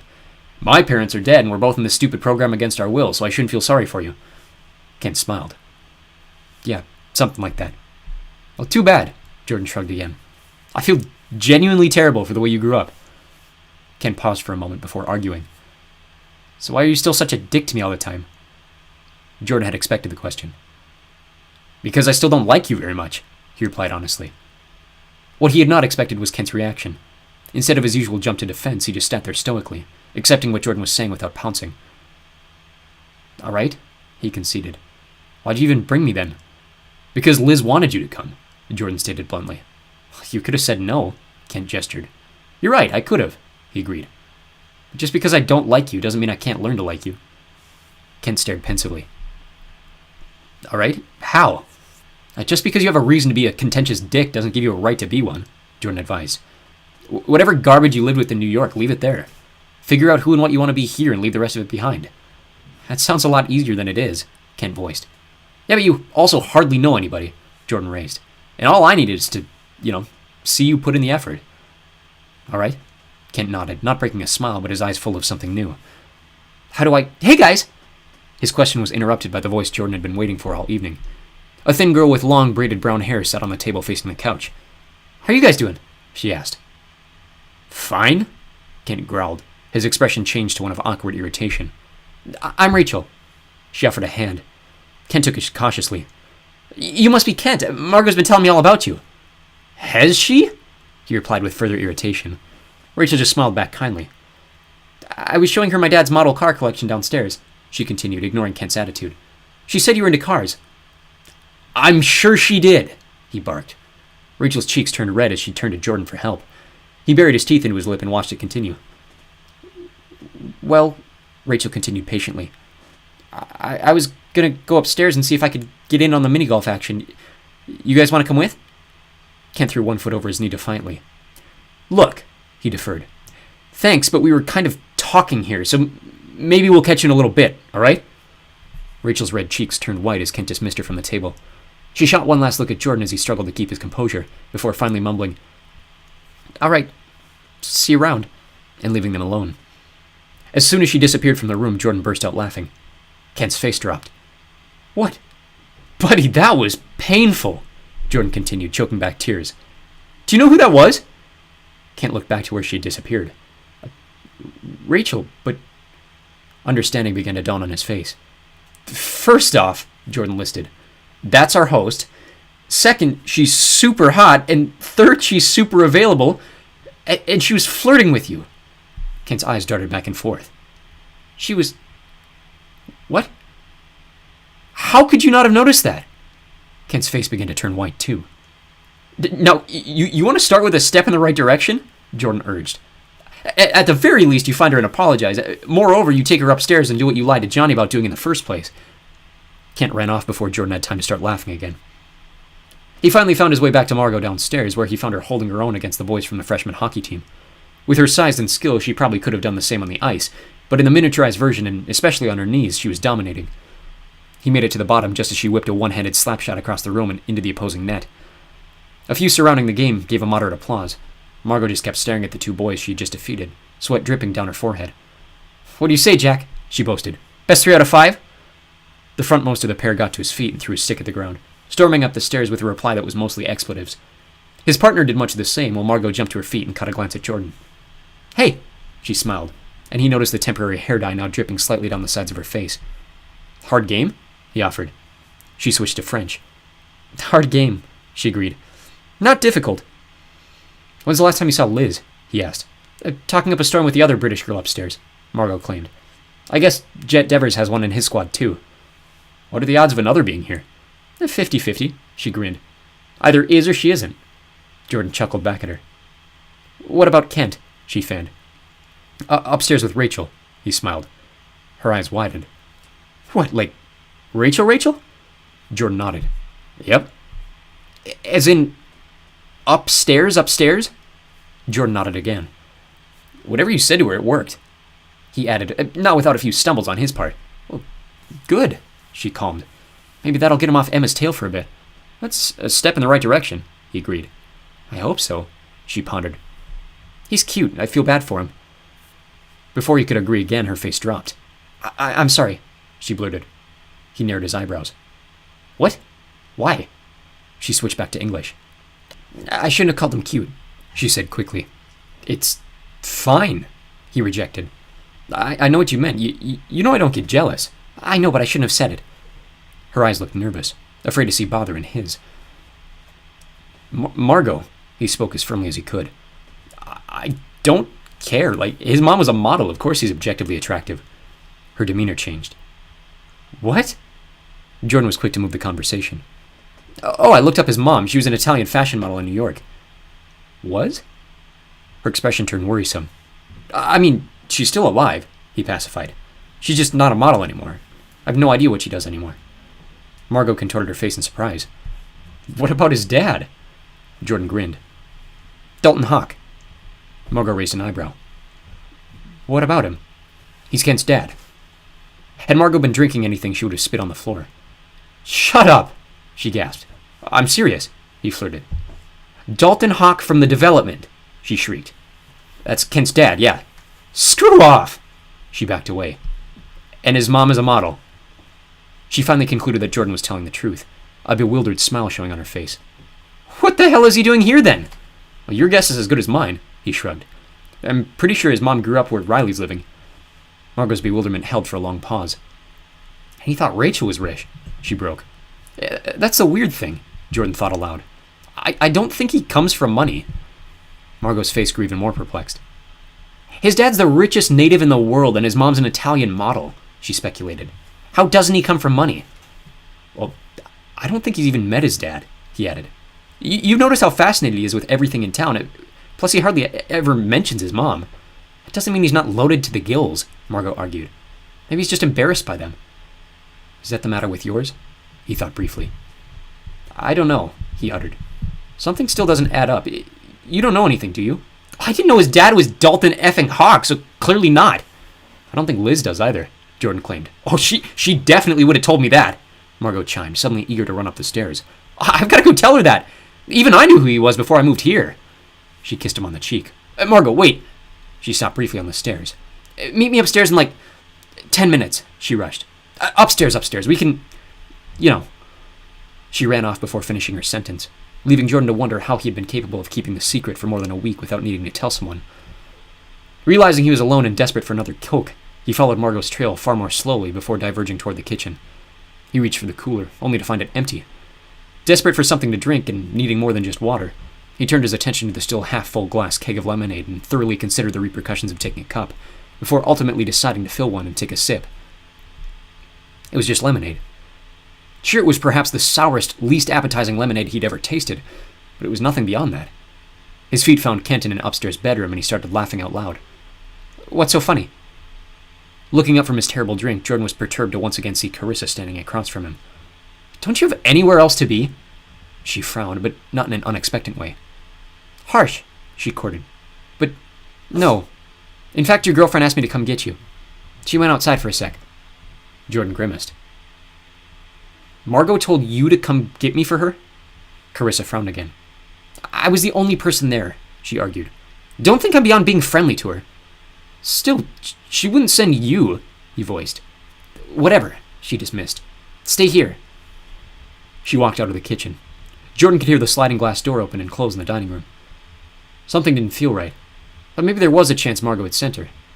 After all, it had been months since he'd even spoken to Carissa. Maybe she was telling the truth, and Margot wanted to show him something stupid in the sky outside. It wouldn't be the first time, he thought. He followed the sound of the back door, unable to see anything in the dark yard before opening it and stepping out in the freezing night. Margot wasn't there. Instead, Carissa was alone, standing just to the side of the door where he could not immediately see her through the glass. As soon as he shut the door, he realized his mistake. He had completely forgotten to use his effect and even check outside to see if Margot was really there. Using it now, he could see her inside the front living room, gossiping with Liz about Kent. He turned to go back inside. Wait! Carissa yelled before he could reach the handle. Just... let me talk to you alone quick, before you go back inside. 1,000 voices in Jordan's head told him it was a terrible idea to stay, but his feet remained planted to the concrete patio. He turned to stare at the shadow speaking to him beyond the light of the house. "What?" he growled. I just... wanted to say... she started, before her voice broke off. Jordan heard a sniffle from the darkness. "It's freezing out here," he glared. "Hurry up!" I just wanted to say I'm happy for you, she sighed. I'm happy that you're so happy. Jordan hesitated. "Thanks," he replied, turning to go inside again. And I'm sorry, she interrupted. I just wanted to tell you that, in case you thought I was just going out with you because I felt bad about your mom or something, or that I broke up with you because I didn't like being around your brother. He turned back aggressively. "Carissa, I don't give a single damn why you broke up with me. I genuinely didn't care then, and I really don't care now. So, will you let me—" "Wait!" she screamed again, desperately grabbing at his hand and walking into the light. He tugged away. "Don't touch me!" he barked. I'm leaving next week, she cried fearfully. Her announcement held in the empty night air. Sri Lanka, she continued. Pirates. We're expecting them to be armed. Jordan threw up his arms in frustration. And you want me to feel sorry for you? I don't want to die alone, she sobbed, again reaching for his arms. "You're insane," he thought, but the words to come out of his mouth were, "That is so far from being my problem to deal with." "Please," she begged, and Jordan couldn't believe the scene playing out in front of him. "One last time, in case I never get to..." She practically threw herself into him. He pushed her back. "What the hell is wrong with you?" he shouted, and finally she stayed back, silent. Something forced him to lean toward her. With vitriolic disgust, he concluded, "Don't get chopped to pieces." Before he could turn, the door opened without him, and again he realized he had completely forgotten to use his effect. Margot was staring at him leaning over his ex-girlfriend, his forehead practically touching hers, alone in the dead of night. "Jordan, what the hell?" He couldn't even respond. So shocked at her seeing something he knew she would take out of context, he had nothing to even begin to say. Then Margot turned, and realizing too late that her claws were extended, he failed to stop her arm as it swung at Carissa's face. The sound was unforgettable. Carissa hit the ground with a neighborhood awakening scream. Every light in the surrounding houses shot to life. The party froze, and everyone inside came rushing to the back door. Through it all, Margot stood completely petrified, her right arm hanging limply to the ground, blood dripping from her elongated fingernails. With the first motion anyone made to help Carissa, Margot bolted for the side gate. "Margot!" Jordan shouted, chasing her as fast as he could. He didn't reach her until they were beyond the last cul-de-sac. "Where are you planning to go?" he shouted breathlessly. "Back to the city? It's another 2 miles to the gate. They'll never let you in like this."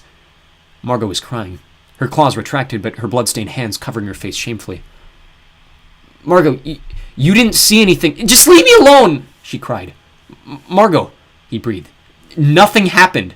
"Well, you obviously let her get that far." "No, I didn't," he lied. Honesty was the wrong answer for Margot right now. "I went outside because I was tired of the noise, and she was out there." "And you didn't see her there beforehand?" she shrieked. "God, Jordan, you're such an idiot sometimes."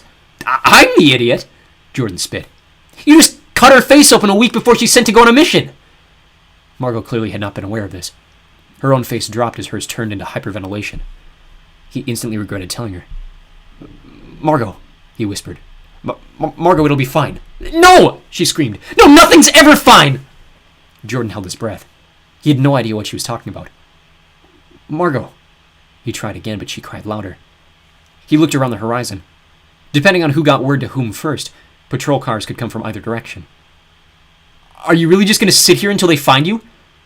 She was sitting on the ground now, her head covered between her knees as she sobbed. She completely ignored his question. "Fine," he brandished. "I'll just leave you there." "No!" she screamed, her loudest yet. "You can't leave me!" She shot to her feet and threw her arms around him, tucking into his body with her entire weight. The same confused disgust he had just felt with Carissa was now challenging his feelings for Margot. "You can't leave," she mumbled into his chest catatonically. You can't leave. You can't leave. Margot." He peeled her away from him. "What are you talking about?" Even in the faint moonlight, he could just make out her red face. Her eyes were so bloodshot they were practically glowing. You can't leave me," she repeated pitifully. Jordan cringed. I'm not gonna... Why would I leave you?" Margot straightened, wiping her face with her jacket sleeve. "Because everyone always does." "What do you mean?" he pushed. "Who always leaves?" "Everyone!" she escalated, threatening to burst again. "Emma left me for Johnny. Riley left me behind. My mom..." She stopped, breaking down into her hand. "She left me behind with him." Again she fell into him, but this time Jordan caught her. They took them away," she bawled, looking up with tears flowing down her face. "Jordan, I don't know where they are." He shook his head, confused. "Don't know where who are?" My sister," she muttered. My brother, they took them away." Jordan had no idea what to say. Margot stepped back again and stood on her own, facing him desperately. "You wanted to know what happened," she cracked. The thing I don't tell you." She paused, composing herself. "He hurt us. My dad, he hurt us." Jordan's breath caught in his throat.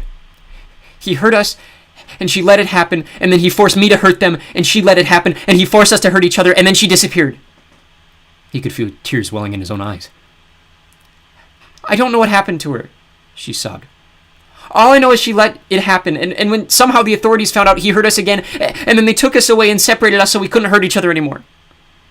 Margot's voice was practically non-existent from crying so hard. "And I miss them," she admitted. "And I don't know where they are, and I want to know they're okay.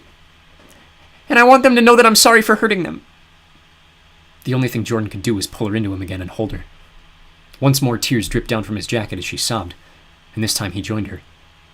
A faint whisper from his chest repeated, "You can't leave."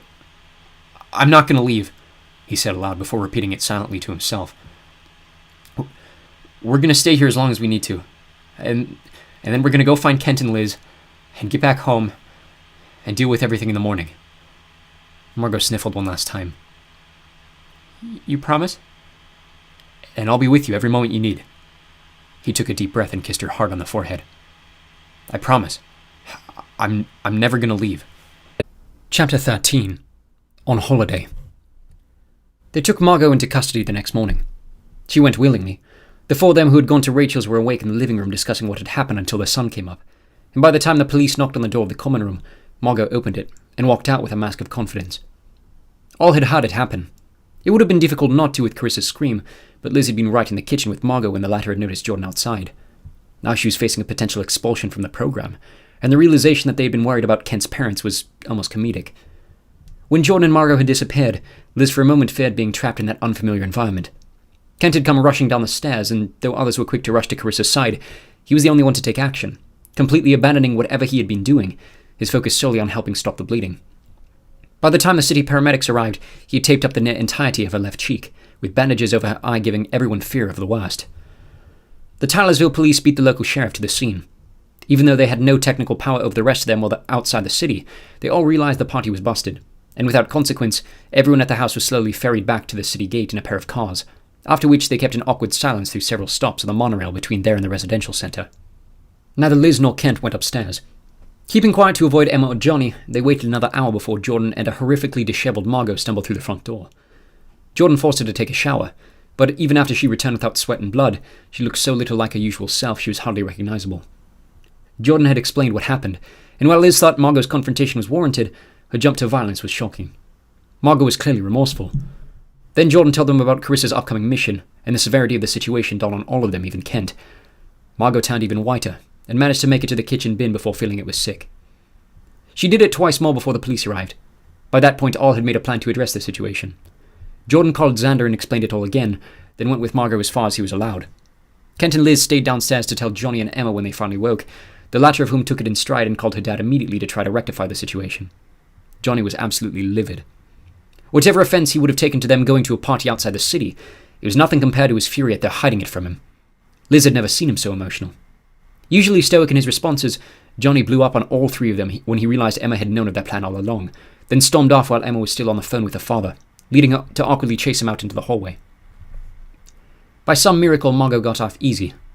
When she and Jordan returned several hours later, escorted by embassy guards rather than city police, they explained that Carissa's injuries were deemed ineffectual to her upcoming mission, and thus Margot's charge of assault was relegated to a misdemeanor on account of her age.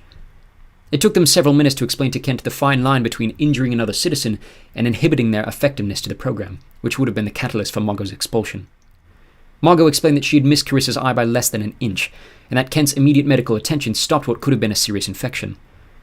Rather than Margot, it was Jordan who rushed over and hugged Kent, wordlessly thanking him for saving his girlfriend's life.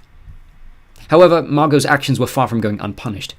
She was given a 2-month travel ban limiting her ability to leave the city, a second weekly counselor to undertake violent response therapy, a month's worth of after-school detention, and an immediate cut from the hockey team, which she took as the worst punishment of them all.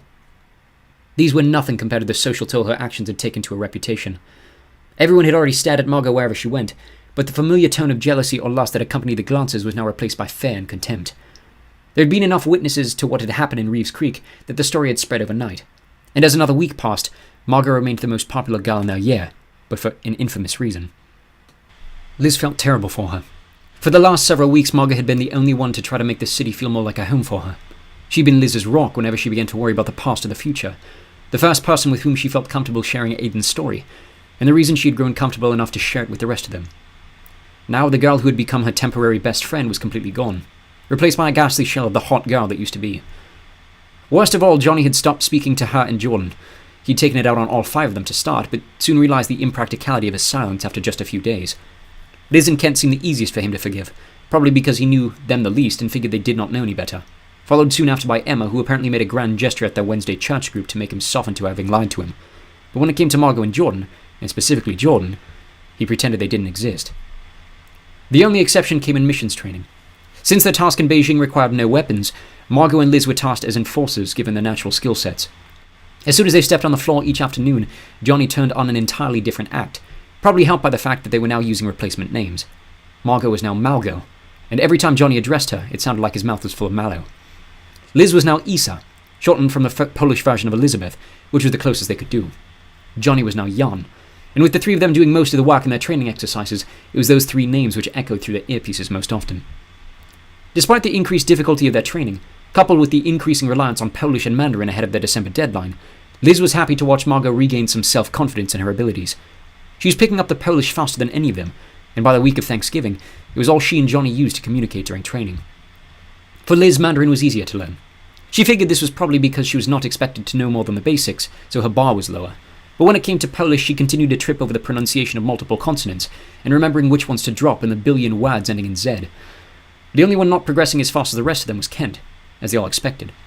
Being the only monoglot in the group, he was at a significant disadvantage when it came to even approaching learning another language, and Mrs. McLeish was forced to spend every day neglecting the rest of the class while she and Kent focused on verb conjugations. By Thanksgiving, he was the last of them unable to hold a responsive conversation, though he had finally broken through his conjugation wall, and to their surprise was in line with Johnny when it came to the most believable accent. To Liz's frustration, hers was repeatedly criticized as the worst, with Mrs. McLeish telling her near daily to shorten the vowels. Their goal was to sound Varsovian, but with Liz's natural Eastern accent slipping over into a Polish, her pronunciations were threatening to sound Russian. The Wednesday before, the final day of training before a 4-day-long weekend, snow hit the city hard. The weather was not particularly windy or cold, which was unusual compared to the many weeks previous, but snow fell in enormous flakes everywhere across town, the likes of which Liz had never seen.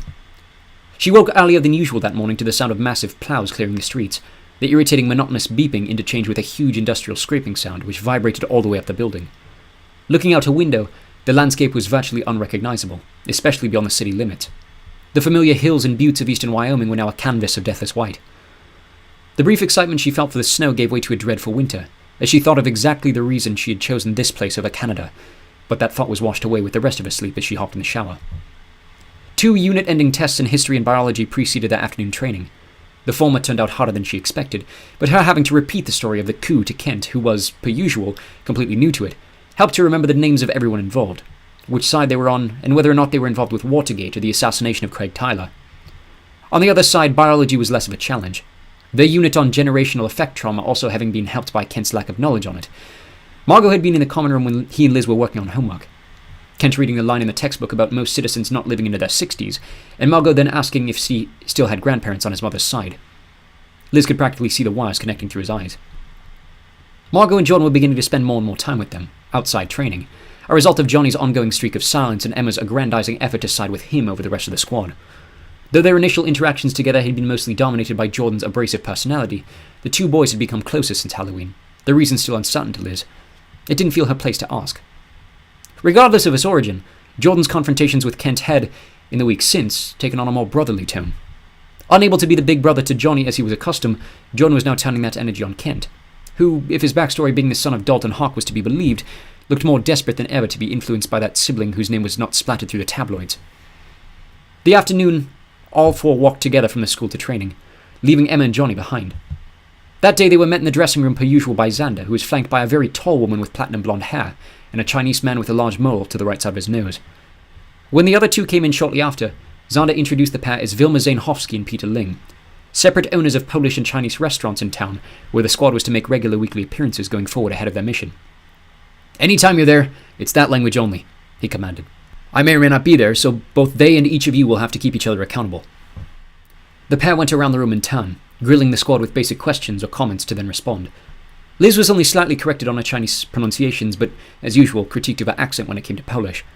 Her usual embarrassment was short-lived, though, as even Xander was put under fire, and he confused the word for dress with tracksuit. When the pair finished their initial grading, they exited, leaving the squad to their regular business, dressing casual and unarmed and finding their way to the floor to set up the primary task of their mission. The full compound was unnecessary for today's exercise, and 5 of them walked through an unedited wall of cubes to find themselves in a wood-framed sitting room, made smaller by the projection of ornate rugs and hangings. Xander and Emma remained outside in a missions van, where they would be outside the facility during the actual event. The setup for their actions was a meeting with the ambassador himself, under the false pretenses of easing travel regulations for Polish nationals entering China. During their actual meeting, a fire alarm would be triggered remotely by Emma, causing an immediate evacuation of the office, whereupon they expected to be escorted by a second, less timely security team than the one protecting the ambassador, allowing Kent to sneak away and wait for the new team to realize that one of the kids was missing. The following confusion would allow them time for the rest of the office to evacuate, leaving the 5 roughly alone with 2 escorts, possibly unarmed, whom they could easily overpower and incapacitate by numerical advantage. From there, Margot and Liz would keep watch on the two, practicing both conscious and unconscious, while Kent would rush to the exterior reception doors and bar any accessible exits, and Xander deactivated the elevators. If any individuals were left on the floor, Liz would see to them joining the downed escorts, while Jordan would keep an eye on the doors and report any movement below once the authorities realized the kids were still upstairs. Meanwhile, Johnny would be hijacking the ambassador's private computer, which would almost certainly be left behind in the chaos, but locked immediately upon the emergency alarms having triggered the evacuation. A meticulously crafted memory stick would bypass these firewalls, and having only seconds to memorize the deactivation password decoded and transmitted back from the IREA base in China, Johnny would have to then swiftly enter it to prevent an automatic wipe of the computer's hard drive. He claimed what followed was easy work, if not time-consuming. Having memorized every single file name the company was aware of, Johnny was to access and cleanse everything relating to Project Noah, a data leak originating from the IREA, which they were given very little information about its subject matter, only that its exposure could put serious life-or-death pressure on the program in Poland, which they already knew about. Once that was complete, Johnny would pull the stick and return the computer as if nothing had happened, while the 5 would then face the most desperate part of the mission, escaping the facility and making it to the van parked just down the block, where Emma and Xander would be waiting to make a quick escape to the closest company safe house. Of course, getting out would have significantly more complications than getting in. If the escorts were unarmed, which would help the first half of their plan, it would leave the squad without return fire for their escape, which would almost certainly be coming unless they surrounded completely on the spot. And this would only work if they escaped custody prior to the escorts being recovered, and so long as there were no other witnesses to their initial insubordination. The best bet, and the one they were more often practicing given its lack of exterior protection, was to escape out the ambassador's office window. Though the second floor created a 17-foot fall, a hedge lining the wall below cut the distance by half, and while an 8-foot drop onto a bed of branches was less than comfortable, it did allow them options for changing directions of escape. In addition to surrounding shrubbery between the wall and fence, it also provided obstacles in the slim chance an armed guard had eyes on the window during their exit, and updated knowledge of the situation to stop them. The expectation after reaching the van would be a neighborhood on lockdown, leading to a several-hour-long journey of escaping Beijing completely, westward into the mountains, where the company had ready one of their many secure safe houses. There they would remain for a night's rest or two, while the situation died down, then a retrieval team from the Chinese hub city could pick them up. Today's training was focused on choosing their escape route.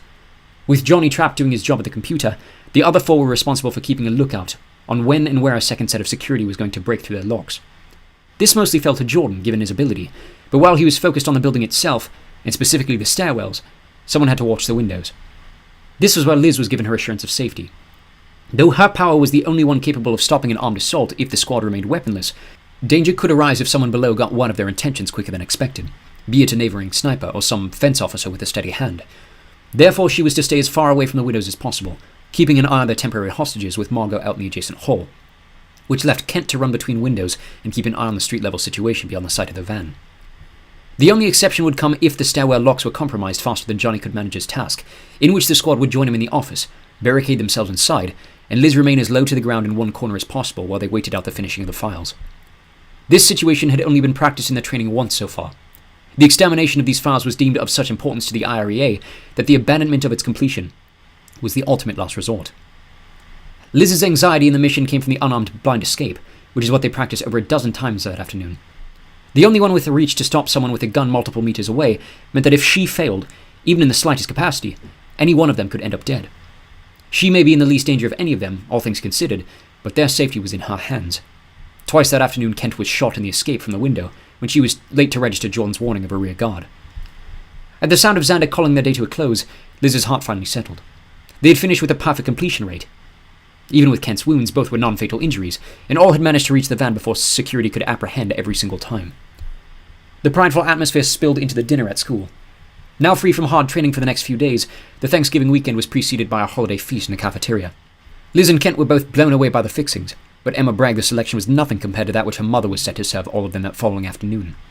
High on the spirit of the weekend to come, Liz had hoped to experience her first American Black Friday down in Casper with Margot, or even Denver if they could manage it, but given Margot's lockdown and the state of the roads as they walked back to the common room, it seemed increasingly unlikely. The next morning it was even worse. It had apparently warmed enough during the midpoint of the night that it rained, rather than snowed, and a morning chill resulted in the ground literally frozen over in a thin layer of ice. Jordan joked about the six of them putting on hockey skates to make their way uptown, but given that Johnny was still ignoring him, and Margot was the only other person in the squad who could ice skate, the notion fell on deaf ears. The reminder of her banishment from her favourite pastime seemed to demoralise Margot a bit. The weather was not all that bad, despite the roads, so Liz tossed on a knitted red jumper over a long-sleeved black turtleneck. Upon seeing her, Kent commented that it was the most colourful outfit he had ever seen her wear, causing her to question the choice. Her embarrassment was mediated by the reappearance of Emma and Jordan, who had both thrown on football kits. Even though neither was playing, the pair judged Thanksgiving enough of a football event that the pair sported their favourite clubs. Jordan an ungodly red and brown thing with numbers shaped in the font of a digital alarm clock, and Emma a more cohesive navy piece with matching black leggings, which sported the team name Texans down the right side. Very carefully, especially Kent and Liz, who were both unfamiliar with this kind of weather, the squad shuffled their way to the monorail station, from there heading off toward the circular tower of the embassy, then past it to the next residential station. Liz would have thought 4 weeks enough time to get over his grudge, but even with Jordan's best efforts at humour and occasional inappropriate comments, Johnny continued to ignore him, leaving the rest of them awkwardly watching the brothers go on in one-sided silence. 3 blocks down, the Prime Minister's mansion was the largest house on a street of already enormous houses, even compared to the ones in Reeves Creek. Almost Victorian in its look, its light grey stone exterior was blinding next to its more subdued neighbours, and in the ice and snow appeared to pop like silver. Through the single security gate at the front of the house, which they passed without more than a wave between Em and the lone guard, the squad trudged up the drive to an equally enormous set of wooden double doors. Emma knocked, and it swiftly opened. A very short woman with reddish-brown hair walked them in, immediately introducing herself to Liz and Kent as Emma's mother. She guided them inside a massive plain foyer, beyond which stood a threatening staircase ahead of the largest kitchen Liz had ever seen in a house, in which sat and stood a mix of at least 20 people, all bunched and chatting in their various cliques. She recognized Emma's father, as well as his deputy, the one with the fixation on Johnny. Behind them sat a pair of grumpy-looking gentlemen arguing over something inaudible at her distance, with what she assumed to be their wives already starting on glasses of wine before the noon hour. A set of 5 primary-age children were chasing each other around the center block. Adjacent through an open frame, Liz could see a large parlor area, where, dressed in a Texan jersey to match his sister, Andrew sat watching the first of the day's games. The melancholic mask he had adopted since his mission in Poland had remained plastered on his face, though his arm was wrapped some way lovingly over his girlfriend Isla, who sat carelessly on her phone. A set of other teenage boys she did not know sat around them in various sofas, and so too, to Liz's bemusement, was Emma's friend Radley. They were the last of the expected guests to arrive, and then they were greeted soon after by a rather awkward prayer from one of the arguing men, after which they joined a queue to stack very large plates with more food than she had ever seen in her life. Indulging in loads of turkey, candied yams, a breaded hash, cranberries and sauce, and a sort of potato tortilla thing brought by one of the unknown guests, Liz failed to find room at either the dining table or in the parlour, and made her way to the neighbouring sitting room where she was more than happy to find a break from the unexpected wave of noise. Kent came to join her. "You know you don't have to sit out here," he lied politely, taking a seat opposite a small wooden reading table. "I know," she said. "I'll take it of a hand egg, though." He smiled, shoveling a fork of green beans into his mouth. "You don't need to comfort me, though," she added. "I'm fine here. You can go watch if you want to." He looked up over the table. "I thought you knew me better than that." "What?" she noted. "Not a fan? I thought that was, like, illegal here or something." "Sports in general, honestly," he grinned. "I don't know. Give me something like a race any day. Something with a finish line." Liz managed a bite of the sugary tortilla. "If you had to choose one sport to watch for the rest of your life, what would it be?" He took no time to respond. "Golf," he said. "Easy." She felt her face grimace. "Ew." "What?" he laughed. "You've never watched golf before?"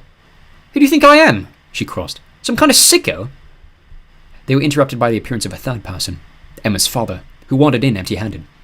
"Hey," he chimed. "You two are welcome to hang out back here if you like." "We know, sir," Liz thanked. "We're all right here," Kent added. The Prime Minister eyed him introspectively. "We've never formally met before," he noted, then shot out his hand firmly. "Bill Guerin." Kent fumbled his fork and returned a shake. "Kent," he announced. "Del Vecchio." Guerin turned to Liz. "Miss Granhook? Nice to see you again," he said genuinely. "Likewise," she smiled. He turned his attention back to Kent. "New York, right?" He waited for Kent to nod before adding, "Giants or Jets?" "Neither, sir," Kent corrected. "Never really been into football." He turned to Liz and gave her an awkward shrug, showing an understanding that this was recently trodden territory. "Not for everybody," the Prime Minister retorted. "This family probably takes it a bit more serious than most." "I'm surprised you're not matching your kids, sir," Liz tossed. "You and your wife could have rounded out the family look." He threw back a laugh. "Wendy, maybe," he explained. "No, I grew up in Kansas. I'm a bit embarrassed to say I'm a Chiefs fan." He seemed to notice neither of them found his comment as funny as he did, and was quick to move on from football. Say, I know you two already know this," he began. "But just in case you need reminding, you're always welcome to reach out if you need anything. From me or Wendy." "Sir, you're the Prime Minister," Kent started. "You really don't have to—" Guerin shot up his hand. Now, he said. "You're a friend of Emma's, you're a friend of mine. Seriously, don't hesitate.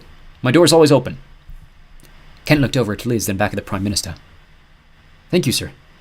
"Any time," he assured. "Well, I'll leave you two be. There's plenty more food in the kitchen if you want more." With another quick smile, he moved back out of sight.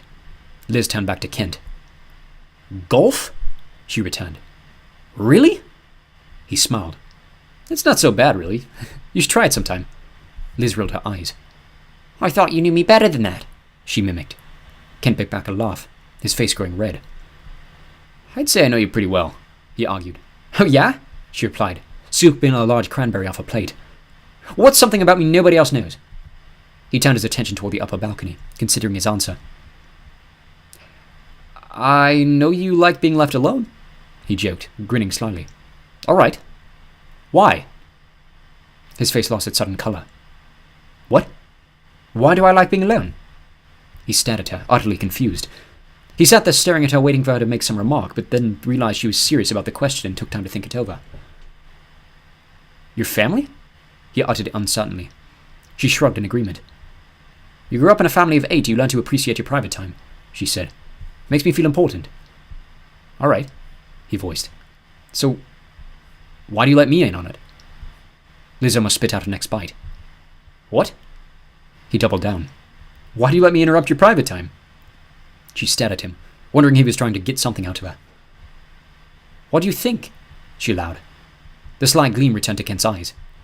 "I don't know," he joked. "Maybe you like me." "Ha!" Liz let out a laugh loud enough to be heard from the football game. "In your dreams!" Kent looked an odd mix of glad and insecure. "You sure about that?" "If I liked you," she prodded.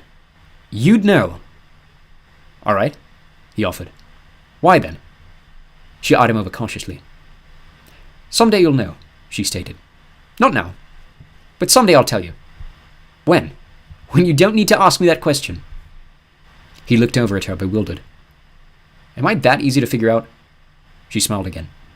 Not in the slightest, she added. But maybe someday I'll get there. The pair made evening telly a nightly thing, with Kent becoming more and more enamored with her little comforts.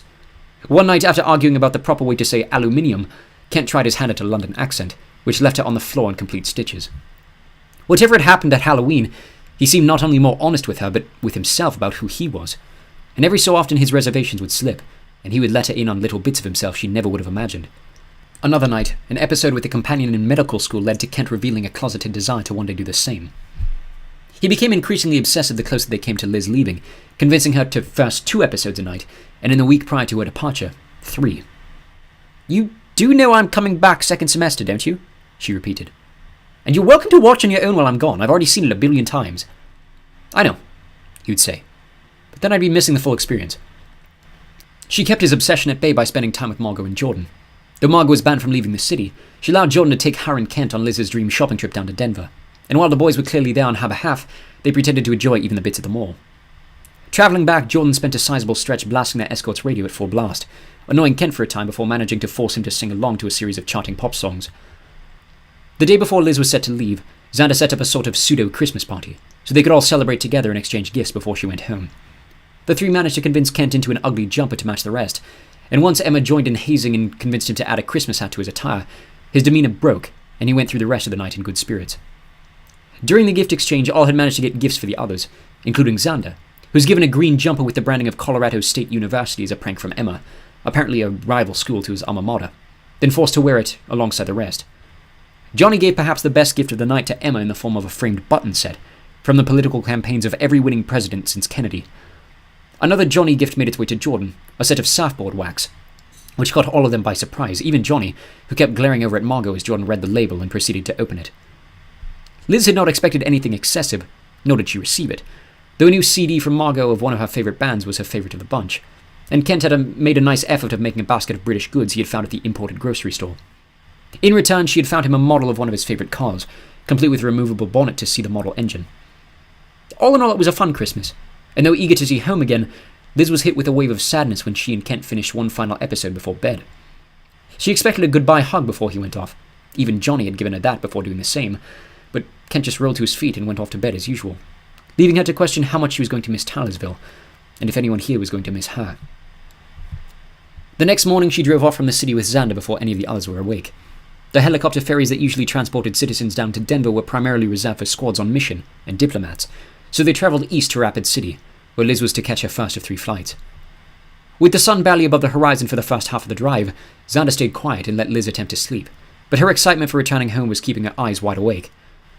About 2 hours into their 3-hour excursion, they hit a stretch of highway that was unnaturally straight and completely empty, and Xander put the car into relative autopilot. Noticing her alert, he turned and grabbed a red gift bag hidden underneath his seat. I know we already did Christmas last night, he started, but I figured it was appropriate to give you a birthday gift before you head off. He handed her the bag. Liz was at a loss for words. Xander, she started. You didn't have to... She was trying to remember any of their other birthdays. The only one that came to mind was Johnny. She was almost certain Xander had not bothered with a present then. Open it, he instructed, returning his hands to the wheel to maintain their straight path on the road. Liz dug her hands into the paper and pulled out a framed photograph that she soon realized was a letter-sized film poster. Centered at the bottom was the familiar metallic logo for Doctor Who. Xander, she sputtered again. I know you and Kent like that show, he said bashfully. He gave me some ideas. They just had their 50th anniversary, right? He pointed to the girl scribbling around the photo. It's signed. I'm not sure who, though. Liz stared at it, then up at its sender. Xander, she said a third time, unable to find the right words. Instead, she leaned over and hugged him as tight as she could inside the vehicle. You probably won't want to fly with it, he noted. I'll leave it in the common room for you when you get back. Liz blushed. I don't even know what to say. You don't have to say anything, he insisted, before catching himself. Actually, text me when you get to London and tell me how the food was. My wife's been watching a lot of Seinfeld lately and wants to know if the airline food is really as bad as they say it is. Liz laughed. It was on the way there, she claimed. Has she never been out of the country? Xander smiled the way he always did when talking about his wife. She's never been east of St. Louis. You should take her on holiday. Xander nodded. That'd be nice, he agreed. I don't know if I could find the time until next summer, but that's not really... He stopped himself, hesitating on his thought before finishing. Not going to be possible. Liz eyed him curiously, seeing a look of uncertainty on his face. He turned to her and sighed. We're due. End of July. The words took a moment to register, but finally Liz felt her face light up. Xander, that's wonderful, she cried. Do you know what it is yet? No, he swiped. It's still way too early to tell. She has an ultrasound next week to make sure everything's in order. We just found out last week. You're the first person I've told. Liz grinned wider than she had in a very long time. I'm going to give you the biggest hug when we get out of this car. And she did, an hour later when they finally reached the airport. Xander squeezed her tight and wished her luck, then turned away and drove off without a second look. Liz had the odd sense he started crying as soon as he closed the door. She landed at Heathrow the next morning. The weather, even for December, was unusually sunny, and Liz found herself unreasonably disappointed at this imperfect welcoming home. Tylersville had slowly been replacing England as her place of comfort. The weather only served to remind her. It took nearly 3 hours to make it to Epping, the closest station the Underground could get to Ely. Her father was insistent against driving the family car into London, so he waited for her outside the station in Essex. She could see his familiar round head silhouetted through the rear window of the Vauxhall. When he finally noticed her approaching, he looked to be having a heart attack before composing himself inside the vehicle and stepping out stoically, grabbing her in a tight hug without saying more than her name. Brant Granhook was not a crying man. Only once that she could recall had he ever shown that kind of emotion in front of his family. The day they had won the trial for Aidan. Now the moment he wrapped himself over her, she could feel him break with the comfort of once again having his eldest daughter in his arms. The weather seemed less of an issue now. Liz was home again. Once they were on the road, he returned to stoicism. Occasionally he would turn to ask her about life in America, but mostly he let her sit and watch the world return around them. With the familiar London-based pop radio playing through the car's speakers, they were soon surrounded on every side by the flat, lifeless cornfields of East Anglia, now chopped for the season and covered with a small layer of snow. Liz's heart skipped a beat when she saw the cathedral approaching in the distance. Unsure how she was going to feel when she finally saw Ely again, she was surprised, albeit elated, to feel nothing but overwhelming joy at coming back, though this feeling drained a fair amount when they reached the city's edge. After the incident with the post, the family had moved houses from the southern to the northern side of town. As her father drove past the high street where she could just make out the town in that old lane, she was flooded with an array of happy childhood memories, then soured by the reminder of their last few months on Pilgrim's Way. That taste stayed with her the remainder of the journey, through the town centre and up to King's Avenue. There he finally turned onto Felton and approached their new house, where Liz had spent just shy of a year before leaving England. It was in every way a nicer home than they had before, but without Aidan in the life of their first, Liz sat in the drive feeling uncertain until her father honked the horn and hopped out his side, whereupon her entire family emerged from the front door, save for Dallin, who wrapped his arms around the open doorframe and eyed her uncertainly. First to give her a hug was his twin Topher. Both boys had only just celebrated their 7th birthday, but to her bewilderment, Topher was already taller than her breast height. Thankfully, his face was only able to reach her navel as he burrowed himself into her and kept pulsating his grip around her midriff. All right, you nutter, let Lizzie have a breather.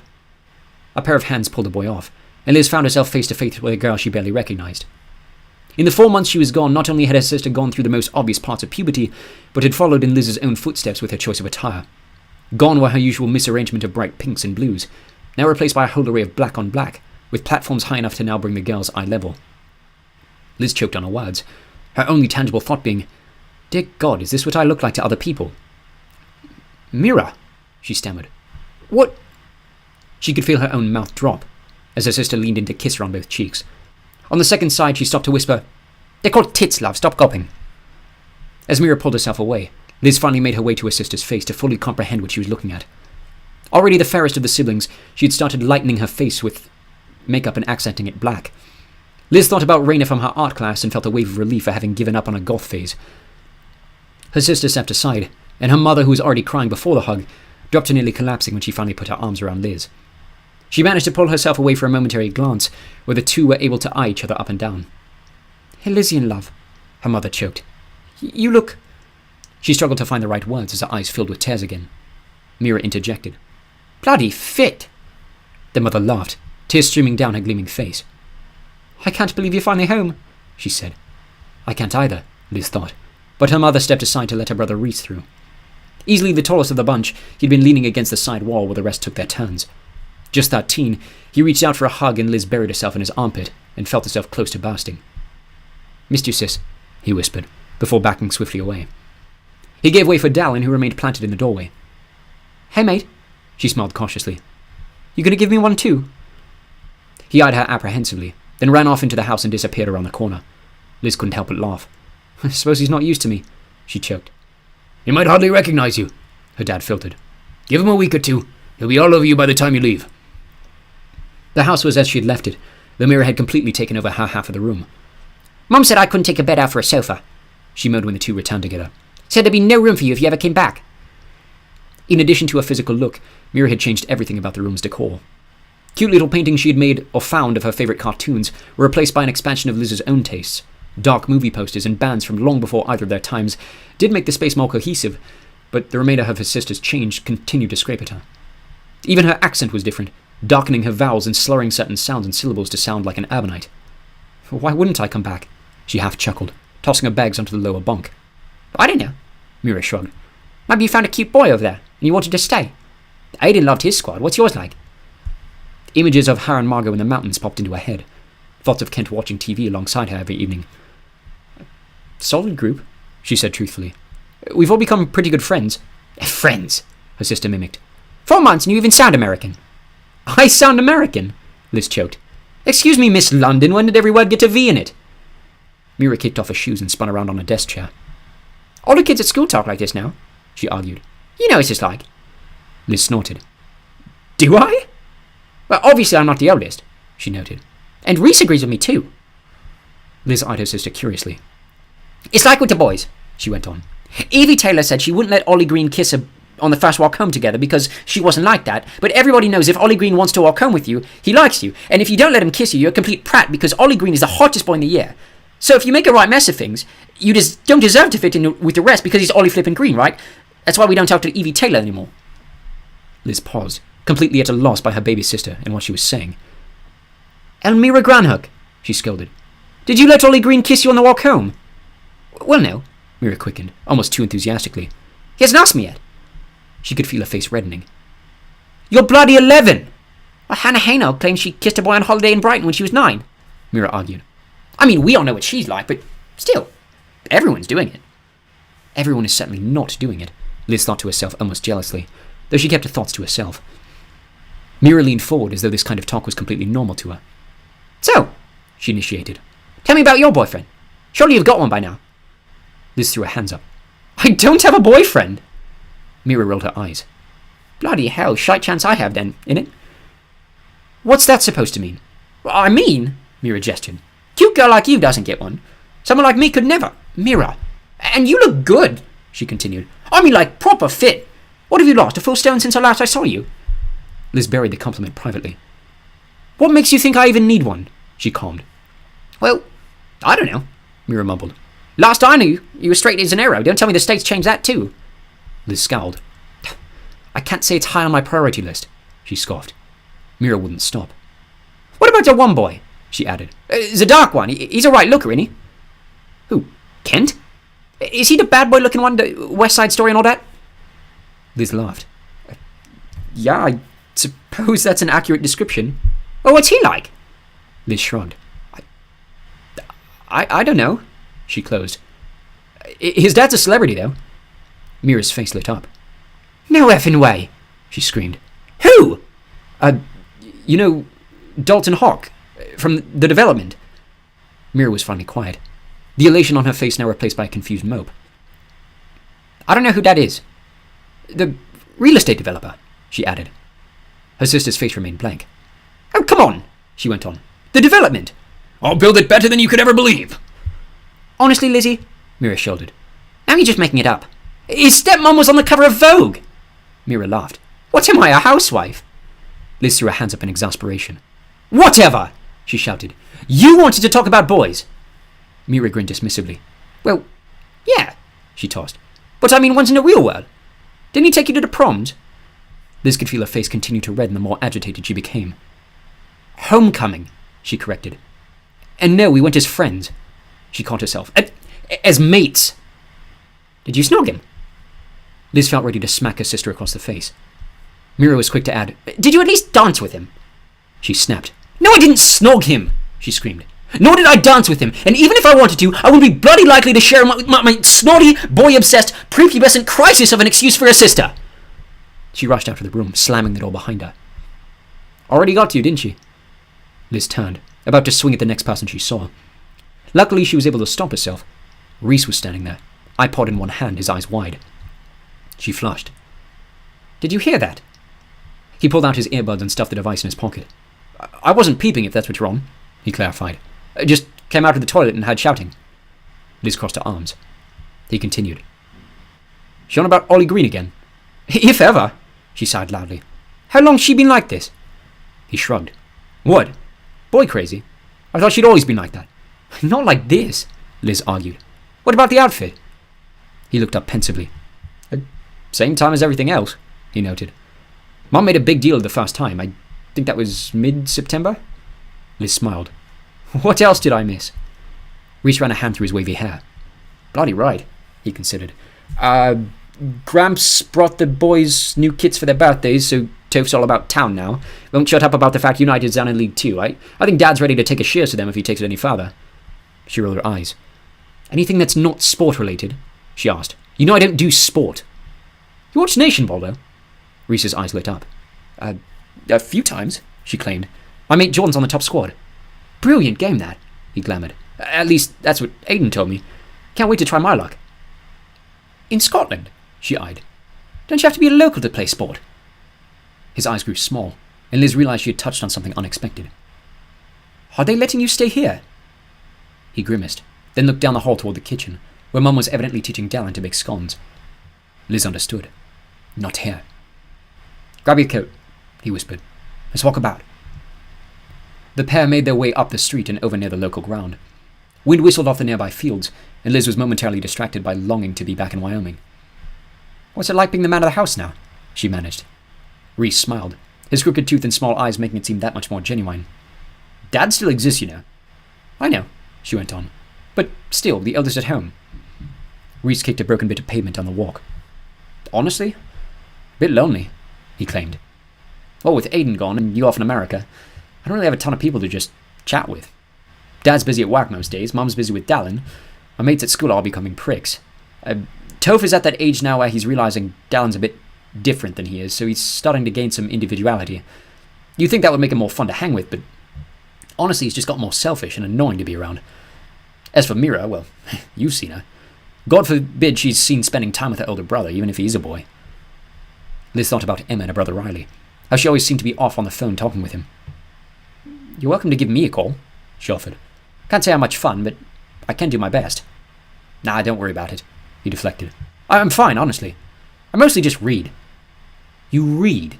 she laughed. "And what are you reading these days?" Reese grinned. "You seen Game of Thrones?" Liz stopped in her tracks. "No way Mum and Dad are letting you watch that." "Oh, God, no," he agreed. "They don't really seem to care about the books, though. They think it's literature, which, I mean, it is, and really good at that, but still got the fun bits in." Liz shook her head and smiled. "You're a right piece of work," she said. "Always have been, haven't I?" They continued on, making their way past Liz's old primary school. "How's America?" he asked. "Why?" she bounced. "Thinking of joining me?" He shrugged. "I've still got a whole another year to decide because of my birthday," he noted. "But no, it's not looking like that'll be on the table." Liz turned to face him. "What? Why?" His dark face looked down toward his trainers. "It's sounding like they want me to stay here." "What?" she choked. "Oh, but the care! After what happened with Aiden!" Liz felt her face stretch around, perplexed. "They'd never go for that." I don't know," he mumbled. "I don't know if they want me here, but they don't seem to like the PM in America much either. Your mate's dad." "Garen?" she marveled. "Why? What's wrong with him?" I don't know," he said again. Dad's got this conspiracy about him having a weird obsession with that Polish guy. Wasn't his son the one who tried to kill him?" 1,000 odd thoughts bounced through Liz's head, but she found herself unable to sort through them. "Dad needs to stop reading The Sun." "It's not The Sun, you know that," Reese scolded. "This is company chatter." Liz shrugged it off. Politician or not, Bill Guerin had seemed to her a decent man at Thanksgiving. "Well, he's kept me safe so far," she defended. And even if they don't let you come to Tylersville, they're not going to let you start here. He grimaced. I'm not so sure anymore. What do you mean? She wondered aloud, knowing they were now far away from listening ears. Mom and Dad have been a bit erratic, he explained. You remember how they were with the house? Liz nodded. They're like that again. She chuckled. What? Are they going to buy every house in the city by the time they die? Not here, he went on. Dad wants to go back to the Dales. Mom's been talking a lot about the coast. What? Move in with the folks in Ipswich? Father, he stated. Last I heard she was talking about Boston. Liz scoffed. I do hope you mean Boston, England. What? He stuttered. Yeah, of course. Gran and Gramps hate America. Could you imagine them having a visit? She finally felt a smile return to her face, if only for the briefest moment. But they can't take Dallin out of Cambridge, she argued. Or even Ely, for that matter. He'd never recover. Rhys shrugged, but gave no indication he was going to speak. Liz lowered her voice. Do you think they're going to split or something? No, he was quick to assuage.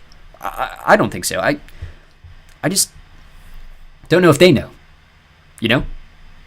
He looked up, realizing the avalanche of words which had fallen from his mouth, and the pair shared a smile. And what do you want?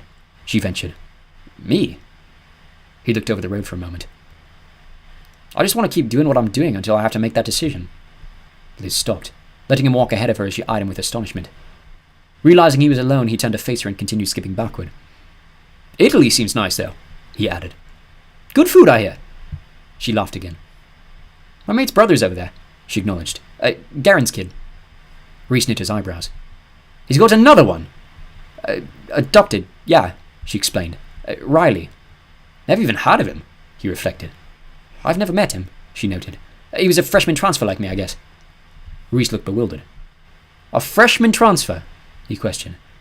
And the Prime Minister's adopted kid? Blimey, must be a hell of a skeleton in that closet. Your guess is as good as mine, Liz offered. I know they weren't close to begin with. Yeah, no doubt, he agreed, turning on a snarky smile. Maybe Dad's conspiracies are right. Maybe he heard something he wasn't supposed to and they sent him away as a punishment. God, could you imagine? She smirked, then seeing the puzzled look on his face added, Dad being right for once. Rhys laughed out loud, and the pair kept walking toward the cathedral. The next couple of weeks were filled with rather dreary days. The weather turned stereotypically ugly and kept the family inside for a spell, by the end of which Liz was desperate for some form of the privacy awarded her in Tylersville. Sharing a room with Mira would be the death of her. When the weather finally cleared again, she made an effort to get outside with Rhys, and the pair kept up a routine of walking down to the high street and grabbing a coffee at the Nero on Checker.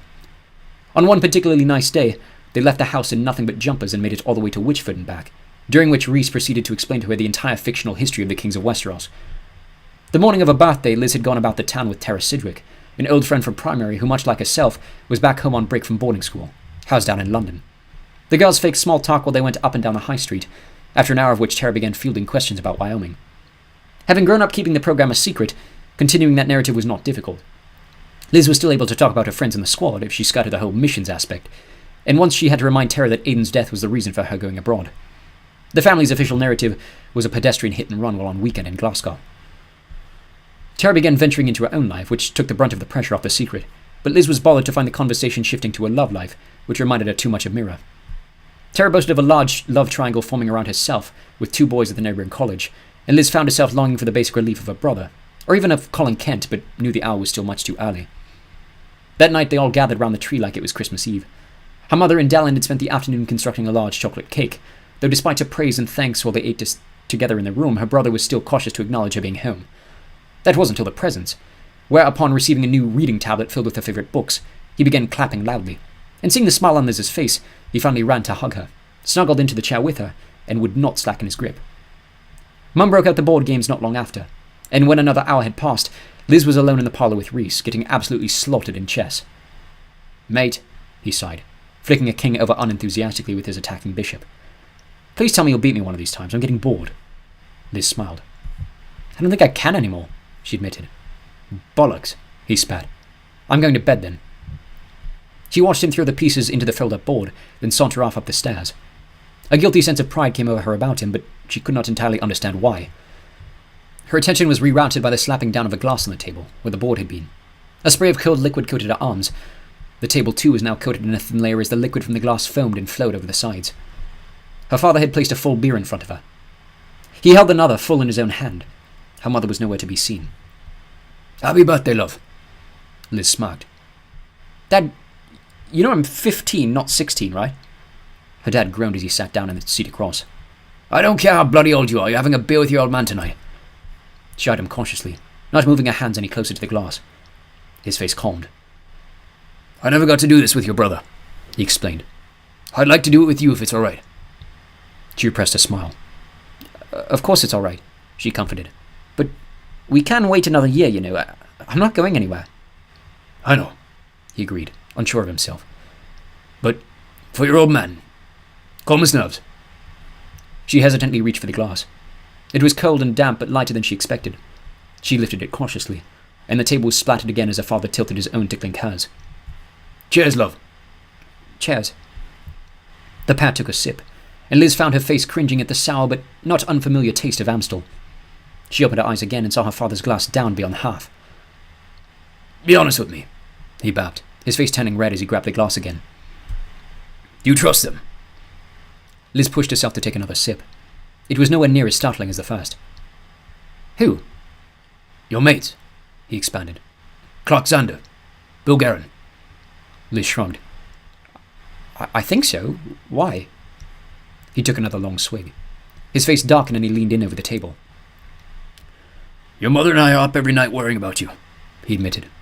I have nightmares. Everything going wrong again. You ending up on our doorstep the wrong way, same as him. Liz could see tears forcing themselves to the surface in his eyes. A lump caught in her throat as she struggled down another sip. You trust this mission? Of course I do, she defended. They assured us I'm not in any danger. He took the final pour of his drink. She could see his thoughts written on his face. That's what they told us last time. They built it to keep me safe, she continued, desperate to seem assured.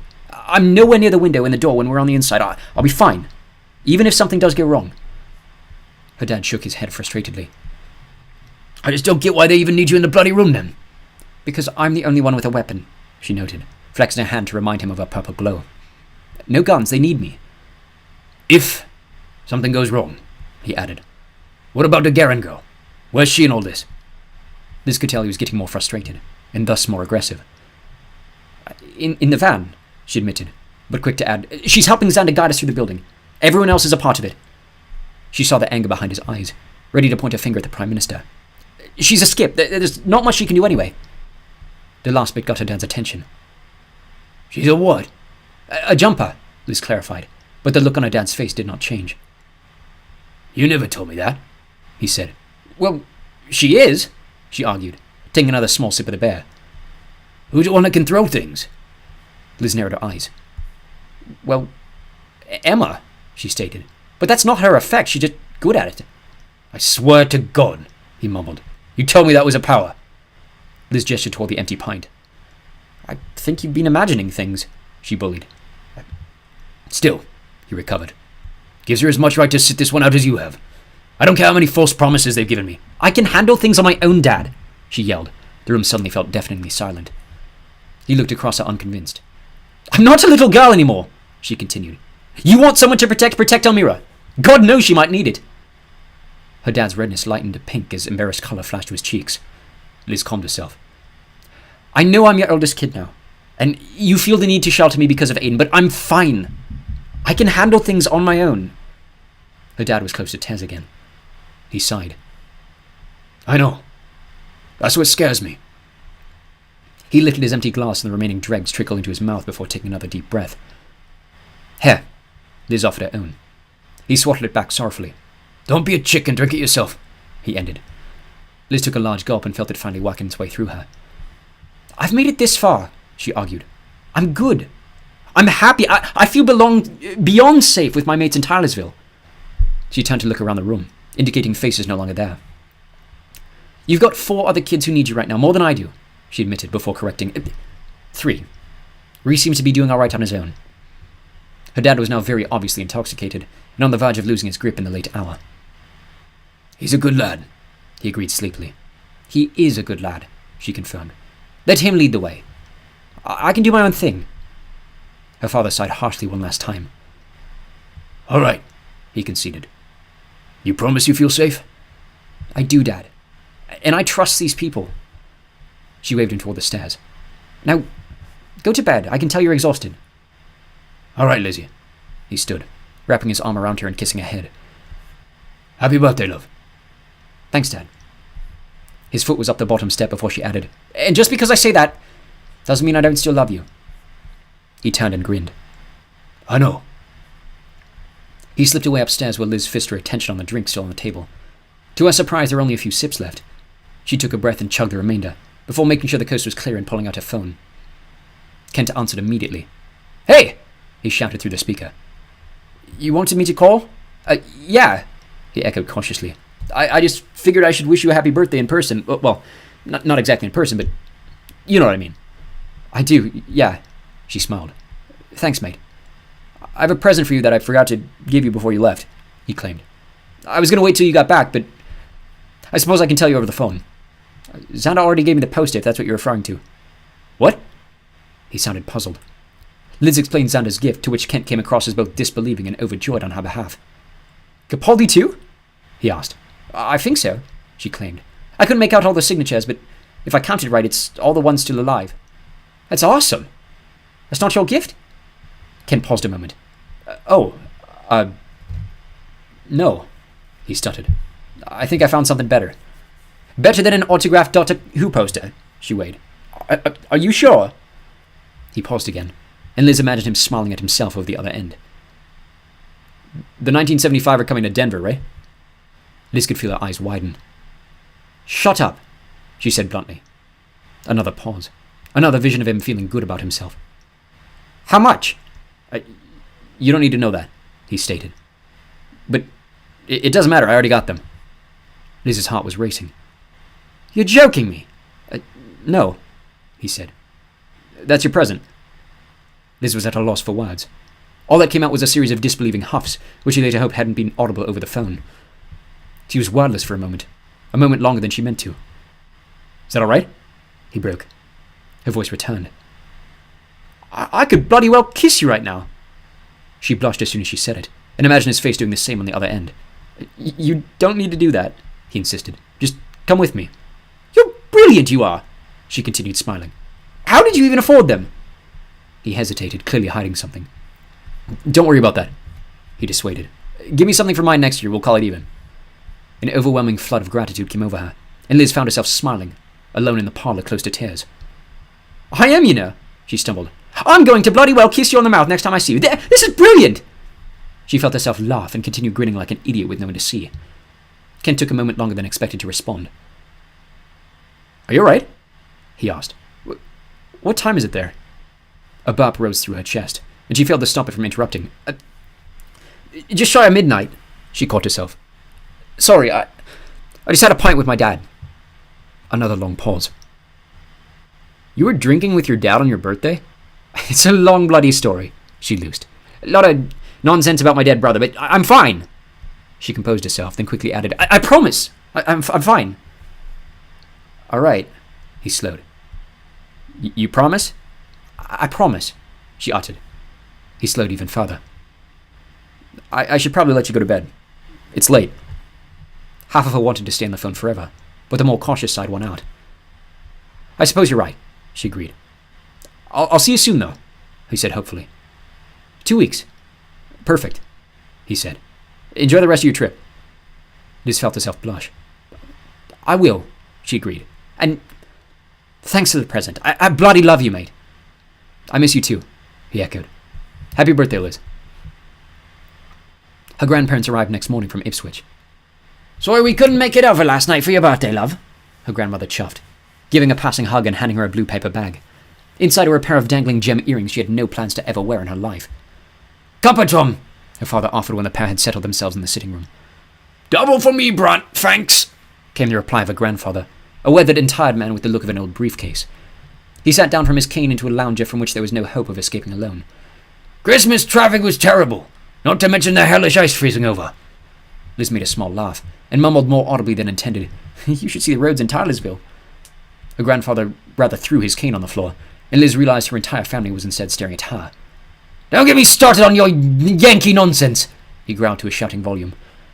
Liz's mother elbowed her in the ribs, and whispered into her ear, They're still not big on the whole You and America thing. Best to drop it. Liz scoffed aloud. It's where I bloody well live now, innit? Her grandmother sauntered over to her husband's chair. Oh, it's bad enough that god-awful company's killed your brother, she chimed. Now they've got you kidnapped abroad to feel more of that propaganda. Her grandfather harumphed and crossed his arms. Pretending my oldest grandson was killed in a car accident, he droned. Utter rubbish.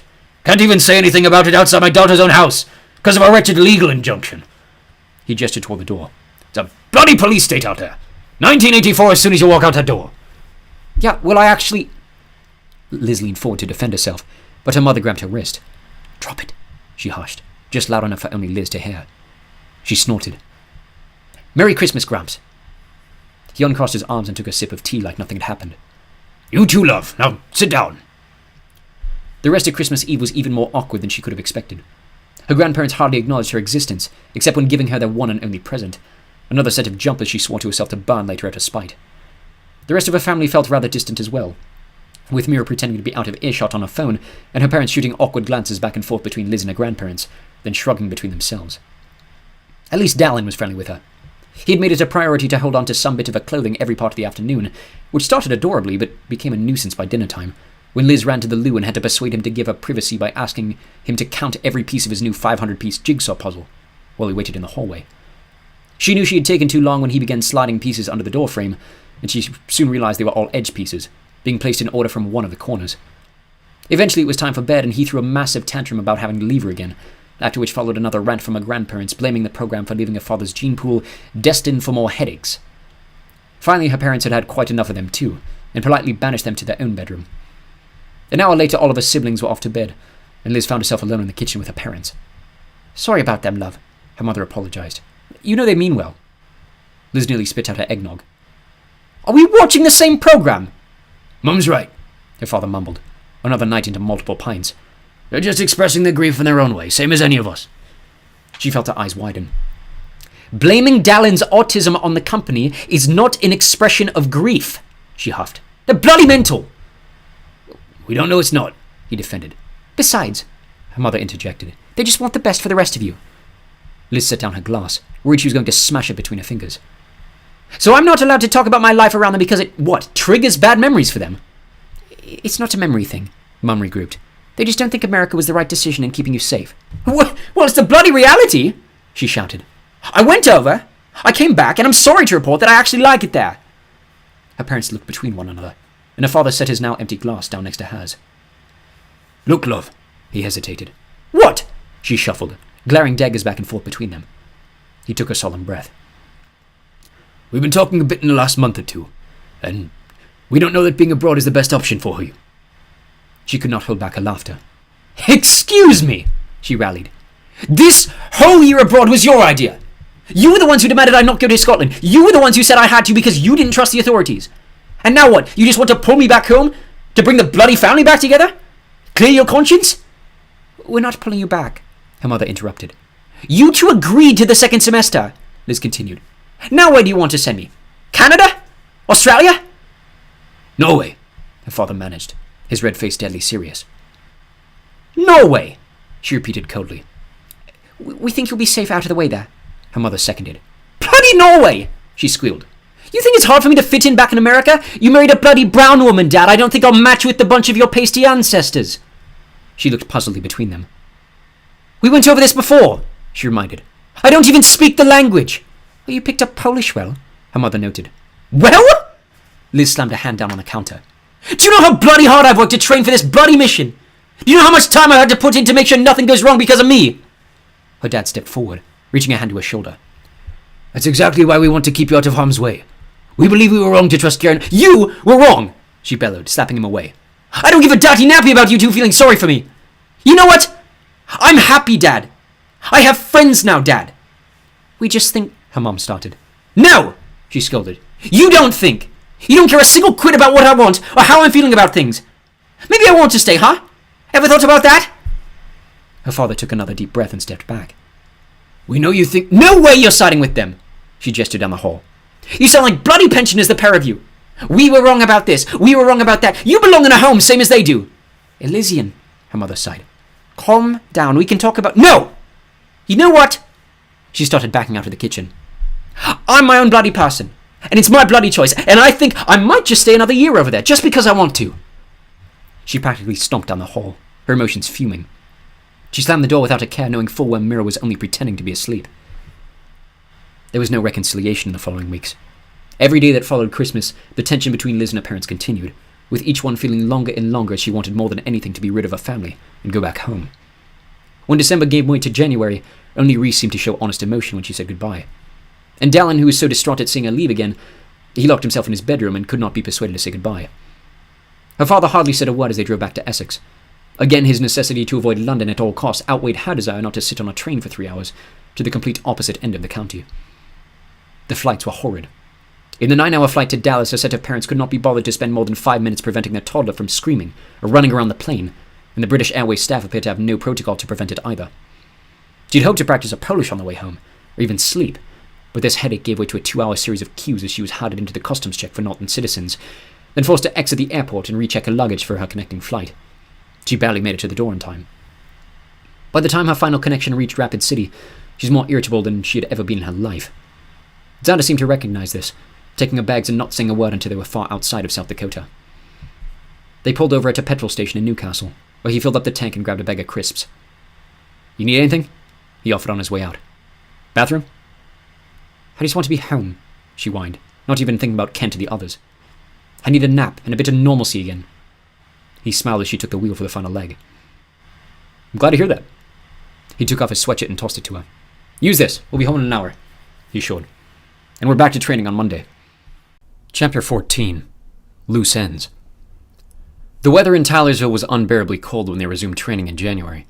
Had they all been in town together over break, there's a good chance they would have been able to practice, but with Liz away in Cambridge, their forced hiatus resulted in a series of expected setbacks, dangerously close to the mission date. It took until Wednesday to get fully into the swing of things again. However, by Friday, they completed the entire afternoon without injury.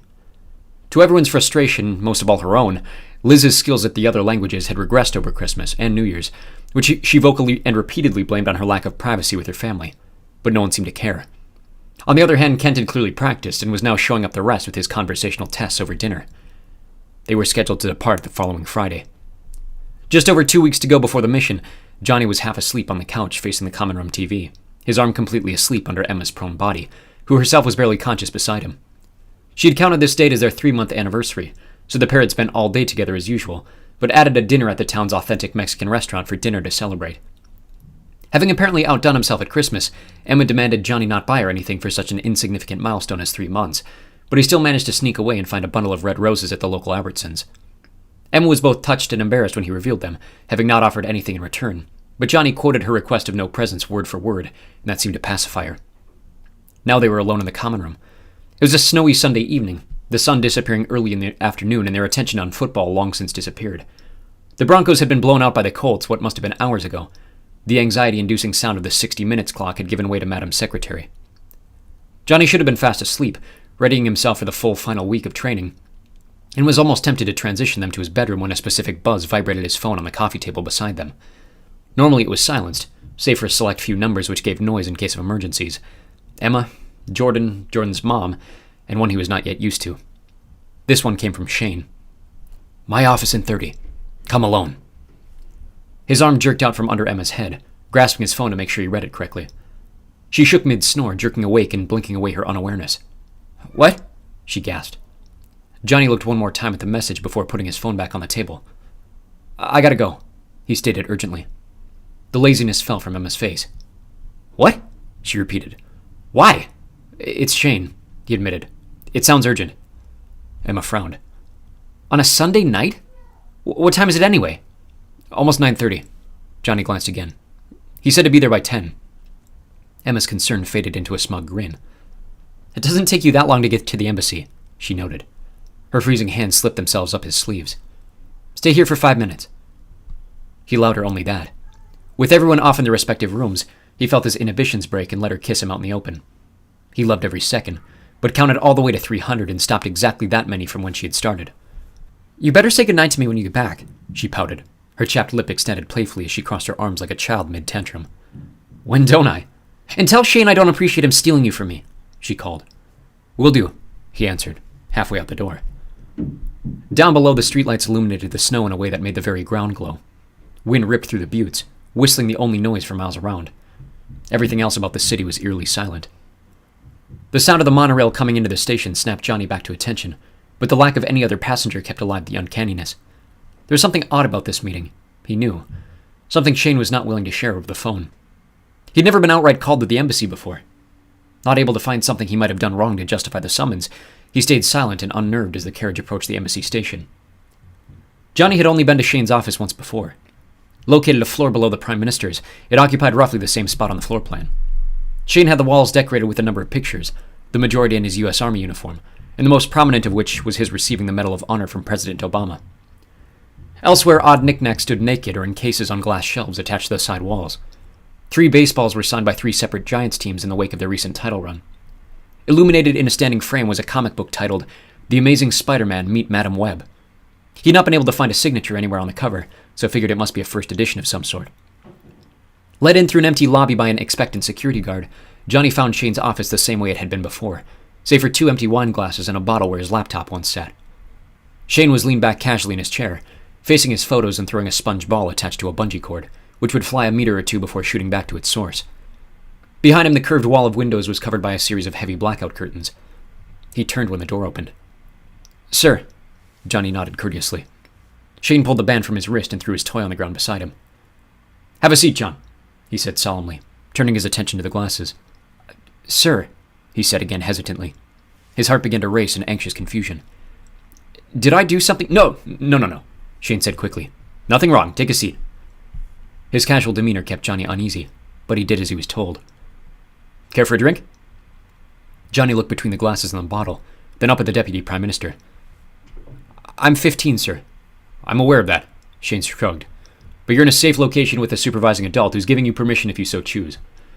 Again, Johnny looked between the 3. "No, thank you, sir." Shane shrugged, as if to say, "Suit yourself." He poured himself a glass and put the other off to the side. "I do have some news to share with you," he continued. "Some people prefer the buzz to lessen the blow." Jordan's mom, Johnny thought immediately, but held his breath. There was something off about the way Shane was watching him, like he was testing Johnny's answers. He decided to play ball. "1 Peter 5:8, he breathed. Shane laughed out loud. "I knew you went to church with Garen," he choked, "but I didn't see that one coming." He smiled.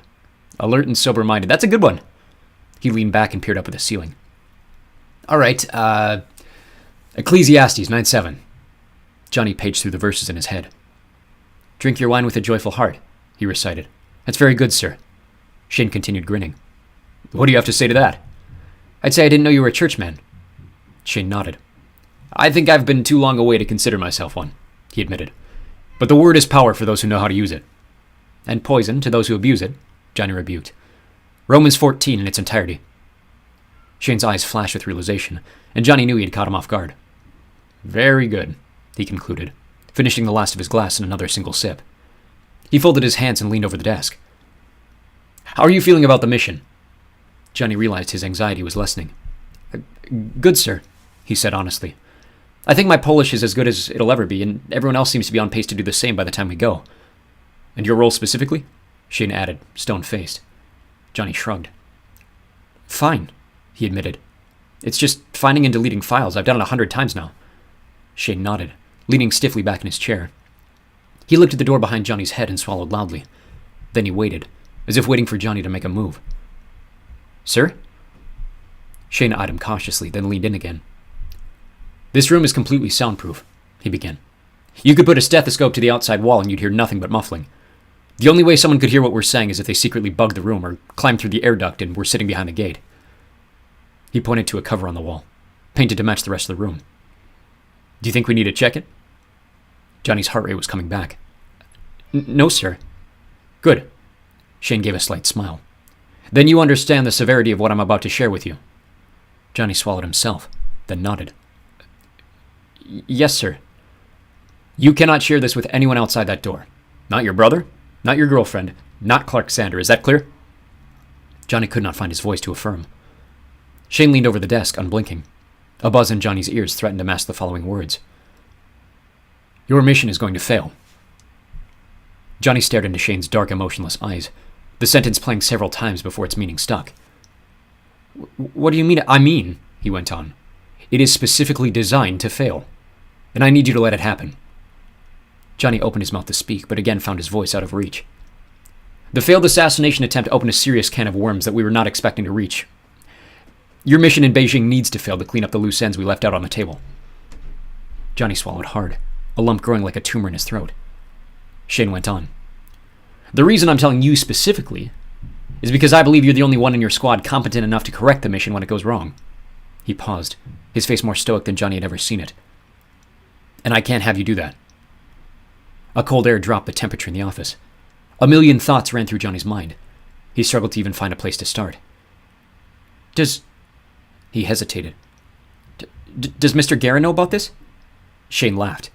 Do you trust me, Johnny? He answered swiftly. Johnny breathed hard and shallow. Do you trust me? He repeated. Johnny found his voice. Of course, sir. Then I need you to trust that my loyalties lie with him, he commanded. This plan didn't originate with me, but if something were to happen, somehow your knowledge of the situation gets out, God forbid, this needs to be traceable to me, and only me. The whole point of all of this is to take the pressure off of Guerin. Johnny breathed deeply. But Xander said... He stopped himself, his mind circling around the squad. Liz, you guys promised your family should be out of danger, and you will be, Shane argued. When I say this plan is specifically designed to fail, I mean it is meticulously planned. Any collateral damage is scheduled directly from this building, down to the second. I need you to do exactly what you've been instructed to do since day one, and not deviate it from it in any form. Johnny felt his face whiten. Don't be the hero this time, Shane added. He could feel pressure building in his ears. Part of him wanted to jump over the desk and slap the deputy in the face. The other part was trying to visualize all the ways things could go wrong. How is it going to fail?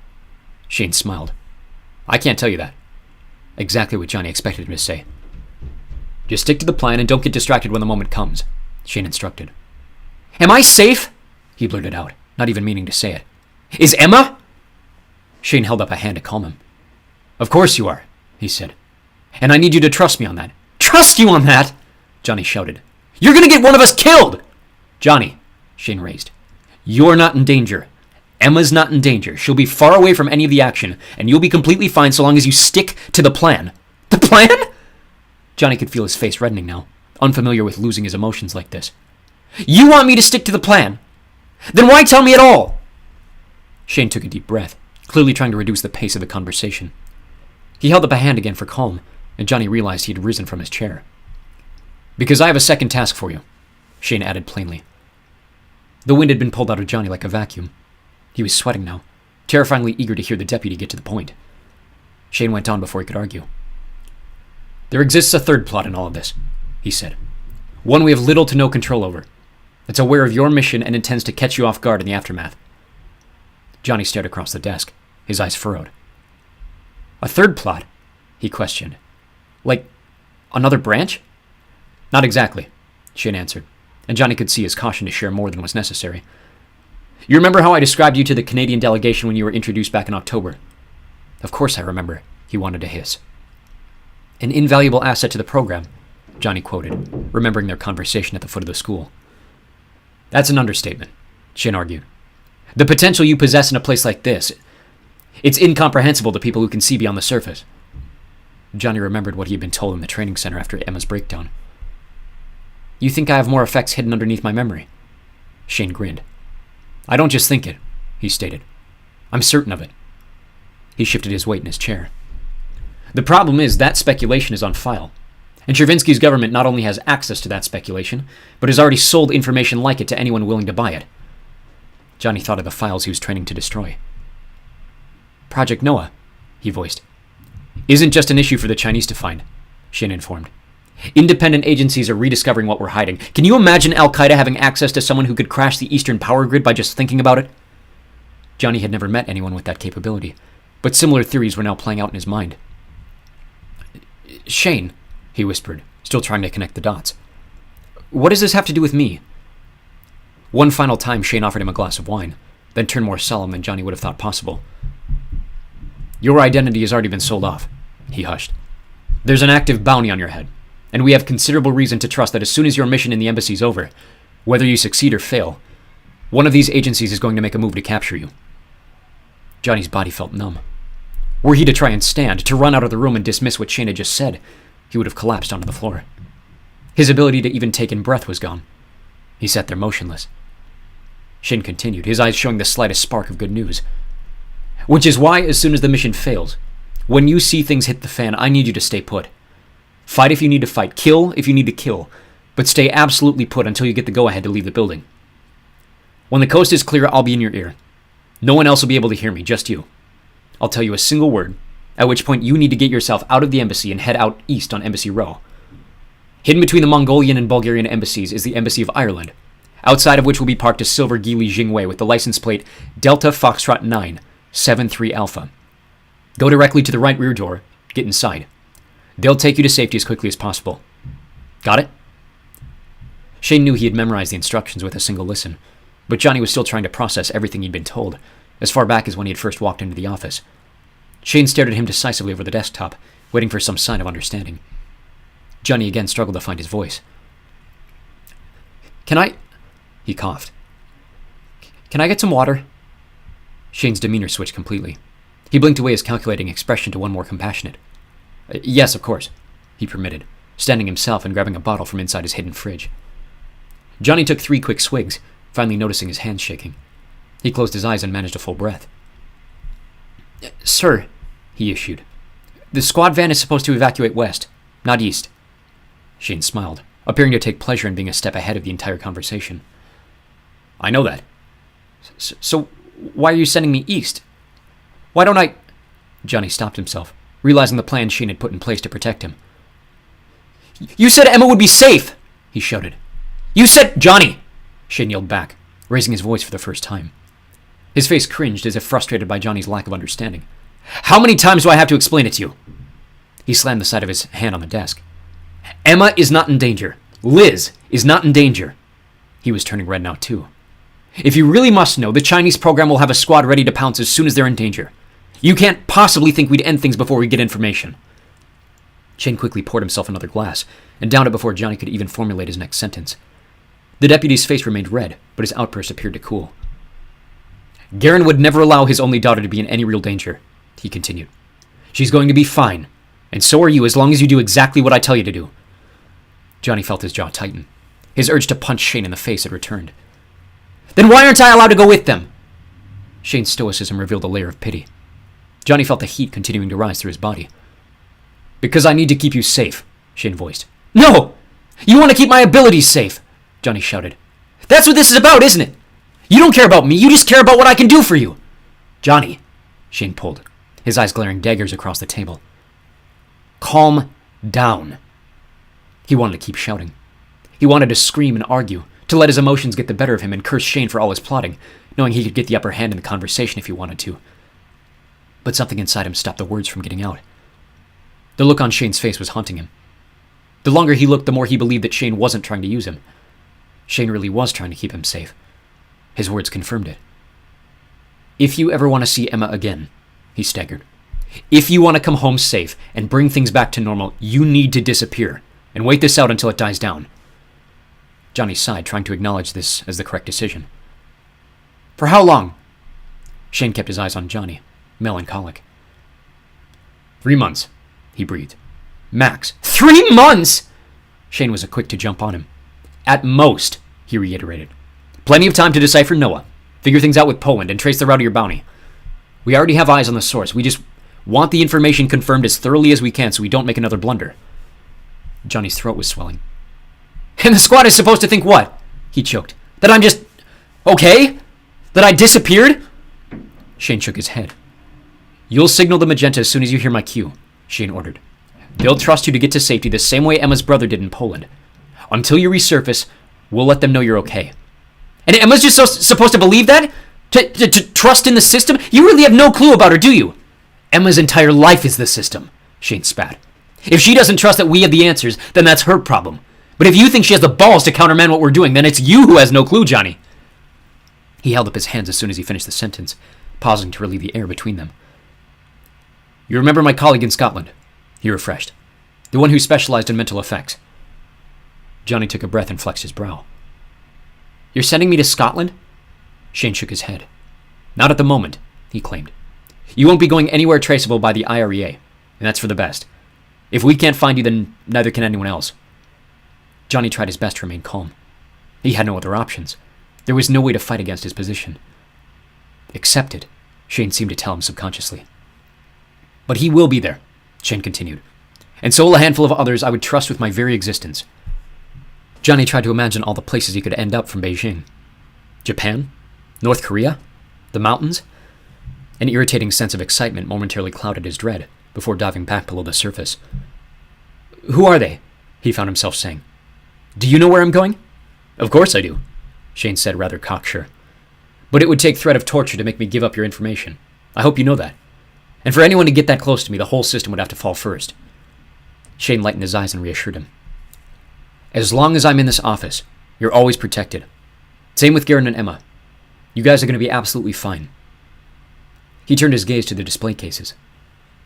As for who these people are, let's call them family, for now. The word struck Johnny harder than expected. And what about my family? He barked. You still didn't answer my question. Where are they supposed to think I've gone for 3 months? Maximum, Shane reiterated. And what do you think? Johnny had no answer. He wanted Shane's reassurance. Your family's dead, Shane said with casual honesty. My brother isn't dead, he argued furiously. Your adoptive brother, Shane corrected. And you're right. But he still has hope that his mother's still out there, whereas you've completely given up. Johnny perked. Are you saying she's still alive? I'm saying nothing of the sort, Shane deflated. But do you think he'd give up on you if you disappear too? Especially when all the evidence points to you having escaped? No, he sighed. And Emma, Shane continued. You just said she wouldn't stop questioning the truth. You think she's just going to sit by and think you're dead after you've given the magenta and they can't find your body? Johnny pictured the other corpse they'd be bringing back after the mission and shivered. No, he repeated. Then trust that this family of yours is going to keep on keeping on without you until you get back. Johnny swallowed hard, trying above all things to picture the reunion rather than the time separated, but he was failing miserably. He thought of Jordan, realizing he had not truly spoken to his brother in months. Frustration boiled behind his eyes. Frustration at Jordan for not apologizing sooner, for not giving him the right reason to make Johnny trust him again. Frustration at himself for revering consequence to the level that he did, unable to break from the punishments his mother had taught him. Most of all, frustration at Shane. He had promised to keep things a secret. If he suddenly turned around and forgave Jordan without reason, then Jordan would know something was wrong and pry until he found it. Another 3 months, he thought. Shane's voice came from miles away. Are we understood? His face came back into focus through a kaleidoscope of static. Johnny choked. Yes, sir. He knew there was nothing he could do. The plan was already in motion. If he refused, then what? Would they put him in the firing line instead? No, he thought. Obey and survive was the only option. Shane glanced up with a new expression. For the first time, he appeared to register Johnny's willingness to accept the mission. I've been in your shoes before, he admitted. I don't envy it. Johnny was surprised by his transparency. You were, sir? Never with the program, he clarified. But with the army, yes. He pointed to the picture on the wall. It won me my Medal of Honor. Johnny frowned. Sir, I've already agreed to go. You don't have to bribe me. Shane shrugged. I know that. But sometimes it's nice to be reassured. He stood, and Johnny realized he was escorting him out. He stood in echo. Your willingness won't go unnoticed, Shane said. Good things come to those who submit to their authorities. He paused for the briefest moment, then added, Romans 13. Johnny held back another weak laugh. He was not in the mood to laugh.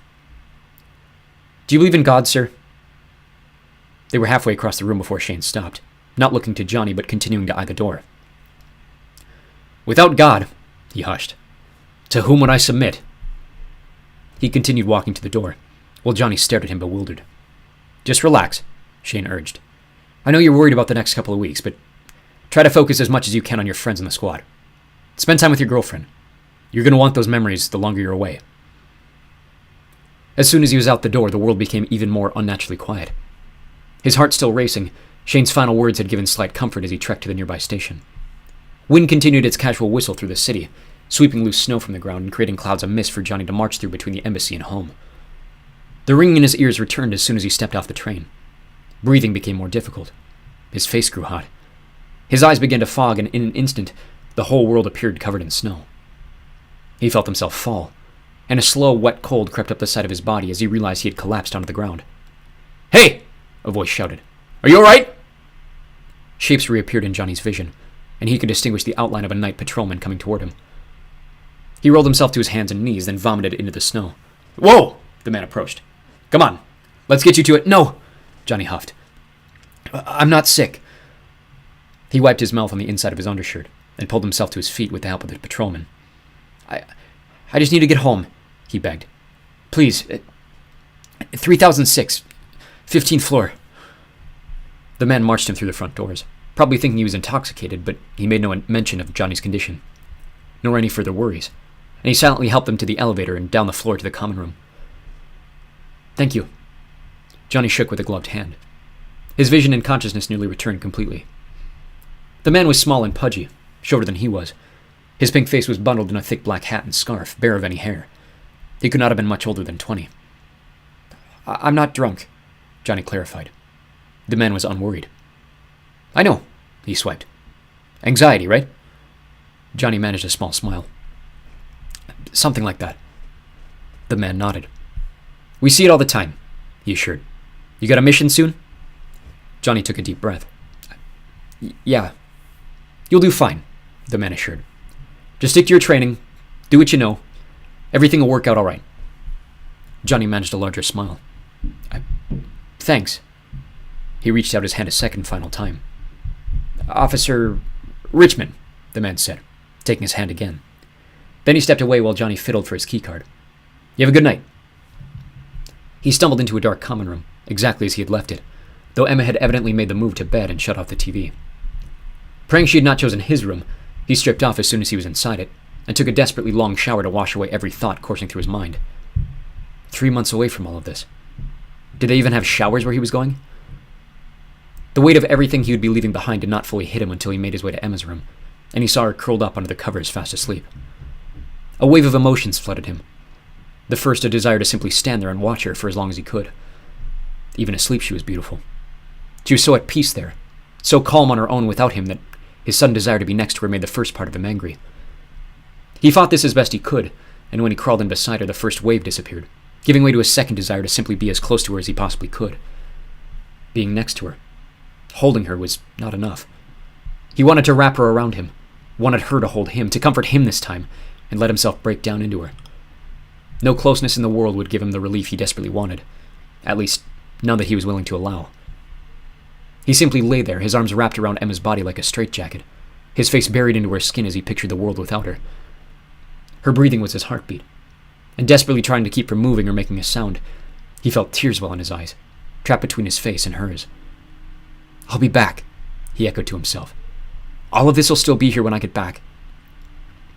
But as much as he could try to comfort himself about leaving it all behind, Johnny was certain about one thing. Even after he returned, the squad would not be the same. One of them was not returning from China alive. Chapter 15. China. Johnny had been unusually clingy lately. Ever since his meeting with Shane at the embassy, he was showing affection more publicly than before, sliding his arm around Emma, holding her hand, spending every aching hour of his free time with her in a way that brought up awkward memories of Jordan and Margot back in the fall. He still wouldn't kiss her in public, which was fine with her. Any moment they got with no one around, he would sweep her off her feet and make her feel like the girl in the Victory Day Times Square picture. She was still hesitant to initiate anything back, not for her sake, but his.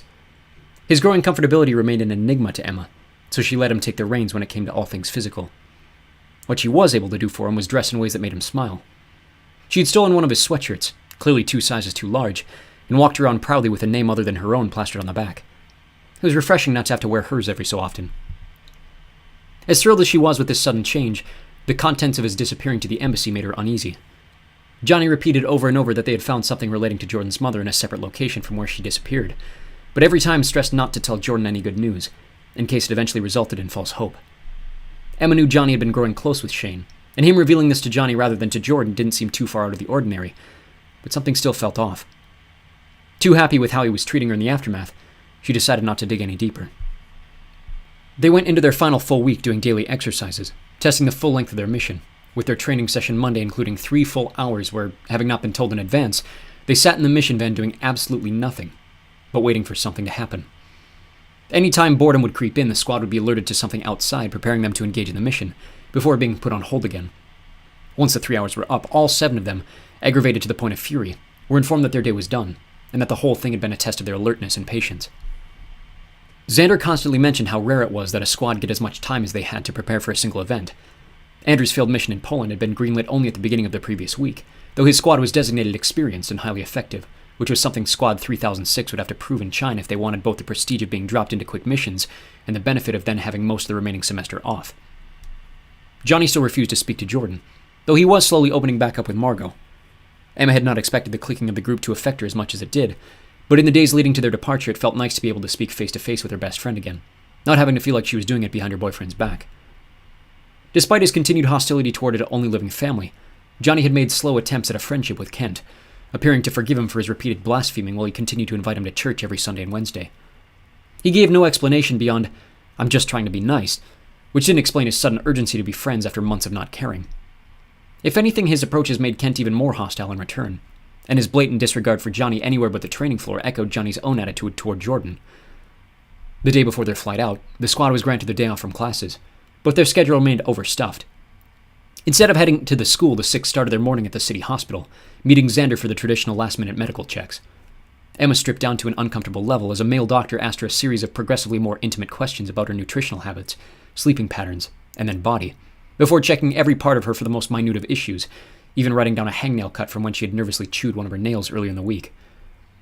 After an hour of medical nonsense, her results came back completely normal, save for a recommendation to get more iron in her diet.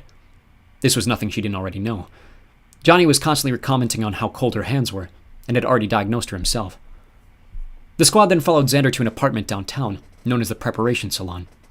In order to appear as inconspicuous and ambiguous as possible during their mission, any distinguishing features of their physical selves were to be masked prior to their departure. For most of them, this meant nothing, just sitting boredly in the waiting area while the others finished. Liz, who had dyed a red streak in her hair alongside some friends for the upcoming winter play, was forced back to her natural full head of brown.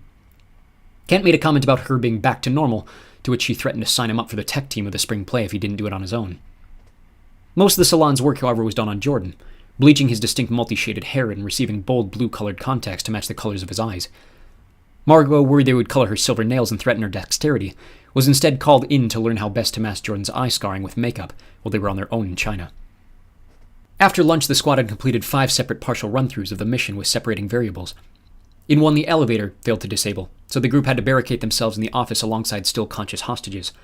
In another, double snipers from a neighboring embassy kept a heavy eye on the office window, requiring the necessitation of a firefight down the stairwell, led by Liz in one of the very few scenarios where she would need to confront the offensive.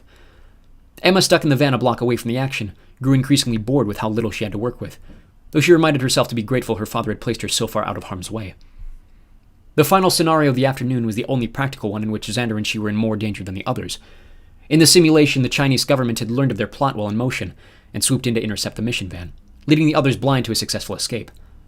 The pair managed to fake their surrender escape flawlessly, though losing the van was a significant blow to the evacuation, and they were forced to improvise by hijacking a passing vehicle large enough to take them all, at which point Jordan had been nailed in the back of the shoulder by a recovering guard. With the sour taste in their mouths of the final practice on familiar soil, the 4 locals trudged through the snow and worked their way up to the mansion, where Emma's mother was preparing a goodbye roast on their behalf. While they would typically invite Liz and Kent to come along with them, Emma found it fair to have just this meal to themselves, just like old times, for the sake of putting them more at ease. Besides, it would be nice to have her father to distract the boys so she could finally have some time alone with Margot. 3 enormous chuck roasts anticipated their arrival, the smell wafting through the entry hall and reminding Emma of days when she and Riley would run through the main floor, shooting each other with Nerf guns. Andrew was always there too, of course, but he wasn't the one she missed more than anything. Her eldest brother's absence was noted as soon as they entered the kitchen. "Where's Andrew?" Margot voiced loudly, and Emma realized she hadn't noticed him at school that day either. In fact, she couldn't remember seeing him at all that week. Emma's mother looked awkwardly over at her father. "Detox," he grumbled, trying to sound casual but failing miserably. "Brought him to Estes Park on Thursday." Emma stared around at her mother and father, then at her friends, who seemed as perplexed as she felt. "Detox?" she hissed. "For what?" Her father kept his eyes on the plate he was loading with food. "Drinking again," he said bluntly. Pretty much nonstop on the weekends. His bedroom's littered. Emma felt a pit drop in her stomach, suddenly feeling terrible about her own collection behind their kitchen pipes. Andrew was usually good at hiding things from their parents. He was the one who had taught her. Her embarrassment came out as unsympathetic. And y'all didn't even tell me? Her mother shot her a look. We didn't want y'all to be distracted during your final week of training, she said. I'm sure he's fine. He'd wish you the best regardless. Jordan's voice found its way to the conversation. Still that bad, huh? They were approaching 4 months since the assassination attempt. He hasn't slept through the night in ages, her father continued. I don't even know if he can anymore without drowning himself. Odd words for someone who can't even drown, Emma thought. Emma's mother feigned a smile. Well, on that happy note, grab a plate. Let's eat. The couple sat on opposite sides of the table, with the boys flanking her father and the girls next to her mother. Johnny declined an invitation to lead the table prayer, so after her father was finished, the two halves of the table sectioned off into their own conversations. How are y'all feeling about tomorrow? Her mother asked. I'm so sick of hearing that question, Margot scoffed. It's not even funny. Emma's mother shot her a different look. Sorry for caring about your well-being, she chuckled, cutting into her roast. It's not that, Margot continued. It's just... She turned to Emma. You ever feel too prepared? Speak for yourself, Emma dissented. I think the more reps, the better. Like, I get we need the time to learn the language, she continued. But there is such thing as overkill, you know? She gave Emma another questioning glance, before adding, I still don't get why you had to learn it too. It was a question Emma herself had not understood in the beginning either. In case something goes wrong, she explained. If we end up captured, it's best we play the non-American card as long as possible. Better to be over-prepared than under, her mother chimed in. Does it scare you? Margot added. Being an outsider, I mean. Seeing your kids have to do all the stuff that you never did. Emma's mother took a sip of wine. I've had a lot of periods of questioning my why, she admitted. But I look around and see all the blessings that this place has granted us. She gestured to the house around her. And I just consign it all to God's hands. Margot let out an audible laugh. Mrs. Guerin shot her another disapproving look. All right, Mrs. G, she added, almost mockingly. Clearly irritated, Mrs. Guerin turned to Emma and switched to Spanish. Don't let her speak for you, she commanded. How are you feeling? Emma shrugged, trying to appear as confident as possible. Fine, she claimed. More worried about the flight than anything, if I'm being honest. Her mother smiled. A blanket and lots of water, she urged. I've never been further than Quebec, Emma reminded her. Margot pounced on their conversation. Ha! Quebec! I heard that! She shouted gleefully, earning the boys' brief attention. Just because you two can speak that doesn't mean I don't know when you're talking about me. Emma rolled her eyes. Now you know how we feel. Margot huffed. Whatever she then proceeded to call either Emma or her mother, they had no idea. But it was bad enough to stop Johnny and Jordan mid-sentence. Whatever, she reverted back to English. I need more water. She rose from the table, leaving Emma with her mother to speak privately. They remained in Spanish as her mother gestured to Johnny. How are things between the two of you?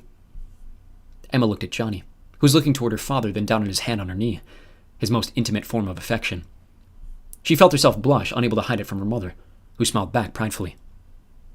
Really good, Emma said honestly. I knew that boy was right from the beginning, her mother voiced. You always thought he was a little too odd, but I knew it. I've been praying about you. I hope you know that. I do, Mama, she conceded. You were right. Are you staying safe? Her mother went on. You're not giving in to anything you shouldn't be, are you? Emma blushed even more. Mama, I'm just holding you accountable. She held her hands up. It's a mother's job to remind you to follow God's path, not your own. Emma gave another look to Johnny's hand on her knee and smiled back to her mother. We are, Mama. I promise you. Good, her mother dismissed. I'm not so sure about these two. She gestured to Jordan in the empty chair beside him. You have no idea, Emma thought, before realizing, I guess I don't entirely either. The thought made her uneasy. She had no desire to know any more than she did. Yeah, she managed. Me neither. Best we can do is pray they make the right decisions, her mother added as Margot rejoined the table. Miss me? She teased. Every day, Mrs. Guerin replied, switching back to English. Emma, dear, can you go grab the salt? I think I left it on the island. Emma stood to let the pair continue their years-long arguments, heading back into the heart of the kitchen to find the pair of porcelain shakers her father had brought back from one of his own previous trips to China. She turned back to the dining room, about to ask him what to expect on such a long flight, when she saw him continuing to talk to Jordan and Johnny. Johnny was glaring daggers into him. She cautiously made her way back to her seat, all the while watching her father continue to speak, oblivious to her boyfriend's continued forced silence. Thank you, hon, her mother spoke, taking the shakers from Emma's hands. She sat down and leaned over to Johnny. "What's wrong?" she whispered. Her reappearance caught him by surprise. "What?" he shot, turning quickly to find her closer than expected. "Nothing." Emma furrowed her eyebrows. "Well, tell me later then," she added. "No." He paused, apparently realizing his attitude was visible for all to notice. Luckily, she seemed the only one to have done so. "Really, it's fine." "All right." She hesitated, adding, "I love you." "I love you too," he voiced, kissing her on the cheek and turning back to her father with a blank expression. He clasped her hand in his as Emma turned her own attention back to her mother, who was again grinning with delight. She decided not to bring it up when they returned home. By that point, their attention was focused entirely on finishing their provisional and emergency packing ahead of their 7 a.m. departure time. When both she and Johnny had finished, they curled up in his room to watch some movie of his choice, but once they were settled and done praying together, she was out before the first line of dialogue. The next morning, his alarm woke the pair up before the sunrise. They separated to shower and change in their travel things before dragging their bags into the common room and grabbing a bite to eat. Liz came down shortly after Em had finished cooking her eggs, followed by Kent, who grabbed a bowl for his cereal with bags upon bags under his eyes. Johnny somewhat awkwardly grabbed Kent's own cereal box for him before adding, "Feeling all right?" Kent stopped and pierced him with a stare. "Peachy," he growled. "The hell kind of question is that?" He then tore the box out of Johnny's hand and proceeded to the couch to eat there alone. Xander arrived at 6:30 to make sure they were all awake, threatening to drag Margot and Jordan out of their rooms just before the pair emerged, somewhat surprisingly from their own doors, showered, dressed, and ready to go. A car was waiting for them outside the residential center, a nice change from their usual freezing walk across the lawn or to the monorail station. With their bags crammed into the back, the vehicle drove them to the far northwestern edge of town, where a bright white helicopter was waiting for them on the tarmac of the heliport. Very few planes came in and out of what was typically an emergency runway, though Emma had departed directly from town in her father's private jet on 2 separate occasions. Most days it was parked in Denver, and the family were ferried down via helicopter as the squad would be today, the usual order of things while on official business for the program. Emma was surprised she hadn't noticed earlier how similar the helicopter's interiors were to their missions van. They tucked their luggage into the netted compartments below their side seats, before buckling against the wall, just as they would be doing in Beijing. The noticeable difference was the noise. All 7 of them threw on headsets to dull the sound of the blades, and though they had microphones with which to commune, it was too early for any of them to take advantage. An hour later they touched down at Denver International, a fair distance separating their landing pad from the white peaks of the main terminal. Instead of a company vehicle, 2 airport security vehicles separated the squad in transit to the main departure entrance. Once through the doors, the magic of company privilege wore off, and they followed the masses into the main hall to be herded through the main security checkpoint. Kent's eyes lit up at the sight of the enormous ceiling. "Never been to an airport before?" Jordan teased. "Once," Kent replied. "On the way in." Emma had forgotten all about Kent's greenness to traveling, and somehow felt better about her own inexperience flying abroad. This was like a third home to her. She'd been through this airport more times than Houston. With Johnny's hand in her own as they walked through the line, she began to relax about the day ahead. Their first little bit of mission acting came when they hit the security booth, as trying to trick international flight records, none of them had brought their real IDs. Instead, they displayed fake Polish passports, christening their fake names. In the presence of authorities, Emma's next week would be spent under the alias Emilia Korczak, daughter of the Polish telecommunications director Andrzej Korczak. Still allowed to speak English while in the United States, she put on a slight accent and made her way through the sensors. On the other side, the squad regrouped before setting off down the long concourse to the gate. There they left Xander with their unchecked baggage and separated, Emma and Johnny finding an easy breakfast at a nearby Auntie Anne's before settling back in the gate area. Chugging her lemonade after scarfing down her set of pretzel nuggets, she turned up her hood, put her head on Johnny's shoulder, and fell asleep. The first flight was easy. Doing the exact same tucked inside her sweatshirt and a blanket, Emma's only stretch of consciousness came halfway through the flight to relieve herself in the plane's lavatory.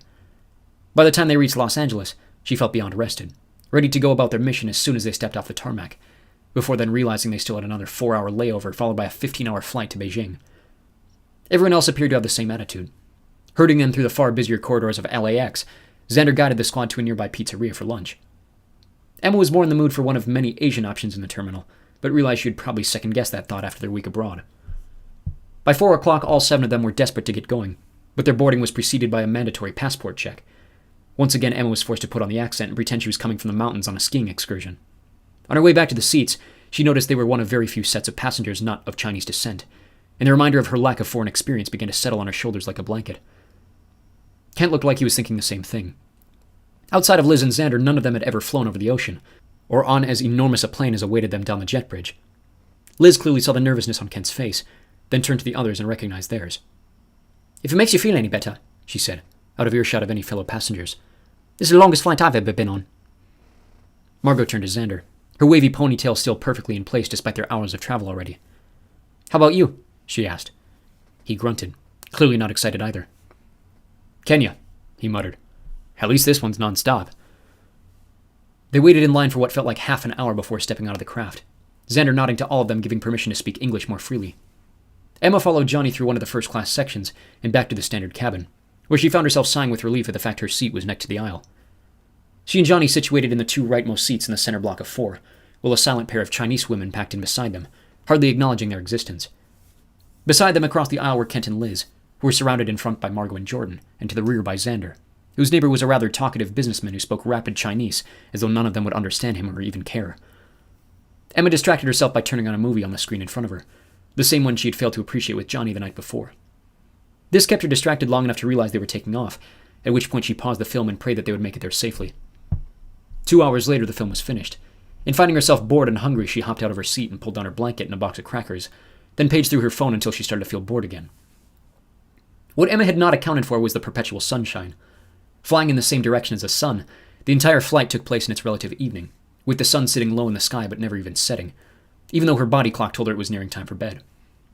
While nighttime befell Tylersville, the flight crew were just beginning to pass out the evening meal of chicken and rice. She encouraged herself to stay awake. Looking around at the others, Liz, Xander, and Johnny were all reading, though Johnny kept passing glances over her at Kent, who was glued to his screen. Margot and Jordan were tucked toward the window, so she couldn't tell what they were doing to keep busy, but she doubted either of them were joining the book club. She decided to practice her Chinese, realizing with the surrounding conversations that not even every other word was intelligible to her in the various accents and dialects.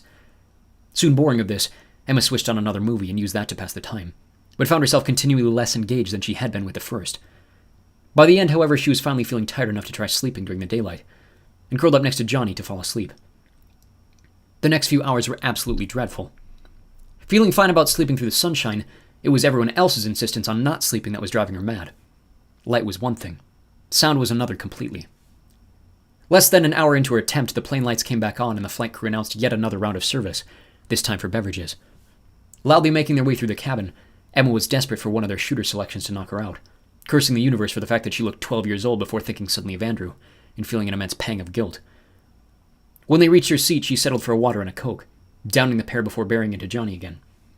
Not having accounted for his need to eventually use the restroom, she was woken mid-slumber, and tried not to be angry for her boyfriend having a normal body cycle. He returned not long after, but it still took Emma nearly half an hour to get comfy and close her eyes again. Her own bladder pulled her awake an hour later, but this time she woke with a smile, realizing Johnny was fast asleep beside her, his hand still managing to hold onto her knee. She was pleased to find most of the plane had now fallen asleep as well, save for a Russian family gathered around the rear lavatories, chatting like it was an office cooler.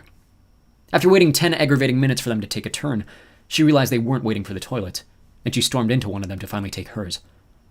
Back near their seats, Emma's anger worsened when she noticed Margot and Jordan huddled together under a single blanket, pretending to be asleep. At least Margot was. Emma knew her well enough to know she was still as a statue when she slept, but now her chest was rising and falling, clearly having her eyes closed to ignore anyone as they walked past. Emma couldn't see their arms, but figured Jordan didn't keep his hand on her knee. Behind them, she was stopped in her tracks by another odd sight. Liz, asleep now on Kent's shoulder, who was also out cold. Emma didn't know if this had happened consciously or by accident, but it was certainly not something she expected to see. Finally able to settle down, she once more put her shoulder on Johnny and passed out cold. Another half-day followed, but Emma managed to remain either sleeping or distracted until they touched down in Beijing. They shuffled off the plane with the rest of the masses, and found their way to the customs baggage claim, where all of their checked luggage seemed to be unharmed. Emma was prepared to put on the accent again before remembering where they were, and being shocked back to full attention by the lack of familiar signage anywhere around the terminal, she worriedly pulled out her fake passport and stumbled her way through the small conversation with the grumpy man at the booth. None of them seemed hindered by the Chinese, as all 7 gathered once more on the other side of the gates, and spotted a disguised chauffeur holding a sign reading Tyler in English. Xander passed the man his fake passport and the man nodded, escorting them out the main doors to a large black SUV similar to the ones they had in Tylersville. Inside the vehicle, the doors closed tight. Their guide dropped the guys and spoke to them in a near-perfect American English accent. "Any issues?" He turned to Xander beside him in front. "None," their leader replied. "Almost too easy." "That's not necessarily a bad thing." He fixed his gaze to the rearview mirror. Tom Fong! Nice to meet you. Exhausted from travel, the six of them grumbled a response. How long's the last one? Xander muttered. 4 hours through the air, Tom answered to the audible groaning of everyone else in the vehicle. He smiled sympathetically. At least the worst bit is out of the way. Welcome to China. Like in Denver, the Chinese program had a private set of aircraft reserved on the outer edge of the airport. But to Emma's pleasant surprise, they were loaded into a private jet rather than a helicopter. She, along with apparently all the others, had expected to have to fly the distance in an open chopper. Instead, each of them found a thick leather seat with its own private selection of cold soft drinks and tucked in for another flight. In just a few hours, they touched down in the outskirts of Juliang. With the sun barely still above the horizon, there was enough light to illuminate the city, and for a brief moment, Emma thought they were back in Tylersville. Surrounding them on every side were rolling hills going on for miles in every direction, with mountains visible in the distance. Lacking the buttes and being roughly twice the size, Juliang was the largest of the program's hub cities. The city still looked shockingly similar, as if someone had taken Tylersville and changed the shape of the rooftops overnight. Stepping off the plane, Emma was shocked by a blast of freezing wind. Kent stumbled after her, feeling the same. Where are we? He muttered through chattered teeth. Emma blew into her icy hands before replying. Qinghai. It's in the west. Looks like Colorado, Margot noted, joining them on the tarmac. You're telling me you have to do that again on Monday? Jordan added, and an audible groan went through the squad, realizing their week of travel was far from over. Their moods improved when they drove through the city. At the center of town, very much like the lawns separating their facilities back home, a large circular park was fringed by the Students' Academy. A massive black triangle Emma recognized as their embassy, an enormous square building with color-changing panels on its exterior which Tom introduced as their training center, the Cube, and a bizarre horizontally oriented Ferris wheel-shaped building, where the new vehicle finally came to a stop, the residential center. Tom led them through a covered courtyard, much larger than the atrium floor in Tylersville. Rather than a pool at its center, this one contained a weave of gardens zigzagging from edge to edge. He led them to an elevator, then up to the very top floor, where a long private corridor led them away from the main circle and into another round room, their temporary common room, a single floor surrounded on all sides by 6 bedrooms. Emma was quick to throw her stuff in one and hop in the shower, realizing midway through how desperately hungry she was. She ripped open one of her bags and pulled on a pair of leggings and an old Astros t-shirt before making her way to the kitchen and praying the fridge was stocked. It was. Overslept, tired of sitting in full of too much energy to kill, she spent the rest of the evening cooking for every single member of the squad as they emerged fresh and reclothed. They ate in a circle on couches surrounding a massive stone table in the living room, before Xander handed them each a small white pill to take before trying to sleep again. It's an internal clock adjuster, he explained. Make sure you take it between 22 and 23 local time. You'll be out like a light for 10 hours. I'll come grab you tomorrow for training. He left them to head to his own private apartment. Then all 6 turned to go their separate ways. Desperate to be finally done with the day, Emma snuck into Johnny's room, said her nightly prayers, downed the pill, and then passed out into dreamless sleep. Late the next morning, Xander returned to gather them for a long final day of preparations. At the Cube, their last major physical alterations came in the form of 2 injections. The first, a bone-conducting communicator disguised like a cavity filling, which would replace their usual earpieces and be far less detectable through a security scanner. The second, a digital location and vials tracker placed under the skin on the inside of their left elbows. The 7 dressed in a rectangular locker room not unlike the one in Tylersville, before walking onto the perfectly reconstructed training floor to start a full afternoon of 3 complete mission runs of the training. As she had grown so accustomed, Emma followed Xander to the van parked at the floor's edge, and the pair practiced the entire journey from their hotel in Beijing to the Polish embassy alone, while the others ventured through a recreation of the town's subway system to make it there on foot. It was the most standard run they had ever faced. Everything in the final rehearsal went perfectly as designed, with 0 variables thrown their way to change the course. Her father had assured her over and over that this mission was safe. She prayed everything would go exactly as it had done that afternoon. They were finished before dinner time, at which time Xander gave them full permission to head about the city on their own, so long as they were back in the common room by 2200 hours again that night. Still longing for time with Margot and Jordan the way things used to be, Johnny remained cold toward his brother, and avoiding the tension, the other couple went off on their own to find a local restaurant and test their Chinese. Instead, Johnny stayed adamant on including Kent and Liz in their plans. So to Emma's even greater annoyance, though Kent's was clearly even greater than hers, Liz dragged Kent along to join them on a 4-person outing. To the south of the central circle, an open-air market held dozens of shops crowded with locals. Having dressed heavily for the weather, all were perturbed to see the others wearing light jackets, as an intricate set of plastic heat shields covered the plaza like a false ceiling, creating the illusion of warmer temperatures and causing Emma to sweat inside her winter coat. Trusting the company city was safe from theft, she was quick to claim a table and strip down to her leggings and turtleneck, then followed Johnny to a stir-fry stall. Challenging her palate, Emma noticed yak as a meat option on the menu, and confidently ordered in fluent Mandarin. Back at the table, Kent struggled to manage a set of pork dumplings with a pair of chopsticks, giving up after about 3 fumbles and switching to a wooden fork. Liz had found a stall operated by a man from India which sold kebabs, and was curious to see how they compared to her grandmother's back home. After voicing that thought aloud, her face turned somber. Johnny noticed and asked if she was all right, but Liz dismissed the concern and said she was fine. After they finished, the other two decided to head back to the common room. Emma hoped to take a romantic walk through the center circle with Johnny, only to find him clingier than she was, skipping over the hand-holding to escort her through the park with his arm around her waist. They sat near a carp pond and watched the sun go down behind the academy. As the darkness triggered the lanterns along the pathway, Johnny leaned in and kissed her. Before she had a chance, he said it first. "I love you." It was odd. The same 3 words she was so used to hearing in a situation similar to any other. Yet despite his steady voice, despite his calm demeanor, Emma couldn't help but hear desperation in them. "I love you too," she recited, staring up into his heavy green eyes. "What's wrong?"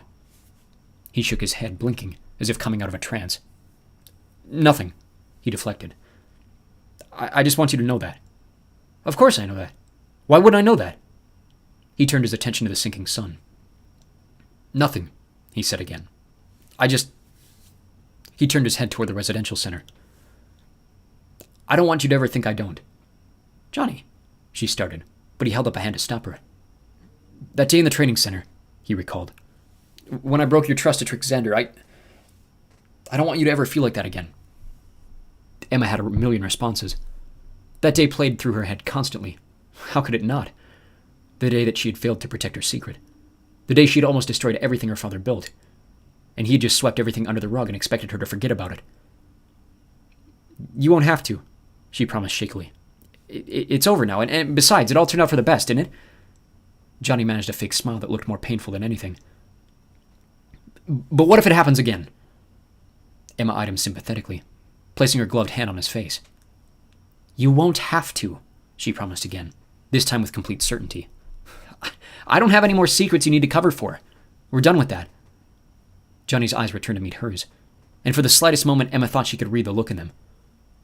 What if they're not my secrets? Emma backed away cautiously. "Why?"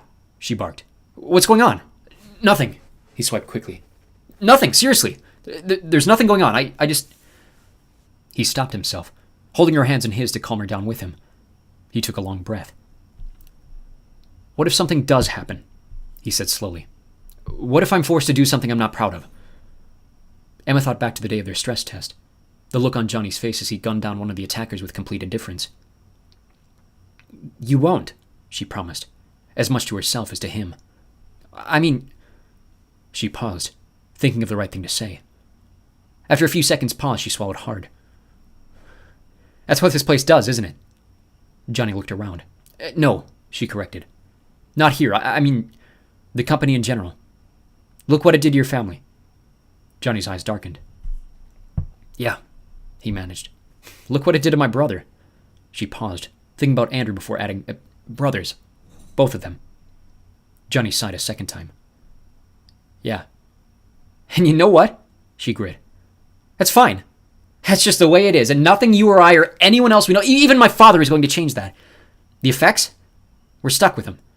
Even if everyone we knew dropped dead tomorrow, the effects would live on, so we just deal with them. We do as we're told, whatever." Johnny eyed her curiously, as though waiting for her to turn a corner in the conversation and finally find an upside. "But I'm going to be here with you no matter what happens, okay?" She switched. "I don't care what happens. If you get trapped in a corner with no way out and you have to flip a switch, I don't care.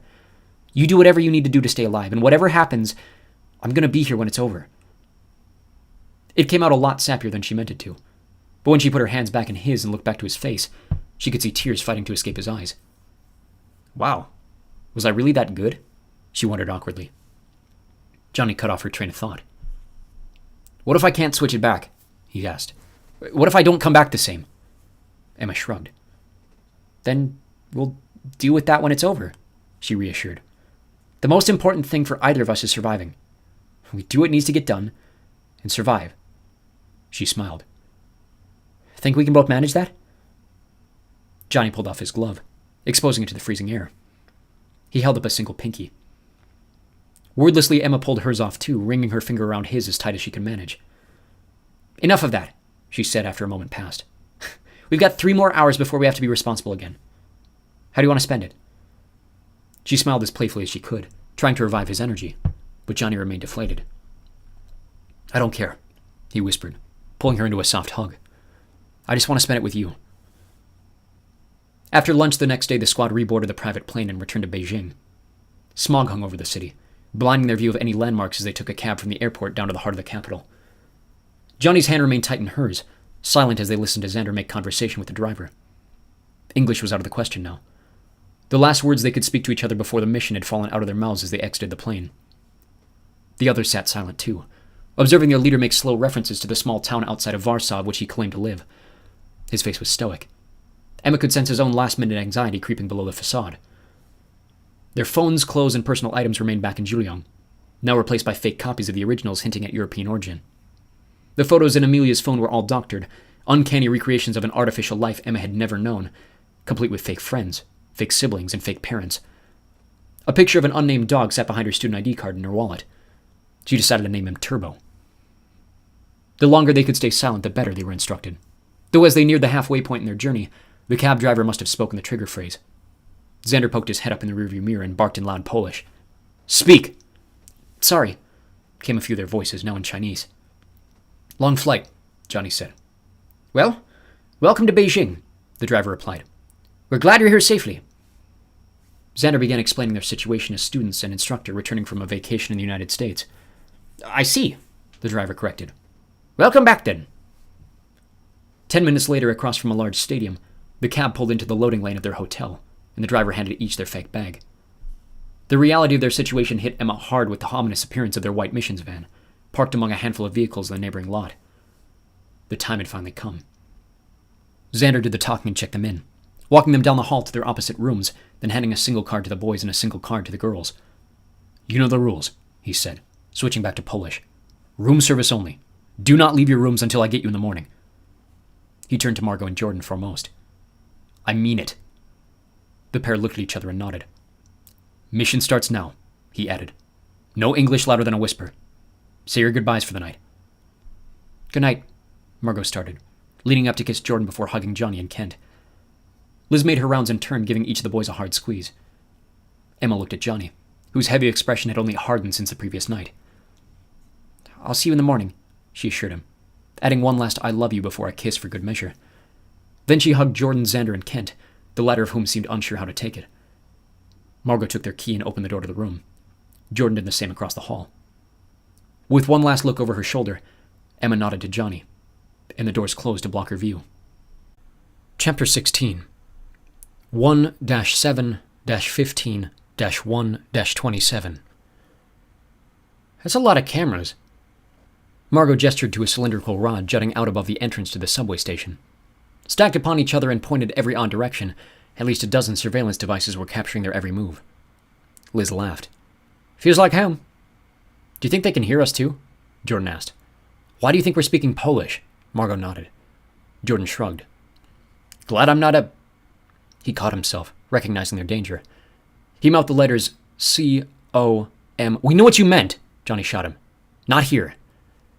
Jordan glared at him as they turned to enter the station, refraining from using one of the hand gestures they had been specifically warned not to use. Xander dropped them off 2 blocks east. The drive was far more awkward than even Kent had anticipated. Knowing Emma and Johnny would be milking their separation for the mission, he had expected the goodbye kiss. He had not expected he and Liz to be dragged into their last-minute prayer session. Watching Emma and Johnny pretend to act noble and godly to amplify their own self-righteousness was worse than just watching them together. Kent despised God, hated even the idea of him, given everything his life had so far entailed. If there was a world out there created by an all-powerful, omniscient being, it certainly wasn't this one. The best part of China that Kent had noticed so far? He hadn't seen a church in days. They had been only minutes away from the drop-off when Emma crept to the back of the van and sat down between Liz and Johnny. Kent had rolled his eyes and turned his attention to the foggy view outside the windows, when he heard Johnny say, "I want Kent to join us." Everyone but Xander turned their attention on the pair. Kent didn't hold back with vulgarity in his response. "Why do we need Kent?" Emma chirped, and for once he agreed with her. Johnny stared at him, as if he were struggling to find a real justification. He stammered. "I want to pray with him." Again, Kent dropped the word, and Xander's eyes briefly popped into the rearview mirror. Awkward glances from around the back of the van centered in on him, instead of Johnny, as if he was the one who had started it.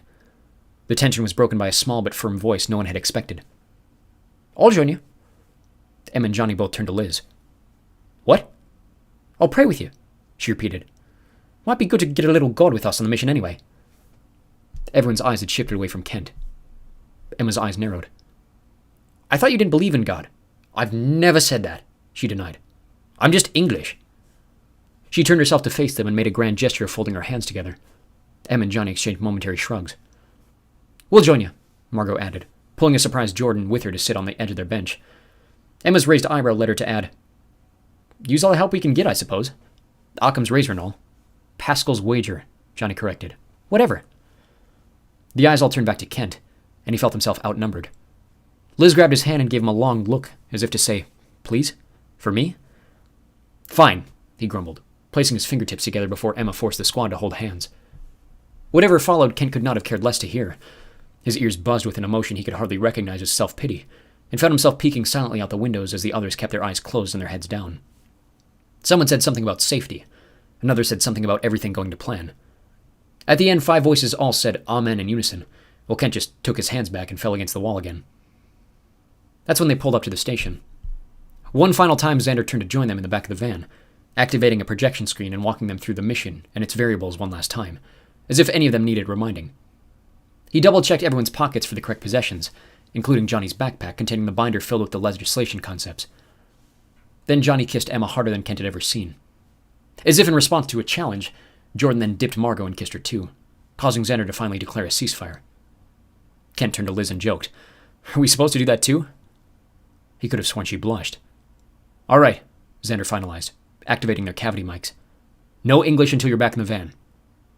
He and Emma crawled back to the front and took their places behind the dash. Green light. The group of 5 exited at Yonganli Station, several stops down the line. To make their steps as traceable to the false narrative as possible, they'd driven several miles out of the way to the east, where their supposed school was located, and also allowing Xander and Emma to enclose on their location privately in the van. The squad's emergence not throwing up any red flags to the dozens of surrounding embassies. Of course, their exit from the vehicle was still probably throwing up flags with the Chinese government. This had been expected, but by the time anyone watching the thousands upon thousands of cameras in the city pieced together their trail to the Polish embassy, they'd be long gone from Beijing, and hopefully on their way back to the United States. The appearance of dozens of skyscrapers distracted Kent from thinking about cameras. In all of their runs, even when entering from the outside, little detail had been put in the features beyond their immediate path. Surrounding the embassy on every side were buildings taller than Kent was used to even in Brooklyn, dwarfing the scale of their mission by the sheer busyness of the city around them. He felt small and insignificant. Realizing they were the only white people for blocks around, locals staring at them as they walked, that feeling of insecurity only increased. They still had several blocks to go. By the time they reached Written Road, there was less than half an hour until their scheduled time slot with the ambassador. The sight of the embassy was a welcome relief, as was the reappearance of the missions van, parked where it always was down the road near the corner with Jinhua. Xander reappeared in their ears. "Can everyone hear fine?" he mumbled through their teeth. Everyone turned to Johnny, their designated captain, and he gave a thumbs up. "All good," he replied, reverberating through Kent's jaw as well. Emma added her voice to the mix. "Guards are Chinese," she noticed through whatever surveillance device they had hacked into. "Start in Polish," Xander instructed. "Switch if you have to." They approached the entry gate as they had 100 times. The 2 guards looked up from their post apprehensively. "Students from Orange Prep," Johnny started. "Here to see Ambassador Chemiskey." The men continued eyeing the group cautiously. "We have a 10:30 meeting scheduled." The guards looked between each other, then back to the group. Johnny was halfway through repeating the instruction in Chinese, before one of the guards interrupted him. "Yeah, we heard you the first time," he muttered, also in Chinese. "Passports," the other instructed, calling them forward. "Warsaw?" the first interrogated, taking Kent's fake ID and peering through the pages. Kent was desperate to do this part in Polish. "Zabki," he switched. "I was born in Warsaw, but I grew up in Zabki." The man handed him back the document with a dismissive look on his face. He reverted to Chinese. "You know, you should really learn the language if you're going to live here." Kent shrugged. "It wasn't my choice," he stated, finding his way between the 2 tongues. "I miss home." The first guard ushered them through a metal detector, which failed to register anything out of the ordinary. Johnny passed the second guard his bag, and the man took a brief look inside each pocket before passing them on, completely failing to recognize the USB drive sitting amongst a collection of pens. A silent sigh of relief reverberated through the squad. He escorted them through the courtyard to the main entrance. Inside, an uncanny duplicate of the building they were so used to now surrounded them. The cube-made training floor projections now replaced by the real thing. Kent had unreasonably feared something new and different, but aside from the people inside, every desk, chair, and computer was in precisely the same spot they had come to know. "At the end," the guard said to Johnny. "Check in with her." An older woman with large blonde curls stood behind a counter emblazoned with the Polish coat of arms. "May I help you?" she asked passively, showing off a thick southern accent. Johnny stepped forward. "A meeting with the ambassador," he voiced, handing her his passport. She handed it back immediately. "They checked you in at security," she dismissed. "You're here about the open border policy, no?" All five gave a nod. Another receptionist to their left grumbled. "All of you are here to meet with the ambassador?" "All of us read the proposal," Liz snarked. "The embassy approved it when he set up the meeting," Johnny defended. "If that's not okay, a few of us can wait outside the office." The blonde receptionist shot her partner a dirty look. "It's perfectly fine," she approved. "Just unusual to have a group this large without other dignitaries involved." Johnny gave a forgiving smile. "It's just a proposal." A thin man in a gray suit came to the desk to escort them upstairs.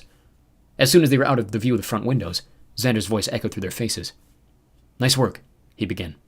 "We're in the blind now. No audible response until the upper floor is secure. You're on your own." Johnny clicked his tongue against his teeth once to let the van know that they had heard. The building's elevator opened into a small reception hallway, which itself led to the familiar square waiting room. A copy of the reception desk from downstairs was manned by a single woman with thick black glasses. Their escort called to her across the floor. "They're here for a 10:30 with the ambassador," the man said, turning back to the squad. "Make yourselves comfortable. Snacks and refreshments are on the back table. Toilets are through that door there. Sonia can help you with anything else you might need." "Thanks," they said in succession. Kent checked his watch. 10 minutes until their scheduled time. Johnny's voice shadowed itself. "How are you guys feeling?" It was one of the few things he could say that matched both situations. Kent shot up a thumb, feeling anxious, but in a positive way. Everything had so far gone to plan. He was eager to just get the job done and be on their way back to Julian. "One last pee break," was announced, removing herself from the lobby. "I'll join you," Margot echoed. The boys sat there silently while they waited for the girls to return. Kent kept peering around the room, imagining the stillness of it all disrupted by a simple fire drill. He turned to Jordan. "What do you see downstairs?" Jordan looked up from his fake phone. "Calm," he declared. "Almost too much." Xander returned in their ears. "Keep it focused, guys. Don't give anyone reason to question something they might overhear." Kent closed his mouth and pulled out his own phone. It felt odd in his hand, so much larger than the little device he was used to, and significantly more powerful. He alone in the group was without an iPhone, and now matching the rest figured he could have spent days sitting there learning every little quirk. The falsified pictures of him with artificial friends and family gave him the odd sensation that he'd already done so. 5 minutes. The girls returned, looking as anxious as he felt. Liz looked at the refreshment table for a long moment before second-guessing the idea of food, instead choosing a bottle of water and downing half of it before she had settled in her seat. Kent became painfully aware of his ticking coming from an ornate grandfather clock near one of the office doors. He stared at the face, then down to the pendulum, finding himself lost in a trance as it swung back and forth. Finally, Johnny grunted. Kent looked back up to the clock's face. 10:32. All five poked their heads around to see if anyone was waiting to escort them, but everyone on the floor remained busy in their own business. Xander must have been thinking the same thing as he returned to their comms. "Normal business procedure," he warned. "Stay patient. Jordan, any reason to question the wait?" Jordan sat still again, peering downstairs, then clicked his tongue twice. "Good," Xander replied. Emma's voice came through for the first time. "No one on any rooftops within sightlines," she announced. "Nothing in the neighboring windows that we can see. All heavy weaponry is on the ground, and none of it on your side of the embassy." She paused. "Looks like you guys are in the clear." "For now," Xander warned again, interrupting the deep breath Kent could feel himself sharing with the others. "Stay on alert. Don't let your guard down too early." Just as he finished, the door from the ambassador's personal hallway opened, and a tall woman in a sleek black dress came sauntering toward them, the ambassador's private secretary. "Here we go," Margot whispered. "You're all from the preparatory school, no?" The woman approached, shaking each of them in turn. "So sorry about the wait. The ambassador had an important call to finish prior to your meeting. I hope you don't mind." "Not at all," Jordan muttered. "Thanks for giving us the time," Margot offered. "Of course," the woman replied. "Something as important as this? Stronger relationships with our international allies is exactly what the president wants for Poland, even if it includes a more open border policy. It's great to see young people like yourselves taking the initiative." She led them through the familiar hallway and past her own neighboring office. Before stepping outside the final door, she knocked 3 times. Come in. The ambassador's voice droned from the other side. The private secretary opened the door and allowed them into the space they knew better than the backs of their own hands. Save for an extra set of chairs brought in to fit their numbers and the choice of flowers on the table, everything was exactly as it had appeared in both Tylersville and Juliang. Even the coffee stain on the rug tucked under the sofa at an awkward angle to keep it hidden from sight. Behind his desk, the ambassador had his attention planted to a large monitor projecting data schematics from his private laptop, which was plugged into a docking station beside it. "Sir, your 10:30 is here," the woman announced. "The students from Orange Prep regarding open travel with China." Yes, he replied slowly, still eyeing his computer screen for the very few seconds he had left to give. Right. Thank you, Julia. The woman gestured them to the temporary seating arrangements at the center of the office, before leaving them to the ambassador, who finally took his attention away from the graphs and walked to the meeting area. The ambassador was a small, bald man with a gray goatee. His circular glasses matched the shape of his round head. He stood with a rather awkward posture as he shook each of their hands, as if he were recovering from some kind of back surgery. He paused when Liz introduced herself. Braun. He noted her fake last name. You're not Polish. Liz stiffened. "I'm a bit of everything," she defended. "Dad's from Germany. His dad was from Morocco, but I was born in Warsaw." The ambassador nodded. Pardon my curiosity, he apologized, directing them to their seats and leaving Liz's ambiguous backstory be. So, open borders, he continued. Not what most would expect from this new administration. Not in Poland, sir, Jordan deflected. Just with our trusted allies. The ambassador stopped his gaze on Jordan's face, clearly staring at his eyes with a skeptical expression. Johnny was quick to add, "Like the Union, but controlled by our ambassadors to benefit the Polish people above all else." The ambassador frowned. In other words, put more work on my shoulders. Expand your administration, Jordan replied. Employ a larger work staff. Build a newer, larger embassy. The frown remained. What's wrong with this one? Nothing, Margot added. We're just broadening the approach to making the system work more efficiently. The ambassador shot his concern in her direction. Paid for out of whose pockets? He rejected. The zloty is already sitting in the shadow of the euro. We've just abandoned dozens, if not hundreds, of private trade partnerships, affecting our relationships with our neighbors and now former allies. Why do you think anyone would buy into this new plan when it benefits our citizens over anyone else's? The 5 stared around at one another, clearly not expecting such hostility right off the bat. Johnny opened his mouth to retort, but the ambassador hung his head and sighed. I apologize, he backtracked. My mind is not in the right space to give you a fair audience. I just finished up a meeting trying to salvage our trade partnership with the ASEAN. The president's policies are making it impossible for my office to do our jobs efficiently. The 5 again crossed glances, this time out of surprised concern. Sir, I don't... Johnny began. I don't give a damn if this office is bugged, the ambassador raised. You kids aren't blind enough to miss what Chervinsky is doing to our country. No one is taking us seriously on a global scale anymore.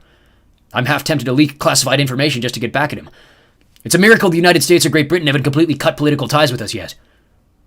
The look on his face was so utterly stressed, Ken figured he would have started pulling his own hair out if he had any left.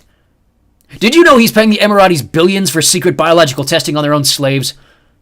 His eyes widened, realizing how much he had uttered out loud. I'm sorry, he spat. I should not have said that. Please don't let that leave this room. Xander appeared in their ears again. Johnny, keep him on track. Don't let him rattle until you're forced to sign NDAs. Johnny sat up straighter. Sir, Johnny interrupted, taking a glance at Margot and Liz, who nodded, agreeing that he should play the angle. None of us agree with that either. That's why we're here. He tossed the binder filled with their plan on the table between them. Let us help you get back at him in a way that doesn't threaten your life or your reputation. The ambassador picked up the papers and began reading through the outline. Liberalism through the lens of self-benefit, he deciphered.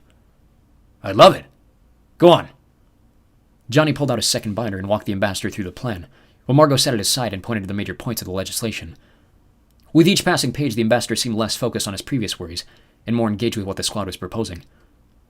Everything was going exactly to plan.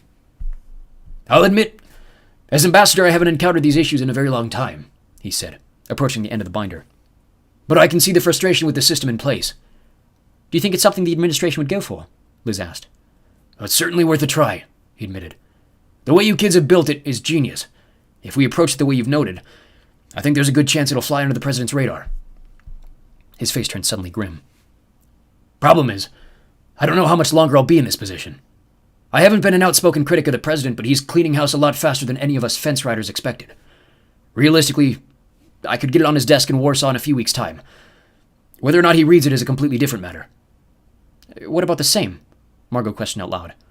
You kids are smarter than that, he dismissed. Even if I pushed it through both houses, which are now stuffed with pretenders even more fascist than Chervinsky, it'd push the time to his desk back months, by which time I may be gone completely, and then the bill would be scrapped. The best option is to go straight to the desk. A shrieking siren blared through the office, shaking all 6 of them in their seats. A bright light above the doorway flashed off and on in perpetuity. What is that? Liz shouted. The ambassador barely had time to utter, "Fire alarm!" before the first set of armed security came bursting through the door. "Sir, you need to come with us," one said, finger dangerously close to the trigger on his rifle. The ambassador did exactly as he was told, following the man out the door while the other trailed behind. What about us? Jordan shouted. "Stay here," the second guard added vaguely before exiting the room completely. Jordan looked out into the hallway, then turned to Kent. Now! Kent turned to the wall left of the desk and found a hidden door in the wall, leading to the server closet. Then he hid inside. It was uncomfortably quiet there, but he could still hear the alarm blaring loudly through the 4 other microphones still out in the office. "Eyes, Jordan," came Xander's voice. "First scene," Jordan replied. "Evacuating everyone else first. Where's the private secretary?" Jordan took a moment to respond. "Bathroom. Should be the last one left with us." "All right, keep a lookout for her. Johnny, do you have the drive?" "Ready to go when we're safe," Johnny replied. "You're doing great so far," Xander encouraged. "Keep it up." Kent stood in the dark silence for what felt like minutes, waiting for the guards to show. Finally, he could hear a pair of heavy footsteps coming from down the hall. "Johnny, how many?" 2 clicks. "Are they armed?" 1 click. "Come with us," Kent heard one say, following the others out of the office. A few more seconds passed. "Hold on." The other guard paused. "There should be 5 of you." He's in the toilet, Margot said loudly. "I got him," the first announced, and Kent could hear his footsteps falling away from the others. He waited for the word to burst to the open. Johnny said it clear as day. "Coming." Kent flew out of the closet door and rushed past the others, who were now wrestling the pistol away from the one guard. He sprinted through the lobby and spotted the bathroom door closing, the other guard barely inside. Before he reached it, Kent heard Liz's voice loudly, in English. "Kent, wait, he's got to—" The second guard must have heard the struggle out in the lobby, as he returned from the bathroom with his weapon raised. To Kent's horror, the man's pistol was still attached to his hip. The gun pointed at Kent's chest was an assault rifle.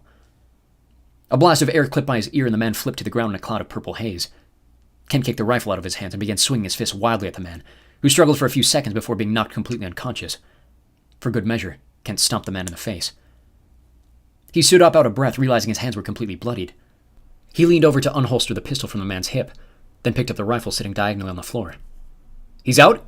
Johnny indicated to Kent's guard as he finished blindfolding and hog-tying the other. "Like a light," Kent replied confidently, still feeling the adrenaline flowing through his arms. "Margot, help me grab him," Jordan commanded, and the pair made their way toward the bathrooms. "You two, take care of this one," Johnny concluded, taking the rifle from Kent. "Get him to the secretary's office." He left Liz and Kent to drag the man away while he rushed off to the server closet with the ambassador's laptop. "Nice work," came Xander again.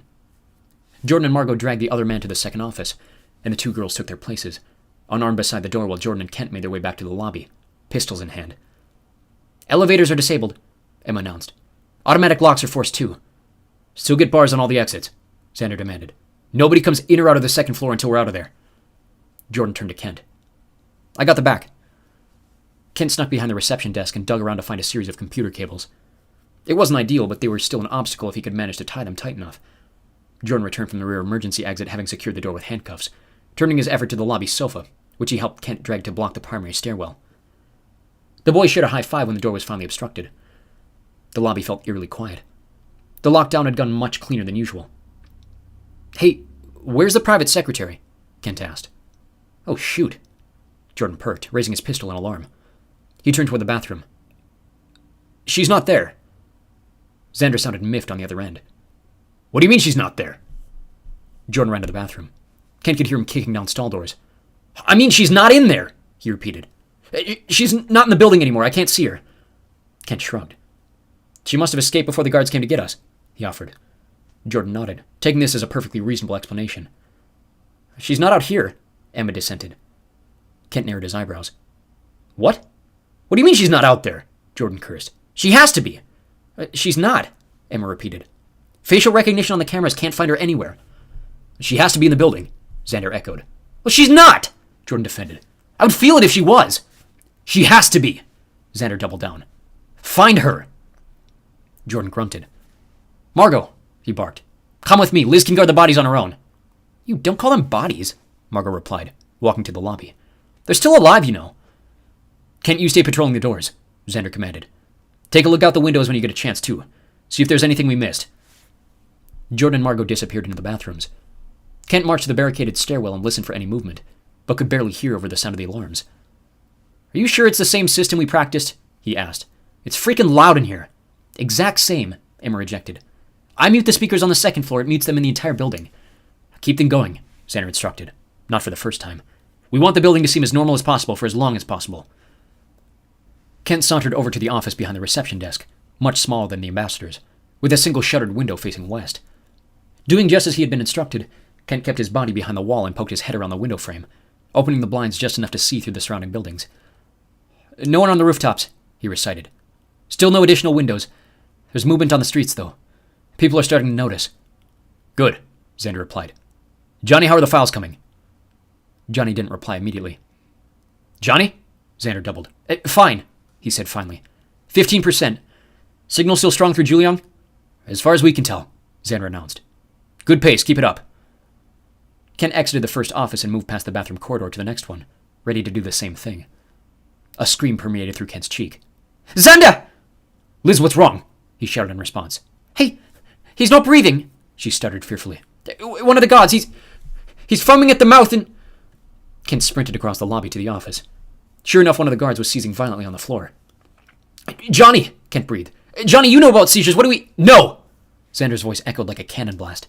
Johnny, you stay put and finish what you're doing. Liz, what happened? I don't know, she sobbed, terrified. One moment he was out cold and then he just started... Did anything happen when you guys took him down? Xander asked. Your effect has never caused anyone... No! Liz shrieked. At the worst, it's knocked them out, but this... He was mine, Kent breathed, horrified. An awkward silence reverberated through their teeth. That's the one I took down. Liz looked up at him with a look of disbelief. What happened? Xander repeated. The image in Kent's eyes flashed backward like a movie trailer, and he watched himself bring down his right foot square on the bridge of the guard's nose. He hesitated. He looked up at Liz. I don't know. It was completely normal, just like we practiced. The man continued shaking at their feet. Well, there's nothing we can do about it now, Xander issued. Leave him. Get back to the windows. What? Kent shouted. No, we can't just leave him. You have to, Xander scolded, his voice cutting through again like steel. Whatever happens, happens. You have a job to do. We can't just let him die like that, Kent screamed. His voice was close to breaking. We can and we will, came Xander's reply. Kent felt his stomach fall out from inside him. His face turned gray. Kent, Liz said softly. He turned to see her no longer horrified, but sympathetic. I didn't mean... It's okay, she calmed, pulling him into a hug. Just go do your job. I'll take care of him. She spun him around and pushed him back toward the third office. He stood there awkwardly, not wanting to make a single step further, when Jordan's voice came through the comms and snapped him back to the mission. Hold on, he said cautiously. What? Margot replied. Did you find her? Xander asked aloud. No, Jordan denied. Xander, there's something weird going on with the back stairwell. What do you mean? It's... He paused.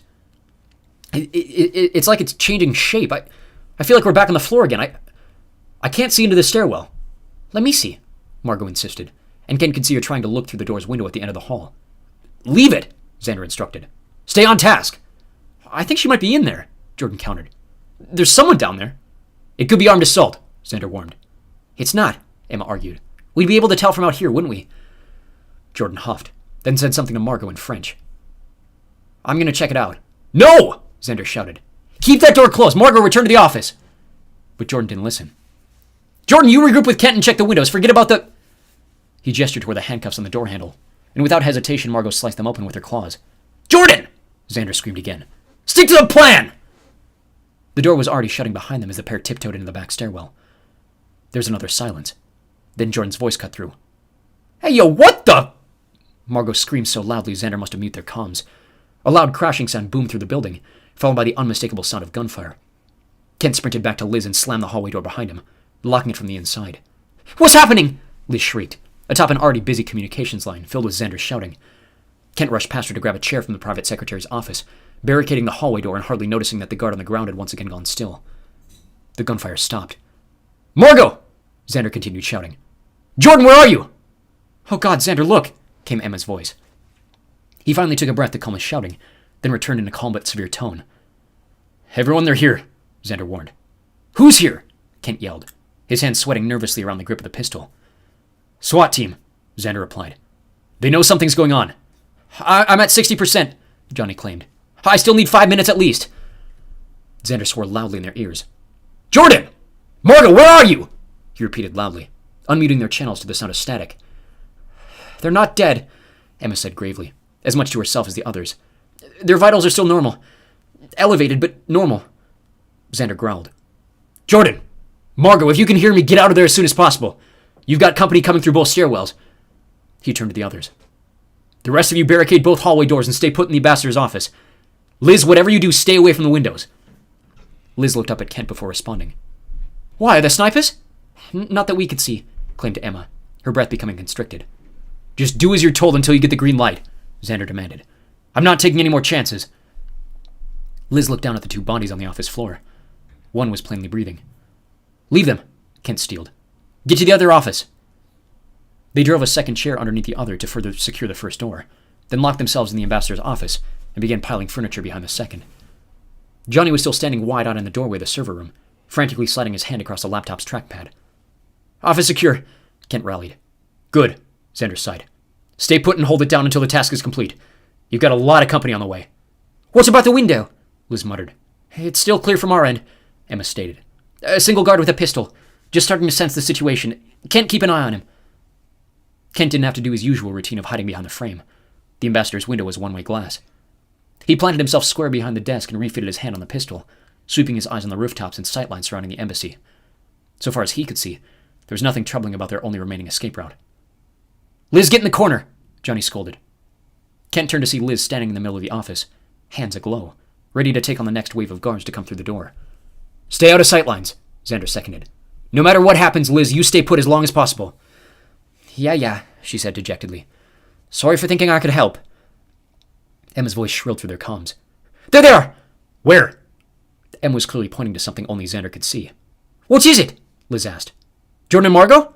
Kent followed. There was no confirmation on the other end. "Oh," Xander sighed. "Oh, that's not good." Liz shot Kent a worried look. "Xander, what's going—" She was interrupted by a muffled banging from down the hallway. The reinforcements had reached the first door. "They know we're in here now," Kent warned those in the van. "Are we still safe on the ground?" "You've got eyes," Liz reminded him. "I'm in from the front," he urged. "Have they started sending troops our way yet?" "You're in the clear," Xander grunted. "Jordan, Margot, if you can hear me, stick to the fence line. You're inconspicuous as long as no one sees the gun." The line was silent with static again. "I don't think they can hear you," noted Emma. Xander swore again, only to be interrupted by the banging in the hallway growing louder. The door must have been close to breaking down. "What are you doing?" Kent turned from the window to see Liz back on her feet, still in the corner but eyeing Johnny maliciously. "What do you mean?" Johnny replied. "Your hands!" she noted, irritated. "Why'd you stop whacking?" Kent looked down at the laptop. She was right. For the first time he could remember, Johnny had stopped moving his hands across the trackpad. The first door exploded. Shouting echoed down the hallway. One of the new guards plainly shouted, "I've got 2 bodies!" in Chinese before banging started on the final door. It's uploading," Johnny said. "I'm waiting for the files to finish sending.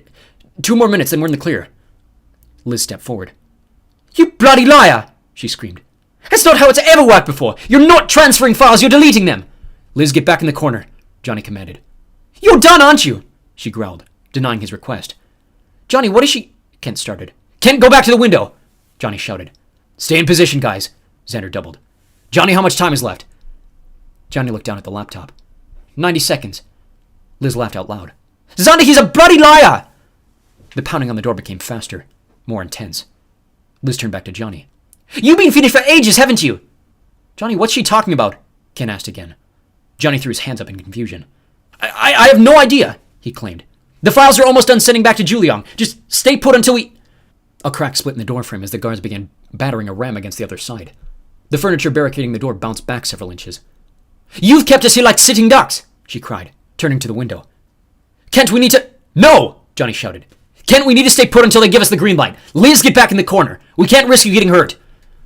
Other voices were coming through their comms, but with the banging in the hallway and the blood beating through his ears, Kent could only focus on Johnny and Liz. A huge explosion of wood rattled the office. The door was being ripped apart. "Liz, what are you—" Kent started, but his voice failed him when he looked at her face. A wave of understanding flushed her expression as she bounced her eyes between Kent and Johnny. "Oh, you bloody Judas," she whimpered. Johnny held up his hand for peace. Liz's own hands had grown purple again, ready to strike. "Liz," Kent breathed, his hand tight around the pistol. "What's going on?" The door splintered again. He expected her to explode. Instead, she took one last shameful look at Johnny, took a deep breath, and put down her hands. She walked over to the window next to Kent. "I'm not going to give them the satisfaction," she whispered, standing right in front of him and pushing him up against the wall. She leaned in and kissed him hard on the lips. "I love you," she whispered. Kent barely had time to register what had happened when he saw the first guard burst through the door, rifle raised, pointed directly at him and Liz. Then he felt the purple blast hit him square in the stomach, propelling him backward as he tripped over the window frame. The first shot hit Liz square in the back. He heard Johnny scream. The image of the second shot going through her head burned itself onto his eyes as Kent fell. He hit the hedge with a thud, stunned and silent, as red rain followed him from the sky. Chapter 17. The Safe House. Things were fine until the firebender showed up. Margot usually knew when to trust Jordan's hunches. When he had told the others about the private secretary disappearing, she knew he was telling the truth. Then he had looked out in the back stairwell and his eyes widened. "You have to come with me," he muttered in French. "No one else is going to believe me." She nodded. She'd seen it herself. It was like looking at a desert mirage. The walls were shaking like they were standing through an earthquake, but only inside the stairwell. The flat surface was bending back and forth in little waves. Margot took a deep breath and let Jordan take the lead. He kept his hand firm on the stolen pistol, the only real weapon between the two of them, but she could see it loosening the further they crept. The floor beneath their feet was vibrating 100 beats per second. She could feel her teeth chattering. When the door shut behind them, enclosing them in the space, the sound became unbearable. The vibrating of the room was magnified through the iron supports of the stairs. The surrounding hum was so loud, made even worse by the blaring alarms, that Margaret could hardly hear herself think. Jordan continued creeping forward, slowly crawling down the stairs until they reached the midway landing, and turned to see the cause of the commotion. The private secretary stood facing one wall, her hands spread aside over her head like she was being cavity searched. Behind her, a man Margot recognized their escort to the second floor stood watching patiently, and Margot realized that the woman's hands were the source of the vibrations, pushing and pulling against the sheetrock faster than should have been humanly possible. The realization of who, or rather what she was, made Margot's stomach drop. Jordan swore loudly beside her, realizing the same thing. In the hundreds of scenarios they had practiced back in Towlersville, none of them included the appearance of another member of the program. Jordan's shouting was loud enough for the man to notice their arrival, and turned to face them instead. He whipped his arms out to the sides and flames ignited from his fingertips. Margot screamed, backing against the vibrating wall. The taste of metal suddenly filled her mouth, and to her horror, she felt every cavity filling inside her mouth bounce onto her tongue, including the comms device. The same thing must have happened to Jordan as he spit the communicator down onto the floor and raised his gun at the escort. "Put them out!" he shouted. "Now!" "Or what, boy?" the man raised, speaking now in fluent English. "Your friends can't hear you in here." Margot spit the fillings into her hand, desperate that the microphone would still work. "Xander!" she cried. "They're elementalists!" Even if he replied, they could not have heard him. The vibrating shook the metal from her hands and they fell to the floor. She stood there defenseless. "I said put them out!" Jordan yelled again. "I'll shoot!" "You're the ones that pulled the alarm," the man taunted. "Let's give it a reason."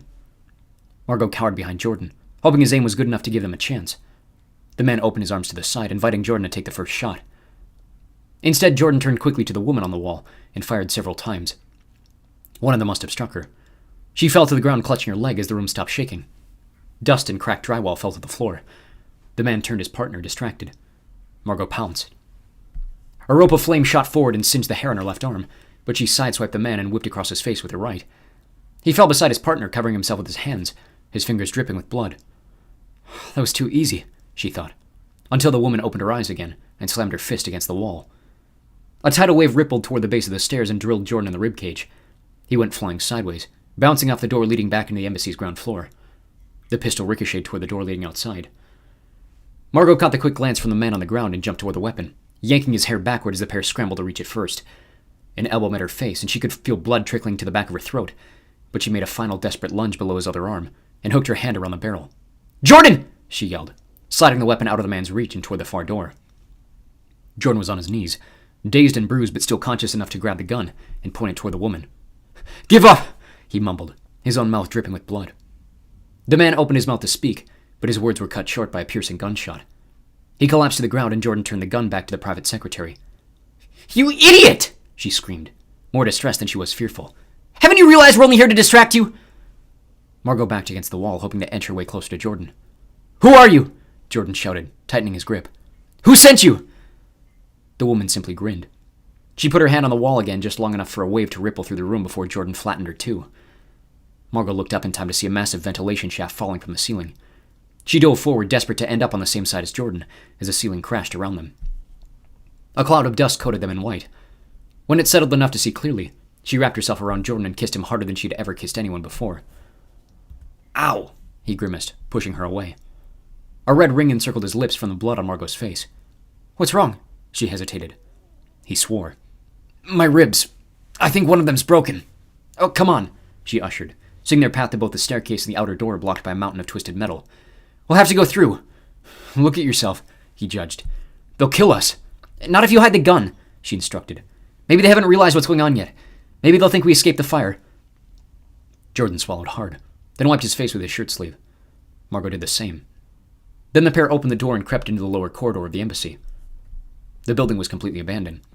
Aside from the still blaring alarms, the main lobby was silent. When the door shut behind them, Margot felt as though they had stepped through a portal into another world. Outside the front windows, they could see a crowd of people gathered, waiting for the all-clear to head back inside, or even the chance to head home for the day. Men in suits stood on phones, finishing business from outside the office. She could see the two women from the main reception desk chatting with a private security guard. A large rifle stood sentry down his left side. "Act natural," Jordan whispered as they approached the doors, as if Margot needed reminding. They pushed their way outside, and immediately all eyes turned in their direction. Dozens of voices hurled words in various languages. "Oh, you poor things! Are you two all right? Someone call an ambulance!" Margot cleared her throat before yelling, "We're fine!" "There's a fire near the rear stairwell," Jordan said as loud as he could, grimacing at the effort. One of the receptionists wrapped a jacket over Margot's shoulders. "The fire department's on their way," she said. Margot waved the gesture away. "Well, they should be here by now," she criticized. "There's still 3 more trapped upstairs." The sentence did wonders to turn eyes away from them, but as soon as she said it, wondered if she shouldn't have bought the others more time. Surely Johnny, Kent, and Liz were still working the mission through to completion. A wave of uncertainty washed over her as she realized their detour might have thrown everything off schedule. "Haven't you realized we're only here to distract you? What could those traitors have possibly been distracting them from?" "Please," she begged to the handful of good Samaritans still surrounding them. "Is there a toilet somewhere? I need some air." A man and a woman looked at each other apprehensively. "There's the filling station at the corner," the woman announced. "But please, hurry back. You should be checked out by the medical team as soon as they arrive."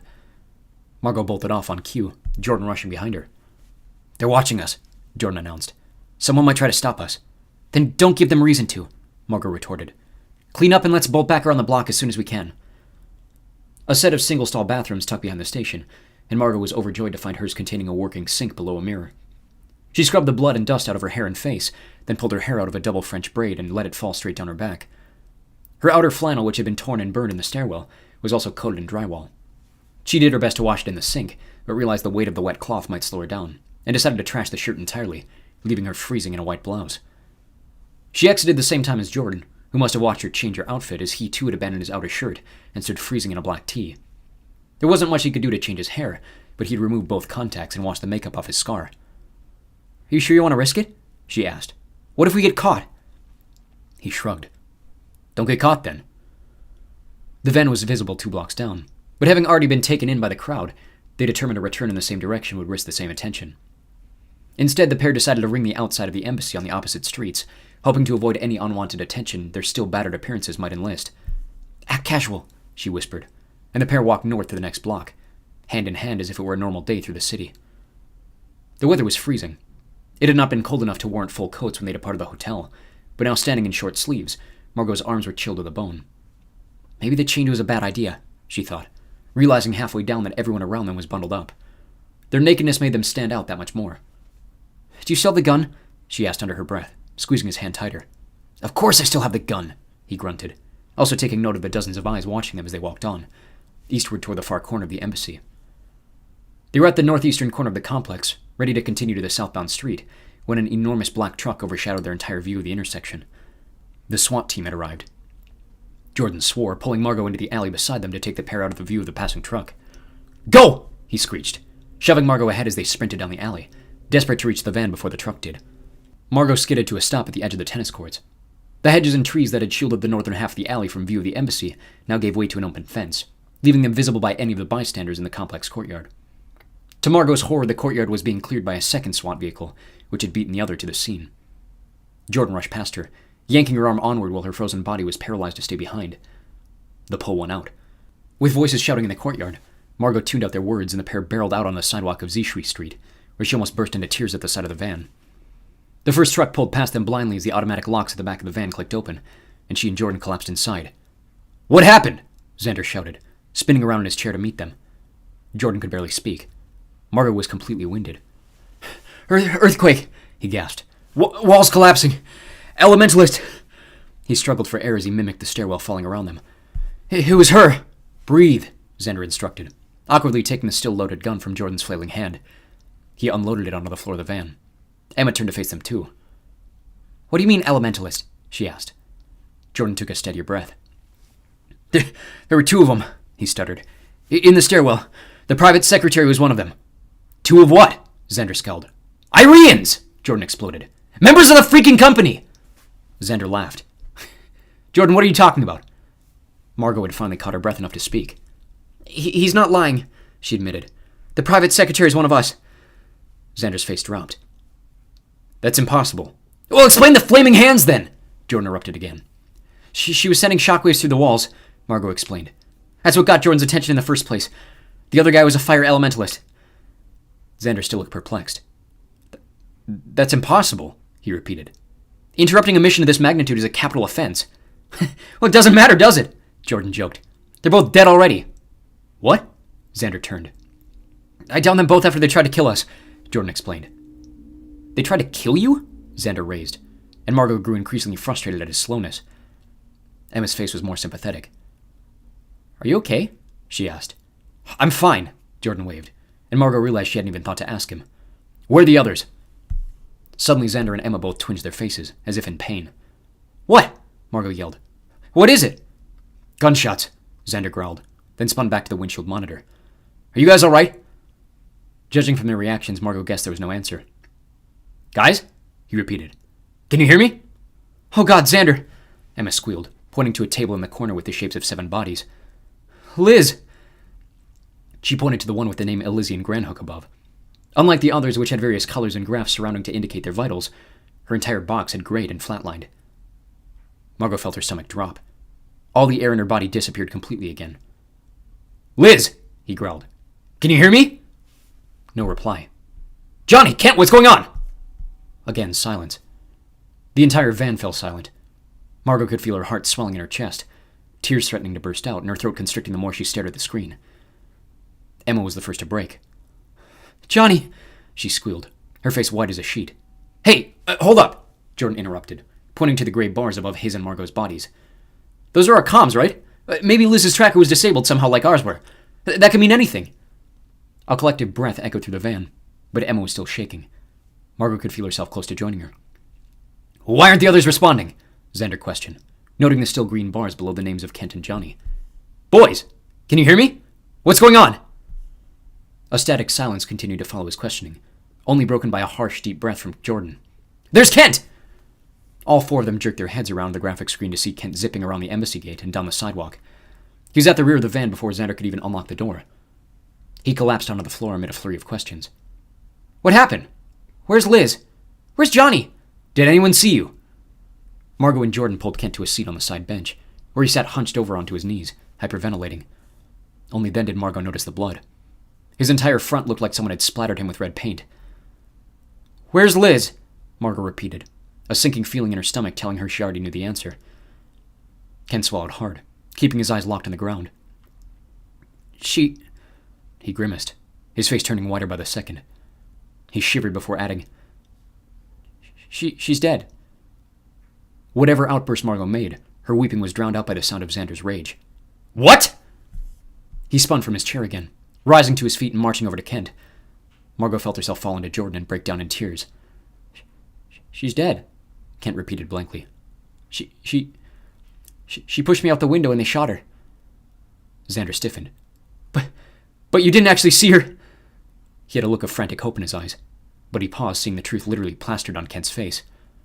I saw her head explode, Kent said, emotionless. She's dead. The last expression Margot had ever expected to see crossed Xander's face. Anguish.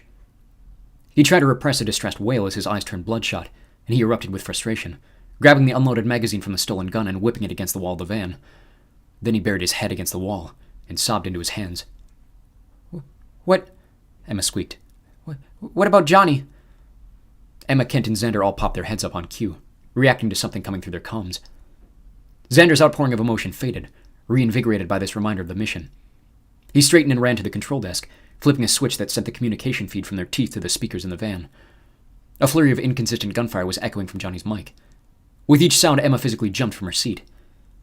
Jordan looked just as nervous, plainly staring at Johnny's vital readings, waiting for the worst. To their glad surprise, each shot only elevated his heart rate, and from their perspective, could only surmise that Johnny was the one on the offensive. Finally, the gunfire died completely. A long silence followed. Margot could feel her heart beating through her ears. Xander? Came the familiar voice of the van. Emma burst out in tears again. Jordan gripped Margot's shoulder harder, a relieved grin crossing his face. Johnny! Xander yelled. What happened? There was a long pause again on the other end. Files are deleted, Johnny gasped. Liz is down. Xander sighed away another outburst. Xander and Jordan both bit their fists to stop from showing emotion. Margot felt another wave of tears fall down her face. Kent made his first audible sniffle on the bench, looking about to vomit. Can you get her out of there safely? Xander asked. Do you need backup to get you both down to the ground? Corpse recovery was not an exercise they had practiced thoroughly. Margot imagined having to go back inside and retrieve the body of her friend, who she now knew for certain to be dead, and broke down completely into Jordan, who stumbled onto the opposite bench. He held her in his arms, running his fingers comfortingly through her hair as they waited for a response. Johnny took over a minute to answer. Johnny, Xander repeated. Did you hear me? A soft voice broke the static. Negative. Code Magenta. Jordan dropped Margot immediately, rushing to his feet to scream into the non-existent microphone on the dashboard. Emma beat him to it. No! They both screamed. Johnny! Jordan shouted at the dash, screaming as many expletives as he knew in both English and French. You can't abandon me! Xander! Emma squeaked, crying harder than she had with Liz. We can't leave him! Xander's face had solidified back into mission mode. He stormed to the front seat and spun it around, clearing his half of the dashboard screen.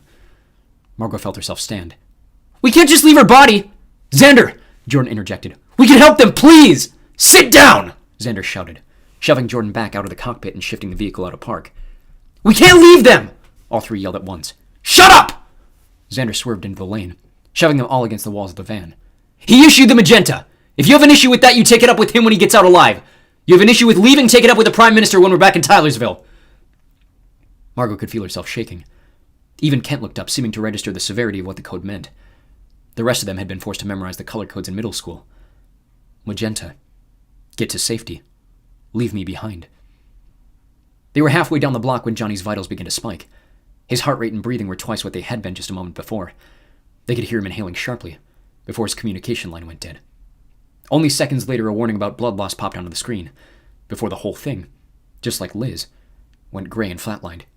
No! Jordan shouted again, but it was Emma who started screaming the word over and over. No! She lunged over Xander's lap, trying to reach the master lock, but he managed to slam the brakes of the stoplight and toss her over his body into the back, where she hit the ground with a hard thud and slammed her fist against the metal floor. No! She cried. We can't leave him! Blood and tears were pouring down her face, her wails becoming incoherent the longer they repeated. Someone restrain her! Xander shouted from the front. If Margot had been in control of her body, she would have stayed put, but some greater power than herself forced her to stand and grab one side of Emma's manic body. Kent was compelled to take the other. Emma continued to thrash and scream, but the pair managed to keep her from hurting herself or any of them as they pinned her on the floor. In a matter of minutes, her spirit broke, and Emma relaxed onto her back, bawling. Xander had turned them onto a highway and set the vehicle to automatic drive. He spun around in his seat and edged forward menacingly. Listen, he growled sternly. We have to get to safety. You and I both know they're following us, And if we don't get out of here now, every single one of us is going to end up dead too. Margot felt herself close to tears again. She looked up at Jordan, who was on the wall doing everything in his power not to break. He looked pathetic. Johnny knows what he's doing, Xander continued. If he issues the magenta, then we have to trust it's for the right reason. Whatever situation he's in up in that office, it's more dangerous for us to go in than for him to come out. He knows where the American embassy is and how to get there. If he can manage that, he'll probably beat us home. There was melancholy in Xander's voice that eliminated any air of hope he was trying to give it. What about his vitals? Jordan choked, pointing at the screen. Xander managed half a smile. You saw his comms die before the rest of him, didn't you? He asked. Tell me I wasn't the only one who saw that. I saw it too, Margot managed. Then he's not dead, Xander said, nonchalant. What? Emma perked. What do you mean? Xander pointed at Liz's outline. They go out together if you're killed, he explained. Both devices are triggered by connection to your pulse. Then why did his go out? Jordan grumbled, still waving his arms at the screen. Kent answered first, his emotionless, shallow voice cutting from his seat alone on the far bench. Because he removed them. All four of them turned. He was still staring lifelessly down to the floor. Jordan turned back to Xander. Why the hell would he do that? Because he's smarter than we are, Xander agreed, taking a deep breath. If you're right about someone from within the company sabotaging the mission, then they might have the means to track him too. But if they can track him, Margot noted, then they can track the rest of us. They could follow us to the safe house, Emma added. It doesn't matter. Xander put his hand up. They'd never dare attack us at all at once, even while we're traveling. He turned to Margot. I'm still not convinced your theory about this being an inside job is true, he continued. But even if it is, the safe house is under constant external surveillance. If they knew how to get past the security firewalls, we'd still have contacts in Juliang and Townsville telling us about the danger. What if those contacts are compromised too? Emma barked. Xander leaned forward to face her directly. You know the Prime Minister better than any of us. You don't think he's keeping his eyes glued to the screen, making sure he knows what's going on every second we're here? Margot's thoughts shot back to Andrew's mission in Poland. The Garants had missed church that night. They must have known before anyone that something was wrong. He's right, Em, she voiced. Emma turned on the floor and shot her a nasty look. Well, he was supposed to keep Liz safe too, wasn't he? She huffed. This whole mission was tailored around that, wasn't it? Every mention of her name was another whelm through Margot's body. Xander turned to Kent. Kent, what happened? He sighed, trying to ignore Emma's last sentence. How did Liz get in the crossfire? Kent looked up for the first time, his eyes locked 1,000 yards into the distance. What? He mumbled. Johnny and I both told her to stay in the corner, Xander insisted. How did she get hit before either of you? Kent turned to face Xander. He swallowed as if unsure of his answer. He stuttered. I don't know. He looked around at each of them, still with the same blank expression. Johnny was... He pointed to nowhere in particular. Over there. And Liz was... Walk me through what happened, Xander pushed. Xander! Margot tried to stop him. Kent was clearly still shell-shocked. He held his hand up.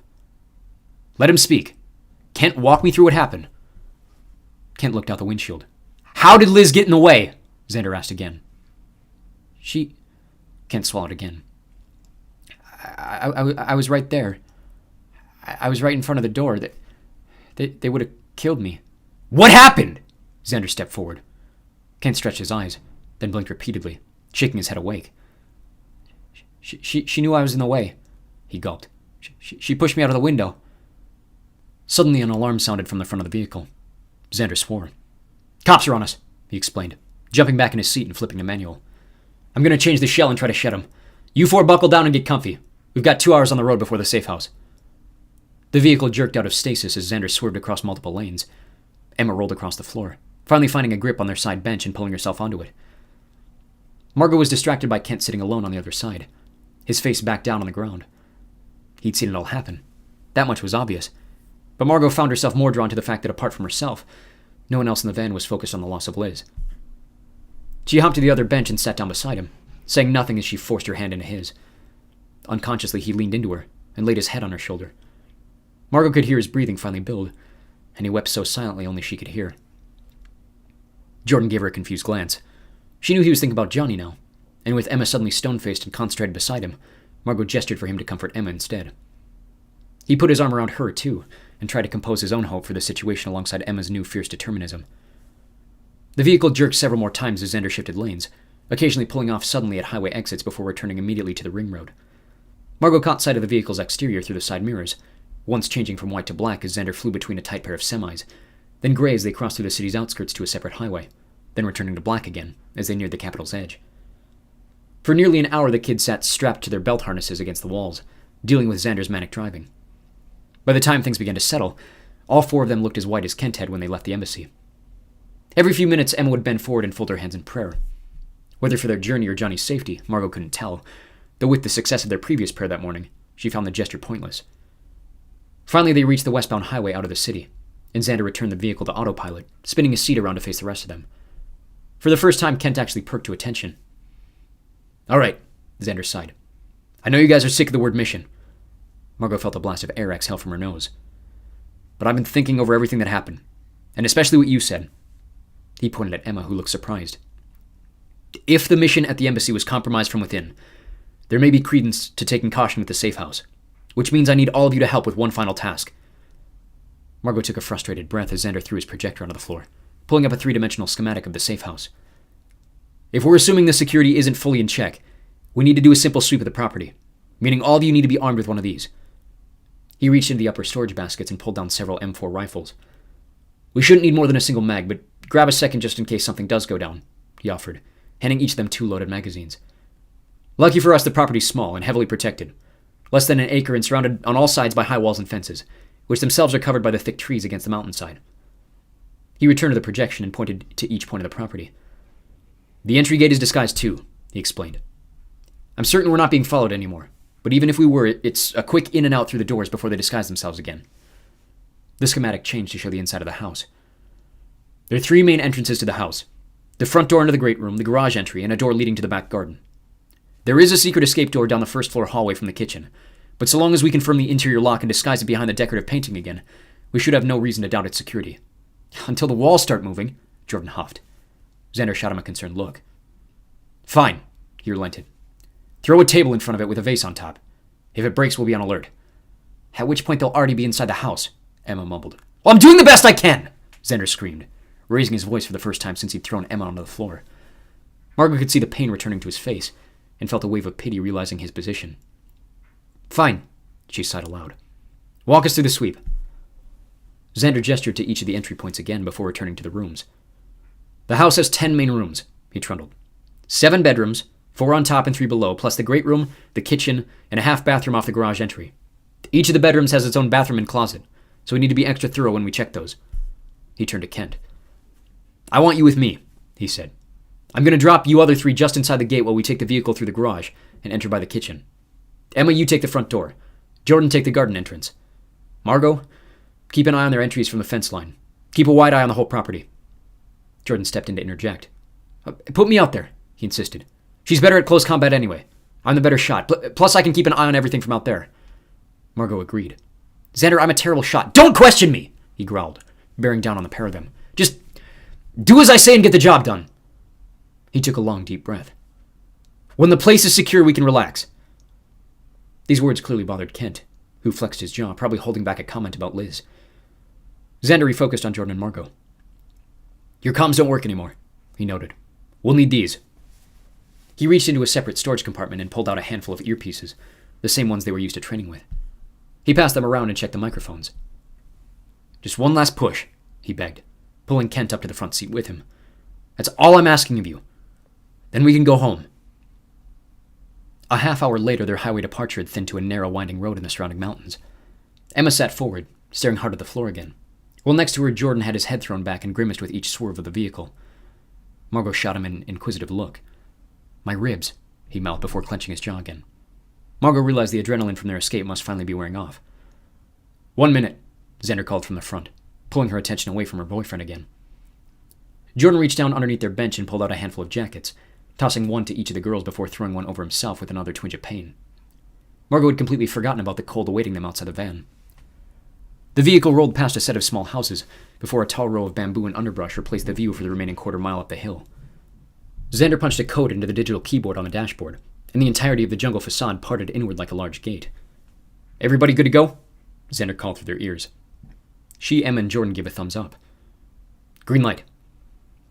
The 3 hopped out the back doors and watched as the van slowly rolled through the gate, over the gravel drive, and then into an open garage door. Emma and Jordan picked up their pace and followed, while Margot tucked back awkwardly, looking for the best vantage point while nervously fingering the trigger on her rifle, worried that if she had to use it, she'd certainly miss the target. The garage closed while Emma crept to the near door. Something had clearly changed in her since her outburst. She looked fierce, with a set determination to destroy anyone who stood in her way. Her rifle stayed raised the entire way to the front door, her hands steadier than even Margot's breathing.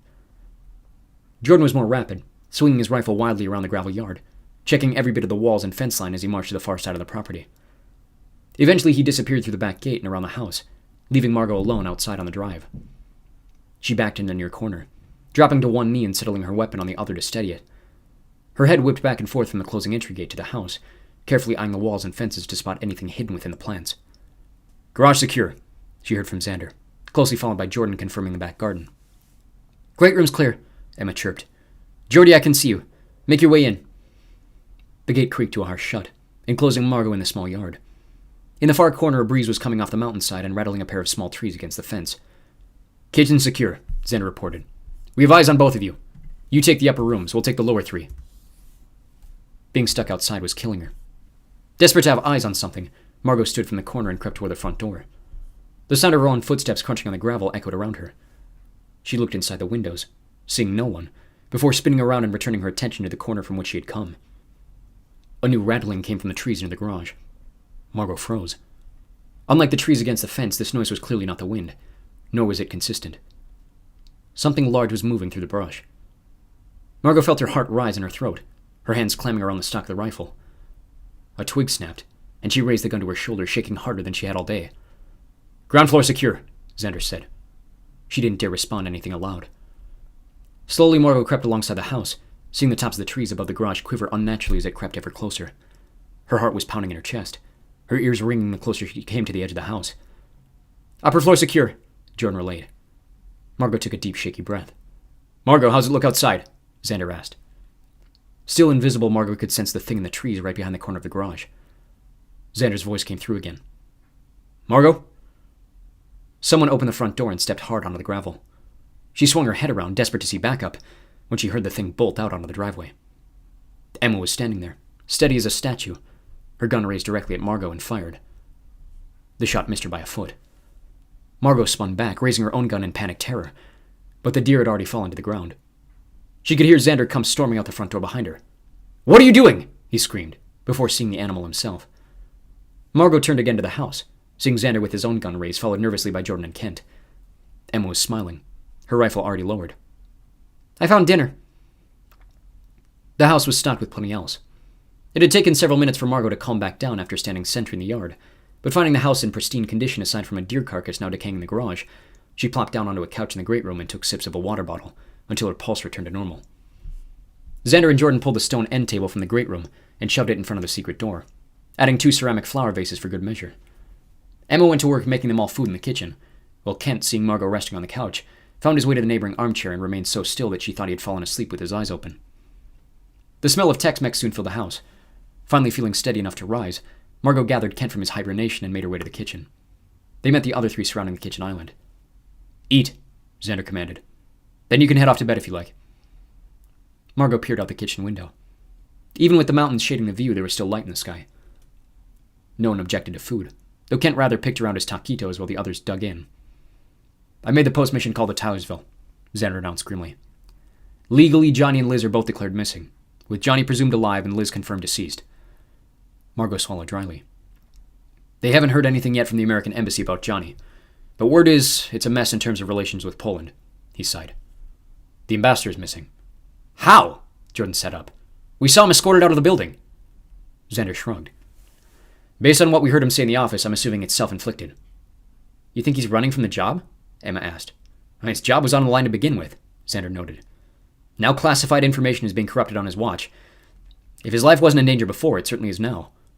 "Has Chervinsky issued a statement?" Jordan added. "Not publicly," Xander went on. "At least, not of 10 minutes ago. But I'm sure the attitude in Vyshzhubro is grim. All the Americans were evacuated when your brother's squad failed the assassination.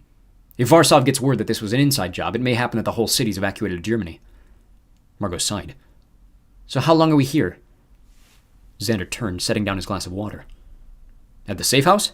he clarified. "My best estimate is 3 nights. Head back to Juliang Friday. With the current security situation, I'm guessing we'll get a private flight to avoid Beijing entirely. We may have to travel westward to refuel. Rough estimate, we get home anywhere between Sunday and Tuesday. Great, Margot thought. Another whole week stuck here.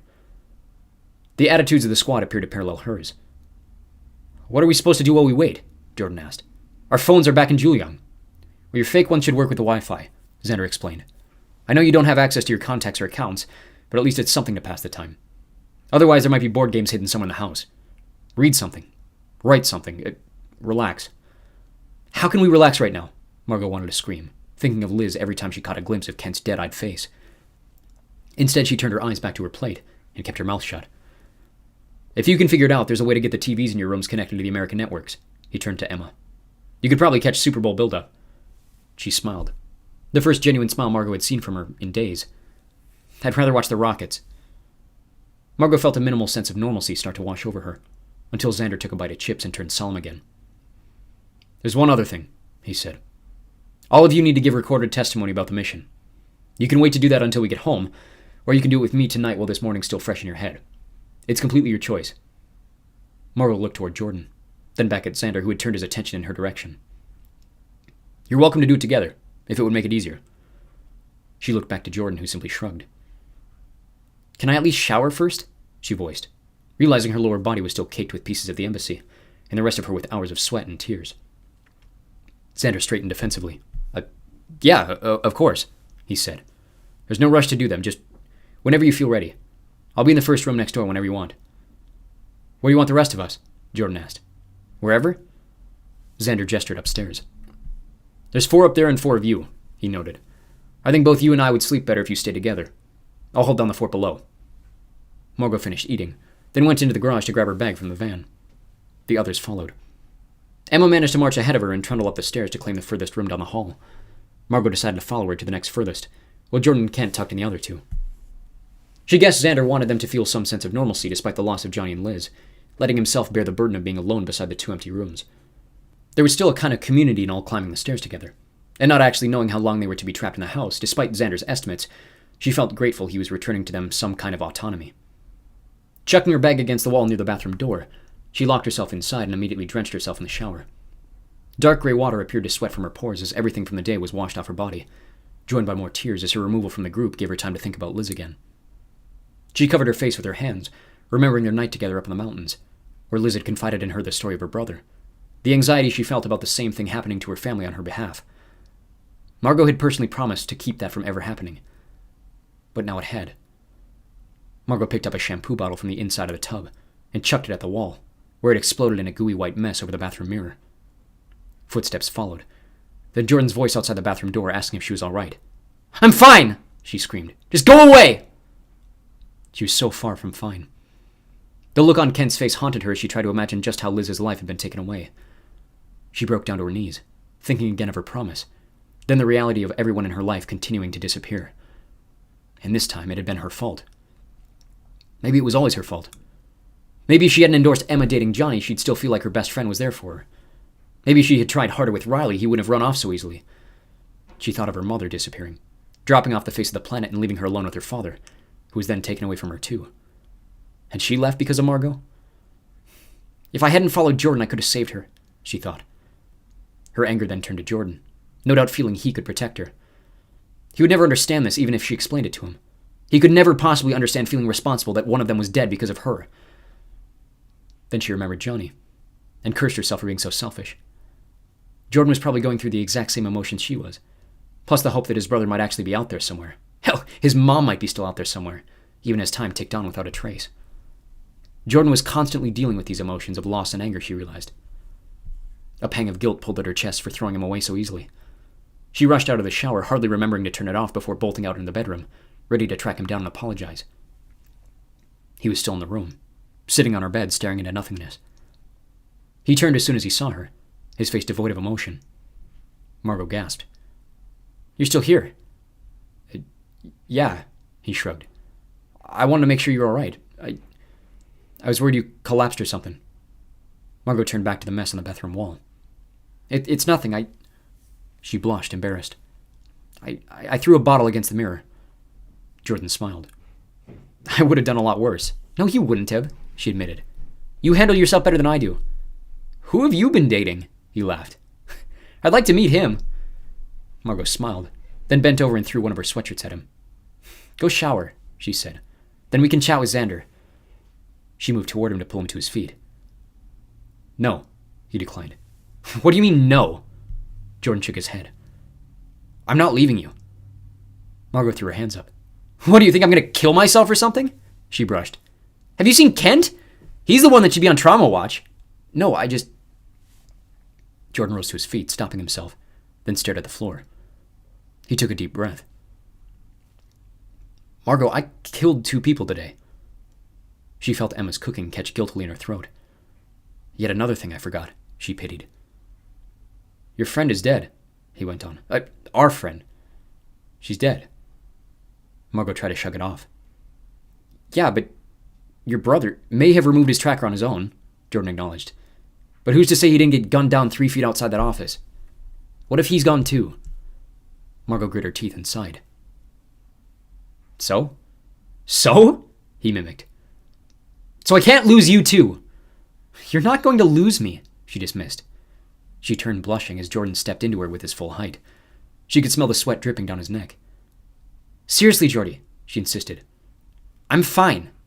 Well, I'm not, he admitted. And for the first time she really looked into his eyes, seeing the red terror baked on the milky gray. He sighed shakily. My dad? My mom? Now Johnny too? He looked down at her pleadingly. You're all I have left. Jordan, she blushed, trying to play away her own emotions as comfort. That's not true. You have Emma. Emma's not you, he growled, turning away to hide the fact that he had started crying. He backed down, trying to calm himself. I'm sorry, he apologized. But I promised you I was never going to leave you. Margot was close to breaking too. Then don't, she whispered, leaning in to kiss him. He hesitated as she pushed back, tears flowing freely down his cheeks and onto his lips. I don't want to talk to Xander tonight, he sobbed. Then don't, she whispered again, putting her arms around him. Stay with me as long as you want.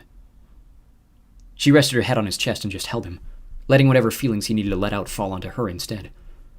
She let herself feel the exact same, raw emotions pouring out as they cried together.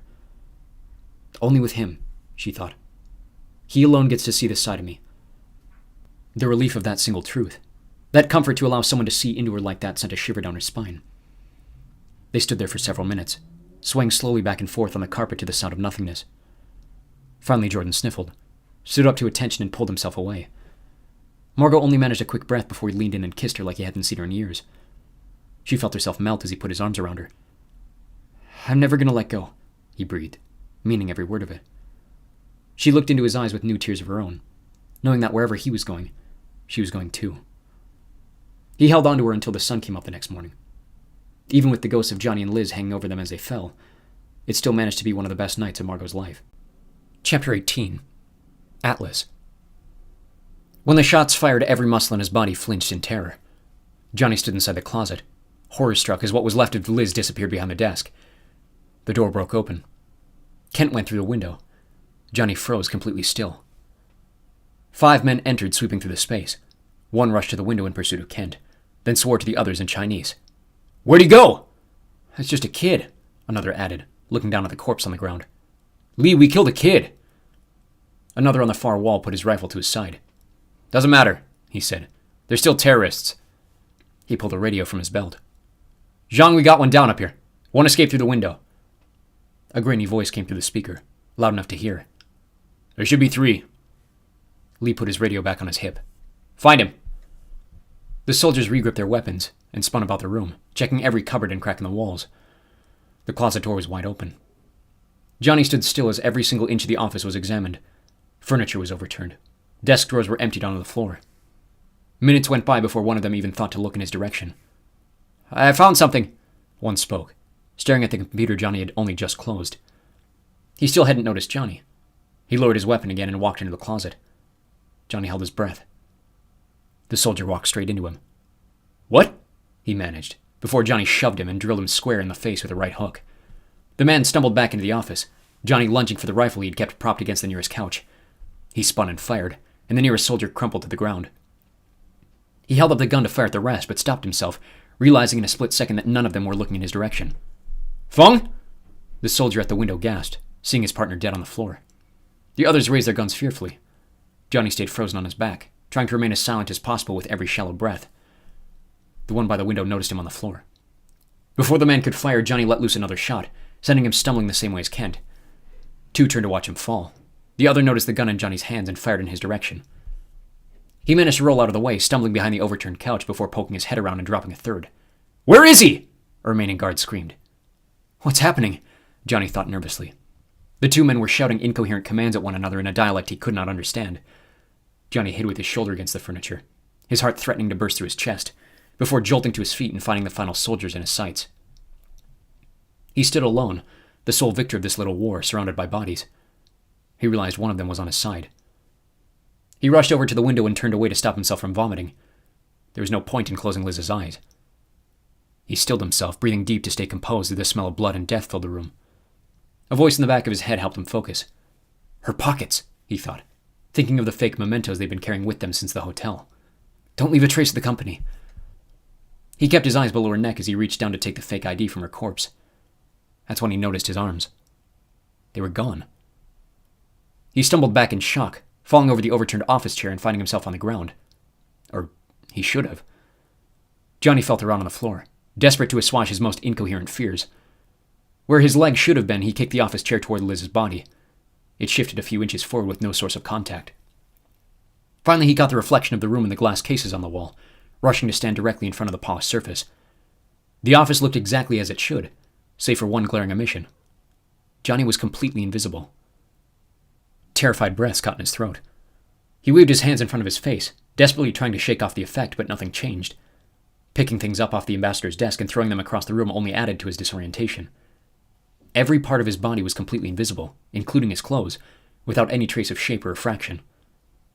He took a deep meditative breath, trying to calm himself down when he noticed the voice reverberating through his jaw. Shane's voice.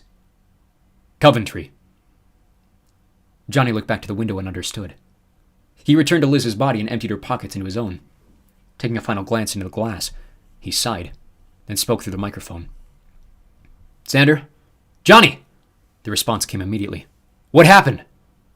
Guilt panged in his chest as he looked around at the carnage throughout the office. "Files are deleted," he managed. Then with one final look at the body added, "Liz is down."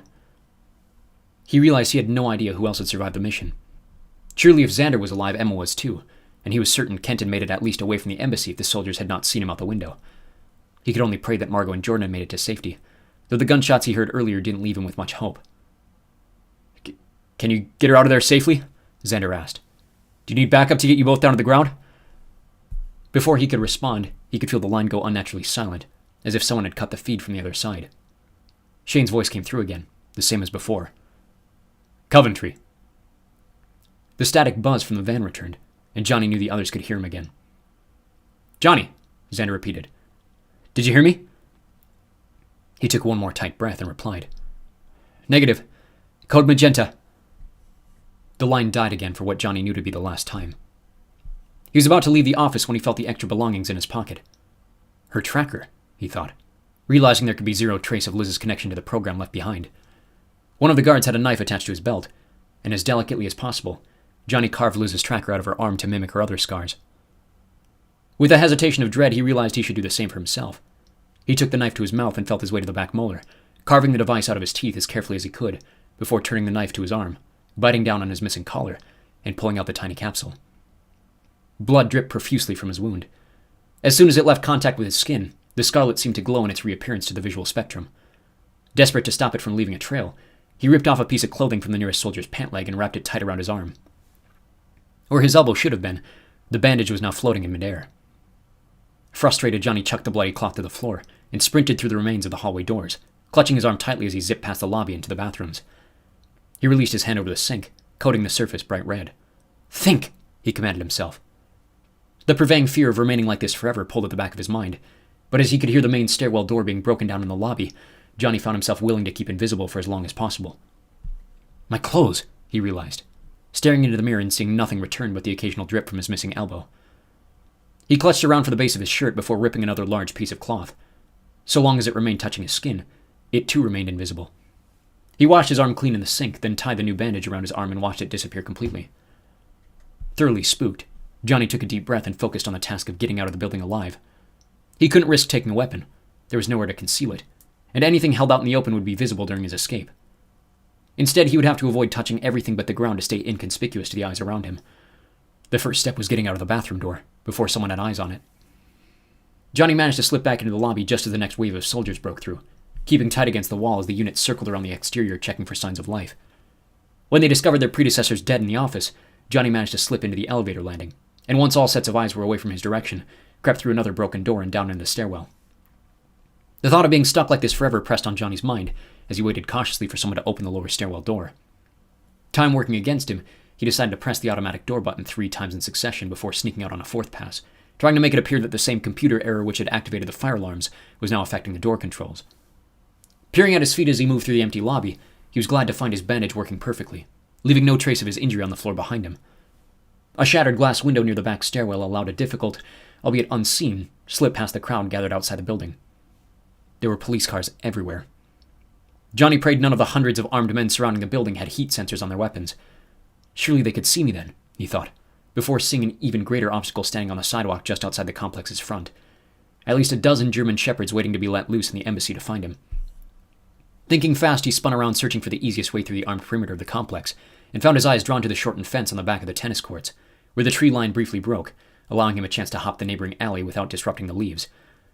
He took it, sprinting to the eastern fence as quickly as possible, climbing the vertical post and propelling himself outside the property. He was sure he skinned his elbow against the asphalt on the landing. His heart thumping through his ears again, he could make out the muffled shouting of the men behind him, surmising that perhaps one of the dogs had picked up his scent. He put it out of his mind and bolted faster than he'd ever run before, taking advantage of the stopped traffic and taking off across the street to the Irish embassy. There in the parking lot, its lights on and ready to fly, was the gray SUV Shane had described. Johnny took a split second to confirm the license plate before making his way to the rear passenger side door and ripping it open. There were 2 men in suits and sunglasses seated in the front. A man sat near the other door, his arms zip-tied together over his knees with a black bag covering his head. "Go!" Johnny shouted, desperate to be away from the danger. "You don't give the orders," the front passenger scolded. The driver turned to look in the mirror, before spinning abruptly as Johnny pulled the door shut. "Where is he?" The passenger turned his head around the seat and shot a hand against Johnny's chest, pinning him against the seat. "The hell? He's invisible!" "Sean never said anything about—" the driver argued. Before Johnny had a chance to reply, the passenger's hand had traveled up his body to his neck, where the man's other hand swung around with a syringe and planted it deep in Johnny's jugular. Johnny shot his hand up to stop him, but it was too late.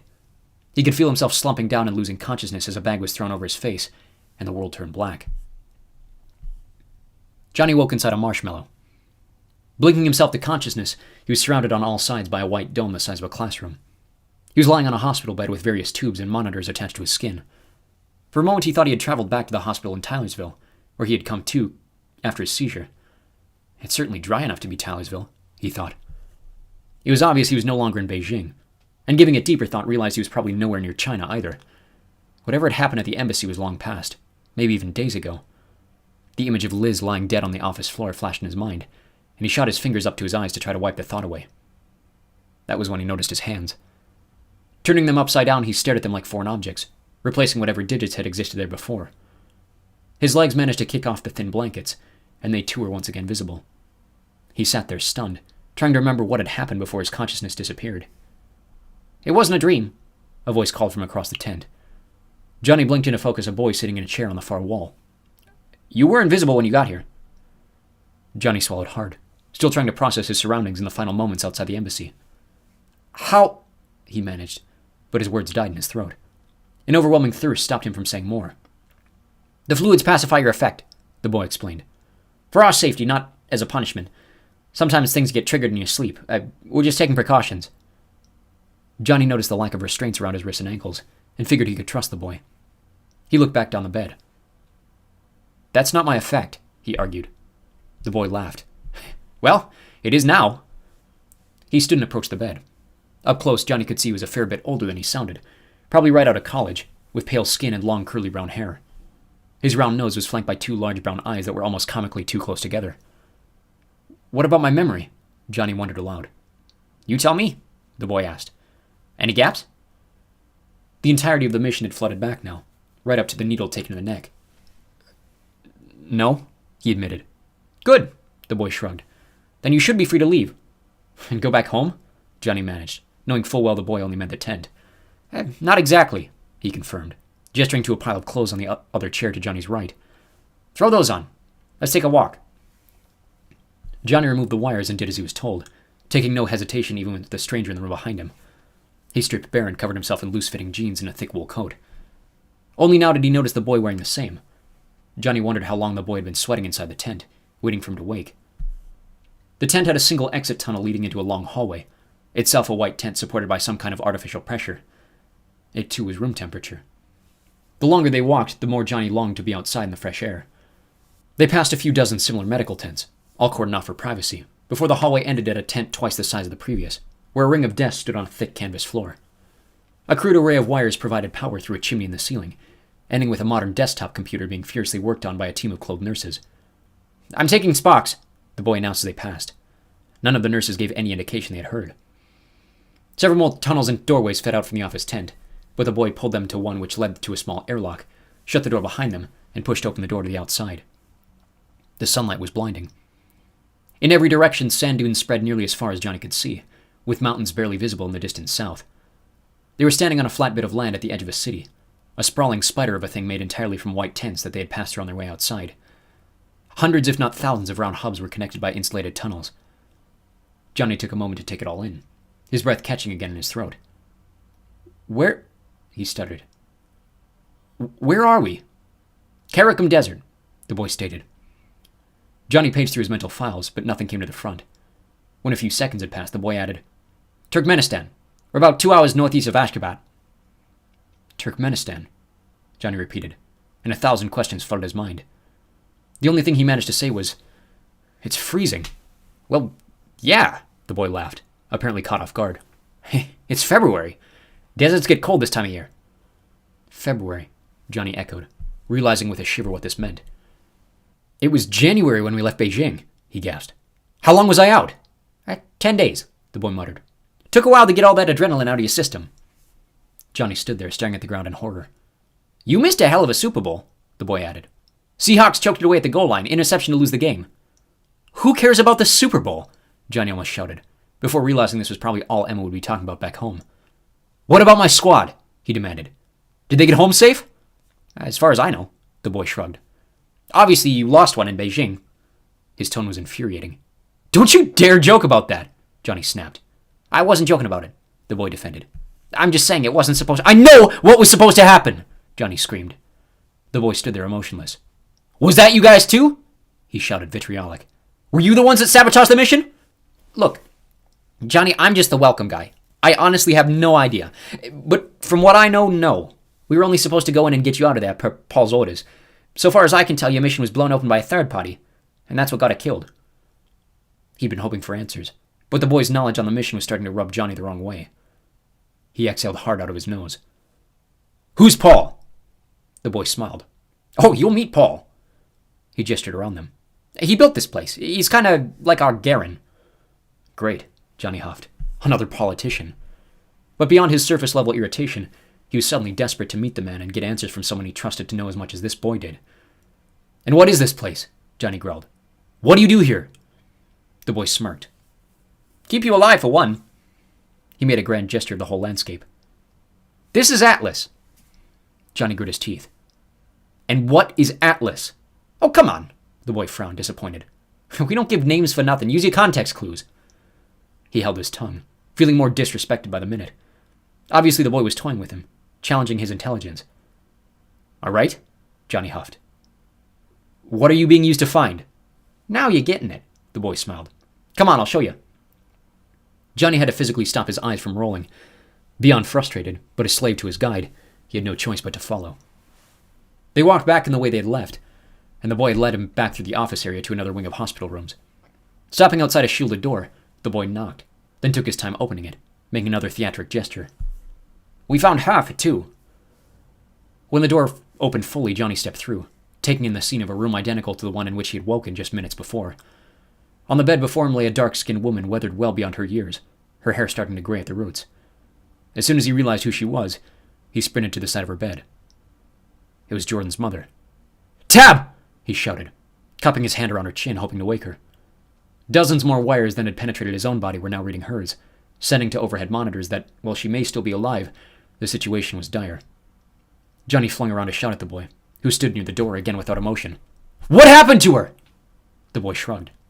"You know what happened to her. Caravan was attacked by rebels in Kurdistan. She was the sole survivor."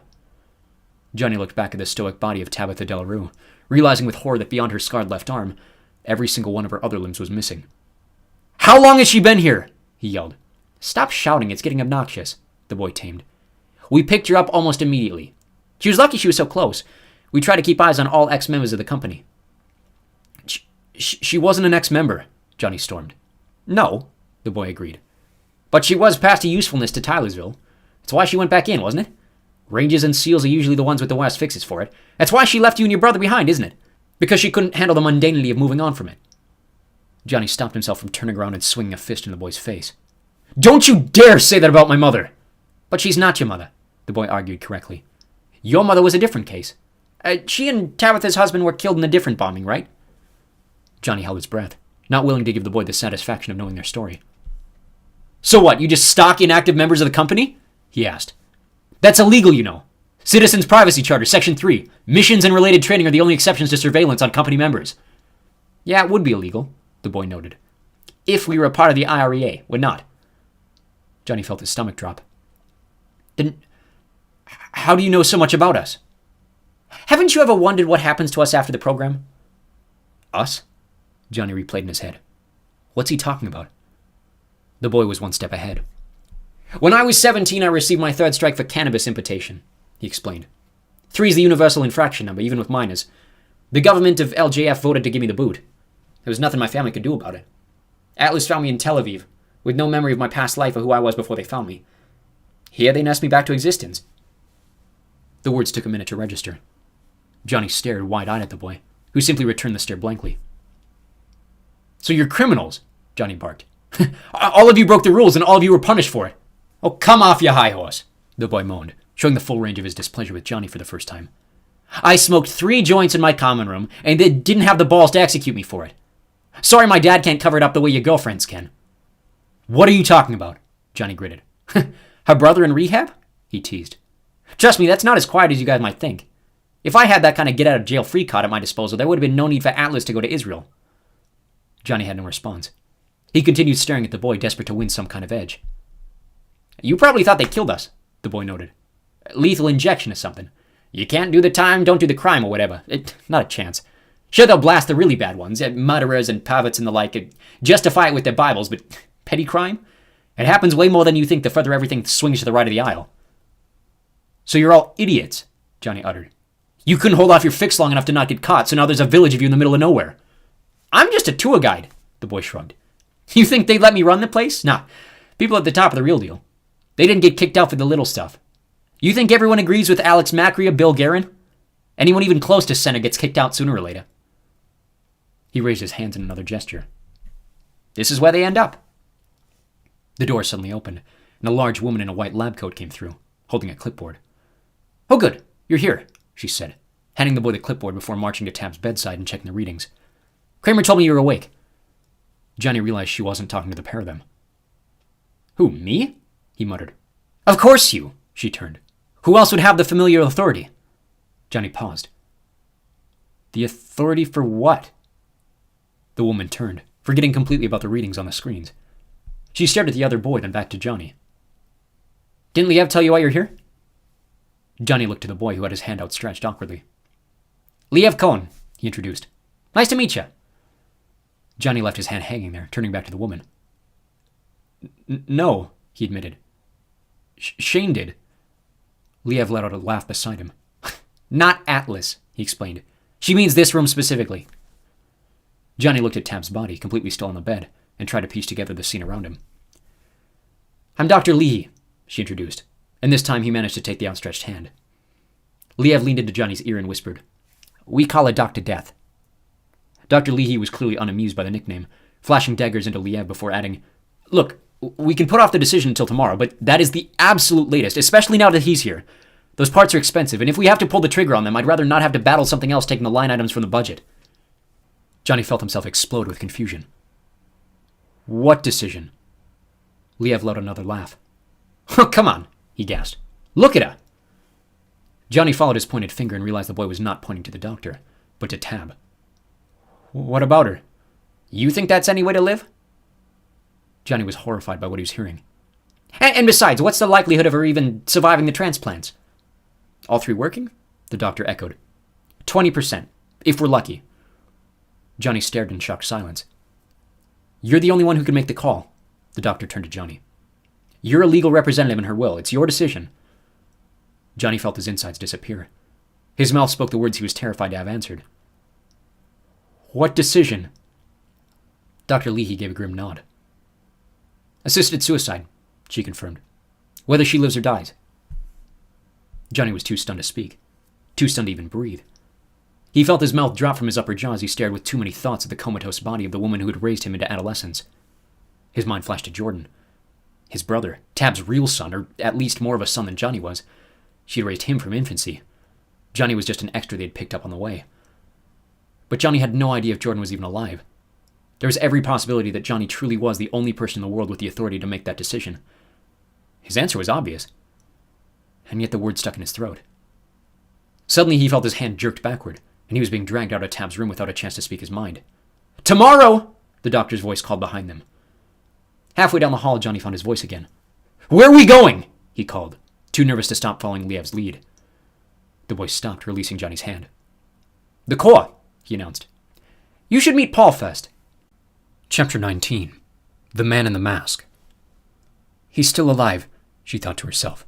He has to be. Emma went straight to her bedroom when things had settled inside the safe house. She'd chosen the room furthest down the hall, despite Xander's insistence on her being surrounded by the others. He seemed to think her unable to cope without Johnny. She assured him he was fine. Her outburst in the van was believing he was well and truly dead, but Xander had eliminated that dread, pointing out his self-removal theory on Johnny's tracker. Death would have driven her over the edge. Hope was something she could work with. She thought back to all their times in training where Johnny had worked his way out of deadly situations.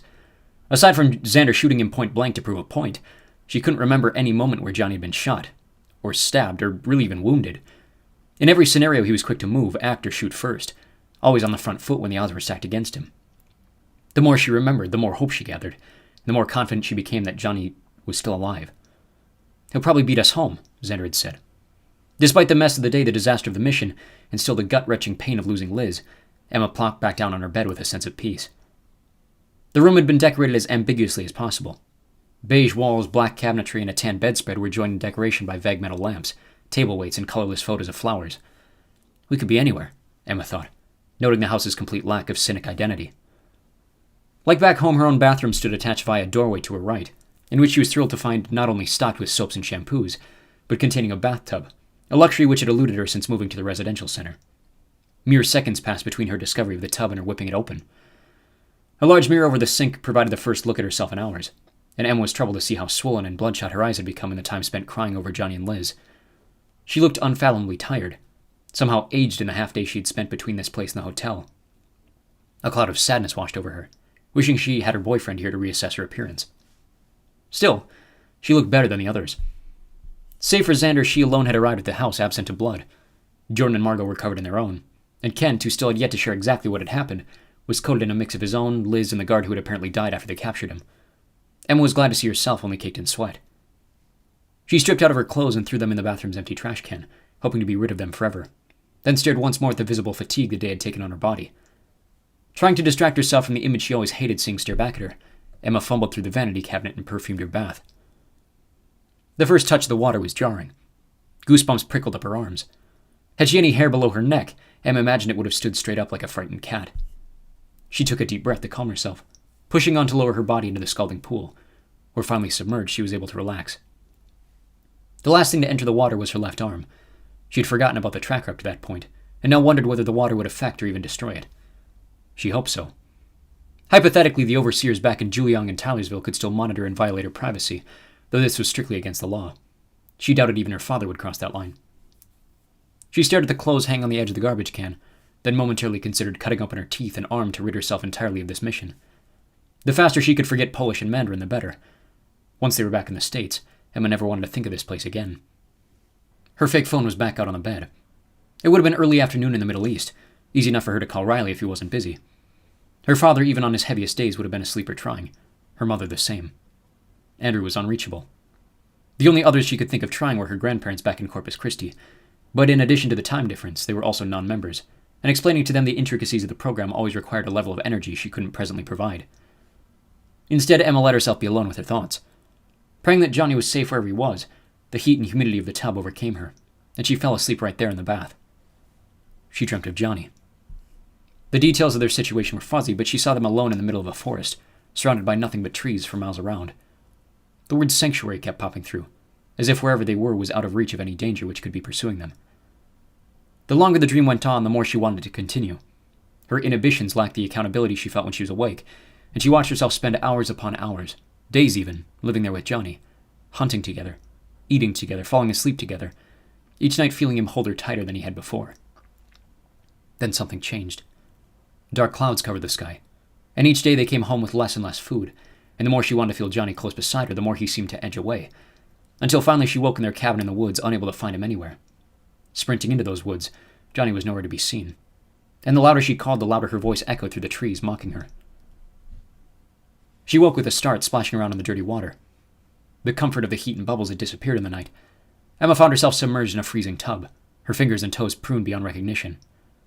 Details of the dream disappeared as she blinked the sleep out of her eyes, but the feeling of dread at losing Johnny remained, reminding her that this was the second night in a row she had spent without her best friend, the first time in months. Groggily, she kicked her legs over the side and crawled to her feet. Her hair, soaking for hours, had an unusual curl to the end of it. Johnny would think that's funny, she thought, trying to keep her attitude up. Outside in the bedroom, light was peeking through the windows.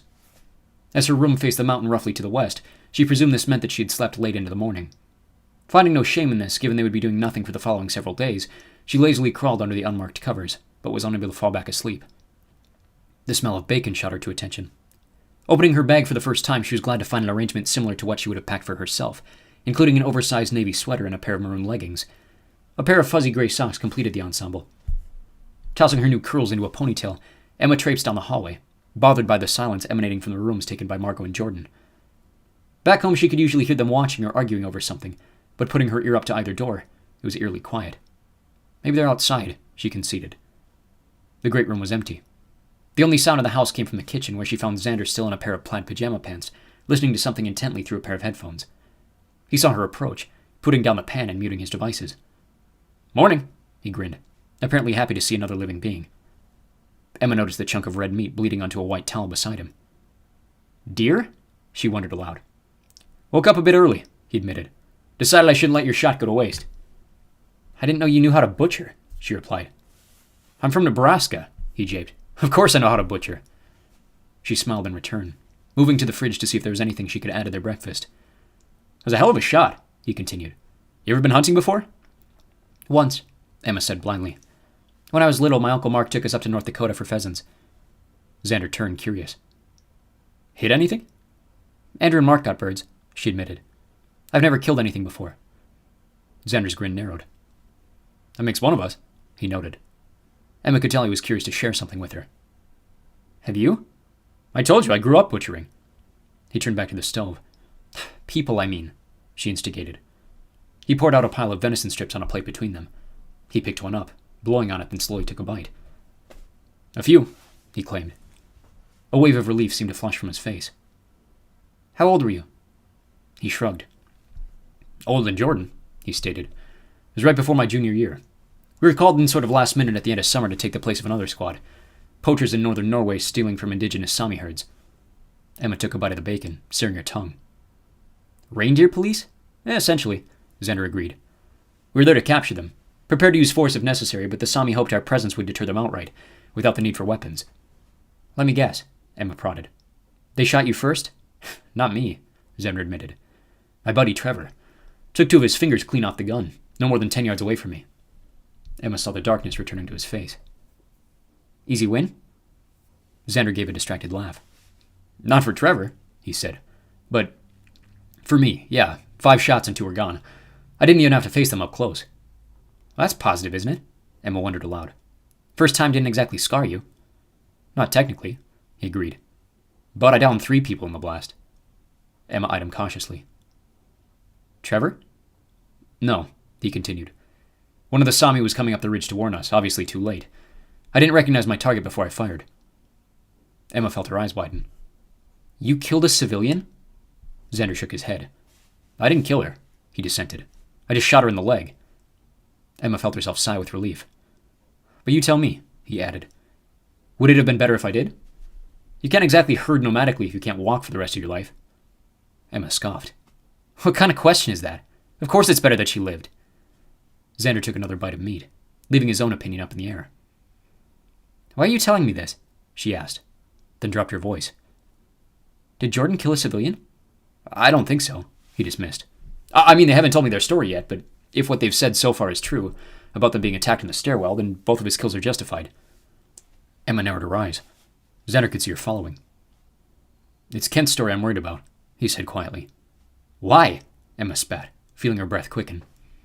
Did something happen to Johnny? No, not that, Xander cited. Nothing he told me changed what we know about Johnny. He peeked his head around the kitchen corner to make sure they were alone. He's clearly traumatized, Xander went on. There were significant gaps in his story. I don't think he'll be able to give a full picture until Towsville pieces together the comm feeds. Emma took her own look into the great room. You think he killed a civilian? Not him, Xander shook his head. And not exactly a civilian. But something he remembered about the situation struck me as odd. Emma froze. Liz? Xander's face fell. The guard she took down, he nodded. Ken said he was still alive when he left the office, and completely still by the time they heard shots in the stairwell. You think Liz Mercy killed him? Well, that's what the story implies, he agreed. Whatever happened to him, I don't think it was a natural death. Emma looked over the table into Xander's sleep-deprived eyes. Oh, what does that prove? She chided. You can't exactly punish her for it, can you? No, he said. But the company can. At that point in the mission, he wasn't a threat, so if she executed him while he was down and that goes on record... Xander scratched his head. Liz's family's already going to be back in court with the company over her death, he explained. We gave a legally binding promise that she'd be kept out of danger. If they take to a judge that she was the sole death in the entire squad, imagine how complicated things get when the company revokes her funeral allowance on the basis of a confessed war crime. Emma scratched her own head, then swore under her breath. You're telling me, Xander seconded.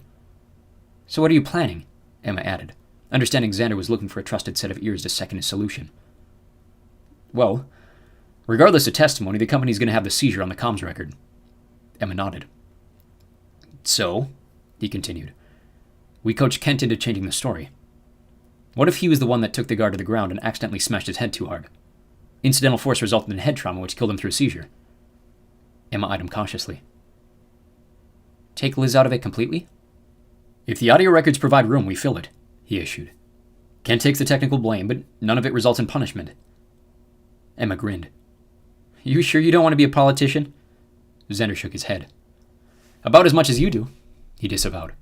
I'm just trying to fix this mess before it gets dirtier than it already is. Emma took another bite of bacon. So what do you need from me? Xander shrugged. Do you think he'd trust you if you were the one to present it? I could try, she admitted. Give it a day or two, he conceded. Let him sleep off the mission a bit. Emma nodded. How are you doing? Xander continued. Me? She confirmed. Fine, why? He gave no answer, just a stern look that plainly read, Johnny. He's fine, she boasted.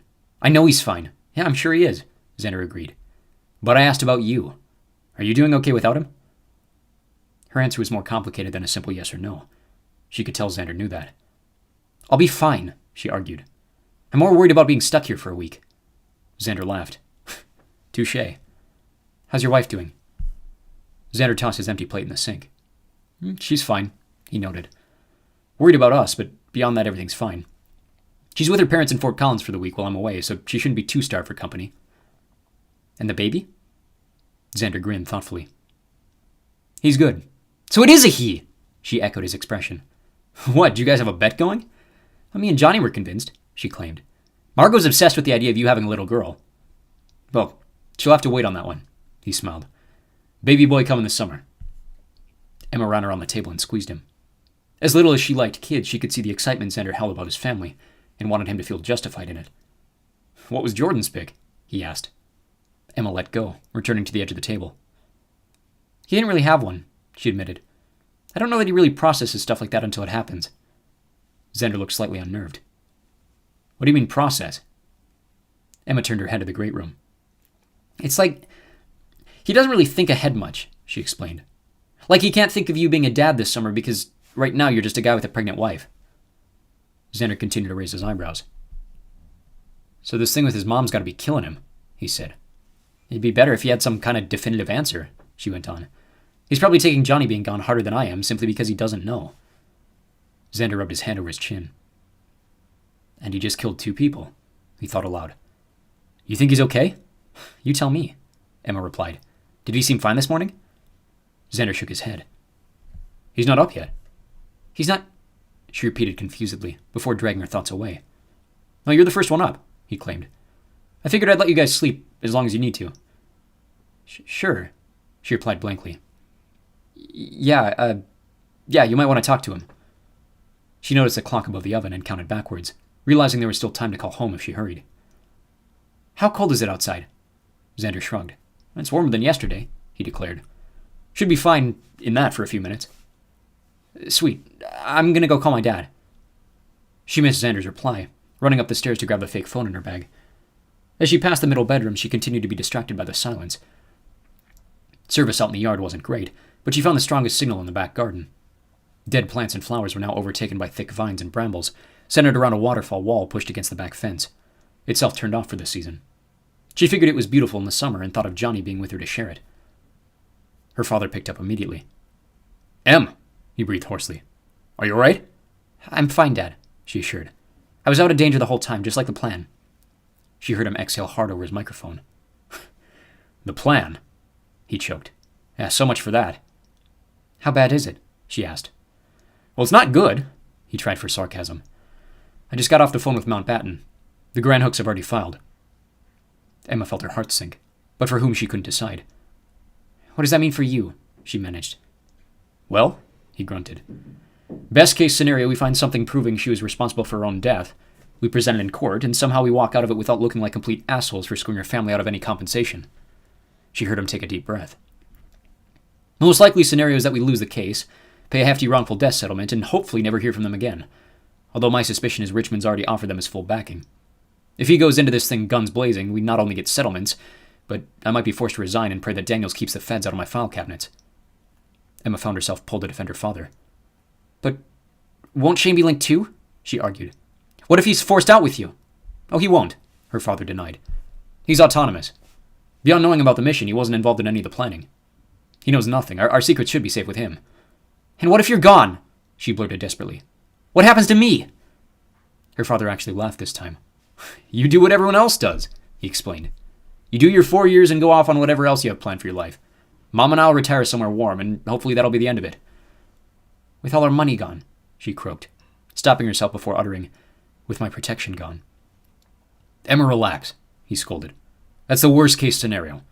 Chances of that are slim to none. The reality is my image will probably take a dramatic hit and the Grand Hooks will get a big payday. I'm already ineligible for re-election in 16, so we go with the original plan of backing down to Richmond for a single term.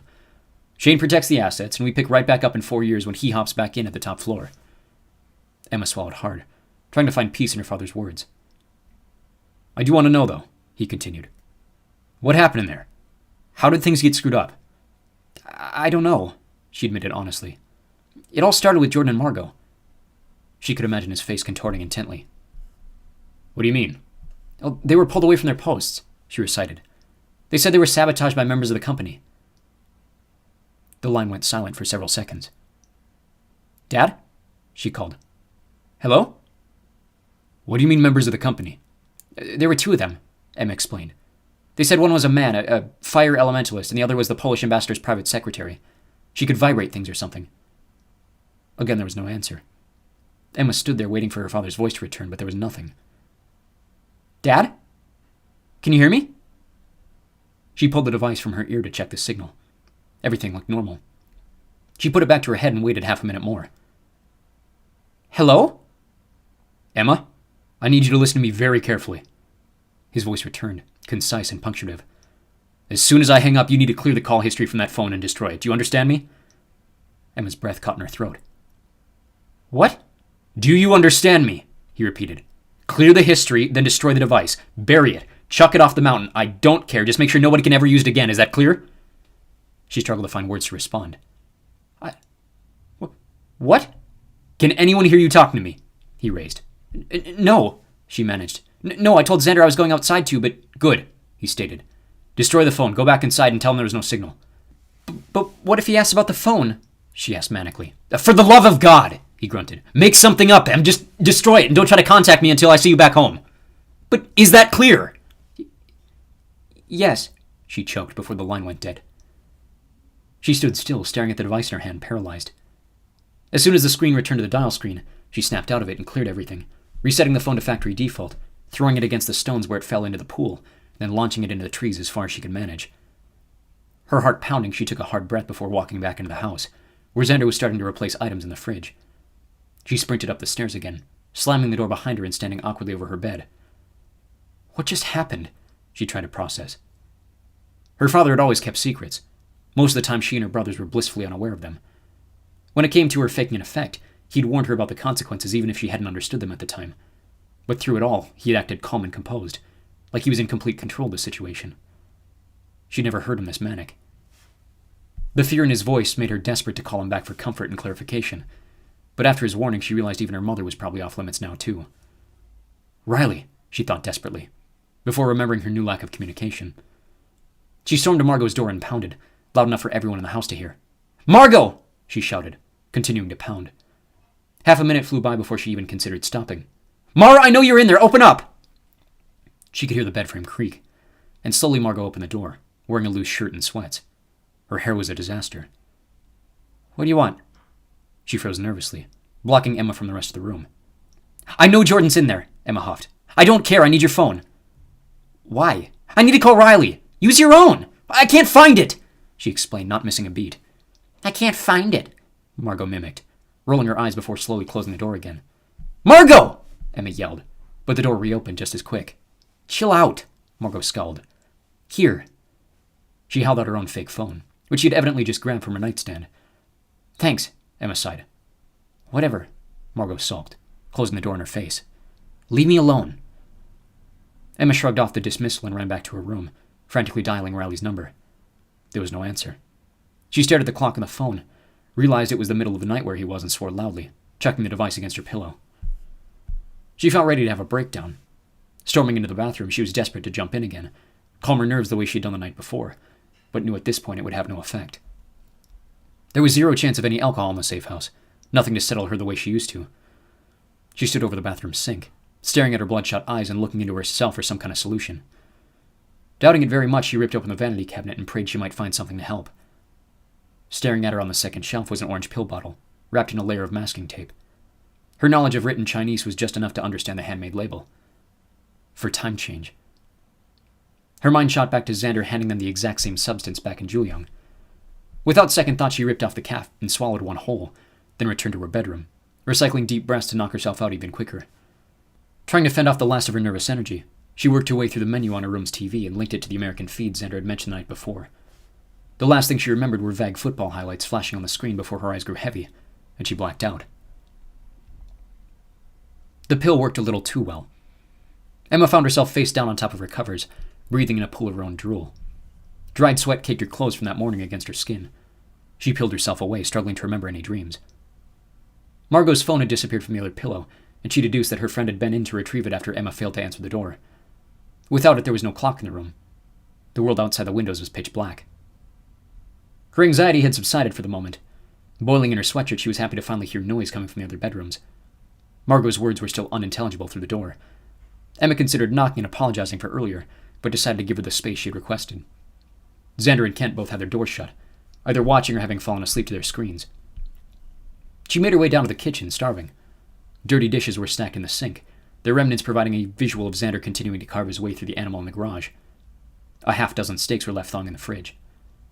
As appealing as that sounded, Emma was unmotivated to cook, finding a bag of lettuce and a dozen other ingredients to throw together a salad, tossing it into a bowl, and dousing the mixture with Italian dressing. She almost dropped the bowl when she saw the clock on the microwave. Midnight. Xander said 10 hours, she swore to herself, frustrated by her complete disappearance from the rest of the squad. "I'll be up all night now." She stormed into the great room, turning on one of the lamps and dropping hard to a couch. Eating her salad in lonely silence, the thoughts of the earlier phone call returned, followed by her nerves, and the awareness of the stifling temperature in the house. The back garden provided some relief, but the outside air was too far in the opposite direction to feel any comfort, so she resorted to leaving the back door open a crack and tossing a blanket over her shoulders to negate the chill. But still, she couldn't shake the feeling of danger pressing in around her from all sides. By the time she finished her salad, half an hour had passed, during which time she considered swallowing her pride and asking Margot one more time for her phone to call Riley. He had transferred at the semester break to Saudi Arabia, meaning that by now he and Siobhan were safely done with their daily schedule and winding down for the evening. But what would he say? She debated, figuring he would only make things worse by criticizing her for even trusting their father in the first place. She imagined herself getting defensive, fighting Riley over his leaving, as seemed to happen every few months, leading to a week of silence that she didn't think she could handle right now. Thoughts of Liz and her family returned again. She did everything in her power to sympathize with them, especially since this was now 2 for 2 that they had lost to the program. But if they were going to force a situation like this on her own family, when her father had done everything in his power to protect her, then of course Emma was going to pick his side. What other choice did she have? Everyone else was going to be focused on her death, especially Kent. Emma couldn't allow that negativity to drag down her hope for Johnny. If someone was going to stand up and be a beacon in the darkness, it was going to be her. Besides, after what she had said to the rest of them in the van, the only thing Emma worried about Liz was the death of the guard. Beyond that, Liz's death had happened. There was no changing that. Emma took comfort in its definitude. It was Johnny's absence that was killing her most. She could do with him being in danger, with him not being by her side as she fell asleep. But even before they had started dating, she'd grown accustomed to him simply being there, being an extra set of eyes and ears that she could bounce ideas through, and get reassurance in her own worries and speculations. Now she was worried and speculating about him. Without him, it felt like she had lost half of her identity in the process. Emma stood up and looked around the great room. A large bookshelf was stacked high with literature in dozens of different languages. It was still China, so she doubted she could find a Bible anywhere, but a single title in English stood on the shelf at her eye level. The Prince, by Niccolo Machiavelli. Her father had once tasked her to read it, claiming it was one of his favorites, but she had skimmed her way through and pretended to know the plot when he brought it up after. Having nothing better to do, and hoping it might revive some happier thoughts of her father, she pulled it off the shelf and returned to the couch to read through the foreword. A movement outside caught her attention. With the lamp reflecting off the glass, it was difficult to see out the front windows, but she could have sworn that she saw the front gate move back into its shut position. Already on edge, Emma moved toward the front door to get a better view, peering around the sidelights to see the gate secure as it had been since they'd arrived the previous afternoon. The only difference was a lack of sunlight, and a sudden thick fog which appeared to be seeping from the ground. Emma swallowed hard, trying to reassure herself that the fog was normal in the low temperature, but still it was frighteningly heavy, and she hadn't noticed it when she stepped outside in the garden. She could feel her breathing quicken, comforted by the sound of the television still seeping through Xander's bedroom door. Her breath stopped completely when she saw a figure emerge out of the fog. Creeping slowly toward the front door, it seemed to be gliding at the speed of the clouds. Its thin frame was barely visible in a skin-tight suit of black. As it came closer, Emma saw its face covered in a mask, expressionless, with empty holes for eyes and small featureless gap carved in for its mouth. 20 feet away, it recognized Emma in the window, tilting its head in mocking curiosity. Emma hardly found enough breath to squeak out, "Xander?" The noise from his room stayed static, but Emma's eyes remained rooted to the glass where the figure crept ever closer like a snake through the fog, though bizarrely the mist didn't separate around the figure, instead flowing straight through it like a ghost. It stopped 10 feet from the door, once again tilting its head in challenge. Another cry for help failed to materialize. Emma held her breath, eyeing the thing cautiously, hoping beyond reason that it could not see her through the glass if she stayed completely still. As slowly as she could, she moved her eyes down from the mask, trying to get the measure of it, taking in every detail for when it finally disappeared, and she had to describe it to the unbelieving squad. Maybe I'm still asleep, she thought desperately, before looking down to the gravel and feeling her heart stop. A low rattling sound began shaking the house. Through the glass, Emma found the blackened shape of the figure's feet, but instead of the driveway, it stood on lines of a wooden floor, and she suddenly understood why the fog remained unbothered at its approach. Emma had been staring at a reflection. The thing was standing right behind her. Chapter 20. Invasion. Jordan practically threw Margot when he heard the scream. She tumbled to the floor with a thud. "What are you—" "Shh!" He threw a finger up to his lips and grabbed the still-loaded rifle standing behind the bedroom door. "What do you see?" she whispered, now clearly realizing his panic. He couldn't see a thing. Even inside the room, a swirl of static covered his vision. "They're doing it again," he grumbled, hastily grabbing a shirt and a pair of pants from his mess on the floor. Doing what? Margot asked again, startled. "Taking me out," he huffed, before signaling for her to follow close behind him. "The walls are shaking again." He carefully opened the door and peered out into the hallway. The house was eerily silent. Even Kent's television, which had been bleeding through his bedroom since dinner time, was gone, replaced by the hum of rattling light fixtures and furniture. The hallway was empty. Emma's bedroom door was wide open. "Em?" he whispered, but there was no answer. Margot ran to the bathroom and found it vacant. So was the closet. "Watch my back," Jordan voiced as quietly as possible, turning back to the upstairs hallway. He could feel Margot breathing nervously down his neck. They reached the stairs and peered down into the great room, which was empty save for a bowl on the table next to one of the couches, illuminated by a single lamp. On the floor just inside the back door, Jordan could see the device. No bigger than a textbook, a black mushroom sat on the floor, its hood pumping up and down and sending vibrations through the buildings, muddling his effect. "They brought that for me," he thought fearfully. "Why me?" Carefully, he whipped around the stairs and looked for any sign of Emma. There was nothing. No sound beyond the slow humming and rattling emanating out from the device. That was when they noticed the table by the back door, missing the pair of ceramic vases he had set there the day before. "They got in," he shook. "They followed us and they got in." "Jordan!" Margot whispered, and he shot around to face the kitchen. Standing beside the door leading to the garage was a man dressed entirely in black. Over his face was a white mask, completely devoid of emotion. Jordan held up his rifle, shaking. "Don't move!" he shouted nervously. "I've shot before, I'll shoot again!" The figure just stood still, slowly tilting his head to the right, measuring them up. Jordan heard the door to his right open, and just had time to turn before something heavy drilled him in the side of the head. The smell of salts brought him back to life. He was sitting on his knees in the middle of the great room, his hands zip-tied behind his back. Margot was right beside him, shaking silently. They were flanked by 2 armed guards, both wearing masks and covered head to toe in black. The pair had armed themselves with the squad's captured rifles. Jordan managed to turn and see 2 more guards behind them, and realized he and Margot were lined up execution-style alongside Kent and Emma, who looked equally terrified. Kent was whiter than a ghost. A 5th masked man dropped to one knee before them. "Where's the leader?" Jordan turned again to count their numbers, consciously noticing Xander's absence. A sudden blast of pain struck him on the right cheek. Blood began to flow into the back of his throat. The man had pistol-whipped him. "Hey, Scarface!" he taunted. "Eyes on me when I'm talking to you." Jordan looked up furiously, blood now dripping out both nostrils. "I'll ask you again, and I expect someone to answer," the man continued. "Where's the adult?"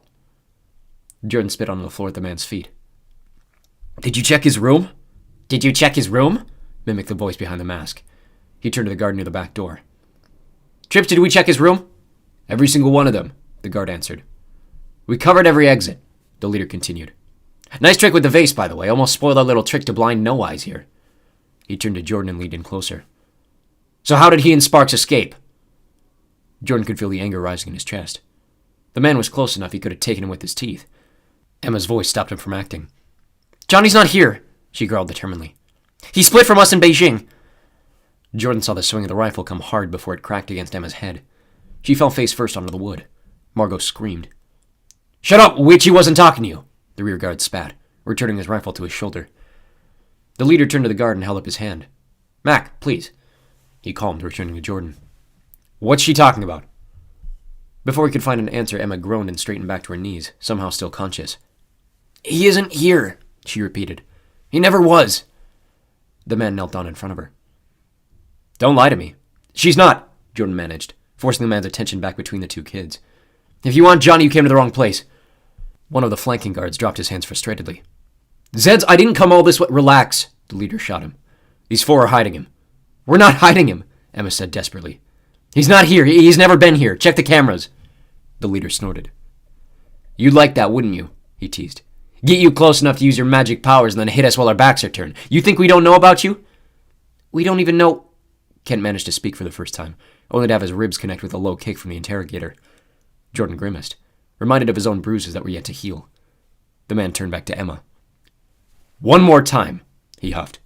"Sparks, where is he?" Emma took a deep breath and kept her eyes locked on the mask. "Beijing," she repeated. "Probably the American embassy." "Don't listen to her," the rearguard iterated, rifle raised. "We know what she is." The leader eyed Emma curiously, then sighed and rose again to his feet, turning to one of his companions behind them. "She's not lying," he admitted. That broke-back queer must have tipped him off. How would he have known we were coming? The guard by the back door questioned. Epps made the plan yesterday. Because that stupid Pollock can't keep his mouth shut, the leader replied. He's probably bragging about who he sold the information to. I say we kill him, the rear guard refocused. Send a message, let him know we know about his experiments. All four shuddered in their spots. Margot and Emma screamed their protests. Silence! The leader shouted, firing his rifle into the ceiling. A handful of drywall rained down on them.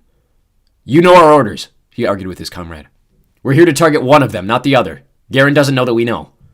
Know about what? Emma interjected. Why are you after Johnny? For the last time! The rear guard lifted his rifle again. I won't listen to this Another gunshot echoed through the house, again coming from the man in front of them. The rear guard collapsed on the floor. Relax, the leader put his hand up again for calm. Behind the mask, the other invaders stood frozen. Jordan could see their surprise even without his effect. The rest of the squad sat with their jaws dropped. Anyone else want to argue with orders?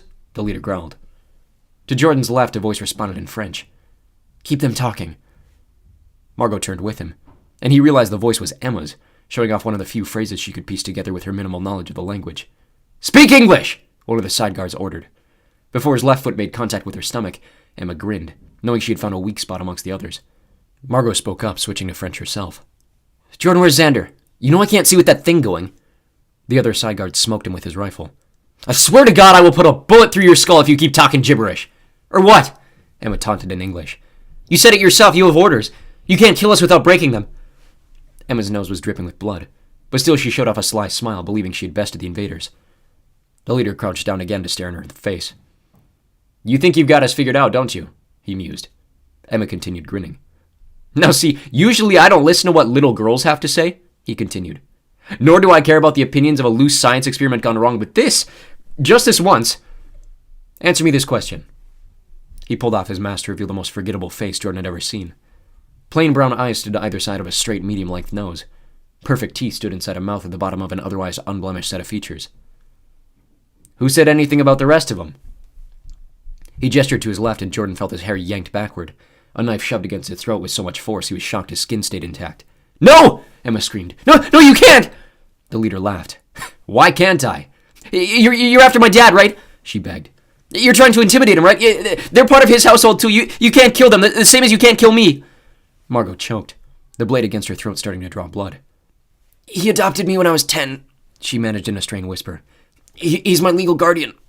Mine too, Jordan joined. While this was technically true, he wasn't about to admit how far he was stretching the logic with his life on the line.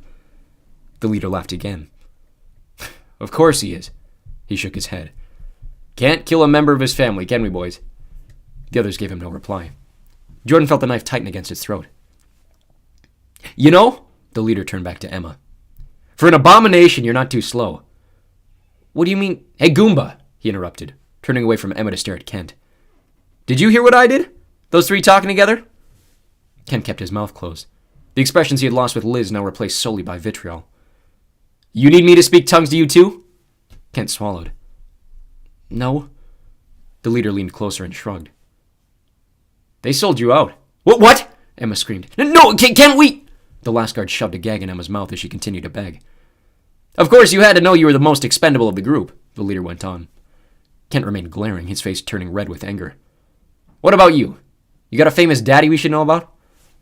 Kent swallowed hard, his eyes burning. Dalton Hawk, he growled. The man seemed taken by surprise. I'm sorry, what was that? My father, Kent repeated, is Dalton Hawk. The man backed away eerily, looking Kent up and down as though trying to place his genetic code. Your father, he echoed. As in, Democratic Party donor Dalton Hawk? Kent swallowed again, nodding. Well, I'll be damned. The man scratched his head. Didn't expect that one today. Kent looked up, still furious. Honestly, kid, if you knew who we were, you would have known to keep your mouth shut. He turned to the other guards. Break his legs. Jordan and Margot didn't dare move, but Emma and Kent were screaming. The guard who had gagged Emma threw Kent to the ground and sat on his chest before reaching down to his legs. Jordan closed his eyes. The sound was the same as it had been during their first week in the training center. Kent screamed, but it was Emma who made the more terrifying shriek. Tears streaming down her blood-soaked face, her jaw was clenched to its breaking point, trying to yell through the cloth jammed between her teeth. She flailed herself at the guard in a pathetic display of heroism, falling short of the mark and receiving another smack to her face with the guard's rifle. Kent wailed violently on the floor as the man continued to put pressure on the rebroken leg. Margot turned her eyes to Jordan, tears accenting the look of pure terror on her face. There's nothing I can do, he thought despairingly, trying to muster any kind of plan to get them out.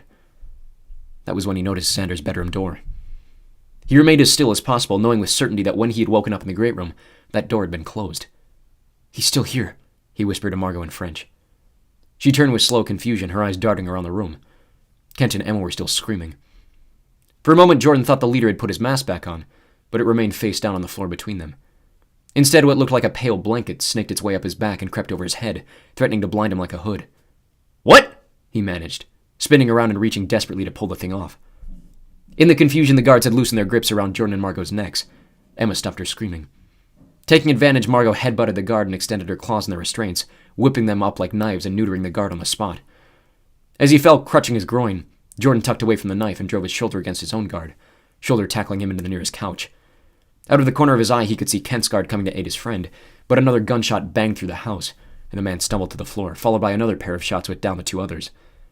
Jordan turned back to see Emma still gagged and crying, but a rifle firmly in her freed hands. Margot's back against her. The leader was still struggling with the thing on his back, which now enveloped his entire face. Emma turned to face him, but Jordan stopped her from firing.